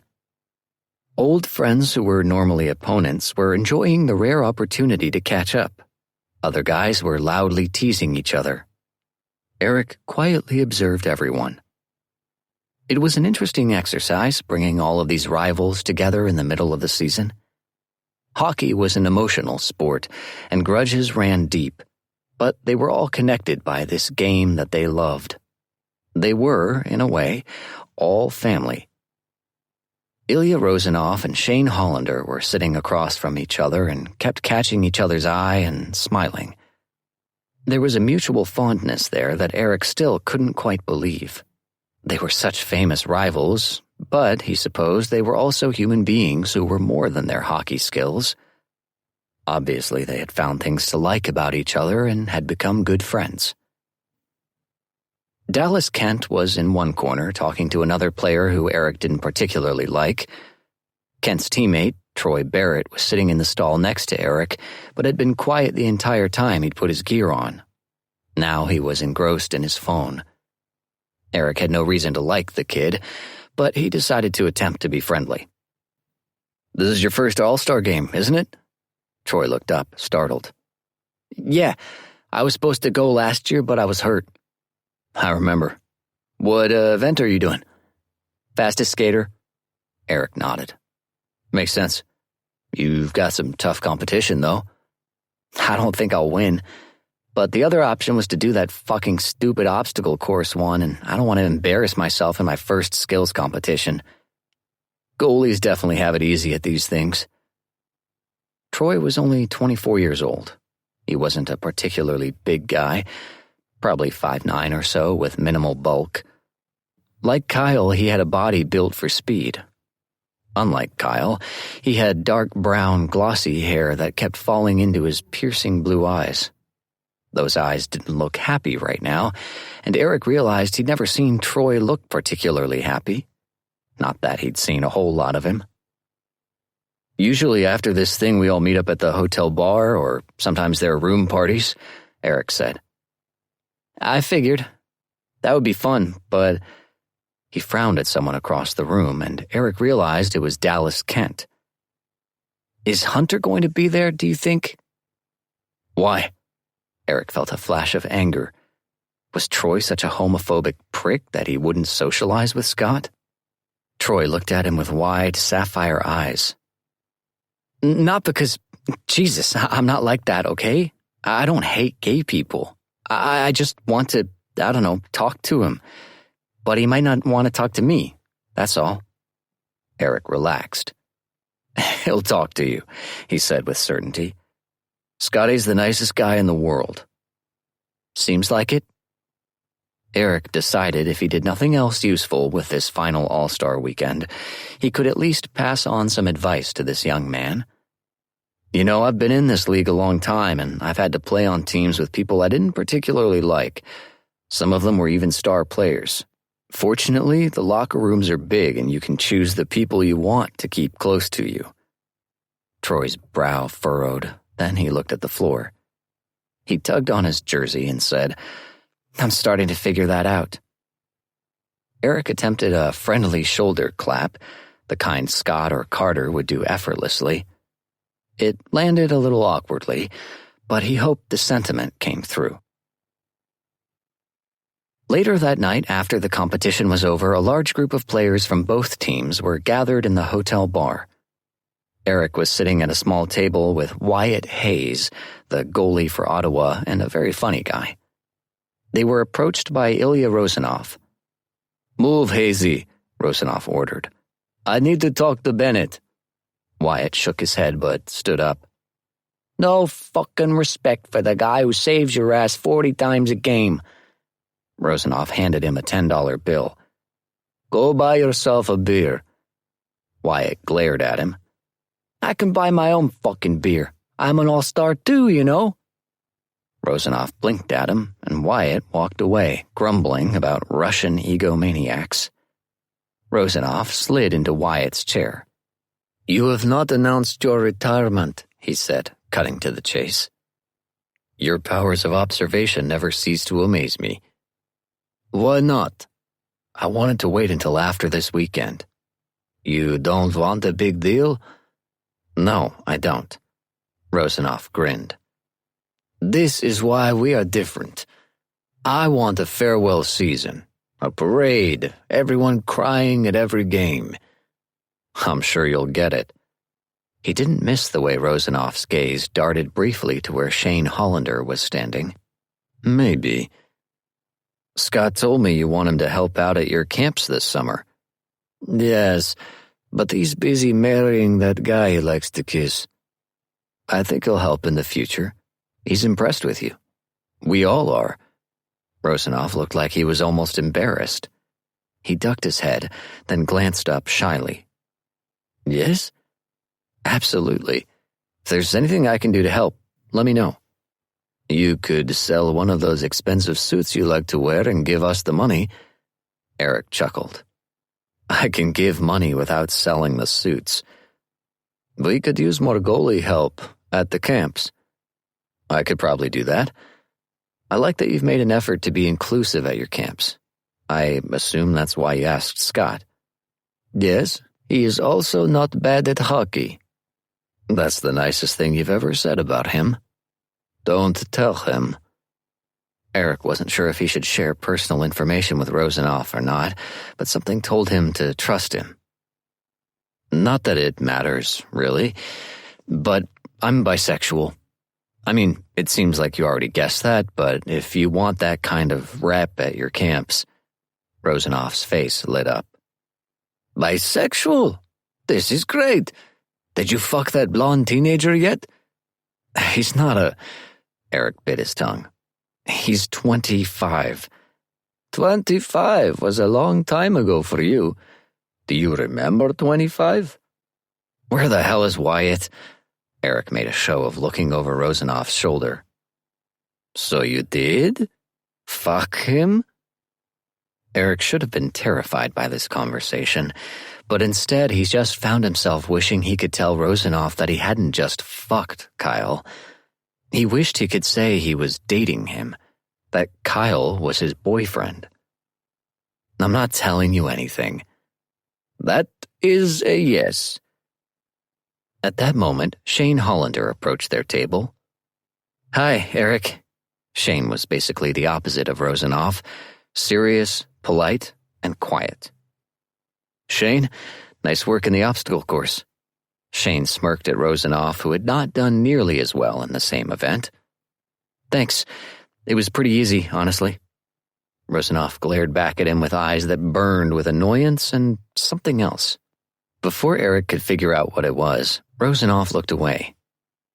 Eric spotted Scott talking to Troy Barrett near the bar, which made him happy to see. Dallas Kent was nowhere to be found, but based on his reputation, he'd probably found some female fans to keep him company. I'm going to head up to my room, Shane said. I'll see you guys tomorrow. Good night, Shane, Eric said. I will probably head up soon too, Rosenoff said. Shane nodded, then turned quickly and left. Rosenoff stayed at the table for about another minute, then told Eric he was going to the bathroom. He went, Eric noticed, in the direction of the elevators instead. An hour later, Eric was alone in the elevator with Scott, heading for their side-by-side hotel rooms. What do you think you'll do? Eric asked. After you retire? Scott's brow furrowed. Why? Just curious. I haven't thought about it. I still have a lot of hockey left to play. Eric nodded slowly. I've been thinking about it a lot lately. Are you? Scott dropped his voice to a horrified whisper. Are you saying you're ready to retire? I'm 41. Yeah, but, look at you. You're in better shape than anyone else on this team. Have you been checking me out, Scott? Sometimes. Can you blame me? Do you remember the height you got on your squat jumps at training camp this year? Scott fanned himself theatrically. Eric laughed. Seriously, though, I can't play forever. You could try. Eric smiled fondly at him as the elevator reached their floor. He really did love Scott, and it was time to be honest with him. He followed him down the hall and stopped when they reached Scott's room. Scott opened the door and gestured for Eric to follow him inside. Are you trying to tell me something, Benny? Eric steeled himself. This was it. I'm going to be making the announcement soon. This is my last season. Scott's mouth fell open. Don't tell anyone, Eric continued, and don't try to change my mind. It's time. Scott opened and closed his mouth a couple of times, then said, You're sure? I'm sure. But I'll miss you, Scott said, as if that was all the argument Eric needed. I'll buy season tickets. I'll go to every game. Scott sat down hard on his bed. Not the same. I know. I'll miss you too. I'll miss everyone. Does Coach know? Eric sat next to him. No. No one knows. It was a lie, but he didn't want to tell Scott that he'd confided in Kyle first again. That would open a whole new line of questioning, and he definitely didn't want to tell Scott that Rosenoff knew. Scott would never recover. I'm going to tell Carter as soon as we're all back together. I don't want him to hear it from someone else. Okay, well, be sure before you tell anyone else, all right? Scott said. Eric nudged him. You make it sound like I'm rushing into this instead of finishing an 18-year career. It's too soon. Eric patted Scott's thigh. I'm retiring, not dying. He stood up and Scott did the same, immediately wrapping him in a tight hug. You'd better be at every game, Scott said. I will. What else would Eric have to do? It's not like he'd be busy. I don't know if this TV is big enough, Maria quipped. Kyle snorted. Kip had invited him and Maria over to watch the All-Star game. He had moved into Scott's Manhattan penthouse a few months after they'd started dating, which had been a definite upgrade from living with his parents in Bay Ridge, complete with a giant wall-mounted television. The players are basically life-size on this thing, Kyle said. Hey, Kip said, plunking a bowl of Doritos on the coffee table. Sometimes you need to see every drop of sweat during a hockey game and every sequin during an episode of Drag Race. Maria pointed at the television with her beer bottle. Look, they're showing your ugly fiancé. Scott's absurdly handsome face, with its square jaw and vivid blue eyes, filled the screen. He was talking to another player during a break in play, laughing at something the other man said.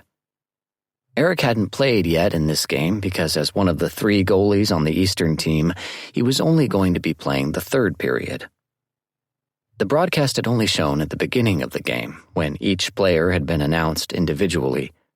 He'd looked heart-stoppingly gorgeous under the dramatic lights with his mask off, waving at the crowd.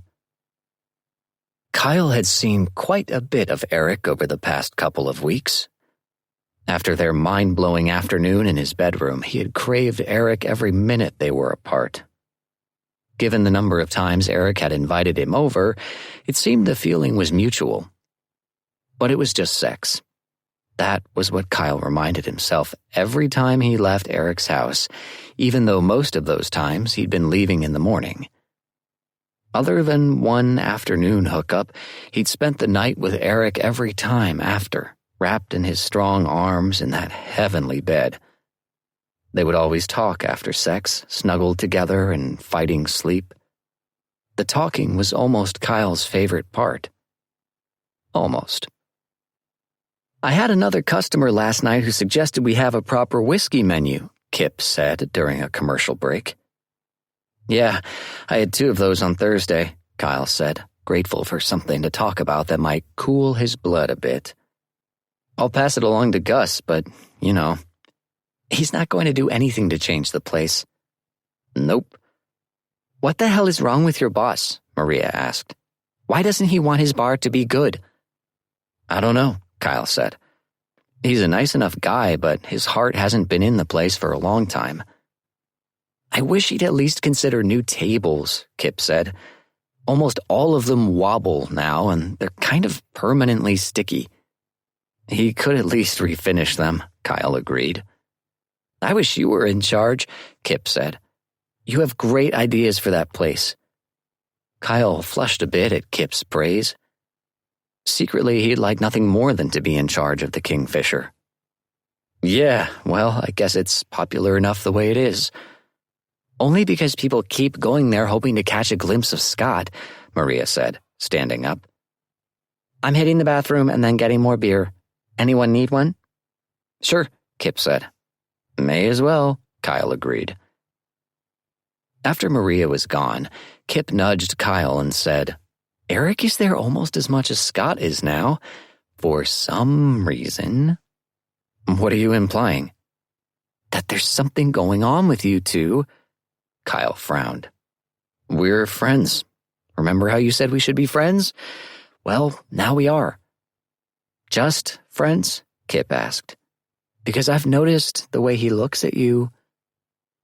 The truth was, Kyle really did want to talk about this with someone, and this seemed like an invitation. "Okay, so I've been kind of helping him out with the whole dating men thing. At first, it was just talking, like we went to a gay bar together just to get a drink." "I thought Eric doesn't drink," Kip interrupted. "He drinks liquids. We talked, and it was nice. And then we sort of kissed." Kip punched his arm. "I was right. He kissed me, I swear. Like, I kissed his cheek, but then he totally went for it." "Holy shit. Then what happened?" "Nothing. We kissed. And then I offered to help him with any other firsts." "What did he say?" Kip asked eagerly. "Nothing at first. We went our separate ways. Then a few days later, he invited me to his place for dinner, and we had educational sex after." "Educational sex?" "Extremely hot educational sex. And then we did it a few more times." "My mind is blown here," Kip said. "So are you two a thing, then?" "No," Kyle said quickly. "Definitely not. We agreed to stop having sex and just be friends. So that's what we are." He did not like the way Kip was grinning at him. "What? You are so into him." "Irrelevant." "Extremely relevant." "What's extremely relevant?" Maria asked as she returned from the kitchen with 3 bottles of beer. Nothing, both men said at the same time. Maria narrowed her eyes. Well, that doesn't sound suspicious. Kyle laughed nervously. Just work stuff. And it has nothing to do with the fact that Kyle is clearly crushing hard on someone? Maria accused. No, I'm not, Kyle sputtered. Uh-huh. I'm just saying there might be more than one person in this room who's fucking a New York admiral. Kyle's mouth fell open. He would honestly love to tell Maria all about Eric, but Eric wasn't fully out yet. And besides, it wasn't like it was a real relationship. He decided to deflect attention away from himself. Why, are you fucking Matty J-Lo? I wish, Maria sighed as she dropped onto the sofa. We got food together once after that drag show in December, and I never heard from him again. Aw, Kip said. Was he nice to you at least? He laughed at my jokes and asked me questions. Guys, he asked me questions about myself. She grabbed a throw pillow and hugged it to herself. Wait, and listened to your answers? Kyle asked. He asked follow-up questions. It was legit the best date I've ever been on, except for the part where it wasn't really a date. Kip hugged her. Sorry, buddy. Like, I know that I don't have a shot with Matty J-Lo, but still. Damn. Kip gasped. Of course you have a shot with him. I'm engaged to a hockey superstar. Me. We used to work together, remember? Kyle nodded. If anything, it's weird that you're not dating an NHL star, Maria. They all laughed and then were distracted from their conversation when Scott scored a goal on the television. That's my guy, Kip said happily, then leaned against Kyle and rested his head on his shoulder. The warmth Kyle felt from this casual touch was welcome and didn't contain any of the anguish or guilt he may have suffered before.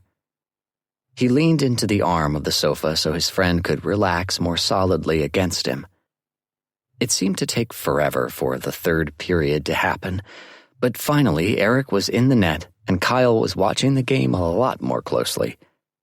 Maria's mom had called her, so she'd taken her phone to the kitchen, leaving Kip and Kyle alone again. You should talk to him, Kip said sleepily. Who? Kyle asked, as if he didn't know. Eric, if you have feelings for him, you should find out if he shares them. And what if he doesn't? Kyle asked, instead of denying the feelings he knew he had for Eric. Then at least you tried.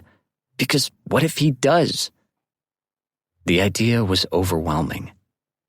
Kyle hadn't allowed himself to truly imagine a life where he was Eric's boyfriend, where he was allowed to fall in love with him. He watched Eric make a save on the television and quietly contemplated Kip's question. What if he does? Chapter 22. What do you think? Eric cringed inwardly at his own impatience, but waiting and watching while Scott read the statement Eric had written to announce his retirement was torture. It was the day of their first game after the All-Star break, and Eric had decided to make his retirement official, starting with his teammates tonight. It's good. Scott smiled sadly as he handed Eric's phone back to him across the restaurant table. So you're really doing this? I'm really doing it.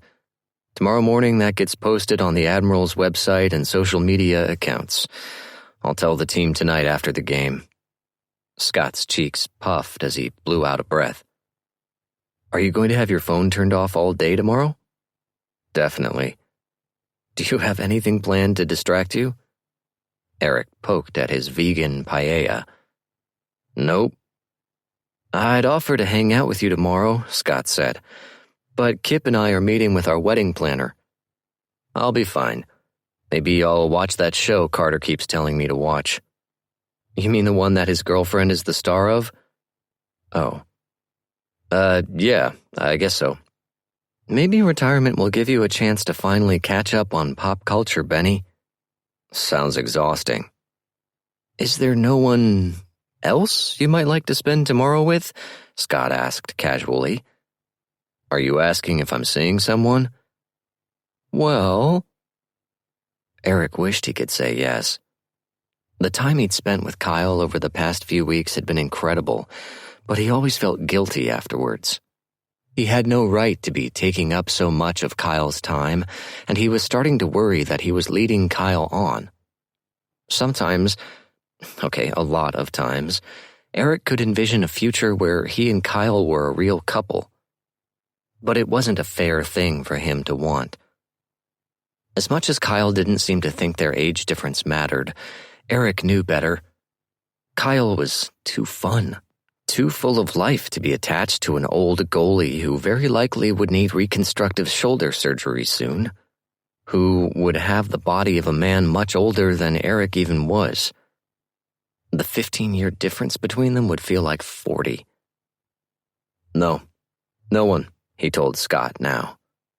What about... No. Eric set his fork down. As much as he knew the situation was hopeless, he'd been desperate to talk to someone about this for weeks, and here was his chance. Kyle and we've been doing stuff. Scott's eyebrows shot up. Stuff? Hooking up, that sort of thing. It's casual, but I like him a lot. Oh, wow. Okay. Scott's cheeks pinked the way they always did when a conversation turned to sex. I need to put a stop to it. The sex part, I mean. I don't think I'm the sort of person who can do that without it meaning more. I wouldn't have slept with him in the first place if I hadn't had deeper feelings for him. The words rushed out of him now that he'd removed the barrier. It's not fair of me to pretend these hookups don't mean anything to me when they mean a lot. There was silence, and then Scott said, Wow, you've been really going through something, haven't you? Jeez, I had no idea. I know, and I can handle it myself mostly, but... Are you sure he doesn't feel the same way about you? I don't know.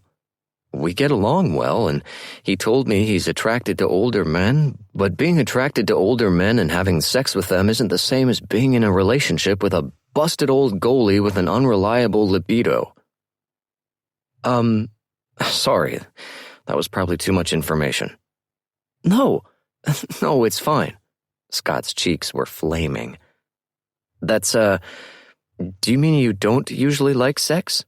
I like it a lot when I find someone I want to have sex with. It's just not very often that I'm drawn to someone in that way. I know it's weird. It's not weird, Scott said quickly. I went most of my life without sex, although that was more out of fear than a lack of, interest. He laughed nervously. Anyway, you like Kyle and you like having sex with him, right? Yes. And he presumably likes you and likes having sex with you. Eric bit his cheek to stop a smile as he thought of their last time together. Kyle had tied down Eric's wrists and ankles and had him spread eagle on the bed using some gear that Kyle had brought over. They'd sucked each other off at the same time, Kyle's lean body stretched on top of Eric until they both reached the edge. Then Kyle had turned and ridden Eric hard until they both came. And after, Kyle had stayed the night. Eric had held him close while they'd slept, and in the morning they'd had sex again. That time there had been no cuffs or toys, just toe-curling kisses and lots of smiles and laughter. That might have been when Eric had realized he was damn close to being in love with Kyle. I'm in over my head here, I think, Eric admitted. Scott's eyes were sympathetic, which only made Eric feel more pathetic. As I've said, I'm probably not the best person to give advice on dating, but it sounds like you should probably talk to him. Eric considered Scott's sensible suggestion, then shook his head. I can't. Even if he wants a relationship with me, it isn't fair to him. Scott took a sip of water, then said, You know, I thought the same thing about Kip once. At first, because of the sneaking around, and then because of the attention I knew we'd get as a couple. But eventually I realized it wasn't my decision to make.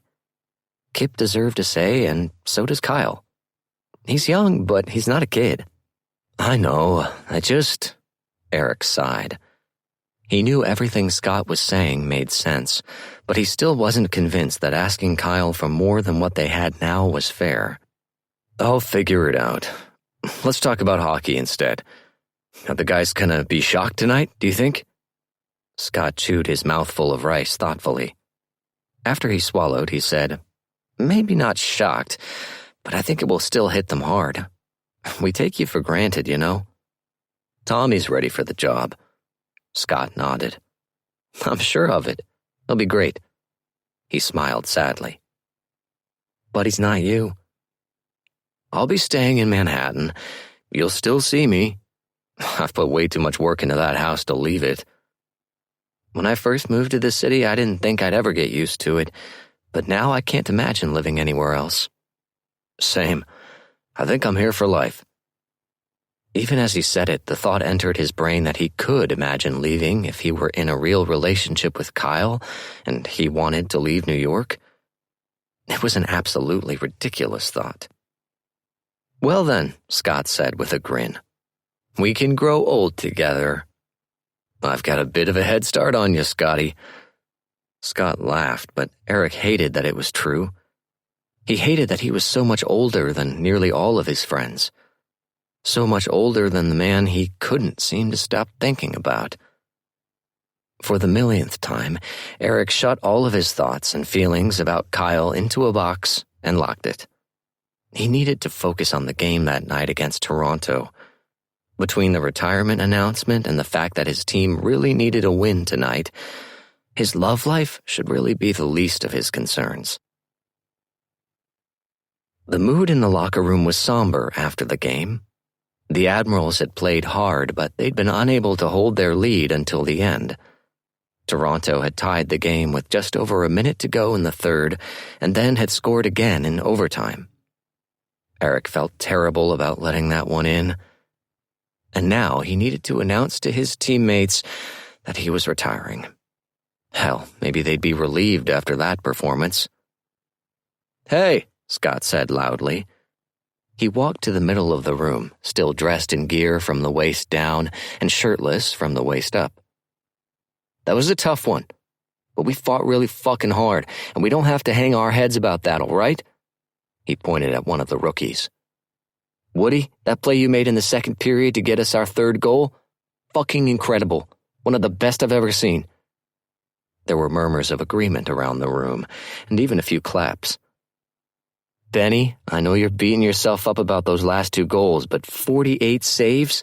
And there were at least 5 that were basically impossible. You stood on your head for us tonight.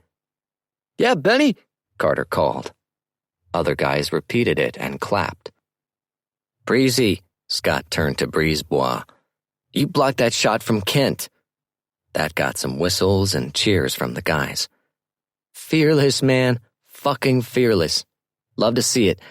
How's your leg?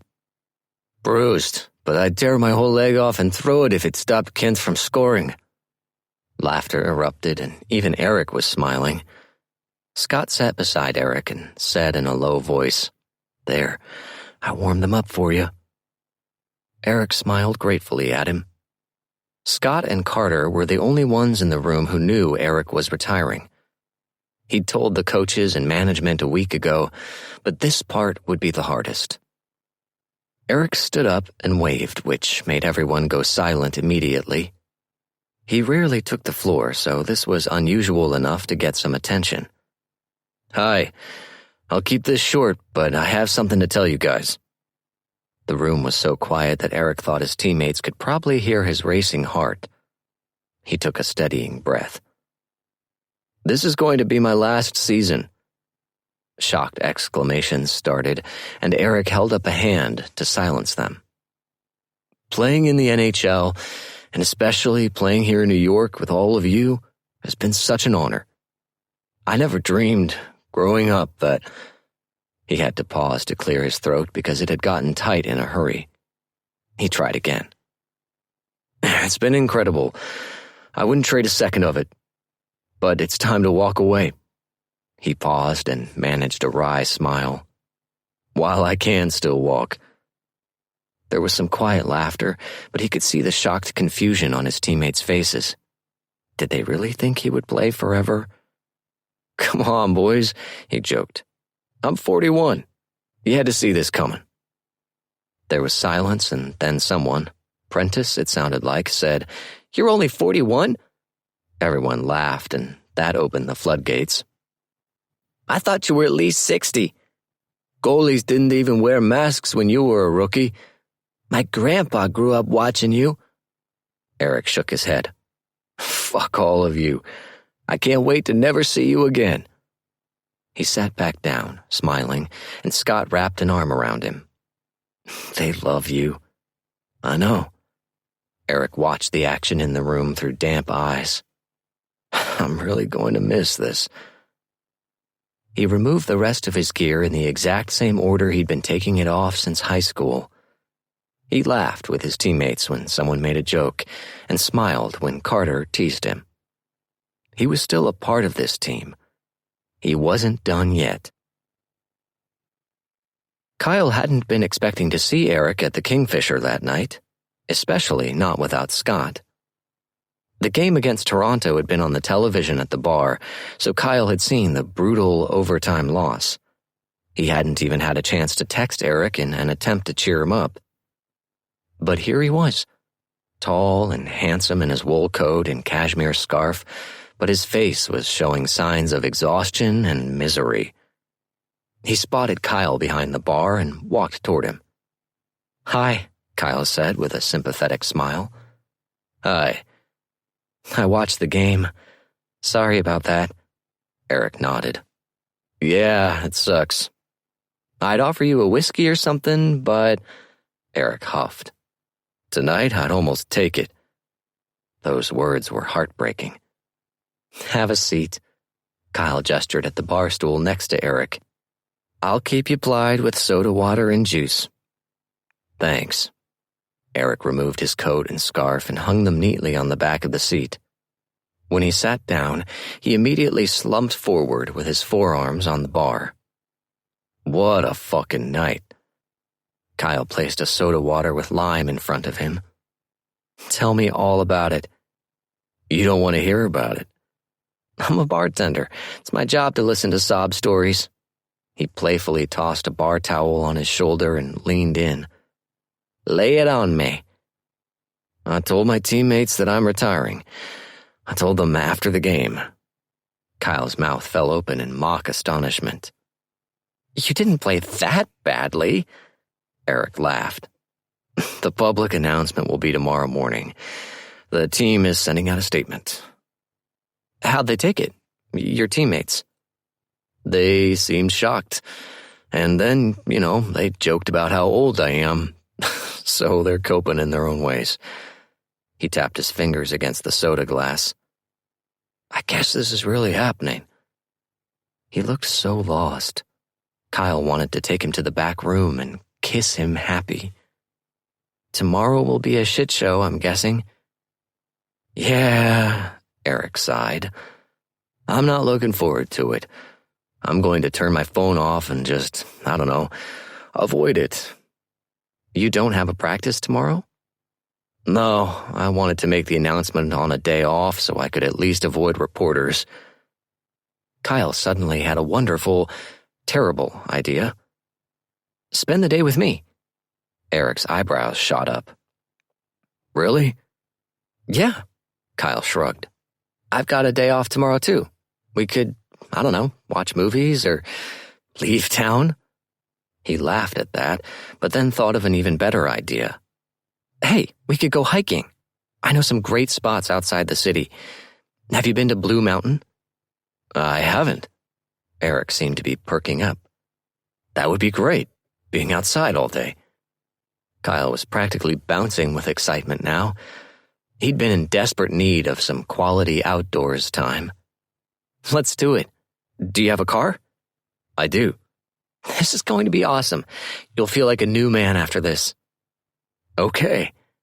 Eric was smiling at him, looking almost as excited as Kyle felt. He also looked like he needed something else from Kyle. I'm working until 2 at least tonight, Kyle said. He stopped there, knowing that Eric would understand what he was saying. Right, I figured. You should go home, Kyle said gently. Rest up for our big adventure. Eric nodded. Yeah, okay. Text me when you're awake tomorrow. I will. Kyle really wanted to hoist himself up on the bar and kiss him, but he resisted. Frantic kisses on the street aside, they'd never kissed in front of other people. Bright and early, handsome. Chapter 23. Eric had been second-guessing his decision to spend the day hiking with Kyle right up until the moment he'd spotted Kyle waiting for him on the sidewalk outside his building. Eric knew it had been irresponsible of him to agree to this outing. He was either leading Kyle on or letting his own heart be misled. Either way, it was only going to further complicate the way he felt about Kyle. But the way Kyle smiled as Eric pulled the car up in front of him, excitement all over his face, made him not particularly care about bad decisions. Yay! Hiking! Kyle sang. He'd had his glasses on and a warm knit hat. He'd looked adorable, and Eric's heart had fluttered uselessly in his chest. He's not for you, Eric had reminded himself. Not like that. Now they were completely alone, standing together at the top of Blue Mountain and taking in the spectacular view of the Hudson River and the snowy mountains beyond. It had been a perfect day so far. Kyle was an expert hiker, completely in his element on the trails, and Eric felt like he was meeting him for the first time. There was flirty bartender Kyle and brilliant grad student Kyle, but then there was this man, flushed and happy from a day spent outdoors in the cold. Eric was falling hard for all sides of Kyle, and he didn't know how to stop it. Did you get some good pictures today? Kyle asked. Yes, I think so. He thought of the image he'd captured of Kyle, cheeks pink and smiling up at a squirrel he'd spotted in a tree, and was glad he'd lugged his camera along on this hike. Some really nice ones, actually. Good. Maybe that's what you should do after you retire. Travel and take photos. It might be lonely, Eric said without meaning to. He'd considered doing exactly what Kyle had proposed. It was how Eric had spent a few of his summers. He'd enjoyed traveling alone, but he'd hoped his retirement would be shared with another person. Someone who loved being outdoors and was knowledgeable about history and art. Someone with a gift for languages and a passion for learning. Someone who made Eric laugh and relax and want. When was the last time Eric had wanted anything as much as he wanted Kyle? This was bad. This was really fucking bad. Where would you go? Eric asked, hoping to derail this dangerous line of thinking. If you could travel anywhere. Anywhere. Everywhere. I want to see it all. But I've been looking at Greece lately. Maybe do a language course there? Sounds nice. I want to hike on the Pelian Peninsula. And follow in the footsteps of Achilles? Kyle grinned. Exactly. Maybe find a handsome centaur who wants to teach me a few things. Is that what you're into? Horses? Nope. Just intelligent older men with thick cocks. Eric was sure the hike down the mountain wouldn't be improved by having an erection. Behave, he scolded. Eric silently told himself to behave too. Last night when he'd gone to the Kingfisher, he hadn't wanted to make plans for an outing today. He wanted Kyle to go home with him, but this unexpected day together was worth so much more than sex. Should we keep going? Kyle asked. Sure. They didn't speak for a while. Kyle walked in front of Eric and kept glancing up at the trees. It was wonderfully quiet on the trail, the silence only interrupted by birds, squirrels, and the occasional gust of wind rattling the tree branches. It was perfect and peaceful, and made it far too easy for Eric to think as they walked. Even just walking behind him, Eric's heart would swell every time Kyle turned his head to look at something, giving him a view of his profile. His pink cheeks, his glasses, his content half-smile. He could imagine walking behind him like this in Greece, in Italy, anywhere Kyle wanted to go. Or he could imagine quiet nights at home in Manhattan, maybe reading together on a couch, Kyle's toes tucked under Eric's thighs, then falling into bed together, laughing and kissing, and Eric nearly crashed into Kyle, who had stopped abruptly. "What?" "Shh," Kyle whispered. "Look." Eric looked where he was pointing and saw 2 deer standing in a clearing. He went perfectly still, not wanting to do anything to spook them. The deer stayed for a while, calmly eating something that grew close to the ground. When they finally disappeared into the forest, Eric let out a whoosh of breath. "Wow." Kyle beamed at him, eyes bright under his glasses. "You don't see that in the city." "No." Eric's heart was thudding against his ribs. He was filled with a strange adrenaline after being so close to wild animals, even ones as serene as those deer had been. In that moment, Kyle looked achingly beautiful. Kyle eyed him curiously. "What?" Eric shook his head. "Nothing."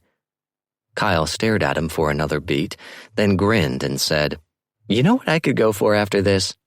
Pancakes." Eric laughed, partly with relief that the tension had been diffused. "I can't remember the last time I ate pancakes." "Well, that's depressing. There's a diner nearby that serves them all day. I checked."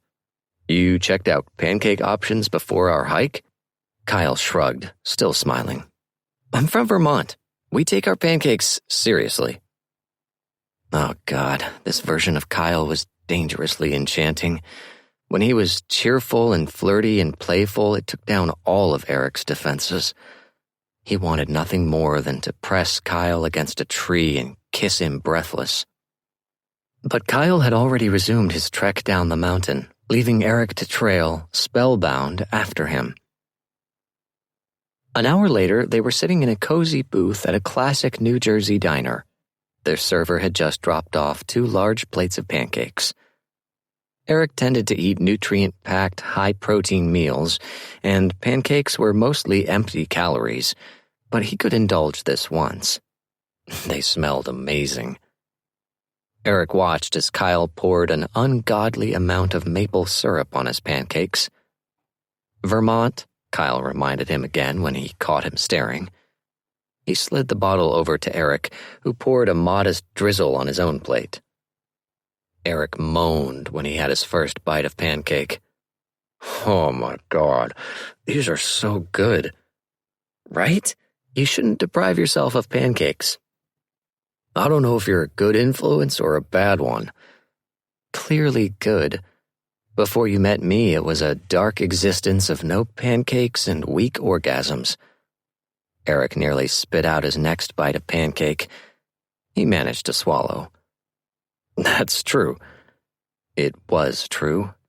His life had been far from terrible before, but Kyle had made it fun. Kyle was smiling at him now. His cheeks were still rosy from their hike, and his hair was a mess from being stuffed under a hat. God, he was cute. Eric tried not to imagine a life with Kyle based on their incredible day together. This day was a special one, and he shouldn't let it mislead him into thinking they could have this every day, that they could be more. What he hadn't thought about all day was his retirement. The statement had, he assumed, been posted on social media and on the Admiral's website that morning, but his phone was turned off, and he was blissfully unaware of the reaction to the announcement. "How are things at work?" he asked. Kyle seemed surprised by the question. "At work? Fine, I guess. Gus has been even more absent than usual. I wish he cared more about the place. He only shows up often enough to make sure we haven't changed anything. God forbid we improve the place. Eric had heard Kyle complain about Gus many times. He didn't seem to hate the man. He had actually described him as a sweetheart, but he was frustrated by Gus's apathy toward his business.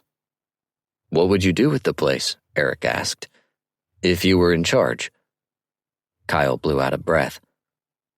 "Well, for one thing, we'd have a great cocktail menu, including zero-proof cocktails," he added with a wink. "The decor could use some work. Probably an overhaul, really. I like the cozy tavern vibe, but it shouldn't feel worn out and dirty, you know?" "It could use a bit of fixing up," Eric agreed. He'd had the same thoughts about the bar himself. A bit of money and effort could make a world of difference to the place. Aram has mentioned wanting to organize more events there, build more of a Kingfisher community. "That's a good idea." "And we actually have a really good chef, but you wouldn't know it.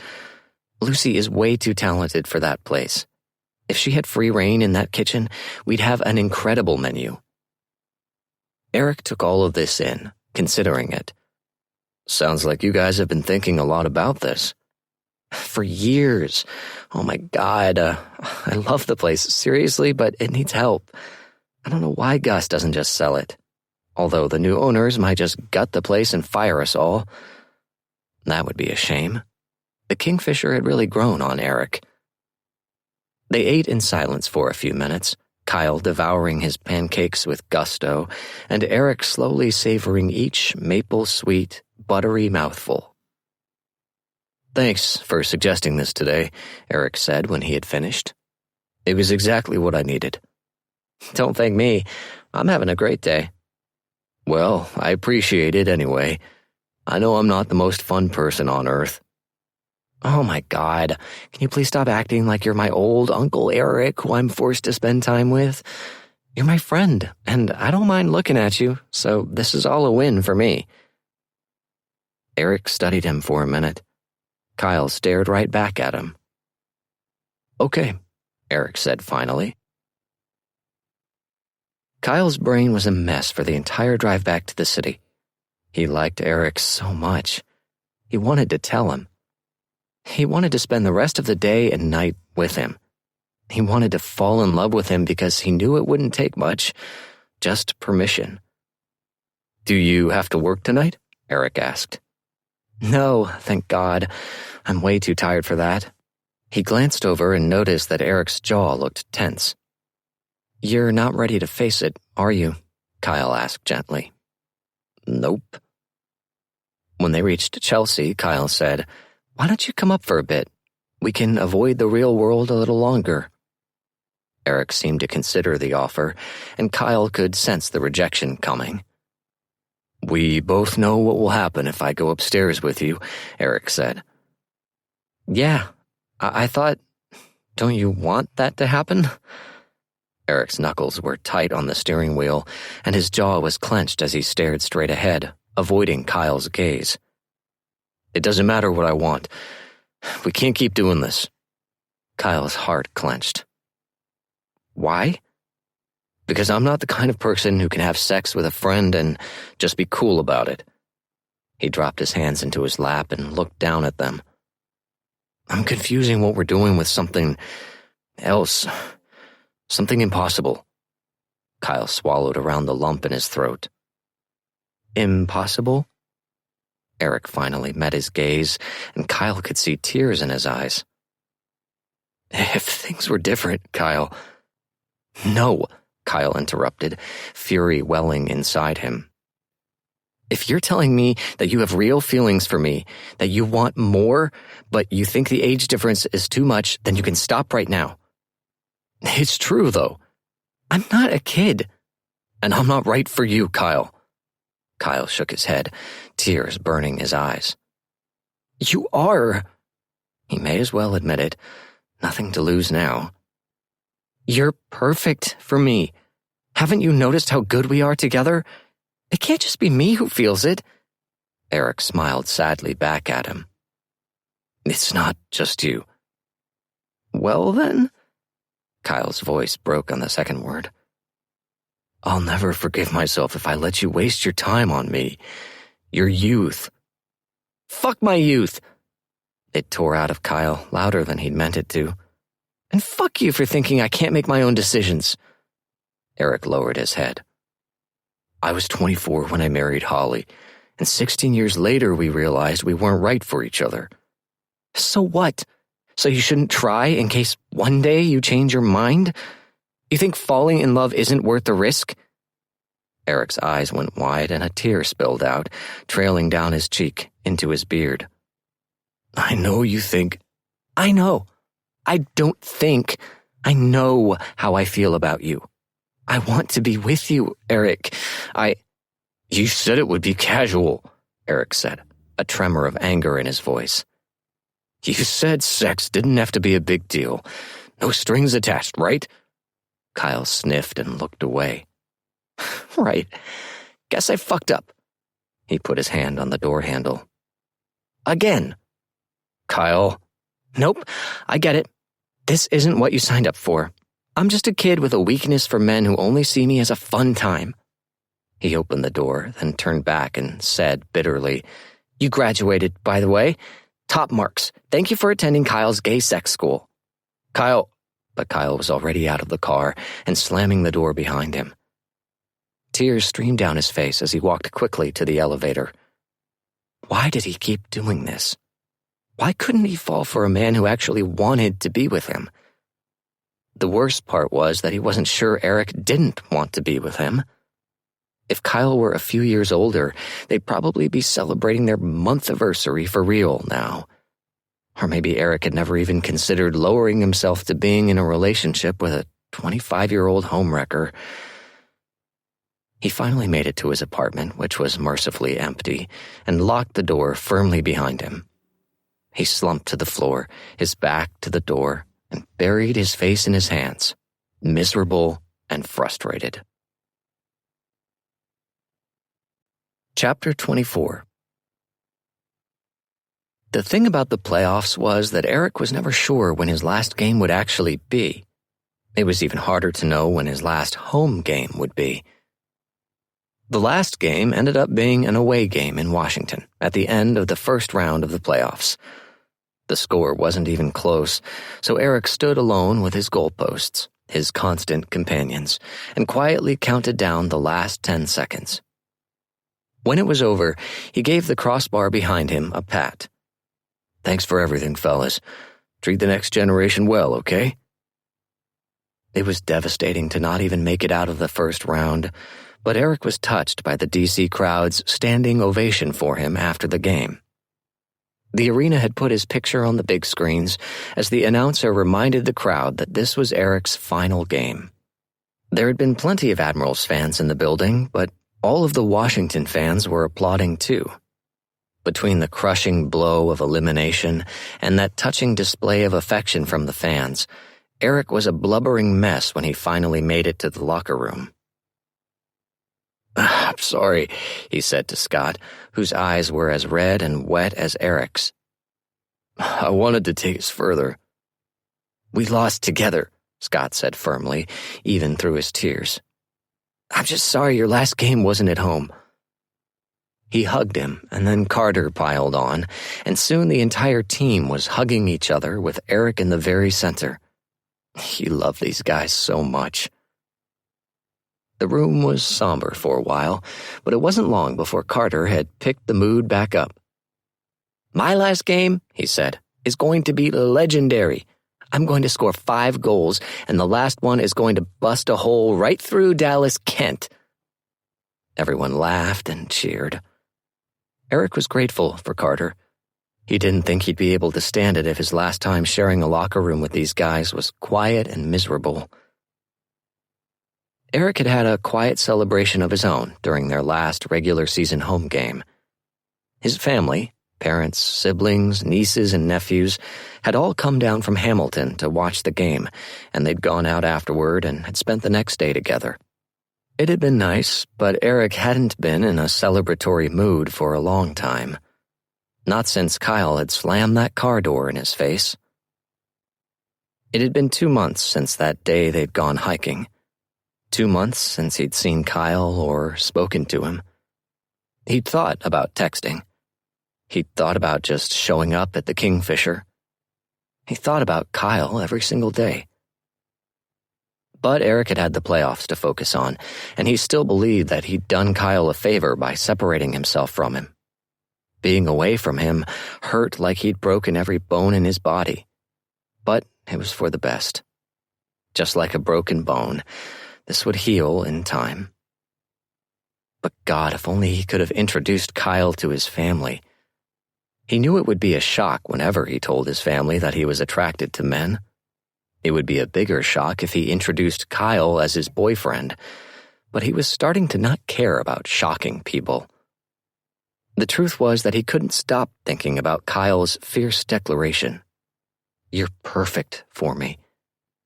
And despite Eric's hopelessly practical brain telling him otherwise, Eric knew it was true. His heart knew it was true. Kyle had been the brightest thing in Eric's life, and Eric was having a hard time finding joy in anything since he'd lost him. His spare time had mostly been filled with having his living room redecorated to best complement his new painting. Now he spent his nights staring at that painting, alone, and wishing he hadn't gone through so much trouble to accommodate something so bleak, wondering if he should have instead made room in his life for something warmer. Eric's thoughts were consumed by Kyle during the team's short flight home that night. Maybe it was the emotional roller coaster of the playoffs, or maybe it was the cliff dive of officially ending his hockey career. But Eric found himself wondering if it wasn't too late to try again with him. Kyle could be with someone else now. He could have forgotten all about Eric. And wasn't that what Eric wanted? No, God. Even thinking about the possibility of that was agony. Eric didn't want Kyle to be with anyone else. And Eric didn't want to be with anyone but Kyle. He stared out the window, watching the lights of New York City twinkle up through the darkness. Hockey was over. That chapter of his life was officially done. When he walked off this plane, he would be saying goodbye to his teammates, to his career. And when he thought about the rest of his life, all he knew was that he wanted Kyle in it. He needed to be fearless, one more time. This time with no masks and no armor. He needed to go to Kyle with his heart in his hands and apologize for not giving him a chance. For not giving them a chance. And God, he hoped he wasn't too late. Kyle froze when Eric walked into the Kingfisher. Hadn't he just played his final game tonight? In Washington? Kyle looked for Scott, but he wasn't there. It made sense because Kip wasn't working tonight. This was Eric, alone, and he was striding purposely toward Kyle. What the hell was this? Was Eric sad about his career being over and was hoping for some distracting, no-strings sex with Kyle? There was no way Kyle was going to agree to that. Probably. He steeled himself as Eric approached and said, as blandly as possible, "Hey." "Hi." Eric's eyes were wide and uncertain. If he had more to say, he didn't seem to be in any hurry to say it. "What?" Kyle asked finally, patience wearing thin. Eric glanced around the bar. "Is there somewhere we could talk? Just for a moment?" "Why? You looking for some pick-me-up sex? Pass." Kyle made a show of drying a perfectly dry beer stein, hoping to appear uninterested in Eric's presence. "No, that's not why I'm here at all. I promise. I'd really like to talk to you." "Again? Why?" "Because I need to apologize." Kyle scoffed. "Took you 2 months to figure that out, huh?" "Yes," Eric said earnestly. "It did. But that doesn't mean I wasn't thinking about you every day." Fuck. Kyle couldn't help the way his heart raced at that. He'd thought about Eric constantly over the past 2 months with a mixture of anger, sadness, and regret. Looking at him now, so handsome in the suit he must have left the arena in, Kyle couldn't deny that he still wanted him. He spotted Aram lingering at the table of 3 very handsome men. "One sec," he told Eric. He walked over to Aram and gently tapped his arm to get his attention. "What's up?" Aram asked. "Can you watch the bar for a few minutes? Eric wants to talk to me about something in private." Kyle knew how intriguing this sounded, but it was the best he could come up with. "Sure," Aram said, though he eyed him curiously. Kyle walked away before there could be follow-up questions. He led Eric to the storeroom behind the bar. He closed the door firmly behind them, then stood facing Eric, unsure of what to expect. Kyle folded his arms across his chest defensively. "I've only got a few minutes." "I'm sorry," Eric said immediately. "I was wrong, and I'm so sorry. I ruined everything, and I wish I'd gone upstairs with you after that hike." Kyle frowned at him. "You regret not having sex 2 months ago?" "No, I regret everything that could have come after having sex 2 months ago." Kyle's heart stopped beating. Was this really happening? What could have happened? Eric took a step toward him. "I could have told you how I really feel. That I have loved every moment we've spent together, whether it's having sex or just talking. That I want to have more of those moments. Years of them." Kyle swallowed, his eyes burning. "Oh." He let those words sink in, then recalled the opposite words Eric had said months ago. "What happened to people should only date people their own age? Because I haven't magically aged 15 years in the past 2 months. I'm sorry I said that. I'm sorry for so many things." Eric gazed imploringly at Kyle. "Do you hate me?" Kyle relaxed his arms and sighed. "I've tried to hate you." Eric's lips curved up slightly. "Did it work?" "No. Fuck, Eric. I can't hate you. I want everything you just said. I've wanted it for months." Eric was so close now. His gaze kept darting away from Kyle, and he was making a meal of his bottom lip. Kyle would prefer to be the one doing that. "I want to be with you, Kyle. I want to be your boyfriend, partner, for as long as you'll have me." Tears were flowing freely from Kyle's eyes now. He didn't care. He smiled wetly and said, "How dare you tell me this in the back room at work?" Eric chuckled and stepped toward him. "It wasn't how I planned it." Kyle wrapped his arms around his neck. "You know I have to go back out there and serve customers after this, right?" And then Eric's lips were on his, and they were kissing wildly. Kyle's body sang with relief after too many weeks of not having this. Eric gripped Kyle's head, his fingers tangled in his hair, making a mess of it. "We shouldn't," Kyle panted, breaking the kiss. "I know," Eric said, then kissed him again. His hand slipped under the hem of Kyle's t-shirt, pushing it up to expose his stomach. "Oh, fuck," Kyle gasped. He thrust his hips forward so his crotch could make contact with Eric's, and then went back to devouring him. He couldn't believe this was really happening, and he was so overcome with desire that he was considering fucking Eric in this storeroom. Eric suddenly stepped away. "Sorry," he said, wiping his mouth with his forearm. His face was flush with arousal and probably some embarrassment. "I shouldn't have. I didn't mean to." "It's okay. I really don't mind." Eric smiled at him like he couldn't believe he was real. Kyle was sure he had the same expression on his own face. "I want to go to Greece with you," Eric blurted out. "You do?" "Yes. Soon. When can you go?" I was thinking, do you think Gus would sell this place? To me, I mean? And maybe to Scott, too. I don't know. I haven't talked to him about it. But I think he'd love to co-own it with me, and you could be the manager, and... Kyle cut him off with another kiss, but it was sloppy because he was laughing at Eric's uncharacteristic babbling. That all sounds incredible, but I need to finish my shift right now.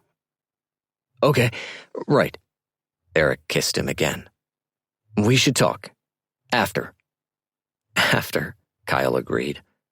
I'll be done in an hour. Come to my place? It's way past your bedtime. Are you sure? Eric leaned in and kissed him again. Fuck bedtime. I'm retired. Epilogue. I now pronounce you married, the wedding officiant proclaimed. You may kiss the heck out of each other. Everyone laughed and cheered as Scott and Kip did exactly that. Eric's heart swelled watching them. He caught Kyle's gaze where he stood opposite him, next to Kip. Kyle's eyes were wet, and he smiled at Eric. It had been a perfect July day that had turned into a perfect evening, with a cool breeze coming off the ocean. The ceremony was happening outside, just as the sun was setting, on a grassy hill that overlooked the Great South Bay. Scott had done a good job making sure the wedding would be a very private event. He had booked the entire resort, and there was no press allowed. This day was just for friends and family. There were a lot of friends and family, though. Over 200 guests were in attendance, but Eric only had eyes for Kyle. He was unbearably handsome in his tuxedo, especially with his glasses on. Scott turned and hugged Eric. Thank you for being here. Wouldn't have missed it. I'm happy for you. Eric meant that wholeheartedly. He was thrilled for his closest friend, and it was nice to be at the wedding of two people who were truly in love with each other. He hoped to have one of those weddings himself someday.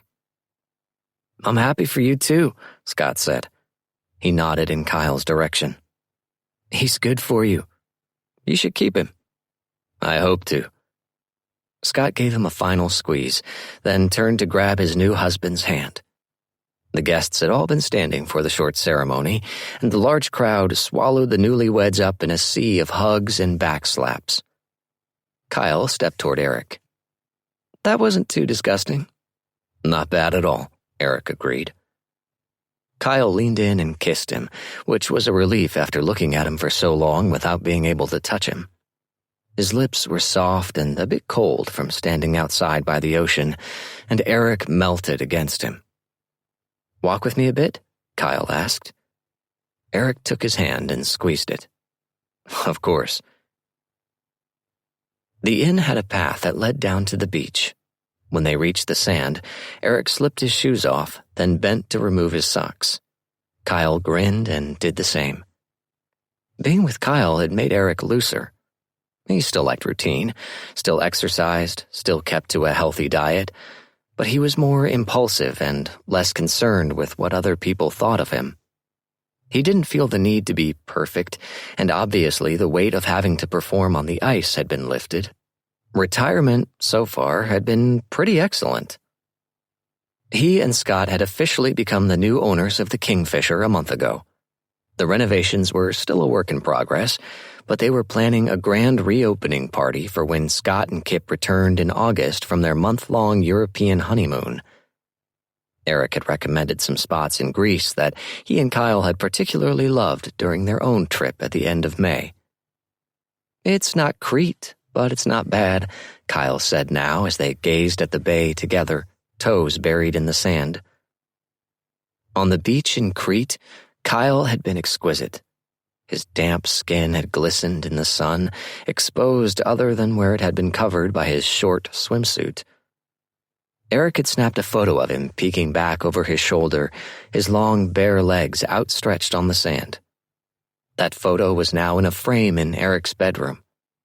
He thought if he'd had his camera with him now, he could take an equally stunning photo of Kyle in his tuxedo in the purple early evening light.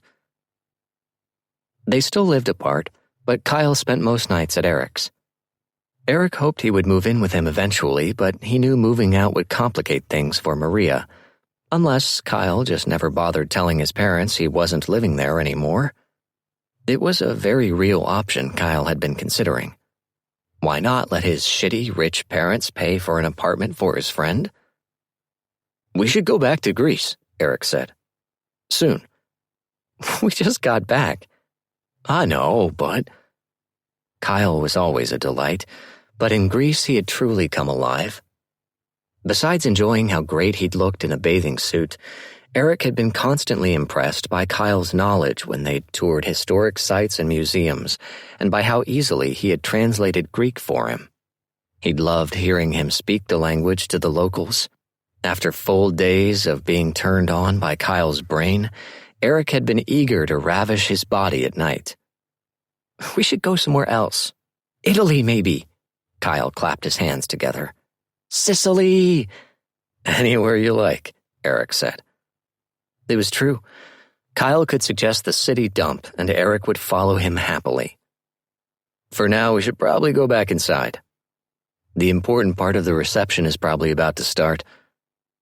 Probably. Eric stole another kiss, and then they walked back up to the inn to celebrate the marriage of the friends who had inadvertently brought them together. What if I just asked him to dance? Kyle grinned at Maria, who was staring at Maddie J-Lo's back across the room. Then he'd be the luckiest man in the world. Maria straightened her shoulders, which made her breasts look even more incredible. I'm going to do it.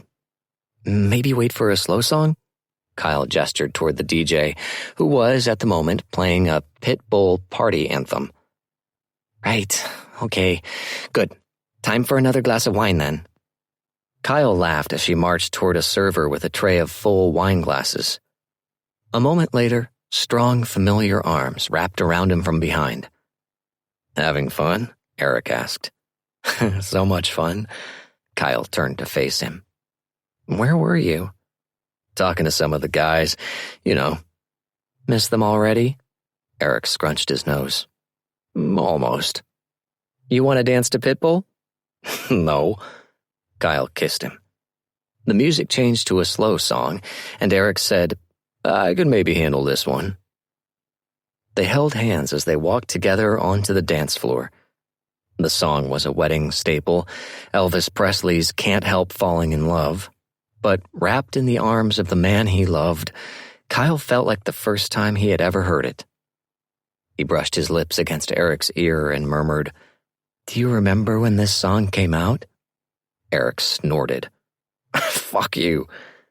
Kyle laughed against Eric's neck. He'd made a lot of jokes about Eric's age when they'd been in Greece exploring ancient temples. Hey, Eric whispered. Maria is dancing with Maddie. Kyle whipped his head around in a completely non-subtle way. He quickly spotted Maddie, since he was the tallest one in the room, and sure enough, Maria had her arms stretched all the way out to circle his neck. They were gazing at each other and smiling, and Kyle really hoped tonight would be the night they hooked up, because it had become increasingly clear that Maddie was into her. Look at how hard he's crushing on her, Kyle said, grinning. He'd be a fool not to make his move tonight. Well, some people just need a little time, you know? Not everyone is as sexually confident as I am, Eric agreed. The road to becoming a real couple had been a strange one for Eric and Kyle, but Kyle couldn't be happier with where it had led them. He loved that they were building a business together at the same time as they were deepening their relationship.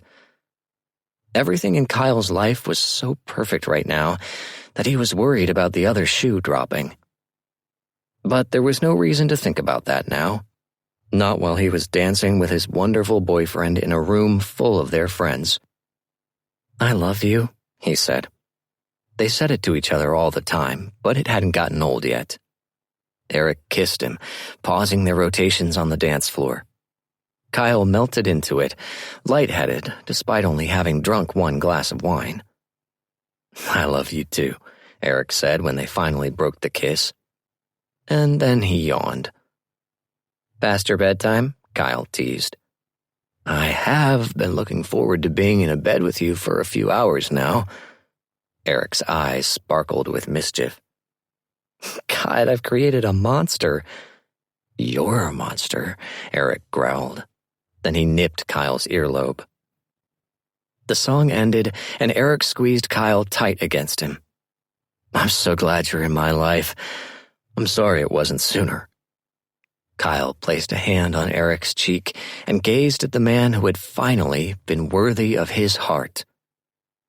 "You saved your best